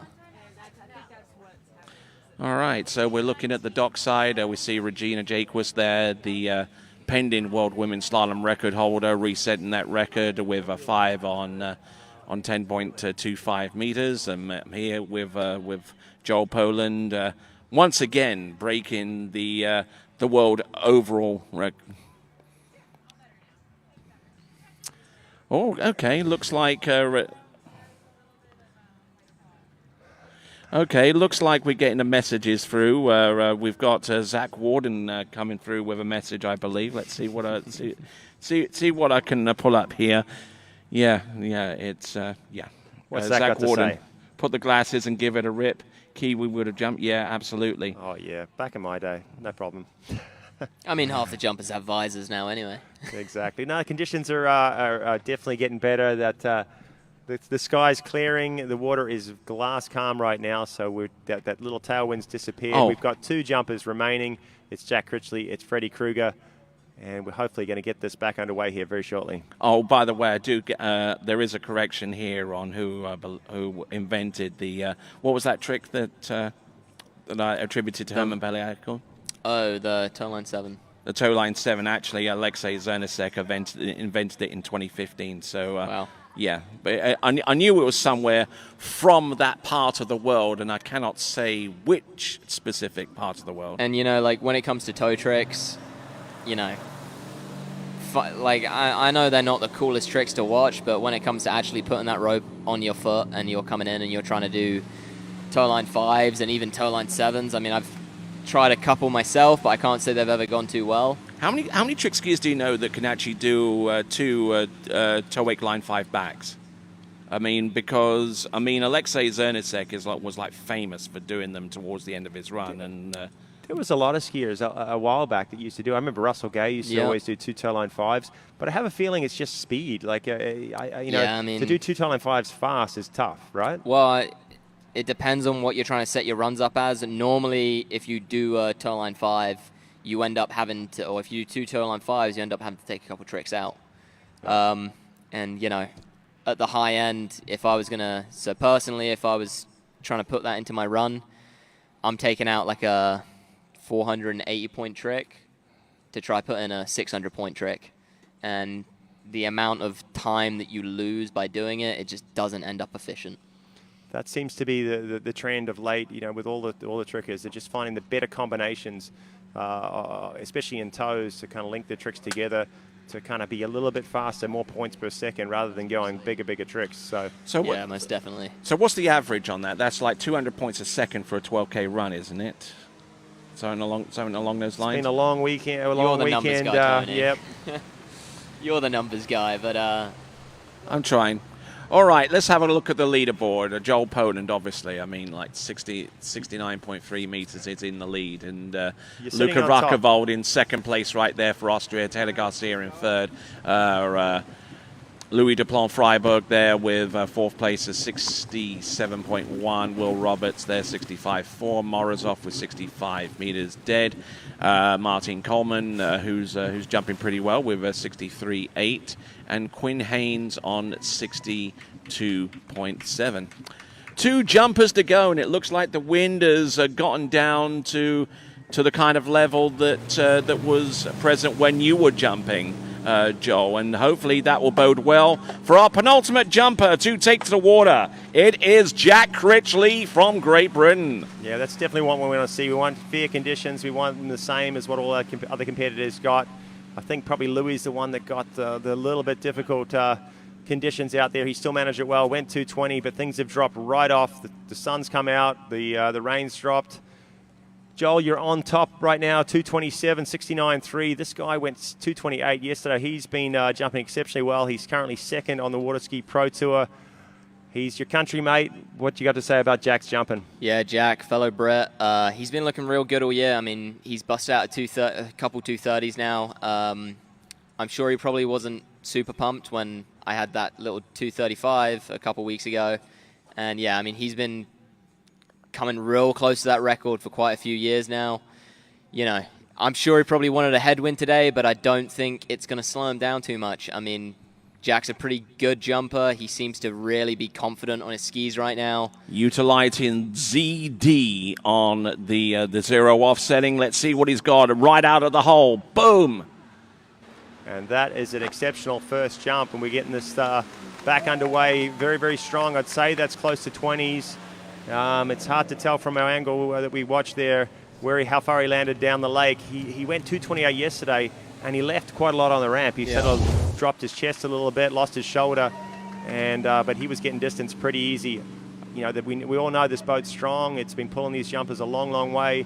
228 yesterday. Let's see what he's got for a jump at number 1, 216. Back a little ways, some work to do yet. Yeah, but I mean, warm-up jump, get one on the board. Like, you know, you got to get a jump on the board. So he's got one up there, and you know he can adjust from here. I know Jack, you know, he normally turns the latest, and he looks like he goes for it the most. But that one looks like he maybe went a little bit harder than he normally would. Maybe sitting down a touch on the ramp from that angle, you could see he was sort of a little behind his skis as he exited the ramp. Still floated one down at 216 feet. But that's not going to get him too far up this leaderboard. It slots him into 5th at this stage. Okay. And another skier will have to come out after him. So he needs to pick up the pace here on jumps 2 and 3. Yeah, so it'll be interesting to see what he changes here. You know, I'm not too sure if he's going to go earlier or later. You don't really know with Jack. He's a bit of a wild card. He likes to bring it on late. He's got that letter set at ZD, which comes on very strong right there as he finishes his turn into the bottom. He's got his legs. That is going to be a big jump. Bigger. He came off the ramp great. We hear some people on the bank cheering him along. Ooh, has he challenged your lead there, Joel? It's going to be close. It's definitely going to be tight. I mean, he took a lot more speed through that turn. I'd say he still missed a little bit of his kick as well. Like, there's definitely still more in there for him. Distance coming through any moment now for Jack Critchley. This is going to be a huge, huge jump. The question is how far? Oh. And it is 67.9, 223. 67.9, 223. It's 5 foot shy. Again, you know, watch this right now. You see he doesn't quite get everything he wants out of the ramp there. Okay, and the report's coming through. It's 223. It's the same as Taylor's jump. He's a little shy in meters, though, so he's still actually... by 0.1. By 0.1, yep. He's still in 4th position. He's got ahead of Louis there with 223, so still down the list a little ways, and he needs to just find a little bit better connection off that jump ramp. Yeah, just, you know, find his kick. I mean, you know, kick He can add a pretty easy 5 foot when you get it right, especially, you know. He needs 68.3 to supersede Luca. He needs more than that, and more than 69.3 to supersede Joel, and it's not going to happen with that jump.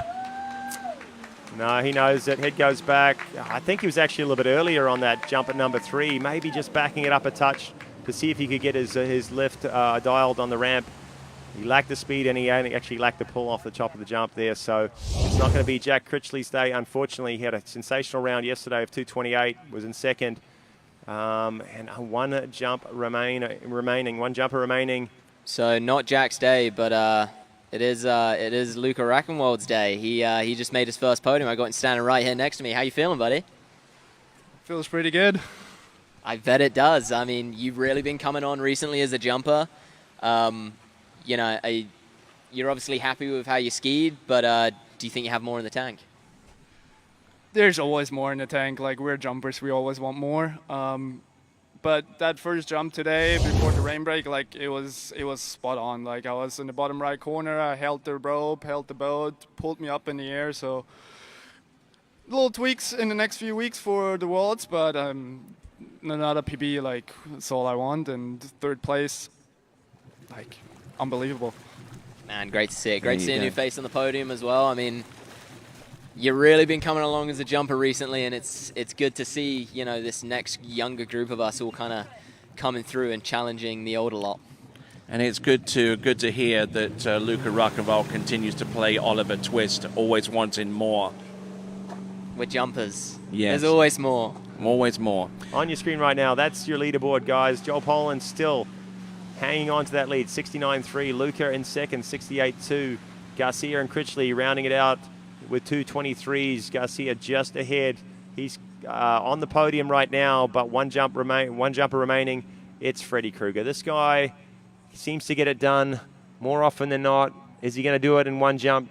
Joel, just to put an exclamation point on this title. He is currently on a 5-round 230 streak. He went 232 rounds at California. He went 232 rounds at Mastercraft last weekend, and now at Malibu, you know, 230 in the first round. And one of those jumps he actually needed to make it through to the final. Yeah. No, like, not only did he go 230, he didn't have a score on the board to get him into the final. 3rd and final jump, 2:30. All right, then, here we go. Freddy Krueger, originally out of Decatur in Illinois, but residing in Windermere, Florida. Without a doubt, one of the greatest water ski jumpers ever to compete in this sport. Here he comes, Freddy Krueger, jump number 1. That's going to be close. Yeah, he lost his lift on that one, and I think he knows it. Normally, when Freddie has a good jump, he does a little bounce and a fist bump, and no bounce, no fist bump. So, still going to be close. I'm having a guess that's still pretty close. It's in the 20s. Whether it's 2:27, yet to be seen. Yeah, he didn't look ecstatic about it when he stood up from that jump, but. Wow! 69.1. 2:27, tied in feet with and, your jump, but just a he little missed shy his in kick meters. on that as well. Yeah, there he is, just sitting back, just a touch off the top of the ramp, but still, for sitting down on the ramp, he still goes super high because he's just like a cat out there, just springs off that jump. And 2:27 opening up. Yep. The 20-centimeter difference, you can measure that with 2/3 the length of a ruler. Yeah, so, I mean, he's just going to be looking for his legs on this next one. Looks like his spot seemed to be pretty good. I mean, he had the speed he wanted, just needs a bit of kick, and, that's going to be 6 rounds in a row of 2:30, so. Joel, I'm sure you're extremely nervous. I know you've been on top of the podium. Maybe it was the Masters. You've won that jump event. Have you won any others? Only the Masters, the one and only. All right, then. About to see 2 jumps remaining, guys. Get on your feet. This is Freddy Krueger. Jump number 2 coming up right now. He makes his turn. He's establishing a ton of speed. Can he get his full lift this time? No, he doesn't. Oh, my word. It's going to come down to one final jump. He just loves to mess with me, I'm sure of it. He does. On purpose, yep. He's toying with you. He wants to create a little drama at the end of this event. We've had to sit around and wait for some rain a couple times. It's delayed the completion of this event, but we're back on the water with beautiful conditions. So everything is set here for big jumps. Freddy Krueger, unfortunately, 2:27 on jump 1. He's in second. Jump number 2 was less. He didn't get his legs. He kind of lost direction. And he's been in this position time and time again, and we keep telling you he somehow finds a way to send one on his 3rd and final jump. All right, I'm going to start warming up in case I have to go again. Yeah, you're going to have to. 63. That would be a great way to finish this event, I tell you what. So we don't often see that in jumping, a perfect tie for first. It's tied in feet, it's tied in meters. But he lost a little distance off the ramp just like he did on jump number 1. So I'm actually surprised that was that far. If he can come off square, he's going to go well over 2:30, but he's only got one chance left. Here comes jump number 3. Could this determine whether we have a 2-jump off or not? Here we go. This is Freddy Krueger setting the boat path 2 feet wide of split. Here he comes. Jump number 3. Another one right in the same hole. Another big jump, but is it big enough? He's not sure. He's thinking it is. It's close. He's gone 2:27 twice in a row, and that one's landed right around the same hole. He did come off better, but still. We'll just sit here in silence and wait for the computers to go through the motions and figure out how far that one was. Distance, we wait with bated breath. Watching the replay.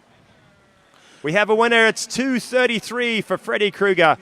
The 3rd and final. He gets the job done like he always seems to be able to do. 71 meters and a new champion here. 2023, Freddy Krueger. All right, we're going to get an interview with him very, very soon. But I tell you what, some great jumping all the way through.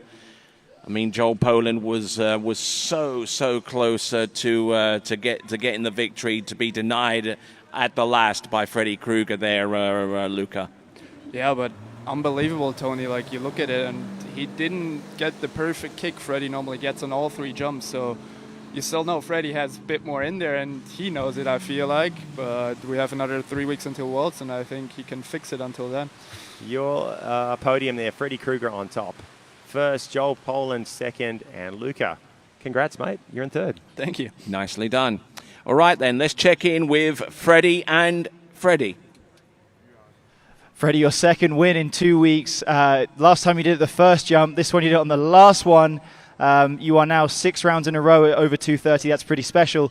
Tell us about the build up to that, and like, you know, having to stop twice. You had the headwind, then the tailwind, then no wind. What's that about? It was a challenging day. I was watching the weather when I was doing my warm up, and I kind of kept thinking, man, if we stall, I'm going to warm up too soon. And but I went ahead and committed to it. And then when we decided we were going to go, got all suited up, ready to go. And in that second one, you're stuck. And I mean, that's happened to Igor, unfortunately, a couple of times here the last couple of weekends where he's had that. So I was feeling for him, but just, you know, trying to keep my mind on the goal.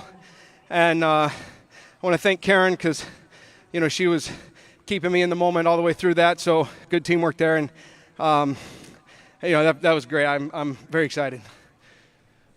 As you turn the island at the other end, before your third jump, knowing that you were tied, what was your mindset there? Were you nervous? Did you think you were going to do it? Were you stressed out? Tell us what you were thinking. So as I literally was going around the turn, I thought to myself, I wonder if he's saying I tied Joel or if my distance, the second distance, tied the first distance. So I went around the corner thinking, figure you're losing and go get this. And so, you know, again, don't chase the distance, chase the inputs. That was a much better technical jump. I moved a little through the wakes. I'm anxious, and I'm kind of looking to the ramp a little quick, so I didn't get all my lift there, but I got, you know, obviously enough. And I thought it was better, but man, I've had that happen a couple times here where I thought I went further than I did, so I was waiting for the call, but very, very happy. So, excuse me for not having the stats for the whole year, but you were top seed going into the final for this event, the last event, and the one before. You were beaten at California by just a foot, but you know, all these young guys, you're holding them off. You know, that's got to feel good going into, you know, we finished the tour, the next is the World Championships. You've got to feel good about yourself going into that. Yeah, I think, you know, my confidence is building here, and I mean, again, I'm getting these, you know, these low 230s, that, you know, the 237 out in California felt like a good jump. These last 2 weekends, they're great jumps, but, you know, there's still little pieces in there. And so, you know, I've got 3 weeks to tune that in and show up at Travers ready to go. And you know, I always tell my boys, look, it's why we play the game, right? So go out there, do the best you can, and we'll see where it ends.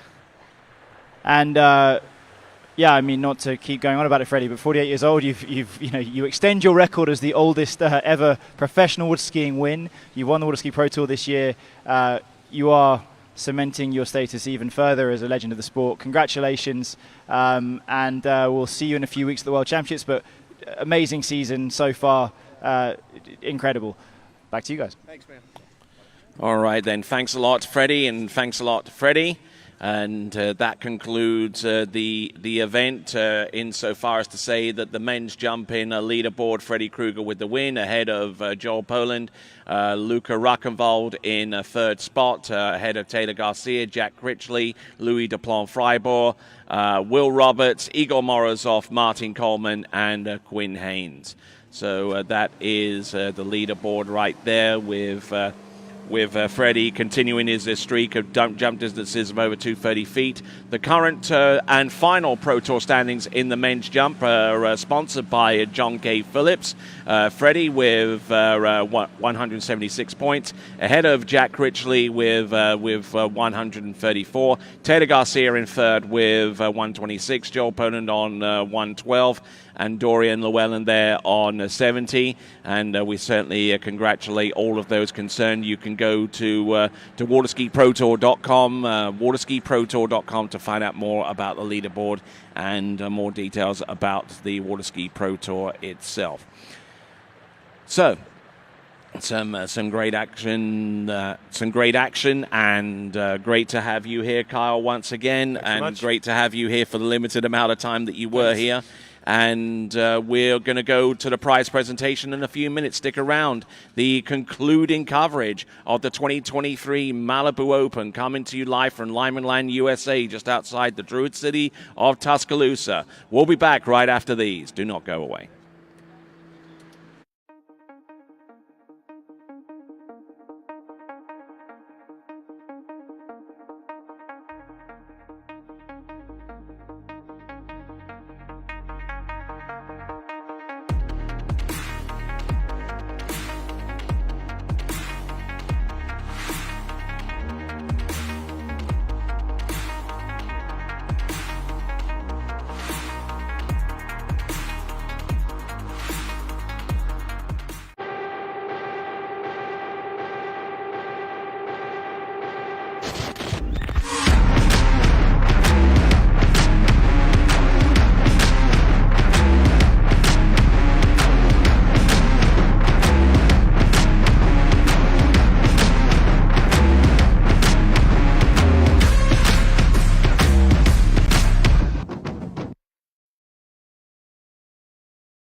Thanks for calling Wake House. This is Brian. How can I help you?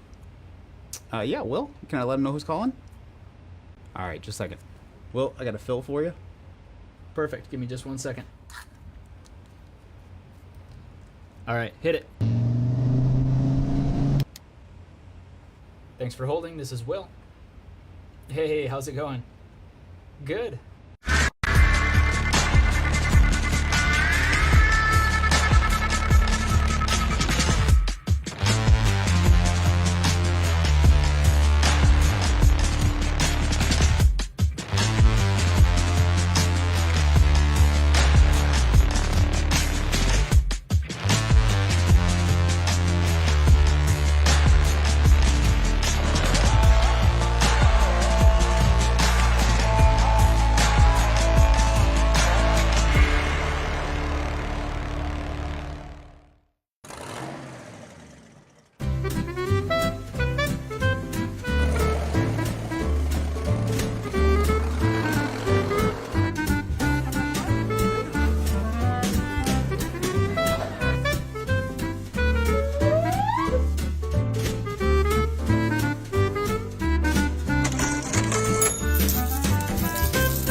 For skiers and water enthusiasts, Florida lakes are what dreams are made of.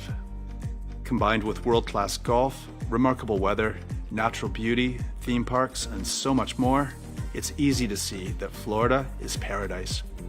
For more than 30 years, I've enjoyed Florida's lakes and many offerings. If you are interested in Florida real estate, let me be your guide and trusted advisor as you search for your paradise. Together, we can make your dreams a reality. Tuscaloosa is Alabama's ultimate sports destination and a place for outdoor enthusiasts to thrive. It's a community rooted in history and one that's on the cusp of a burgeoning art scene too. Tuscaloosa is vibrant. It's charming and it's familiar.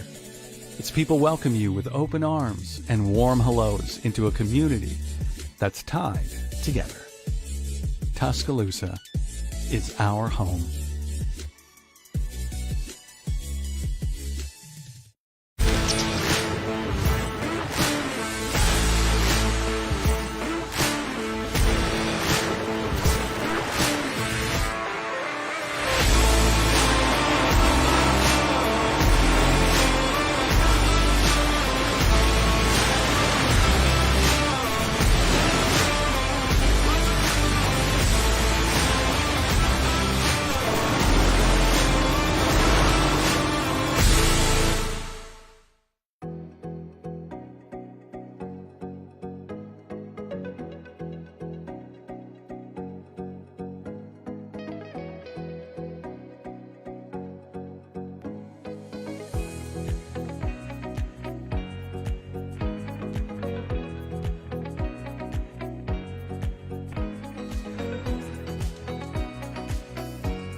Well, ladies and gentlemen, and welcome to the prize giving ceremony here at the 2023 Malibu Open, hosted here at Lyman Land, USA, just outside the Druid city of Tuscaloosa. Now, before we actually go into the award ceremonies proper, let me tell you the winner of our interactive prizes on the TWBC coverage of this event, the audience prize. The winner of the women's audience prize is Dominika DeLuca from the United States. She wins herself a Conley slalom ski. And the men's audience prize winner is Nathan Vipolder from Australia. He wins himself a D3 slalom ski. Okay, let's get into the award presentation proper. We're going to open up with the Open Men's Trick Competition. And we will go first of all to 5th place with a score of 10,980 points, Martin Labra.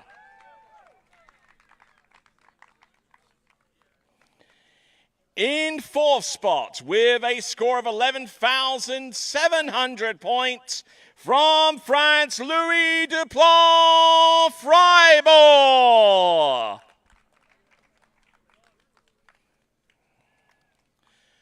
All right, we go to our top 3 positions now with a score of 11,720 points, Joel Poland.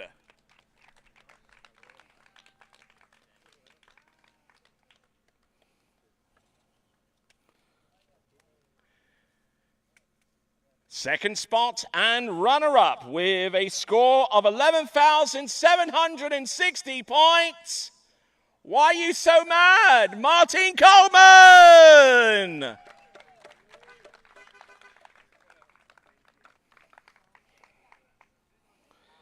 And now, ladies and gentlemen, presenting to you the winner, the gold medalist, and with a point score of 11,970 points, your 2023 Malibu Open Men's Trick Champion is J.K. Bolson!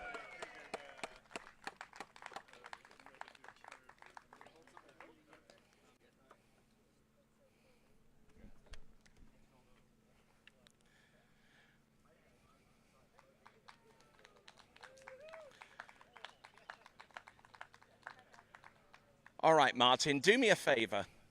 Hold on to this microphone and point general direction. Say something. It's super cool to win my first pro event and get 2 PBs in the same tournament. Thank you, everybody who made the effort and made this event happen. And there we go. There are your award recipients, Martin Labra, Louis Duplon Fribourg, Joel Poland, Martin Coleman, and your champion, J.K. Bolson.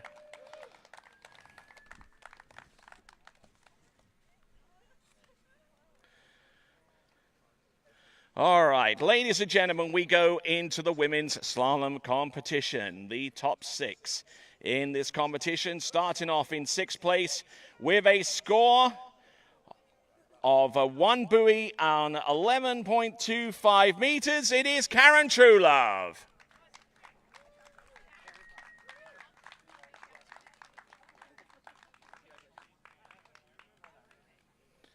In 5th spot, with a score of 1.5 on 11.25 meters, she comes to us from Italy. Her name is Alice Bagnoli.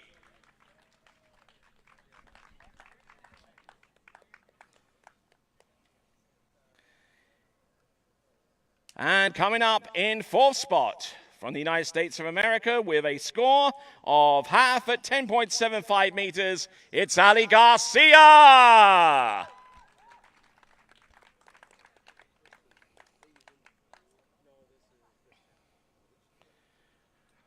All right, your top 3 positions consist in 3rd spot with a score of 3 at 10.75 meters, Ali Nicholson!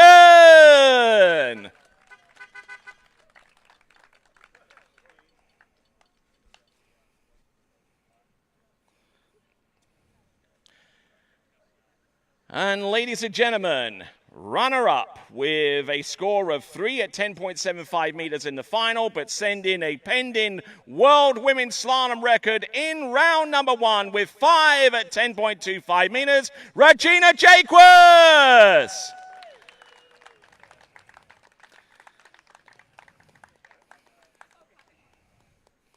Now, I know, Regina, you haven't won one of these before. It's the skier of the day. Have you won one of these before? Skier of the day? Well, today's your lucky day. Regina Jaquez, skier of the day.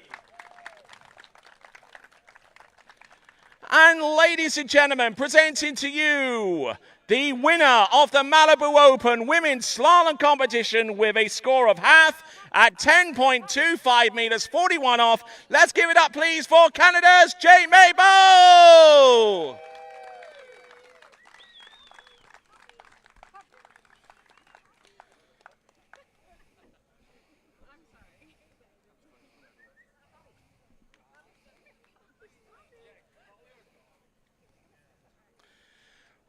All right, Jamie, you got a few words to say to us? Yeah, I mean, I want to say thanks to everyone who put on this event. Always fun to take a win, so happy with that. But definitely a big shout out to Regina for breaking the world record. That was super impressive skiing, so congrats. And as you receive your ski, let's give it up, please, for our medal recipients. Karen Truelove, Ali Garcia, Alicia Bagnoli, Ali Nicholson, Regina Jaquez, and your champion, Jamie Bull.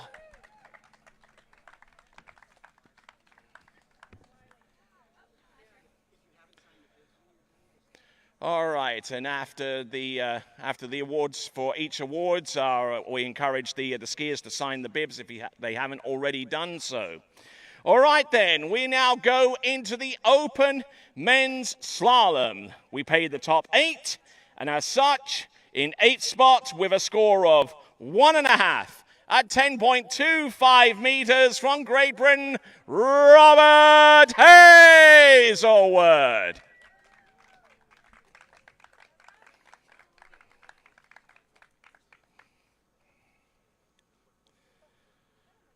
Ladies and gentlemen, in 7th spot with a score of 2 at 41 off, 10.25 meters, he comes to us out of Canada. His name is Stephen Neveu.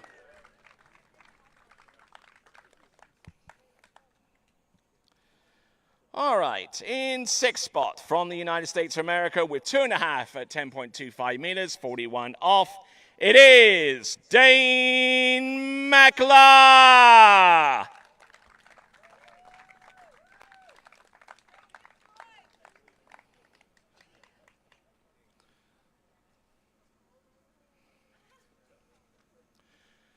Ladies and gentlemen, in 5th spot with a score of 3 at 10.25 meters. Coming to us out of McCordsville, Indiana, his name is Nate Smith.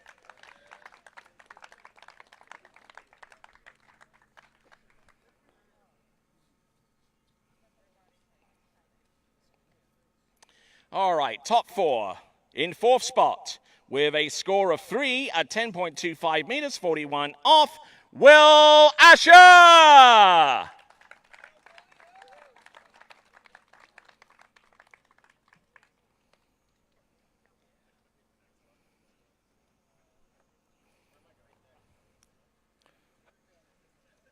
All right, top 3. In 3rd place, coming to us out of Canada with a score of 3.5 at 10.25 meters, it is none other than Cole McCormick.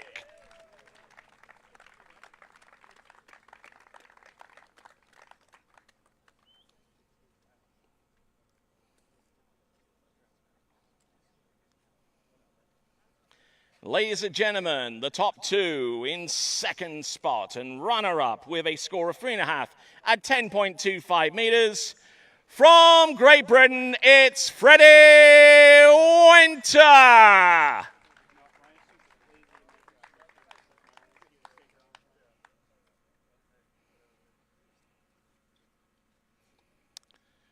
All right, and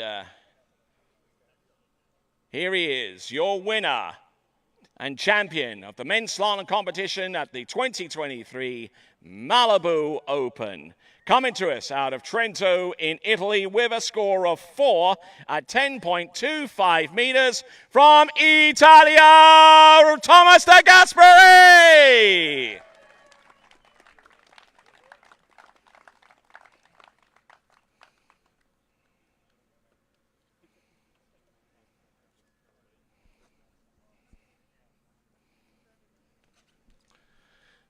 Looks like you got your hands full there, Thomas, but I'm going to give you the microphone anyway. Oh man, I'm not used to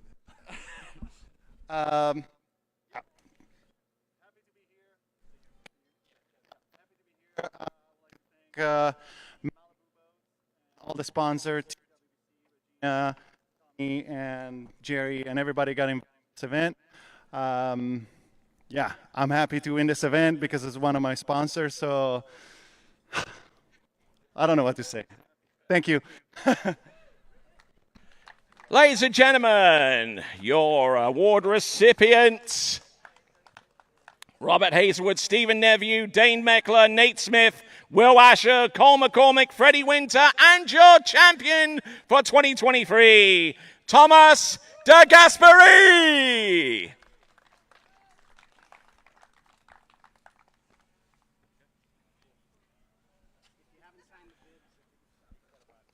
Once again, competitors, if you haven't already signed the bibs, please do so at your earliest convenience.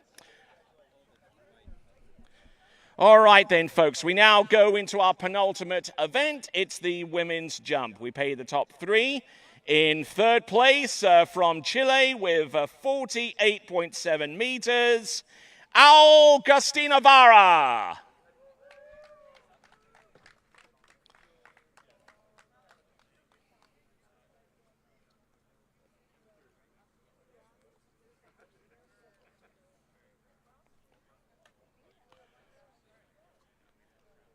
All right, in second spot, with a jump distance of 169 feet or 51.4 meters, runner-up belongs to Regina Jaquez.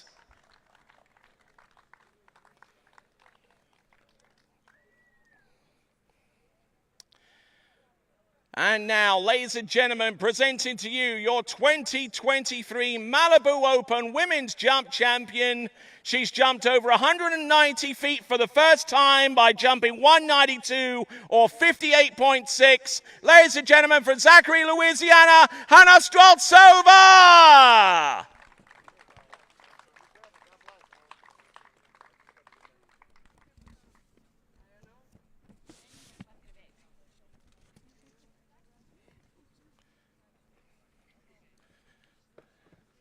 Hannah, it looks like you got your hands full, but I'm going to give you the mic anyway as well.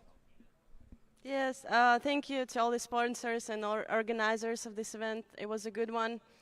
And I wanted to say hi to my parents at home. They always watch the webcast. To my grandma. They're my biggest fans. Ladies and gentlemen, presented to you your award recipients, Augustina Vara, Regina Jaquez, and your champion, Hannah Streltsova. All right, ladies and gentlemen, let's get on to the men's jump-in competition. We do actually have another award to present, and I think at this time we'll present that award. It's for the men's overall competition. The winner of the men's overall competition and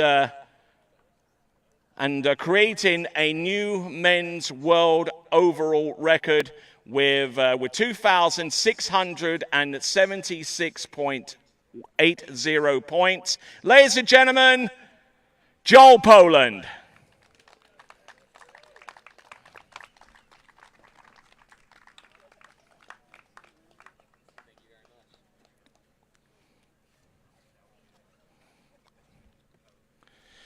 Well, how does it feel to have a brand new men's world overall record along with the win here? I'd say I'm a fairly happy guy. I mean, it's been a pretty good tournament, really, hasn't it? I mean, a couple rain delays and everything, but still, everything worked out really well. Thank you everyone for coming out today. Thank you for coming and watching and supporting us. We all really appreciate it.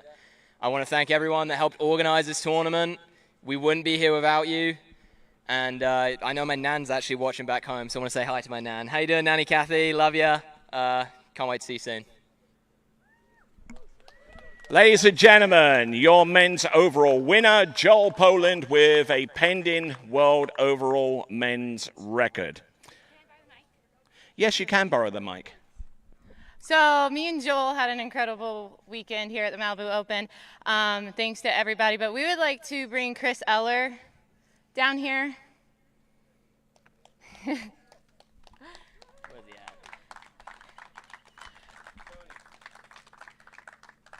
It's been 4 years for a world record for me. It's only been a week for him. So thank you so much. Let's give it up for Chris Eller.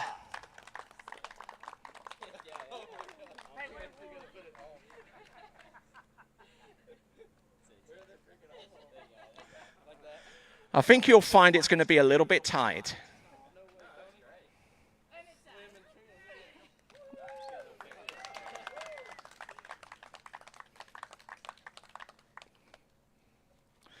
All right. Ladies and gentlemen, let's get to the final event presentation. In the men's jump, we paid the top 8 with a jump distance of 65 meters. We're 213 feet. He comes to us from Eastern Europe. His name is Igor Morozov.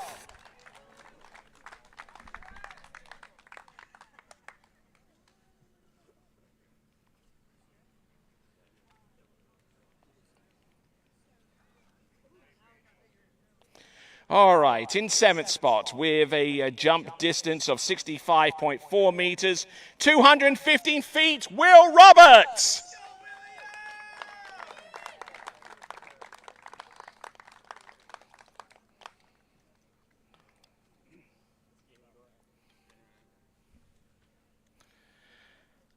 Ladies and gentlemen, in 6th spot, jumping 67.1 meters in the final, but earlier jumping 68.2 meters to help him set a brand new French national men's overall record. Ladies and gentlemen, in 6th spot, Louis Duplan, Freiburg.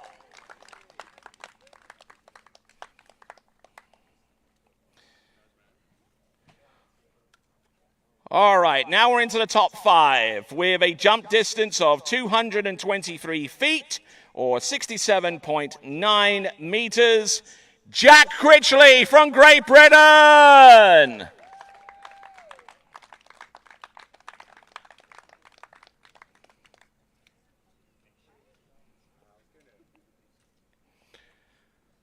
All right then, folks, now we work our way to the top 4.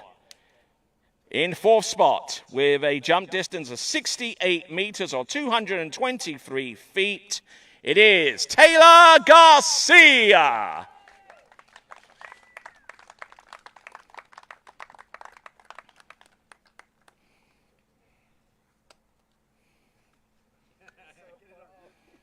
All right, top 3. In 3rd spot, and jumping yet another personal best of 68.2 meters or 224 feet from Austria, Luca Ruckenwald.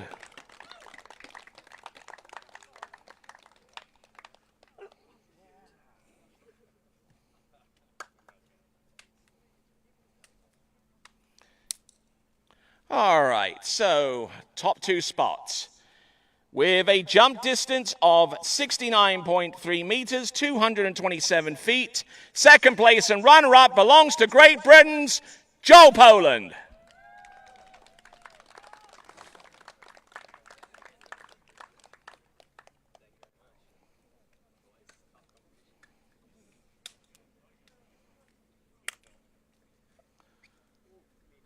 All right. One more, the winner and the champion. And if you are into last jump heroics, this guy has you covered. 71 meters on his very final jump, 233 feet.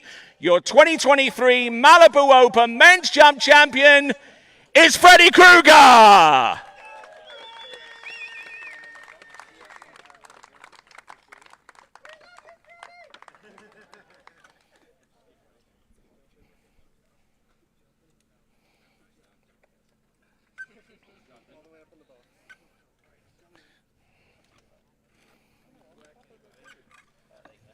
All right, Freddie, I'm going to give you the mic, and I'm sure that you're going to say a few words for the good people here. I'll keep it short since the humidity's high. I do want to thank Malibu, the great field of young jumpers we had here. We haven't had 18 guys show up to throw down like they did this weekend in a while, and we had a lot of 220s that we haven't seen. So it's awesome to see the sport in good hands and the young guys coming on strong. Again, want to thank all the sponsors, you guys for still being here and hanging with us through the rain and the wind there. Want to thank my sponsors and my wife, Karen, and my parents making it down. Guys, be safe. We'll see you at Worlds.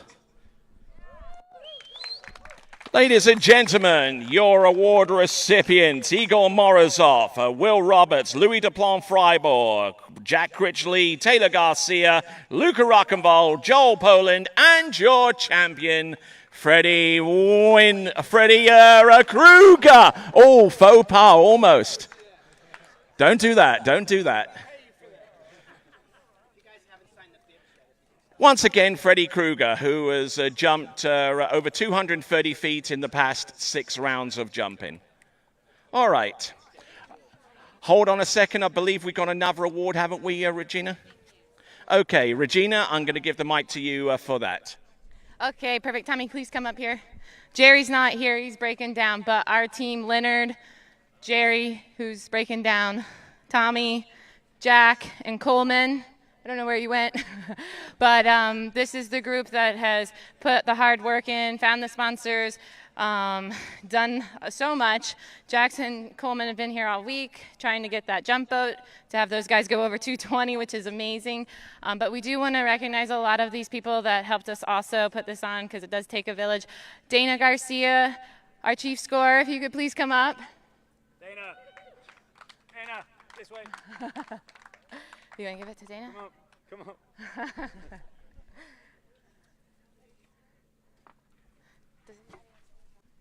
Thank you, Dana. Yes, thank you so much. Thank you.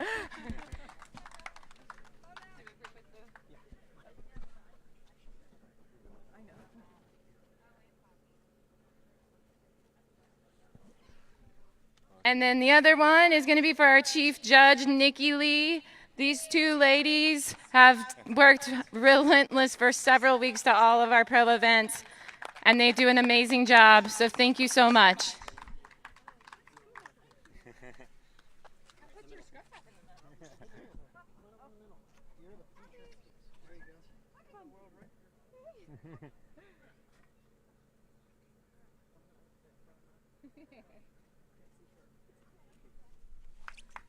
Thank you. Thank you, Nikki. We do find a lot of outside sponsors outside of our water ski industry when we do come out here to Lyman Lands. So thank you, Lyman, but we do have to give a special thank you to your daughter, Taylor. So please come up, Taylor.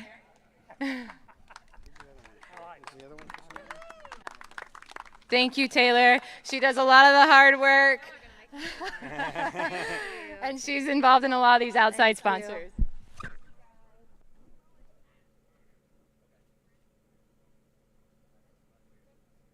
Thank you. You get to put that in your Okay, and then our last thank you is Dennis here, Joy, or just you?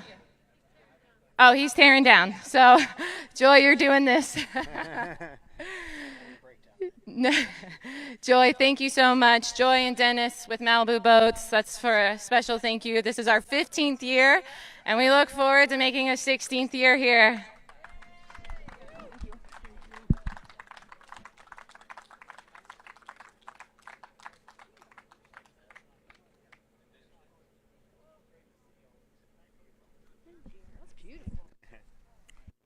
All right, then, and that concludes officially the 2023 Malibu Open, coming to you live from Tuscaloosa. The site is Lyman Land, USA. We thank Lyman Hardy and the rest of the officials and everyone involved in the organization for producing such an outstanding event. The next tournament that will be coming to you live on TWBC will be next weekend, the Travers Grand Prix. Be sure to catch it on TWBC and also go to waterskibroadcasting.com for the latest updates. But in the meantime, and on behalf of the crew at TWBC, it is ciao for now.